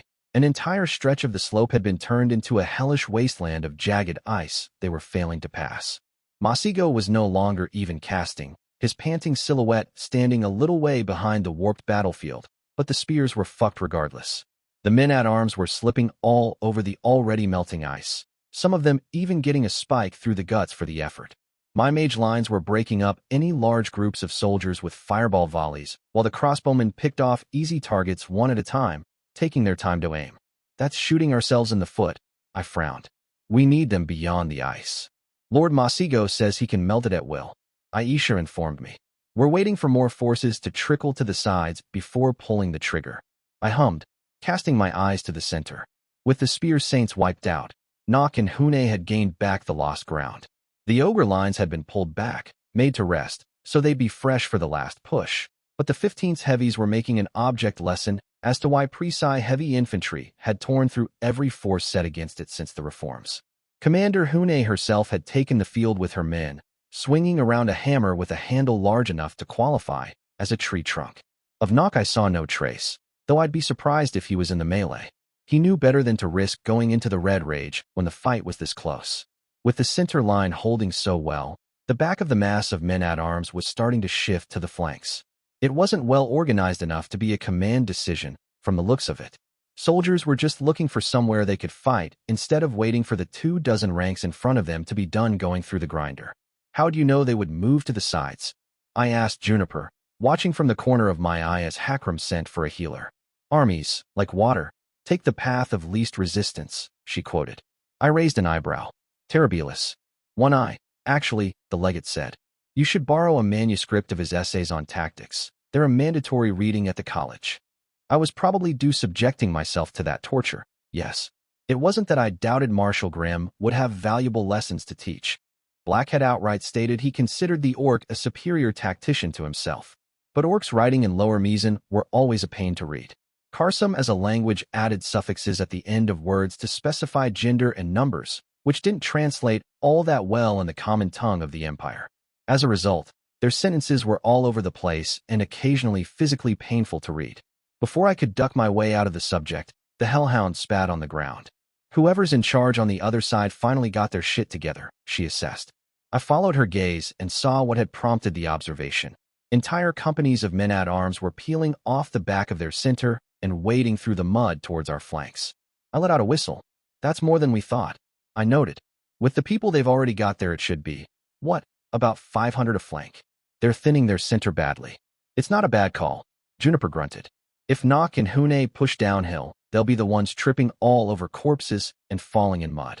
They just need to hold long enough to roll up our flanks and close the jaws on our heavies.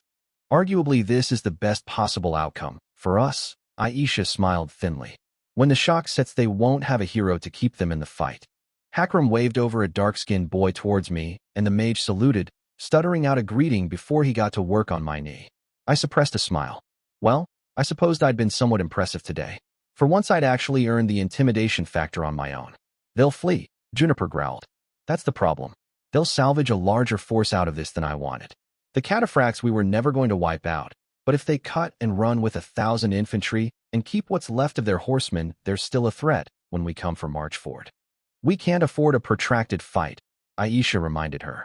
We don't have the numbers for it. And if they tire our men out too badly, we risk an actual defeat. I wish we'd been assigned siege, the hellhound grunted. A few scorpions aimed at their center would be racking up massive casualties right now. I already got that from Pickler, thank you. I sighed. Until we're a fully manned legion, we won't be given any. Not that we particularly need the engines. Marchford doesn't even have walls. They pulled them down after the conquest.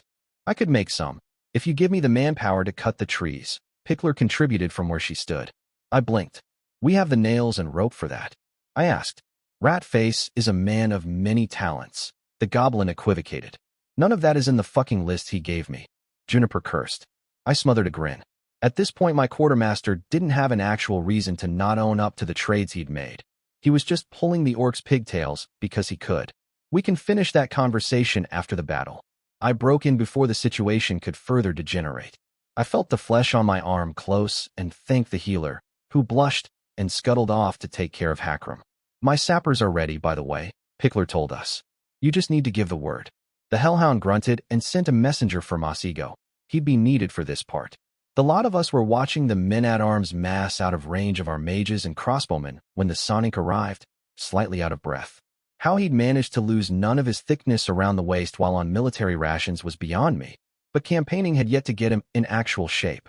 This whole battle thing is rather bracing, he told us.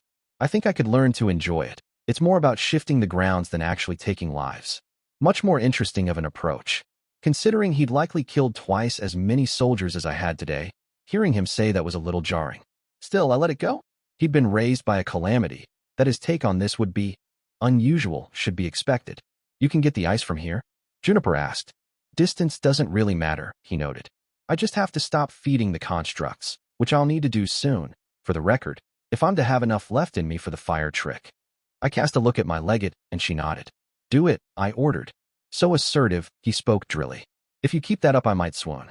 My skills at seduction are second to none, I agreed, ignoring the sound of Hakram failing to smother a laugh.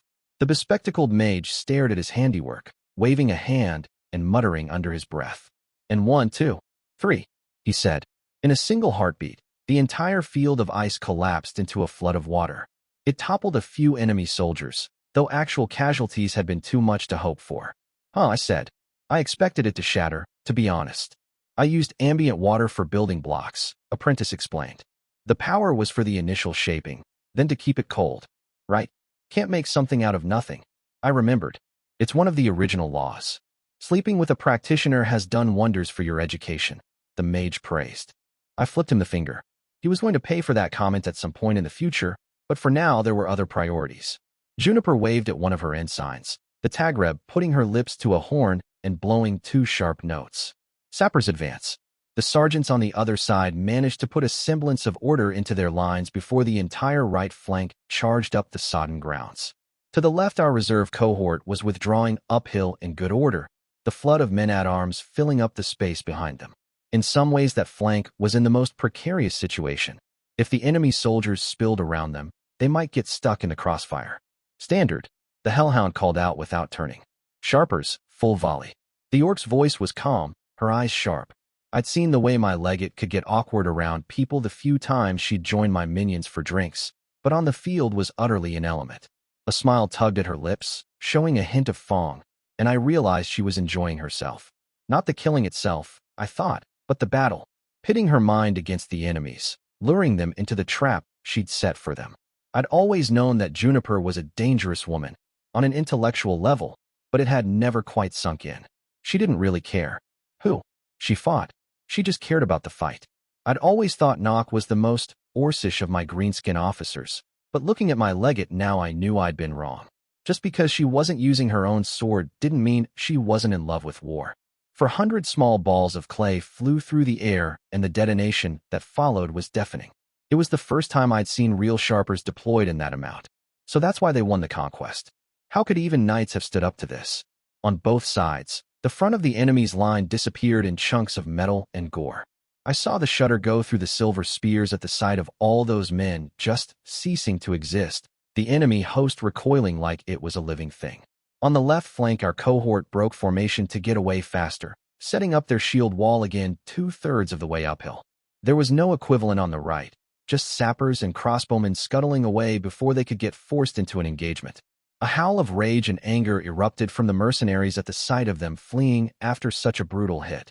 The mass of men-at-arms charged in their direction, eager for blood. "They're coming too quickly," I said. "Fucking amateurs," Juniper spat. "Their left is still hesitating. They're not even coordinating the assaults. The right was too far ahead." I closed my eyes. Could we pull off half the reserve cohort to serve as a stopgap? No, 100 men wouldn't be enough. Not with what the enemy was sending up, not even if they made it in time. Thinning our center was just trading one danger for another. If they punched through Nock and Hune, we were done for. "Fuck," I spoke in a low voice. "Juniper, out of options, foundling," she admitted. "And we can't afford to let them connect. If they manage to scatter our right, the battle is over." "We'll get some on the left," Aisha murmured. "Just not as many as we'd hoped." "Do it, apprentice," the Hellhound commanded after hesitating for a moment. "I don't take orders from you, Legate," the Sonic replied flatly. "Do it, Masigo," I ordered. He sighed. "You could have said please, at least," he complained. The bespectacled mage squared his shoulders, took a deep breath, and closed his eyes. "Though I hunger, I am never sated," he chanted in Thethwa. "Through grass and ground I crawl, devouring all I behold. My blood knows the call, my flesh the craving. Nameless eidolons, thieves of heaven's grace, grant me flame." He snapped his fingers, and so his prayer was granted. 2 small threads of flame grew out of the sound, growing in length and thickness as they coiled up his arm. The twin heads of snakes rose behind his back, flickering tongues of heat and smoke. "I command you," he hissed with a visible effort. He raised his hand, and the spellfire spread, the snakes growing in size until their heads were the size of a horse, and then shot forward through the sky in both directions. I watched in awe as they devoured what must have been half a mile each, arcing up until they reached their apex, and then dropped, hitting the ground in the spots we'd showed Apprentice. There was a heartbeat of utter silence across the battlefield, and then the chain of goblin fire caches we'd buried in the hills exploded, drowning the flanks in green. Under my troubled eyes, 600 men went up in flames before I could so much as let out a breath. The screaming began, and I had, unless I was mistaken, just won my first battle. Gods forgive me. Book 2, Chapter 20, Ashes. We fought. Across field and river. Carrying the tower's writ. To the foot of the wall. We fought. And did not grow old. Spoke in Karsam verse attributed to Sherik the Blinded, chieftain of the Iron Bears, banned by imperial decree. I'd killed people before. Occasionally, I'd even enjoyed it. Some had died by my own hand, others by the consequences of my actions or inaction. In a way, one could even say that every death in the Lease Rebellion was on my head. That particular truth had cost me a few sleepless nights, though as time passed the pangs of self-loathing came less and less often. I'd known guilt about bloodying my hands, though that was the heart of it. And yet as I searched myself for that feeling, watching it over 1,000 men going up in flames, I found nothing. No, that wasn't right. Not nothing, just little. Gods, that might actually be worse.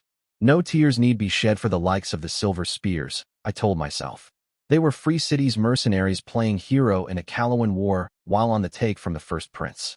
The very kind of foreign soldiers who'd made Callow the battlefield for their glorious wars against evil over the centuries, dying ugly deaths in the wasteland and leaving my people to deal with the fallout of their failed crusades. There was a satisfaction to be found in evening that balance, I couldn't deny. After all, shutting the door on the fingers of foreign armies was one of the oldest Calloan traditions, one forged breaking the legions against the walls of Summerhome and sharpened drowning the Valas in Proceran blood. That's the comparison I'd like to make, but the truth is a little different, isn't it? I wasn't Elizabeth Albin bringing down Regalia's flying fortress or Jahan the Wise marching on Salia to hang 7 princes in one. My paymaster was the tyrant in the tower, my teacher the very man who'd annexed the kingdom by force of arms. My soldiers were not only Callowans, but also Tagreb and Sonic, orcs and ogres and goblins. There'd been a time when seeing anything but humans west of Summerhome was a rarity, but those days were done and over with. Creation wasn't any larger than it had been in the days of the old heroes, but it was more connected. Walls had been brought down by the conquest that no one could build back up, lines blurred between friend and foe. For better or worse, I was the heiress to that legacy, to that terrifyingly rational breed of evil that was not above imitating good when it served its purposes. It was a bastardly, calculating kind of philosophy, but then Juniper and I had just planned to burn 600 men alive and shared displeasure at the number not being higher. I'm more bastardly than calculating, but I suppose the Hellhound can hold up the other side of that pot. I watched calmly as the forces pressing on the 15th's flanks melted like snow under spring sun, the crackle of green flames drowned out by a chorus of screams. My own soldiers weren't in any immediate danger of being swallowed by the fire, though we'd have to evacuate the hills before a bell passed.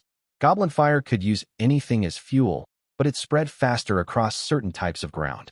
Sappers going through the college were taught a chart of observed spreads, so they could make the calculations as Pickler had. Allegedly wet mud was close to the bottom. Masigo had noted the ratios on the chart displayed magically significant numbers, the implications of which escaped me at the moment. Nobody but a handful of goblin tribes knew how to make the eponymous fire, though, so I'd be sure to question him on the subject later. I was starting to earn my reputation for using the stuff, so I might as well learn what I could about it. With the flanks covered, it was time to break the mercenaries for good. I supposed I could have gone back to the front lines, but at this point there was no real need. The exhaustion was already beginning to set in, anyway, and getting the 15th too used to relying on me to soften up the enemy wasn't a great idea. They had to be able to operate independently of me. That was rather the whole point of having a legion to call my own. Juniper called for the horns to be sounded again, and 3 deep, long bellows echoed across the battlefield. Beneath me, the companies of the center formed into a large wedge as the ogre lines moved back to the front to make the tip of the spear. The legionaries stepped forward, ramming themselves into the men-at-arms, and for a moment it looked like even after the horrors of the day, the mercenaries would hold. Nox's armored ogres put an end to that illusion, brutally hammering their way through the core of the enemy formation and splitting it in half. Juniper grinned fiercely at the sight of it, knowing the battle was as good as done. Within moments, the enemy soldiers around the edges panicked, the safety of having their comrades covering their sides ripped away from them. A few ran, and that was the finger to the scale. The panic spread across the ranks, and the army collapsed. Some knots of stronger-willed enemy soldiers tried to stem the flood, but my officers were war college graduates and knew full well how to handle an enemy rout. Companies surrounded and overwhelmed the last remnants of resistance where they stood, allowing the runners to leave the field. "Well," Hakram said, "that's that. I did not think your goblin fire trick would be this effective," Masigo panted. "It performed below predictions," Juniper grunted. She was very much trying to look like she wasn't jubilant, but the look in her eyes betrayed her even if her face remained grim. Aisha, on the other hand, was not so reserved. "Binhamar," she cursed in Tagrabi. 2-1, our backs to the river without a speck of horse, and we still fucked them, and not even gently. This was rough stuff all around. Colorfully put, Apprentice replied, grinning in a way that showed off his perfect teeth. "We're not done yet," I said. "We need to take prisoners where it's feasible, heal our own, and get the hells off these hills before we join them on the pyre. And you can be sure that we'll find the survivors holed up in Marchford." "Foundling is right," the Hellhound said, sounding a little perturbed by the act of speaking those words. "Hard part is over, but that just means the drudge work is beginning." "Merciless gods, the two of you need to have a drink," Aisha retorted. The tower sent a joke of a half-legion against a numerically superior band of hardened mounted killers, and we put them over our knee for a good spanking. Take a moment to fucking enjoy it, at least. Huh. First time I'd ever heard her curse in Lower Mizan. Aisha wasn't stuck up. Formal, they insisted on calling it, like some of the noble children I'd come across, but she did make a point of following most rules of etiquette. Better breeding demands better manners. The proverb went in Callow, or it did in the pretty parts of the city, anyway. Dockside, the saying had been a little different. Inbreeding demands pompousness. "Fine," Juniper grunted, pausing for exactly 3 heartbeats. "There, I enjoyed it. We're done. Now get me my casualty reports, Staff Tribune." I smothered a smile. I supposed I could find some comfort in the Hellhound forever having the general demeanor of an angry bear. "Senior Sapper," I called out to Pickler. "How's the fire spread looking?" The diminutive goblin grimaced. "Faster than we fought. Might have to dig a few trenches to buy us time." I took off my helmet and passed a hand through my sweat-drenched hair. "Draft outside the sappers for that," I ordered. "I'll want goblin eyes out and about when night falls. Having them falling asleep would be counterproductive." "I'll talk to Commander Hune," she nodded, offering me a salute before herring off. "Nox Kabili will have been mauled." Adjutant spoke calmly from my side.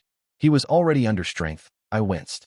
Nominally, a Kabili was supposed to count 1,000 fighting men, the quarter of a regular legion, but most of the Calawan deserters had come from the large orcs' numbers. He'd been at about 700 when we gave battle, and since then he'd had to weather both the Proceran men-at-arms and their monkling spearmen. Our sappers and crossbowmen got off light, Hakram noted. The reserve too. We should still have over 1,000 legionaries in shape to fight for Marchford. And in that 1,000 we'll have 2 goblin cohorts, adjutant, I sighed. That's 400 soldiers I can't put in the shield wall. We'll manage, he graveled. We always do. We stayed quiet for a long time as I watched my legion secure the field. The enemy had fled mostly into the woods, but the 15th had been ordered not to pursue. Our scouts would find the largest groups in the coming days, and we'd take them apart piece by piece before marching on the city. Defeat in detail, they called it in the college.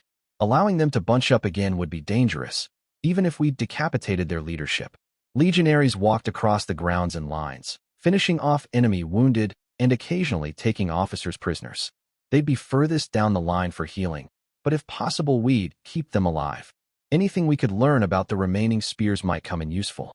And if I could get actual proof that they were being paid by Procure. No, that might be too much to hope for. I doubted the first prince would be sloppy enough to have the funds traceable back to her. Leaving Hakram behind, I went downhill to survey the work of my legion up close. The stench of shit and blood was nauseating, even with the battle only just ended. Here and there I noticed limbs and bits of corpses missing, orc work, that. Their practice of feeding on the dead was looked down by even most Presi, but it was tacitly allowed by the legions so long as it remained limited to enemy corpses. The cannibalism was one of the reasons Presi armies moved quicker on the march than most other armies on the continent. The supply train could be much lighter if after every battle half your army could make a meal of the enemy. Goblins occasionally took trophies, almost always eyes or ears, more rarely finger bones, but they didn't actually eat them. Their diet was close to a human's, where orcs ate almost only meat and might actually take sick if they were kept on bread rations for too long. The sight of the hills from down where I stood was eerie. The curtains of smoke rising into the sky framed the sight of the 15th carrying its supplies out of the way, oxen and men organized in careful routes under the vigilant eyes of their officers.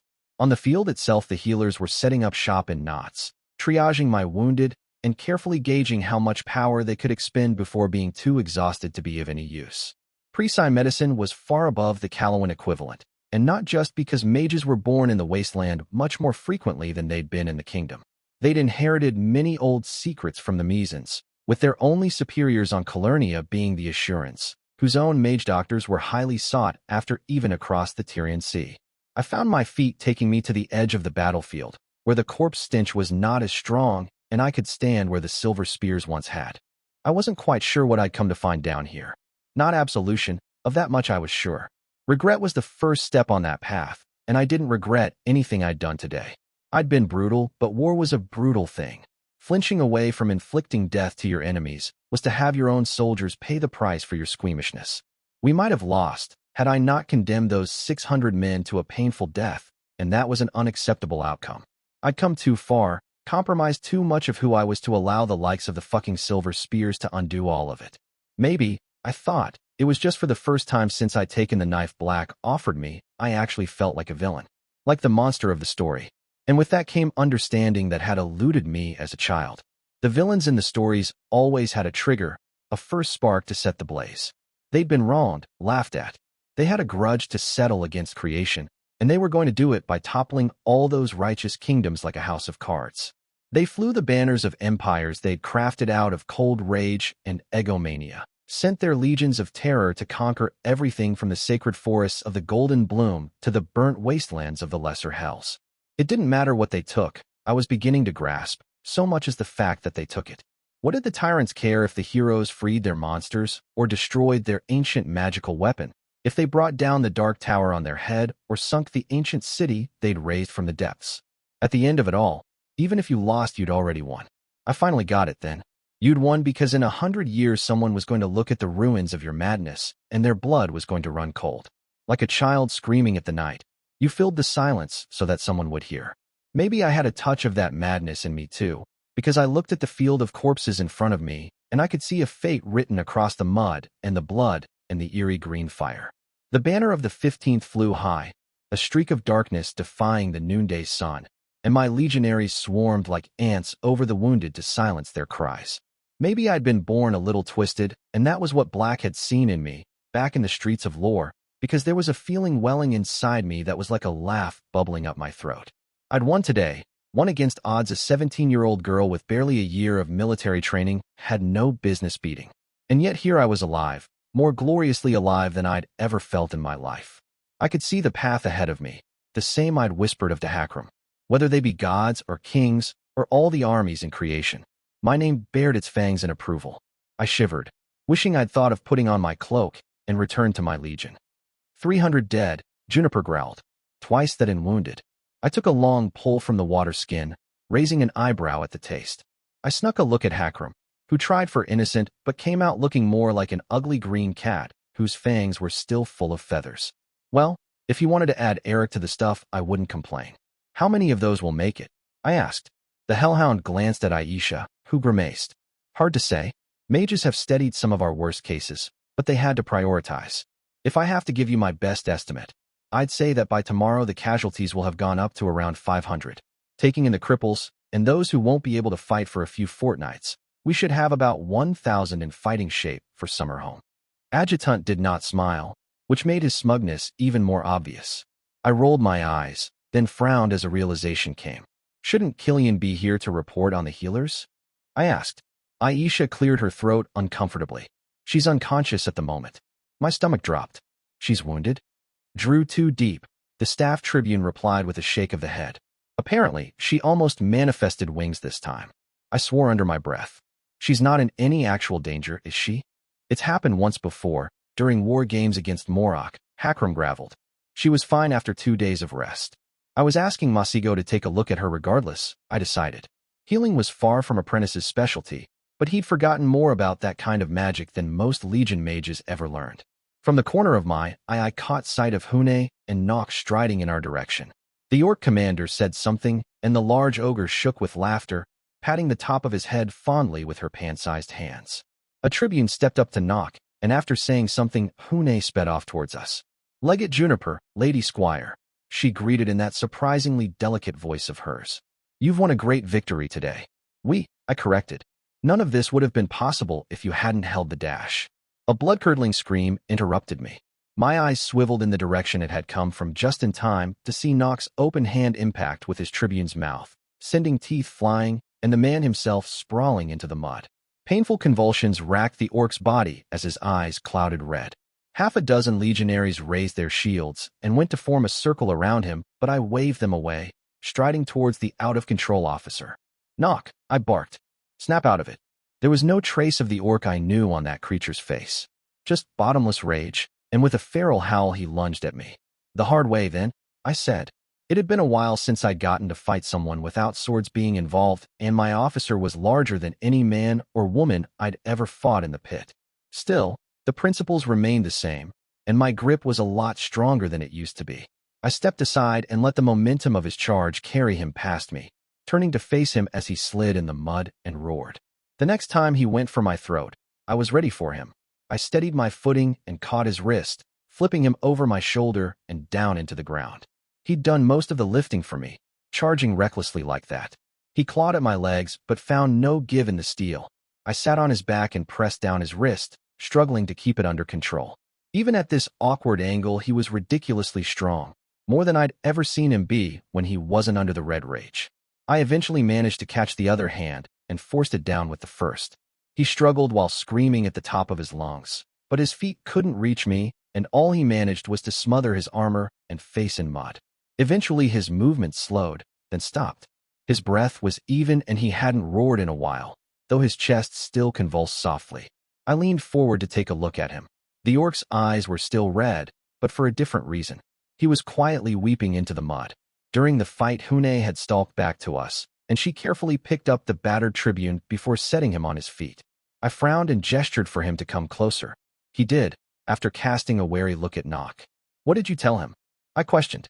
Casualty report, ma'am, he managed through his missing teeth. I closed my eyes and let out a long breath. Kneeling. The man nodded, and I slid off of the greenskin commander's back. Come on, Nock, I murmured.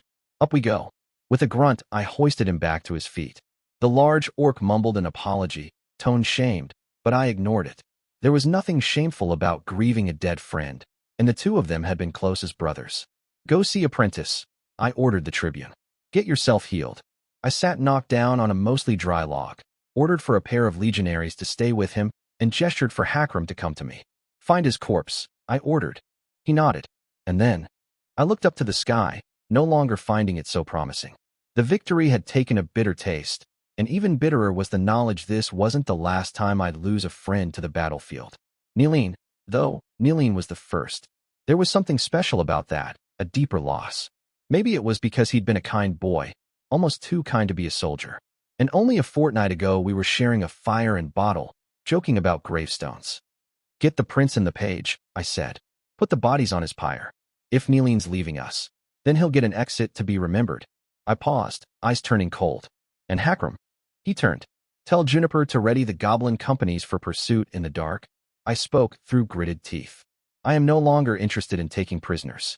Book 2, Chapter 21, Marchford. The best revenge isn't living well. It's living to crucify all your enemies. Dread Emperor Malevolent 3, the Pithy. Nileen looked younger without his armor on. With his eyes closed, he might have looked like he was sleeping, if not for the gaping wound across his stomach.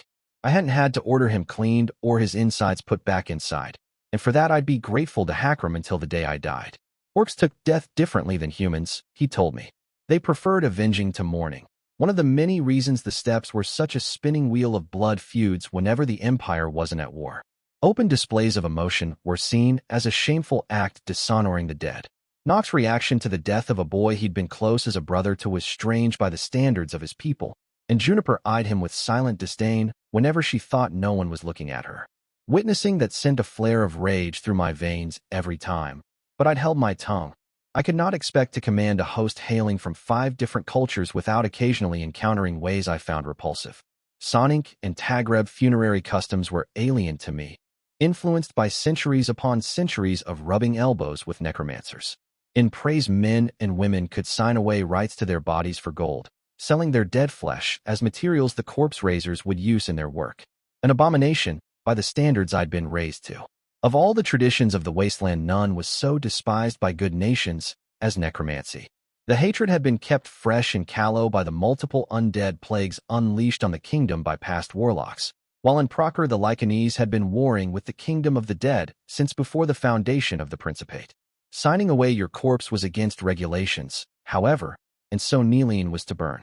The Sonic preferred to bury their dead in large labyrinth mausoleums of baked mud, but out here on the field legionaries got a legion burial, fire, and the promise of more death to come.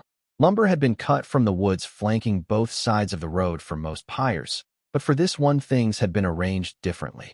Dead cataphracts were piled up in a makeshift pyramid, with the 2 corpses Nileen rested on recognizable even from where I stood. The exiled prince and his page, both still in full armor. As the highest-ranking officer present the rite of lighting the pyre went to me, but doing so would have felt wrong. Nock was the one to dip the torch in the still-burning goblin fire and toss it onto the stacks. Green flames spread over the flesh and metal with unseemly haste. Killian had hobbled her way to the funeral against her healer's advice, leaning heavily against my shoulder as she clasped her hand in mine. The redhead was paler than I'd ever seen her, exhausted and still shaking with the odd tremor. She stood by my side as night fell and our friend's corpse turned to ashes. We were taken into rat company at the same time, you know, Killian eventually said. Back then Nock scared me. Always loud, always looking for a fight, but Nileen and I always got along. We bought books at the same shop in Théatre, traded them when we were done. She smiled sadly. I suppose I'll have to find someone else to talk history with. Grief looked pretty on her, but then I suppose most things did. I squeezed her hand, because what could I possibly say? Juniper was the first to leave. Hakram followed not long after, heading out to see my will done. Every single member of the former rat company who'd made it into the 15th passed by at some point in the burning, many stopping by the flames to whisper something into the crackle. What are they saying? I asked Killian quietly. They're giving Nileen a secret or a promise, she replied. Something to bargain with on the other side. It was such a deeply precise thing to do, I reflected, and for once the thought was fond. I kissed the side of my lover's neck, letting go of her hand, and found myself walking up to the pyre. I've never done this before, I told Nileen, by now little more than blackened bones wreathed in green. The priests from the House of Light handle the funerals back home, consecrate the graves, and shepherd souls on their way to the heavens. I already knew what I wanted to say, but spitting it out was proving more difficult than I'd thought. I'm sorry, I finally whispered. You were my friend, one of the first, and this cost you. But if I had to make the choice again, knowing it would end like this, I still would.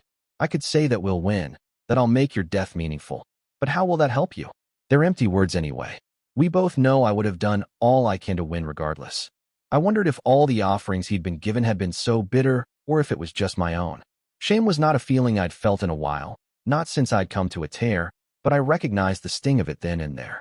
Here's something you can use, at least. I spoke quietly. I let him go, the lone swordsman. I'm the one who started all of this. Maybe it was just my imagination, but I thought that for a moment the nearest flames to me flared up. Until we see each other next, Nilene. I trudged back to Killian, and we stood there until the moon reached its apex, silently taking comfort in each other's presence. Nock was still standing by the fire when we left, silent face lined with grief. I did not meet his eyes. Before my teacher had conquered Callow, Marchford had been defended by walls. I could still see the marks where they'd stood as I rode into the city. The sappers who'd brought them down hadn't bothered to remove the foundations. The Countess had fought with the royal army, and so her domain had been stripped of its defenses and of some of its privileges. She'd barely been allowed to keep enough men to keep bandits out of her lands. But the city itself had remained in the hands of the House of Talbot. It had been the Tower's policy after the conquest to keep the number of imperial governorships to a minimum, so that the transition would be smoother. The Countess' contributions in the defense of Summerhome had ranked her city a legion garrison, though later slaughtered in the opening move of the rebellion. And now she's said to be engaged to the Duke of Lys, our would-be king.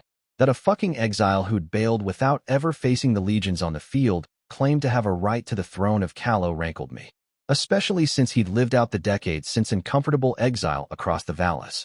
6 days had passed since what the men now called the Battle of Three Hills, and our advance on Marchford had gone suspiciously smoothly. My goblin companies had been hunting the remaining silver spears in the dark every night, but they found fewer of them every time. Interrogation of the prisoners we'd taken at the battle had yielded that the commander of the men-at-arms had apparently survived the massacre, meaning the mercenaries still had someone to rally around.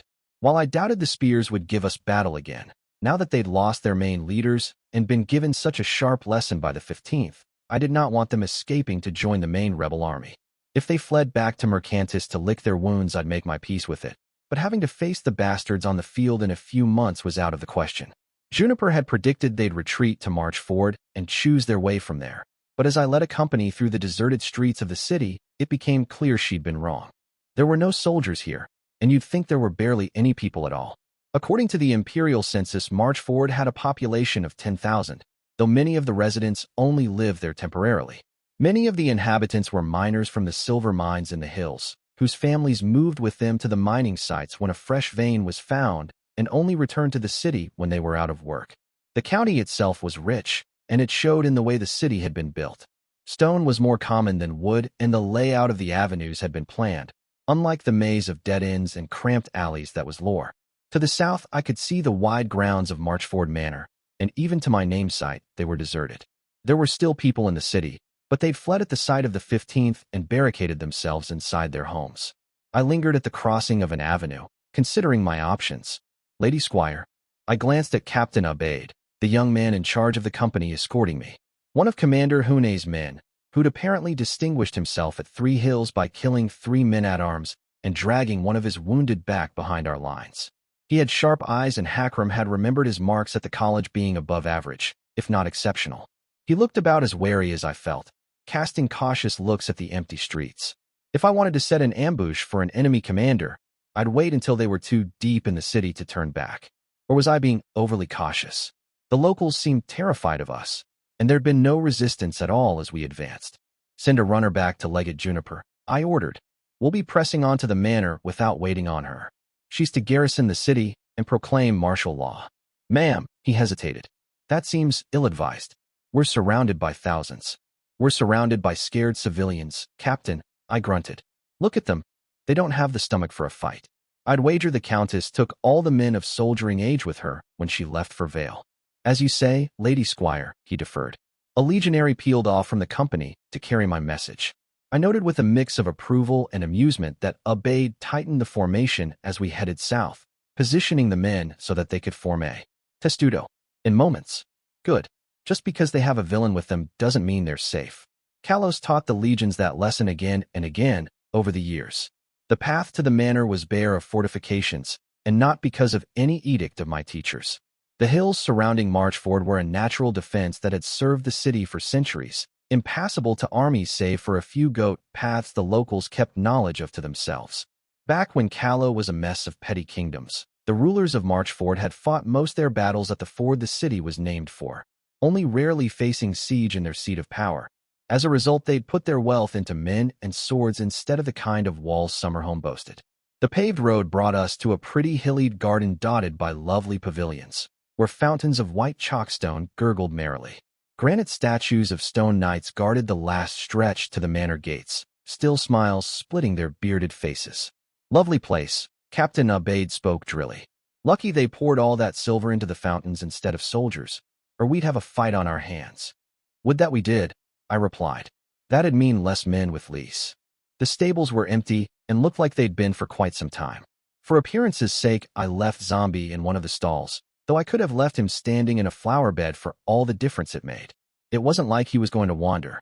Marchford Manor itself was quite large, all beige limestone and wide glass windows.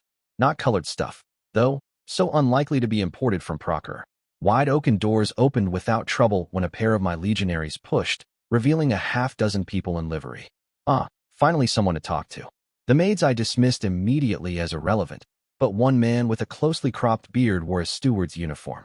I entered the manor flanked by Captain Abaid and one of his lieutenants, both of them sword in hand. The sight of the bare steel had the locals flinch in fear. I'm Catherine Foundling, I announced flatly. You may know me as the squire.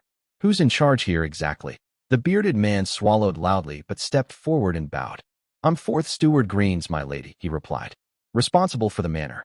And the city, I suppose. Fourth Steward. I frowned and struggled to remember the orphanage etiquette lessons I'd breezed through. He wasn't in charge of the stables. That would be the third, so. Latrines, I spoke amusedly. You're the sanitation man. That would be me, your ladyship, he agreed nervously. My lips twitched. Do you have the authority to surrender the city to me, Fourth Steward? I asked. I do, he replied. I think. But whether the people will observe that surrender is beyond my means to ensure. Heavy patrols, then. I didn't intend to order the massacre of fellow Calawans, but public order would have to be maintained. I resisted the urge to grimace. Scared people can do stupid things, and we've got them too scared for my tastes. Then kneel, Greens, I ordered. As of this moment, Marchford is returned to the imperial fold. He did, and just like that I'd won a city. Countess Elizabeth's solar was almost decadently comfortable. It had been stripped of all the more obvious signs of wealth, and what I assumed to be the most expensive paintings were missing. But even after that, it was one of the most luxurious rooms I'd ever held counsel in. The city's been stripped bare of men and food, Ratface told the senior officers. They barely have enough to feed themselves. I'll double the watch on our supplies then, Knock growled. Nip any notions of looting in the bud. I sipped at my cup of Vale summer wine, resting against the back of my cushioned seat as I studied him. He seemed steadier now, but there was something angry to the orc that hadn't been there before, as if Neeling's death had stripped him of the last check on his recklessness. Still, now was not the time or place to speak to him about it. Still no sign of the silver spears? I asked Commander Hune instead. We've interrogated some of the locals, the ogre replied softly. Some passed through, including what remains of the cataphracts, but they're all gone, into the hills, I'm told. Less than 800 in total. We can't pursue in there with the 15th, Juniper stated. Goblins might manage the paths, but I'm reluctant to commit scout companies without backup. She was right, much as I disliked admitting it. We'll table that for the moment, I said. Hakram, how's the city? The adjutant hummed. Quiet for now, but they're afraid we'll put everyone to the sword to hurt the Countess. I closed my eyes and let out a sigh. Would they even have considered that, before Eris had set half of the Duchy of Lys on fire? Hard to tell, but I was ever inclined to blame the other villain for the messes I found myself in. I want Legion regulations observed to the letter. I spoke flatly. If there's any scuffles with the citizens, come down harshly on everyone involved. I got a chorus of acknowledgments in response. Pickler cleared her throat afterwards, and I raised an eyebrow. If we're going to be staying here for a few days, I'd like sanction to build siege engines, she said. I cast a look at Juniper. The grim-faced orc frowned. Dragging a trebuchet around would slow us on the march, my legate finally said. I'll keep it light, the senior sapper replied. A few scorpions, maybe one of the smaller ballista models. Think of what you could do with those when we finally tangle with the lease host. The hellhound glanced at me, and I shrugged. Sanction given, she graveled. You can have the sappers and a company of regulars to gather the wood. I was about to redirect the subject to patrol schedules when Masigo interrupted. I started. He wasn't even sitting at the same table as us, having claimed a smaller one near the windows overlooking the hills to the south. Ladies and gentlemen, if I could have your attention, he exclaimed, peering into a scrying bowl. First, I can confirm that it was the priest our own dead hand killed that was blocking my scrying. Second, I appear to have found what remains of the Silver Spear's leadership. He rose to his feet, carefully bringing over the bowl to us without troubling the surface. I leaned over the table and saw 3 men, 2 of them in horseman's plate, arguing near what seemed to be the bottom of a hill. We need to go deeper, too. One of them started, but the sound went silent. Apprentice. I prompted. He blinked. That shouldn't be happening. A heartbeat later, the silhouette of the Silver Spears disappeared, the water rippling without cause. That, definitely, shouldn't be happening, Masigo said, confusion and irritation warring for dominion over his tone. The water stilled momentarily and sight returned to us, but it was no longer the Silver Spears we saw. A pair of pale green eyes were staring back, skimming over my officers, and stopping on me. Catherine, my teacher said. The sound was muted, like he was speaking through a door. Black, I replied. We're not due to scry until evening bell. Listen, he began, then the sound cut out again. I can't hear you, I told him. Danger, he managed. Egg, the hills. The water went still again, and my blood ran cold. Masigo, I spoke urgently. Can you dash? Oh, merciless gods, Ratface whispered. I followed his gaze out the window, and my stomach dropped. Night had just fallen, but there was no trace of the stars out there. The sky was red as fresh blood, and tendrils of scarlet were spreading through the moon. A faint scream was heard in the distance. It rose higher, and higher, and higher until all of us were clutching our ears in pain. The pressure winked out as suddenly as it had appeared, but something had changed. I looked at Masigo. You can feel it, I asked. Yeah, he whispered, fingers clutched so tight the phalanges paled. Shit, there's a demon on the loose. Book 2, Villainous Interlude, Coup de Théatre. Never hold anything in a cage you can't put back in, should it get out. Dread Emperor Terribilis 2. Acua had spent most of her 13th summer poring over all the writings authored by Dread Empress Militia and her calamities. Neither assassin nor captain had ever put their name to anything, which had narrowed the field somewhat. Scribe, who could be considered an honorary calamity of sorts, had written a single piece on organizational principles which had never been published and only ever circulated privately among high-ranking Legion officers.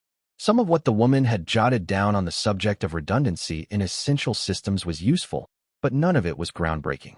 It confirmed Era's personal belief that the scribe was a very talented administrator, but not a threat independently of her master. Warlock had been the most prolific author, but all of it was related to either anomalous sorceries or broader magical theory. The sheer spectrum of experiments the man had been able to afford doing did indicate he had access to more wealth than was openly known, which was interesting. It meant there was a material power base to attack, if she ever needed to distract him. Unfortunately, none of it gave any insight into the way the sovereign of the Red Skies thought. Still, ultimately the stewards of the Path Praise had taken over the last 40 years were Dread Empress Militia and her Black Knight. Those had been the papers she'd sought the most ardently, though she'd not been the first Presci aristocrat to seek insight into their ruler and her right hand. Lord Black had penned a handful of treatises on tactics, though they were not personal thoughts of his, merely reports of what techniques had and had not worked during the conquest, as well as what made them fail when they did. There was a paper on the influence of the original Mesan legions on the Presci ones, and why some of the leftover practices needed to be abandoned. It had, however, been written before the conquest. All the suggested changes were long implemented. The only knowledge she'd gotten of that was that the man tended to focus on underlying structures when making changes. Whatever he made, he built to last. He dislikes retreating, her mother had said. The last paper she'd gotten her hands on was the after-action report from his fortnight in Stygia. Not the censored one he'd given the Chancellor's office at the time, but the one he'd smuggled to militia. Then still a mere concubine. Managing to have a copy transcribed had cost her a small fortune and the lives of 7 family agents in the tower, but she'd found the prize worth it. Contrary to popular belief in the wasteland, Black had apparently not gone to the city with a plan in mind. He'd found the weak points in the Stygian power structure, used Assassin to trigger a collapse, and then ruthlessly played factions against one another until they were weak enough for him to impose the outcome he desired, a ruling magister from the faction friendliest to the Empire. The assertion that he'd done the entire thing drunk she could safely dismiss as a jest to amuse Militia, for his predictions of enemy moves had been too consistently accurate. Back then, Acua had simply noted that Lord Black was as dangerous when improvising as he was when operating according to a set plan, but now she saw the pattern. Foundling works the same way. The two of them knew they were more skilled at exploiting chaos than their opponents, so they created chaos. Whether it harmed their own side did not matter, so long as it also hurt the enemy equally. The comparative advantage they gained from disorder still swung the balance in their favor. Militia's works were the most interesting, all in all. In her concubine days, she'd written a history of the War of 13 Tyrants, and one displaying a great deal of political acumen, as well as access to the private imperial library, which was much more unusual. Members of the Seraglio did not get passes unless they were nobly born, and Militia's birth was as common as it came. The treatise on international politics she'd penned after her ascension to the throne was arguably the most important piece to be found, and it was, in Acua's opinion, an abomination. Titled The Death of the Age of Wonders, it laid out what Militia believed the Dread Empire's stance abroad should be for the next few decades. Some of it was common wisdom. The application of political pressure in the free cities was an old favorite of tyrants. But the rest, like reaching out to the thalassocracy, whether or not there was a need for a counterweight south of Procure, was irrelevant. Ashur stood on the side of good. No amount of shared interests would ever fill that gap. The need to keep Principate divided as she'd outlined was self-evident, but it was Eris' belief that Militia's ironclad avoidance of direct conflict had led the Empire directly to its current weakened position. The legions should have marched across the Valas decades ago, instead of resting on their laurels, to burn Salia to the ground and permanently sunder the principalities. The entire treatise had left Acua uneasy, and it was only years later she'd understood why. Militia looked only forward, to a future she could shape with her own hands. The past glories of the Empire she dismissed as irrelevant at best and a hindrance at worst. She thinks near all tyrants before her were fools, as if she were the only clever woman to ever hold the tower. Acua Sahelian had been born to the ruling line of great and ancient Wolof, the only imperial city never to be occupied by foreigners after the Declaration. As a child, she'd played in the temple mazes where her ancestors had sacrificed greenskins to the gods. She'd grown a woman in the shade of the baked mud pyramids where rituals as old as Calurnia still took place. Her very blood was running with the history of praise, its madness and greatness both. To even entertain the pretense of wiping the slate clean with a new reign was to spit on all the tower stood for. We are the last of our breed, Militia, the last great villains of Calurnia, perhaps in all of creation. The Drow of the Everdark had collapsed into bickering tribes unworthy of the ruins they haunted. The Chain of Hunger was nothing more than a horde of starving rats, as incapable of villainy as any other animal. The Dead King, that famed monster who'd turned his entire kingdom into undead and invaded the very devils who'd thought to trick him, had not stirred from beyond his borders in centuries. That the Lycanese had been able to participate at all in the Proceran Civil War was a sign of how far the Lich had fallen. In olden days they would not have dared to strip even a single man from their walls. Stygia and Bellerophon had been muzzled by the other cities in the League, reduced to petty border disputes, and the same city of Helike that had broken the Principate's back under the Unconquered now flinched in the face of Procure's displeasure. All that was left was the Dread Empire, the tower flying the black banner promising death and ruin to all who thought themselves beyond humbling. And now Dread Empress Militia would have them turn their backs on that inheritance. It was enough to make a woman's blood boil. But Acua remembered, and from this she drew strength. Dread Empress triumphant, may she never return, had been born in Wolof, and had kept Wolophites close during her reign. She had not trusted them, but perhaps distrusted them less than others. Even as praise collapsed in the face of the retribution wrought by an entire continent and 2 foreign empires besides, her ancestors had retreated beyond the high walls of their city and hoarded secrets now forgotten by everyone else. And so now Acua stood in the hills south of Marchford, the very city her rival was marching on after her victory against the Silver Spears.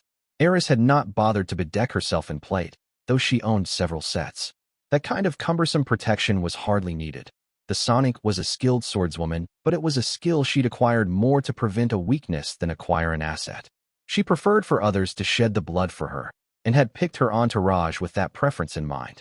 Her lacquered armor of overlapping steel scales was styled in the ancient style of Tagreb warriors, the skirt of scales making up the lower part splitting over her knee to reveal hardened leather boots. The rounded helmet protecting her head was wrapped by a scale aventail she'd covered with a red silk shawl, leaving an opening that revealed only her face. The entire set had been tailored and adjusted for her. Of course, her curves were not easy to fit under such apparel, even after binding. Reining up her horse, the dark-skinned aristocrat stopped to survey the temple she had come to find. It was a small and wretched thing, even if it had been built in stone. The single company of Proceran mercenaries she'd brought with her had taken it without any trouble, falling on the unwary sentinels by surprise. The building did not appear on any maps, for it was not a place of worship. It was a prison, one designed by the provincials to keep one of the hell eggs forever unhatched. Barika rode up to her side, her ornate robes a ridiculous affectation in this barbarous country.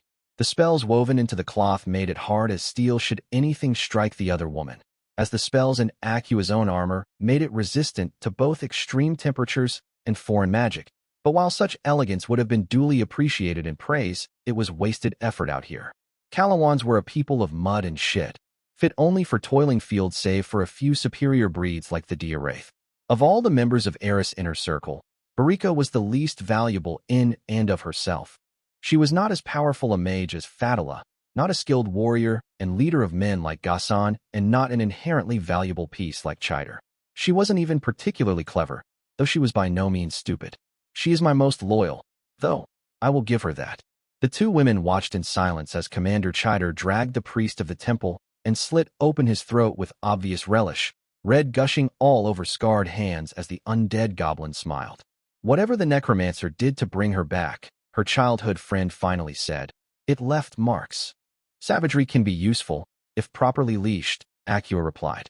And there was no denying she held Chider's leash. The necromancy that bound the goblin's soul to her corpse and the enchantments that allowed the charred husk to actually move existed only as long as she allowed them to. Undeath, while technically granting magical properties to a corpse, did not allow individuals who'd lacked the talent before their demise to use sorcery. Chider had been born without he gift, and so had no way to influence the magic that kept her in creation. In the distance, Eris glimpsed the man in command of her Proceran foot soldiers stalk towards her. Large and fierce, Arzakel of Valensis had proved himself when her host had taken Dormer by sneaking in under cover of night and opening the gates. The man moved with the fluidity of a large cat, and his hand was never far from the hooked falchion at his belt. From the moment she'd first met him, there had been desire in his eyes when he looked at her, though Eris was not inclined to indulge him. There were more suitable men if she felt like sharing her bed with anyone. The temple is secured, my lady, he announced, his lower meson softly accented. There were few with the priest, only old men and green ones. Good, Akua replied. Have your soldiers clear the grounds. If anyone tries to enter. I know the drill, Lady Eris, he grinned. Corpses all around. The Procerans had been a good investment, she decided. Former soldiers from the warring principalities, they'd been exiled from the Principate for banditry and hostage-taking, something she'd found an asset more than a black mark. They had a talent for finding gold that had come in useful in southern Callow. She'd already made twice as much as she'd spent hiring them by pillaging rebel holdings. The Stygian slaves had proved to be less resourceful, but then she'd not expected initiative of them when buying their leash.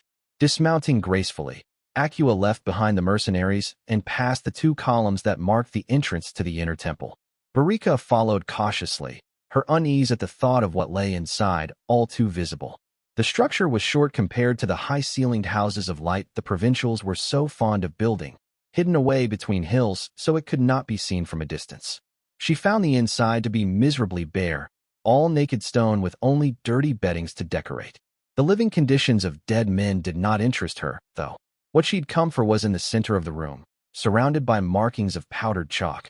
A large standard plunged into the ground, pitch black with golden snakes swallowing its own tail embroidered into the cloth. It moved to a breeze that did not exist, even contained like this. Before triumphant, may she never return. The Empire's armies had merely been known as the legions.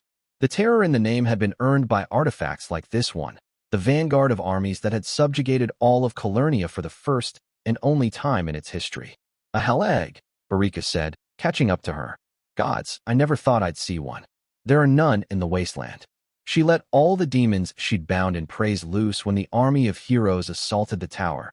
Eris replied, there is one another left in Callow, according to my records, and a handful in Procure.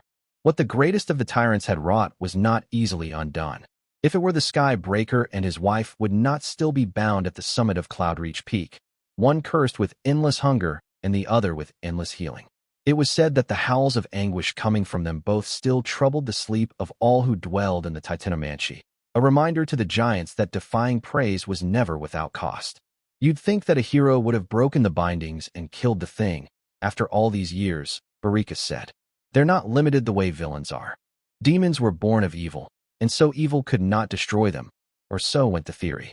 Only the lapdogs of the heavens had been gifted the ability to truly destroy a demon instead of merely jailing them or sending them back to the upper hells. I chose this one for a reason, Barika, Eris smiled. A demon alone would be a great and mighty threat, yet Squire might be able to contain it until reinforcements came. But a demon from the 13th hell, and a battalion of devils? That is another thing entirely. Devils grew stronger as they grew older, more cunning and more vicious. And these have been bound on creation for over 800 years. 13th hell, a third voice mused. Corruption, isn't it? Well, that's going to be a fucking mess. Acua's sword cleared the scabbard before the first word was finished. Barika's hands wreathed themselves in roiling shadow, barely contained. A woman was leaning against the wall in the back, a silvery flask in hand, and a lute hanging off a leather strap going across chest. Tagreb? No, Assurin. Eris had met some of their kind in Mercantis. Not one of Squire's known associates. Lord Black's? Wrong direction. This is Callowan holy ground. There was one known heroine part of the lone swordsman's crew who was from the thalassocracy, the wandering bard. That could be a problem, she thought coldly. All the bard variations were more dangerous than their commonly ascribed ineptitude would have one believe. They were harder to kill than cockroaches, for one, and their entire royal family instinctively understood things about the way creation worked that even archmages could only grasp at. One of the running theories as to why even villains who should know better let them talk was that they practiced a softer form of speaking, one that influenced instead of commanded. Impressive stuff, ladies, the hawk-nosed woman praised them. But it won't do you any good. And why? Acua asked softly. Would that be? The dark-haired stranger wiggled her eyebrows. Because I'm invincible, of course, she informed them cheerfully. The sonic aristocrat kept her face blank, resisting the urge to cast a worried glance at the standard. That kind of talk was like sending a written invitation to the gods to make the opposite point. And yet, nothing happened. If a villain had dared to say that, the roof would have collapsed on their heads. You're the bard, Barika said suddenly, finally catching up. The one that was in Summerhome with the lone swordsman. That's me, the heroine agreed. Almirava of Simra, at your service. Well, not really since you're dastardly villains, but you get my meaning.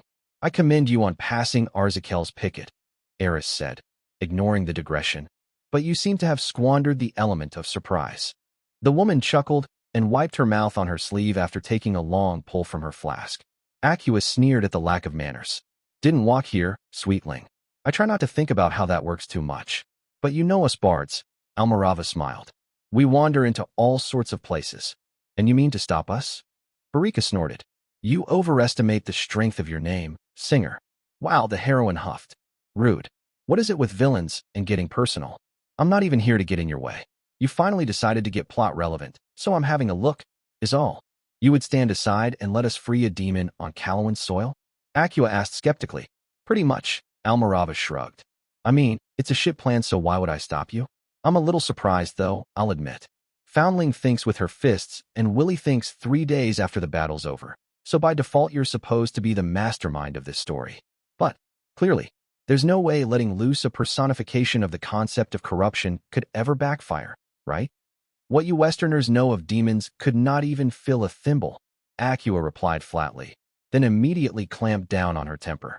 An insult this puerile should not have been able to get under her skin, but the casual disrespect she was being offered had her taken aback.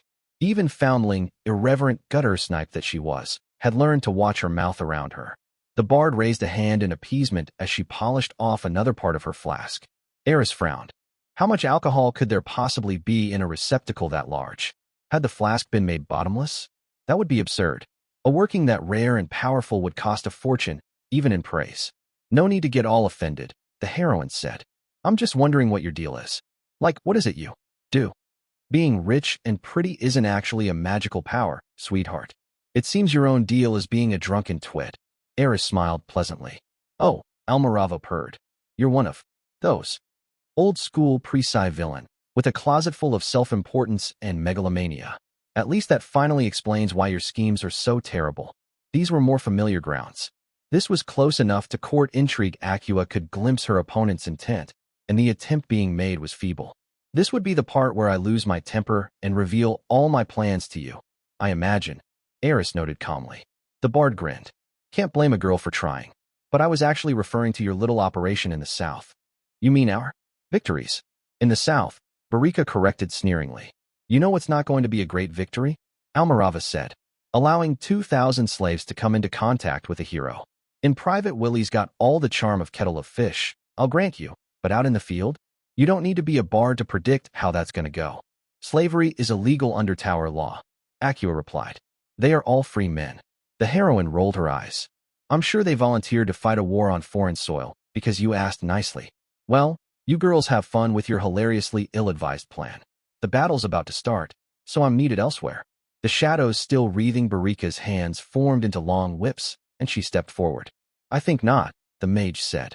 You'll be our guest for a while, bard. Nice delivery, Almirava praised. Way to work that sinister intonation.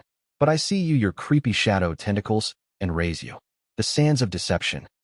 Shoving her free hand in a pocket, the heroine took out a handful of sand and threw it in Barika's face.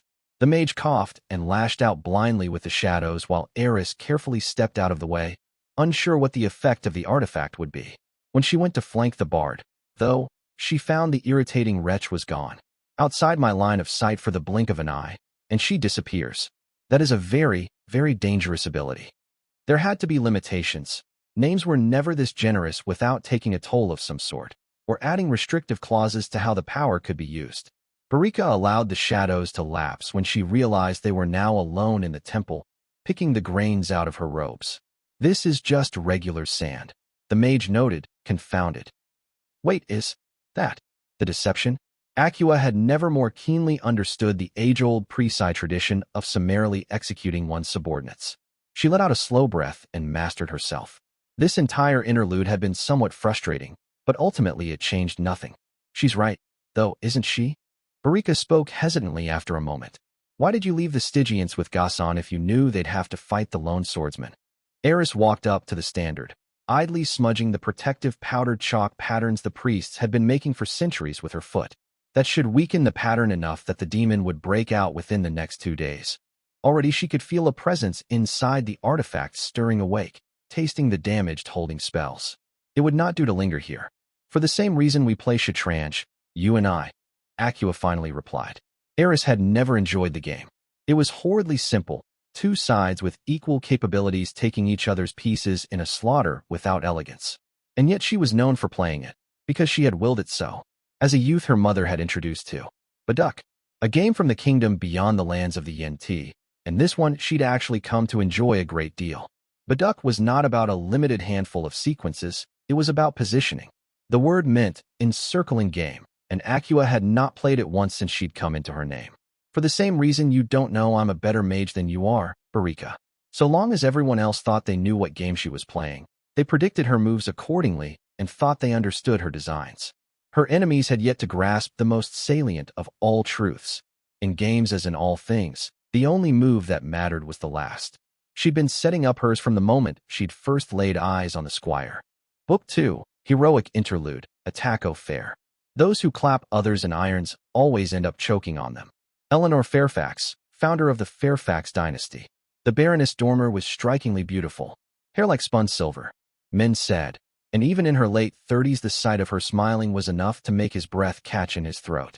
William was evidently not immune to her charms, though he fancied he was less swayed by them than most. Still, of all the nobles involved in the Lease rebellion, he thought her the best of the bunch. Unlike the Duke of Lys and his now-betrothed the Countess Marchford, he knew that ambition did not drive the woman sitting across from him. Her fief would not grow from the liberation of Calais, and given her long-running enmity with Countess Elizabeth, there would be no position of influence at court for her in the aftermath. She joined her force to the rebellion because she wanted the land of her ancestors to be free, and such a purity of intent was laudable. Not often rewarded, but perhaps all the more laudable for that. I can bring 5,000 to bear, though I hesitate to commit some of them to a battle, the Baroness said. They are peasant volunteers, untrained in the arts of war. Your household troops can take the lead, the lone swordsman replied. I don't suppose you've managed to scrape up some knights? Chivalric orders had been disbanded wholesale after the conquest, but the south of Calais had never truly been invaded.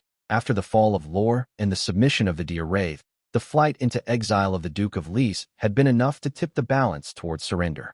The only southern domain with an imperial governor assigned had been Lys itself, and though William knew better than to think the entire sector had not been crawling with the Black Knights, spies, the scrutiny of the Tower had not been as heavy down there. In northwest and central Calais, the capitulation of the kingdom had been greeted with wholesale butchery of horse herds across the land. The old promise that Prologue would never manage to suborn Calawan cavalry had been faithfully observed. Down south, though, some smaller herds had remained in the hands of nobles. Flat refusal to sell any to the Tower had caused tensions and threatened an uprising the year following the conquest when a general had tried to force the issue, but in the end orders had come from above to let the matter go. I had 50 when we started the war, the aristocrat replied, but they're all with Talbot now. We'll make do, William sighed. If she's to fight the legions of terror on the field, she needs all the help she can get. Especially now, the Baroness murmured. The lone swordsman grimaced. Word of Foundling's unexpected victory against the Silver Spears had already spread even this far. Mages in Marchford, he expected. Now that the Prologue had made popular, the use of scrying rumors flew even faster than messenger birds. I warned you, Prince. One misstep is all she needs. With the eastern flank secure, the 9th and 6th Legions could march towards Vale with their supply trains safe. Countess Elizabeth would not be facing tired, half-starved soldiers. She'd be staring down the war machine that had triumphed on the fields of Streges in the fullness of its might. At least it was only 2 legions. If it had been 3 or 4, the rebellion could be considered as good as over. She'll hold, William promised.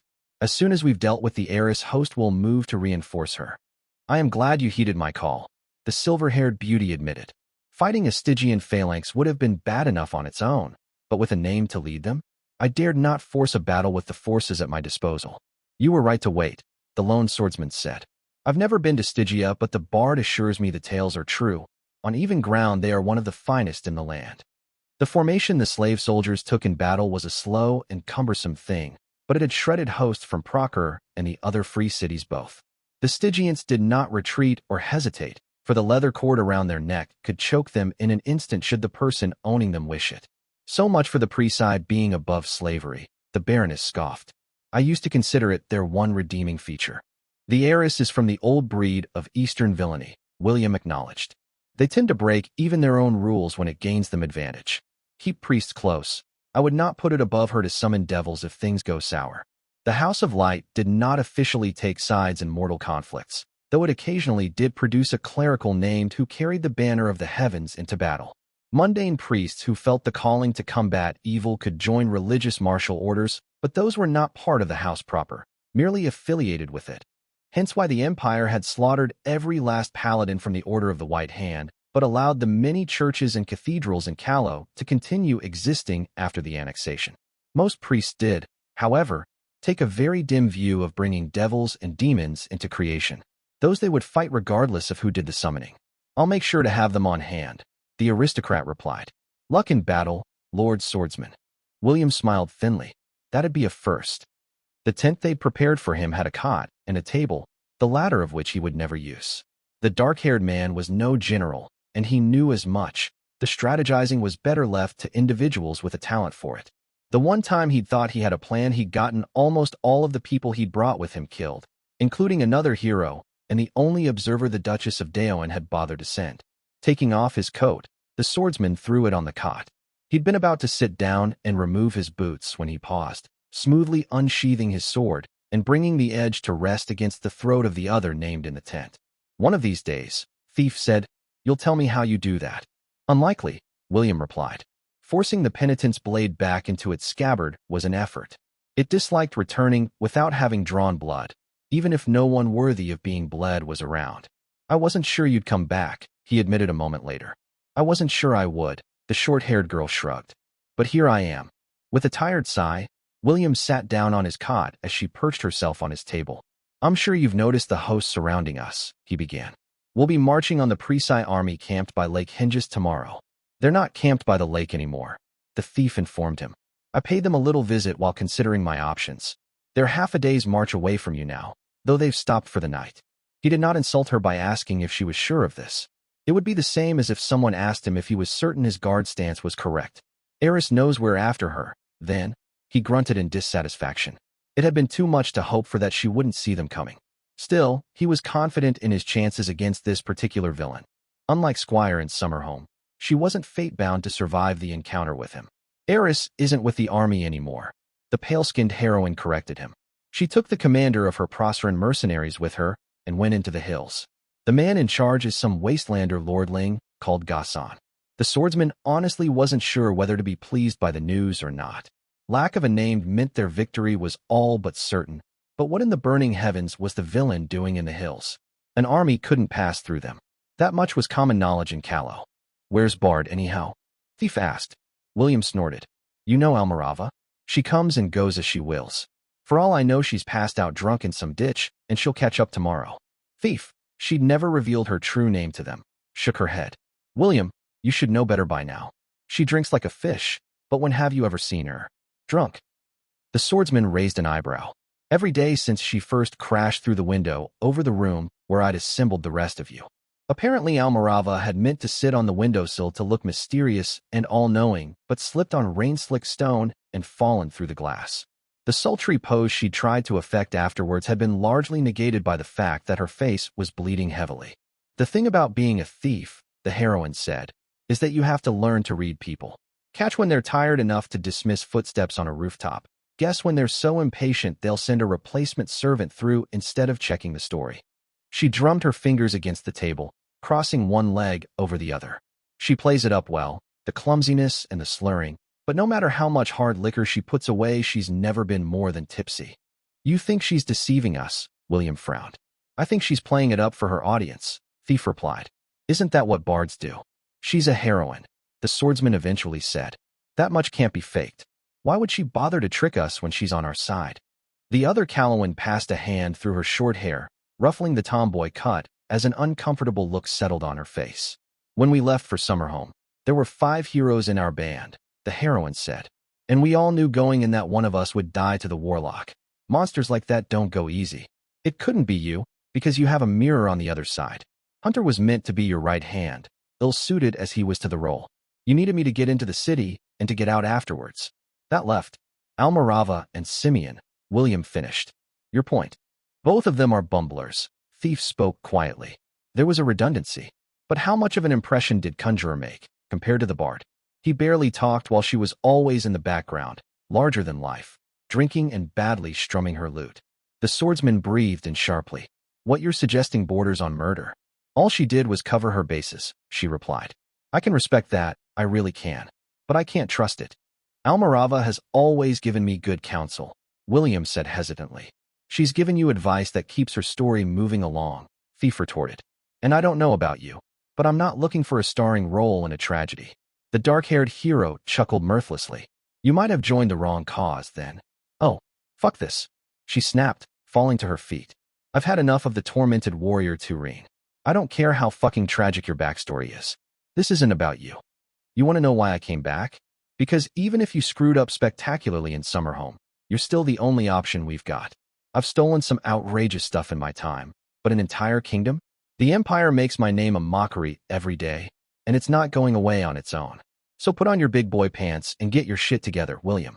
Nobody's asking you to clean up every mess in Callow, just to kill some villains with your goddamned horrifying angel sword. Fury flashed through the swordsman's veins, but he kept a lid on it. He'd earned this much and worse, for his failure against Warlock. I tried that, if you'll recall, he replied sharply. It got Simeon killed and lost us our best chance at getting Daoin into the war. Because you went about it wrong, Thief informed him bluntly. You're the lone swordsman. The whole band of heroes motif runs against your role. Gods know you couldn't stand us half the time. Anyway, and to be honest, spending more than a day at a time with you makes me want to jump off the nearest cliff. The whole point of assembling heroes was to even the odds against the calamities. The dark-haired man barked back, patience running thin. And that worked out great, the heroine snorted. So what if the odds are horrible? That's what heroes do. Hells, when I first heard about you, you were the guy who'd assassinated an imperial governess in broad daylight and blown up half of General Sacker's face. You're not incompetent, William. What you can't handle, we will. Stop doing the things you think are clever and start doing what you're actually good at. And what? The swordsman replied coldly. Would that be? She tossed a parchment at him. Here's a plan of the Presi encampments. Kill the people that need killing. And before you slaughter your way through every officer in there, I want you to consider something. Thief leaned forward and looked into his eyes. Do you know what an antihero is? An idiot who thinks they can use evil's own methods to beat it. Here's the thing about evil, though, they've used those methods for a lot longer than you. They're better at them. If you want to make a better world, maybe you should act like someone who deserves to live in it. She walked out of the tent before he could think of something to reply.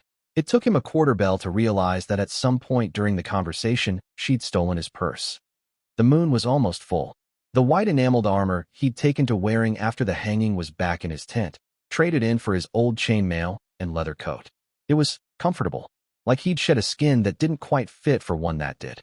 The Stygians ran a good camp, with sentinels patrolling regularly, but that was the weakness in their system.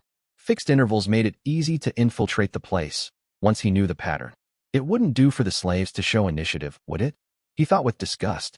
How many times had the whip been cracked on their back before the ability to improvise had been beaten out of them for good? For all that Stygia was one the free cities, few enough of the men living there knew anything of freedom. Moving from shadow to shadow, William made his way to the large tent in the center of the camp. Thief had marked it as the officer's tent, and even from where he stood he could see lamps had been lit inside. Leaning behind a crate full of rations, the swordsman waited as a single man passed him by on the way to the latrine trench. The wind moved a tent flap and the olive-skinned soldier glanced in his direction, mouth opening in surprise. William's fist impacted with his stomach, knocking the breath out of him. An armored elbow to the back of the head saw the slave fall into unconsciousness, his body unceremoniously dumped into the crate where no one would find it. The hero hastened his steps after that. Eventually someone would realize a man was missing, and the alarm would be raised. There were more guards around the command tent, a 10th on patrol, and one sentinel at every corner of the square-hide structure. The patrol he outweighted crouched behind a rack of pikes, but for the others he'd have to take a more proactive approach. Loosening the strap binding his sheathed sword to his belt, William took the makeshift blunt weapon in hand and closed his eyes. Breath in, breath out. His name lit up inside him, turning his blood to smoke and dust. The cold strength took hold of him, and in a single leaping bound he crossed the distance between himself and the closest guard, the pommel of the penitent's blade hitting the back of his head. He could see the other guard in the back of the tent beginning to turn in his direction, but the movement was comically slow. The man might as well have been swimming through mud. 3 steps blurred, and the flat of the sheathed sword slapped the chin upwards, the strength of the blow enough that just sailing through the air it caused a small gust of wind. He had to catch the man by the back of the neck to prevent his unconscious body flying into the back of the command tent. Setting down the sentinel gently, he stepped away to drag the first one out of sight, as well before creation began to catch up with him. He let out a long breath, letting the power flow out of him. Quietly, he unsheathed his dagger and cut a flap for him to slip inside. 8 men, he counted when taking a first glimpse. All olive-skinned with their heads shaved closely and wearing nothing but brown cloth pants and a leather cord around their necks. Meson numerals had been branded between their shoulder blades. A man in his late 50s had a 1. He glimpsed a pair of 2s, and the rest were 3s. Officer rankings. He'd heard Stygian slave masters gave sets of enchanted irons to burn away the numbers and brand new ones when the purchase was made, to accommodate field promotions. The inside of the tent was bare, with 8 cots on the ground and a single low table where they were all seated on the ground. A carafe of wine sat in the middle of the table, with 8 clay cups around it that were still mostly full. Sheathed short swords were laid on the ground behind each of them, within easy reach. They noticed the moment he entered the tent, and all the threes reached for their weapons, but the highest officer present raised a hand to stop them. "Hero," he said, his lower meson lightly accented. "Lone swordsman," William introduced himself. "First spear Ophon," the man replied. One of the officers spoke in a tongue the hero didn't recognize, but Ophon smiled sadly. "I'm afraid we are all already dead, Partha," he said. "Finish your cup. Raising an alarm will only cause the death of more brothers before he leaves." William stepped closer, then cast a look at the leader. "May I?" he asked. The older man looked amused. "By all means." He sat himself between the twos, setting the penitent's blade across his lap. Ophon said something in the same tongue as earlier, and the younger man picked up a cup and poured him wine, glaring heatedly all the while. William took a small sip, having no idea whatsoever whether this was a good vintage or not. He'd always preferred ale to wine in those rare instances he drank. "You are here to kill us, yes?" Ophon asked mildly. "To hurt your enemy." William set down his cup. "You don't sound very worried about that," he observed. "I have seen heroes fight, unlike these young men," the leader replied. "I know the strength of a name. Struggle will just mean a bad death. I would rather leave creation peacefully, enjoying my last cup of wine." "Spears of Stygia do not break," the man to William's left broke in. "3 cities stand between us and the Magisters, then Ian." Ophon gently chided. "Yet I hear their words still." The younger man looked down, abashed. "I'd heard Eris had freed you," the lone swordsman murmured. The man from earlier, Partha, scoffed. "Free, yes. Slaves do not get pay," she said, "and we are to be paid after the war. Yet we bear the stranglers still."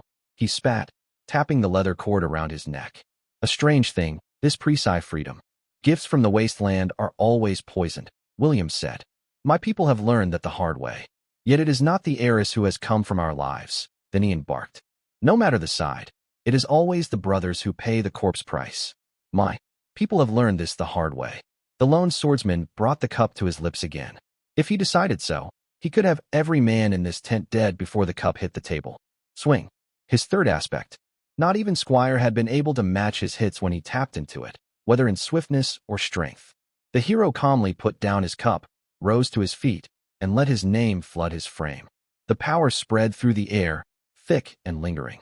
William put his hand on the hilt of his sword and followed his instincts. One after the other, the leather cords dropped. "There are no slaves in the kingdom of Callow," he said. "Not as long as I live."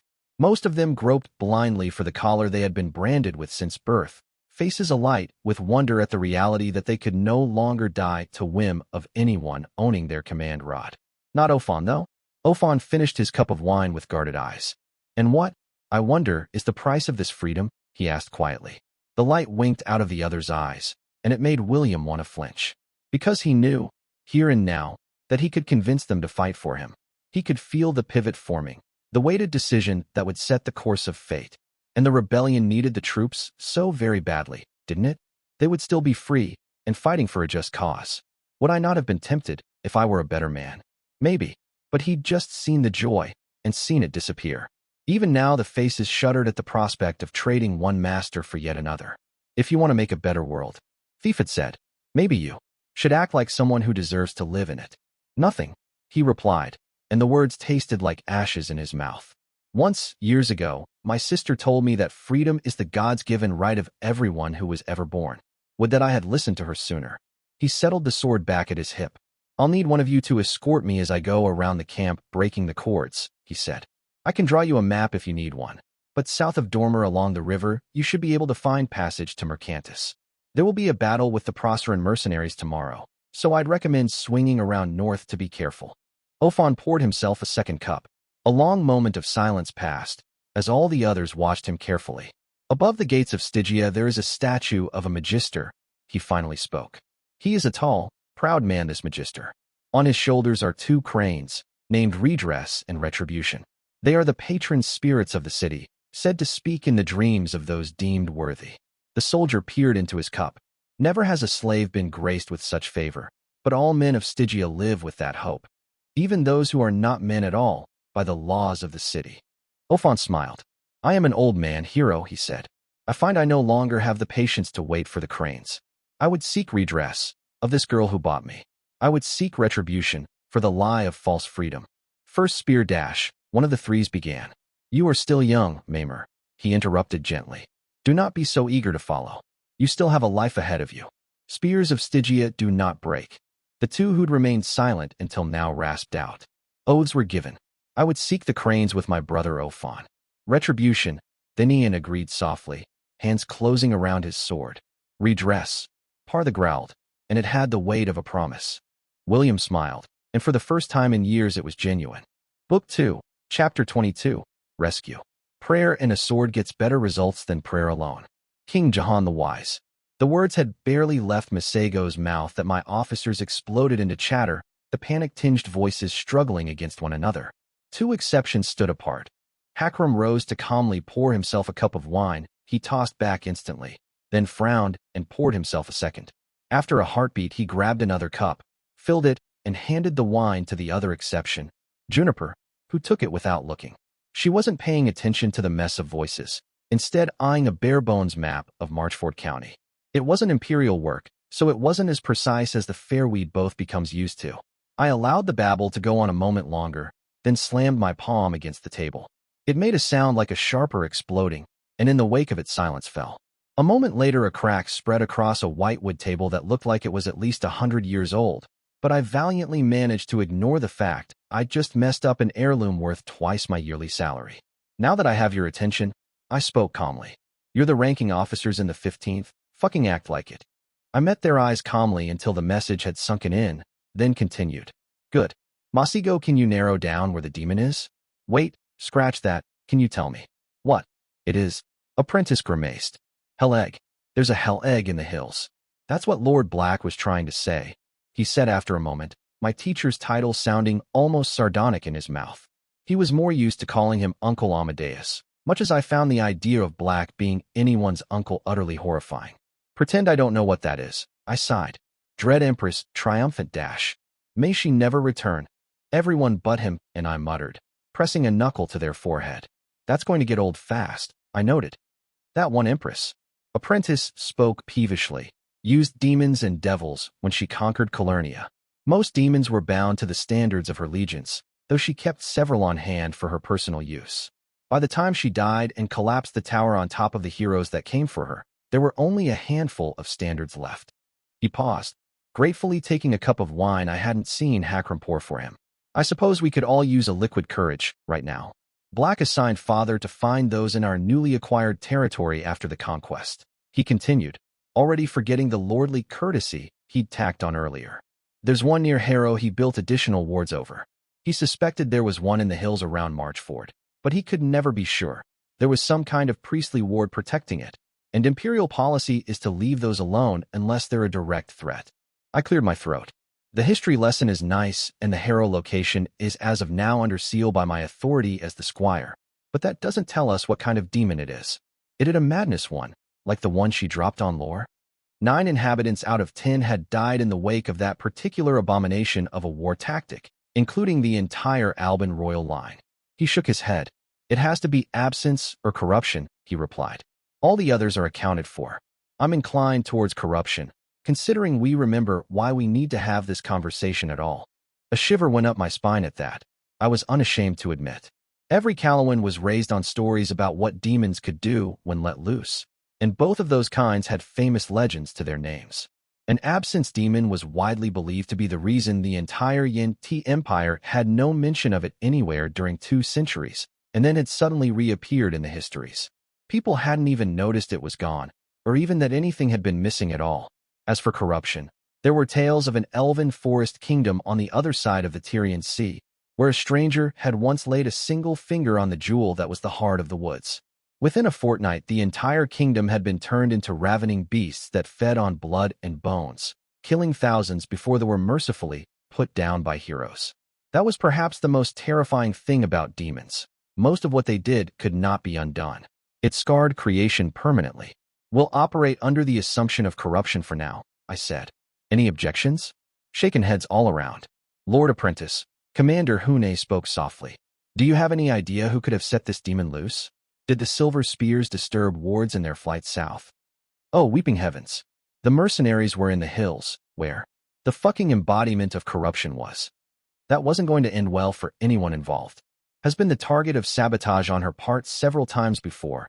I'm given to understand, Masigo was saying when I started paying attention to her again. Wolof has the best historical records in the Empire. I wouldn't put knowledge of the location past her. It's Eris, I spoke flatly, cutting to the chase. It's always God's damned Eris, when things go to shit like this. The lone swordsman is a first-rate prick, but he's not the demon summoning type. I doubt anyone else on the rebel side would have the ability to break wards good enough to hold back a demon or the balls to go through with it. Hune blinked. She's an imperial citizen, the ogre said slowly. We are in the middle of military operations against a threat to Presi hegemony. This is absurd. What could she possibly gain from this? She wants to bleed the 15th, I'd imagine, I replied. Or discredited us so that her own contributions to the war effort look better in comparison. She's only invested in putting down the rebellion insofar as it advances her own position, Hune. If she's the last woman standing when the dust over this mess settles, she gets all the rewards. Trust a human to manage fucking up a perfectly good war, Juniper growled. No offense meant, Aisha. Ratface, it seemed, did not even rank a half-assed apology. I probably shouldn't have been as amused by that as I was. A little taken, Aisha replied drily. Acuus is a wretched bitch with more ambition than sense, if you'll all forgive my language. Wolophites are a notoriously proud and fickle lot. Well, if there was one constant in creation, it was that whenever there were two Presi nobles in a room, there'd be at least 3 differing opinions offered about every subject. Still, I filed away the distaste in Aisha's tone for further reference. I'd taken her into the 15th at Juniper's request and had never been given reason to complain about her service, but it had not escaped my attention that she was the most politically connected of my officers. If she were a mage, she'd be my strongest candidate for who was leaking information to Eris. It didn't matter how far down the line of succession she was. In the wasteland, blood had a way of telling. So, corruption, I spoke, getting us back on subject. Apprentice, you're the closest thing to an expert we have on this. Any chance the Silver Spears will get out of the hills before they get all? I waved a hand around vaguely to get my point across, the precise adjective for this situation escaping me. The Sonic mage massaged his forehead as he thought. No, he finally replied. Demons of corruption become a locus of the concept the moment they're in phase with creation. The area they can affect grows over time, but the tower has anecdotal evidence implying that even from the first contact it can carry over several miles. I frowned. Nobody's ever tried to chart this? Once, Apprentice admitted. The warlock who did went mad while trying to write down the numbers, and 3 floors of the tower had to be torched before the things that formed could spread any further. Well, that wasn't ominous at all. So marching the whole legion on the bastard isn't a solution, then, Nock grunted. Fine. If numbers don't work, we can still solve this the way the 15th deals with most problems. This whole corruption bullshit takes time, right? We've still got goblin fire. Let's send a sapper company in and set the fucker on fire. I'm not sure whether that would work, Pickler replied. As far as I know, it's never been used on demons. Part of that is that the substance has only been around for 200 years and demon summoning is rare, but we'd be committing on a long shot. We're not committing to anything, I said. We're bailing, is what we're doing. Masigo, can you narrow down its location? Unless it's right on top of us, we're getting the hells out of here. Demons leave marks in creation wherever they are, Apprentice acknowledged. I know a ritual that could triangulate its location. I can't use it much, though, Catherine. It will notice, and corruption works on magic too. 3 times at most. He didn't need to elaborate on how much damage an embodiment of corruption could wreak, given a thaumaturgical link to a mage of Masego's caliber. Legion doctrine, when presented with first-class special asset, is to retreat to a choke point, fortify, and send for reinforcements, Juniper said. We could make it back to the fort in 4 days with forced marches, and from there we should be able to scry for further instructions. I shook my head. We won't be able to go that fast, I told her. The people of Marchford are civilians. They can't keep that kind of pace. There was a moment of silence. I realized with a sinking feeling that everyone in the room had expected me to leave them behind. Catherine, Ratface said hesitantly. There's at least 8,000 people in the city right now. Just getting them in shape for an evacuation would take days, and that's if they cooperate. Which they won't. By that time we will have corrupted cataphracts to deal with, and worse. Hune spoke softly. We don't have the men to protect a body of people that large when on the move. Aisha said nothing, only casting a look at Juniper, whose face had gone utterly blank. Without a word, Nock moved around the table and came to stand by my side. Pickler cursed softly, then did the same. Hakram poured himself a third cup of wine. Masigo claimed a chair and propped up his feet on the table, looking fascinated with the whole situation. "They're rebels," the hellhound said flatly. "They surrendered," I replied. "They are now imperial citizens again, with all entitled protections. Until that surrender has been accepted by the tower, their legal status is unclear," the legate growled. "Regardless, decisions about Legion deployment are at the discretion of field commanders when higher authority cannot be reached. We have a mandate to protect imperial interests," Adjutant contributed mildly. "Imperial interest here is not to destroy the 15th failing, to save people who support a rebellion against praise," Juniper barked. "You're not thinking with your head, foundling. This is sheer fucking sentimentality, and feelings have no place in the thought process of an officer." Slowly, carefully, I let out a breath. "I could tell you," I spoke softly, "that feeding that many people to corruption is the makings of a disaster.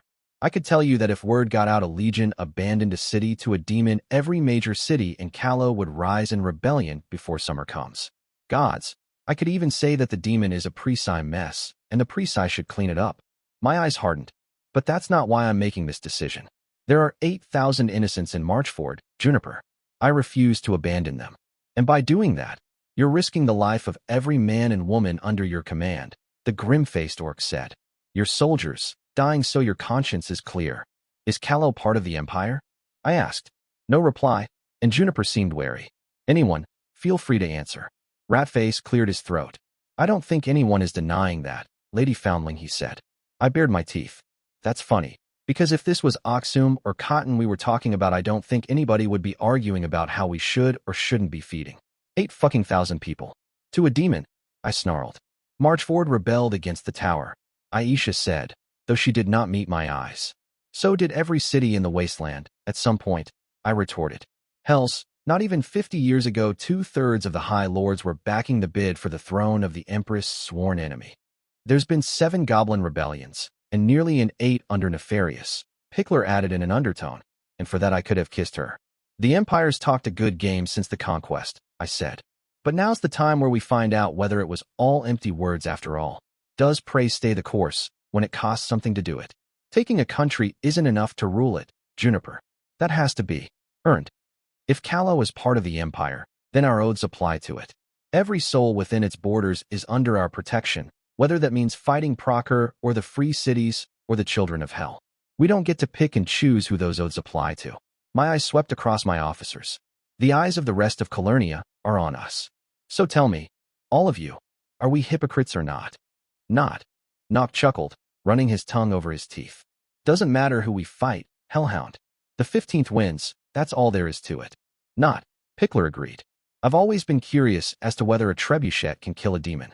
I doubt I'll get another opportunity to find out." "Not," Ratface sighed. "Though I'd like to live to collect my pension, so let's not get any heroic ideas." The goblet in Hune's hands looked like a small toy compared to the size of her fingers. Earlier we'd all pretended not to notice when she'd partially crushed it by accident.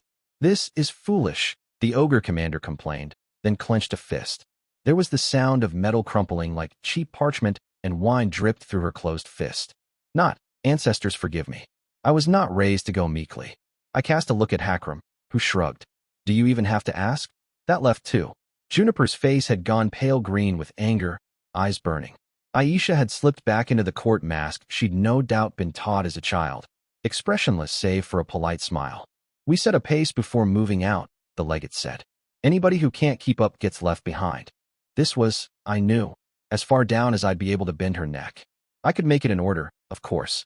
Respect for the chain of command was so deeply ingrained in Juniper that she'd follow an order she thoroughly despised without argument. But if I do that, I cross a line I can't uncross. What little trust we have between us will be gone, and it'll never come back. "Agreed," I conceded. Masigo cleared his throat. "Delightful little bit of drama, ladies and gentlemen. Good show all around. Now if we could get back to the matter at hand." "Highest priority is to get the locals ready to leave as fast as possible," I said. "Killian's still overseeing the garrison. She needs to be brought up to speed." "We have a higher priority than that," Juniper replied. "Our worst wounded are still half a day's march away from the city, Foundling." "Shit, I'd totally forgotten about that. They'd been too slow to keep up when we'd marched on Marchford, so they've been allowed to trail slightly behind with our extra supplies." Apprentice, how likely are they to be targeted? I asked. Normally I'd say the odds are low, Masigo grimaced. But stronger corruption demons can affect the creational laws of time and space.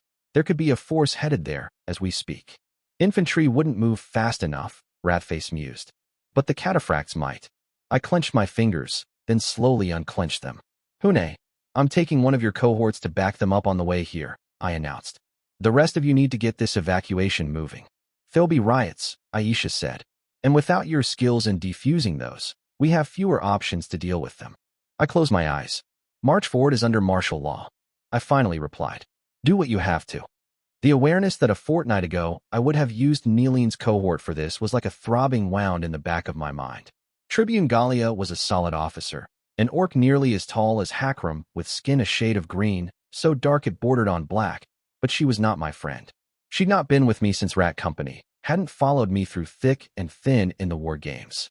I kept those thoughts away from my face as well as I could while she hurried the cohort down the road. For once I'd bothered to bring Zombie along to a possible fight, riding ahead of the column to serve as the scouting line we were lacking.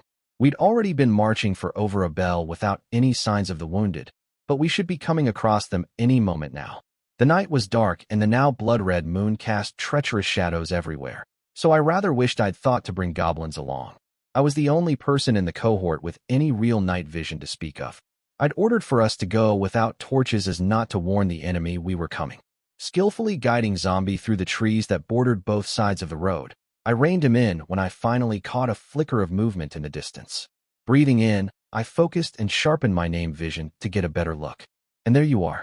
About 200 legionaries with still limited mobility, most on foot, but some on the oxen carts that also carried our additional stacks of weapons and foodstuffs.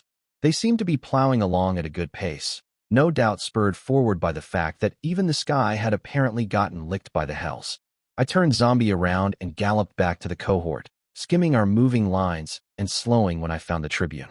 Captain Abaid, in command of her second company, was engaged in quiet conversation with her. They both quieted when I stopped by them. Found our wounded, I announced bluntly. They're just up ahead. They don't seem to have run into anyone. Still no sign of the enemy then, Lady Squire? Gallia asked. Apprentice said it was only a possibility, I noted. Could be the demons not strong enough to be a threat so quickly. Just the word for what we'd be facing was enough to have both battle-hardened officers flinch. For all that tyrants had not been above calling up those creatures in the past, they were not counted as friends by any of the Presi. We're not home safe yet, anyway, I grunted, diplomatically ignoring their reaction. Until we're back in Marchford, no one should let their guard down. Oh, I don't think anyone will be closing their eyes on the job tonight, Abaid murmured. Not with that thing out there. Should I sound a horn in warning of our approach, my lady? Gallia said. I shook my head. Not yet. I trusted Masigo, strange as that was to say. Maybe not to carry all my secrets, but he had an obsession with being exactly correct that predisposed him against lying. He wouldn't have brought up the possibility if he hadn't genuinely thought I should be prepared to deal with it. With a polite nod to the officers, I rode ahead of the column again. I took Zombie into the woods more out of habit than any real need, moving forward at a trot. Eventually, I pulled my mount to a stop, simply watching my forces coming closer together. I'd never been particularly fond of forests. It was the city girl in me, I imagined, a taste ever reinforced by the horror tales about the things that lurked in the waning woods and the gray wood. The red tinge cast by the moon over everything turned the mess of trunks and overgrown roots into a hellish labyrinth it would be easy to get lost into. A firefly passed in front of me, then circled around and came to rest on my outstretched hand. Huh, lucky omen that. Fireflies were rare in this part of Callow. The insect flew up the nearest tree, and I followed it with my eyes until it came to rest on a branch, where a creature sat, looking down at me. It was the size of a man, with large dark eyes and long legs ending in feet pointing both ways that were adorned with claws looking like iron hooks.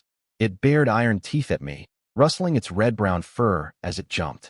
My sword cleared its scabbard before I even thought of it, and I ducked under, blade striking at its body as it flew over me. Ambush! I screamed, but I was too late.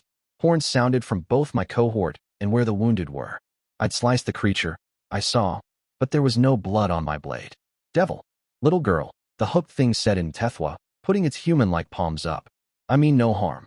I do, I replied, swinging for its eyes. It scampered away up a tree before I could touch it, chittering something in the dark tongue. The firefly gently landed on Zombie's neck, and before I could so much as blink it expanded into a human shape with a wet squelch of forming flesh. A pale-skinned humanoid without eyes leered at me, bearing rust-colored fangs. My pommel struck it in the mouth, breaking teeth as it let out a cackle like a hyena's. More shapes were clustering in the trees. Well, I said, this could be going better.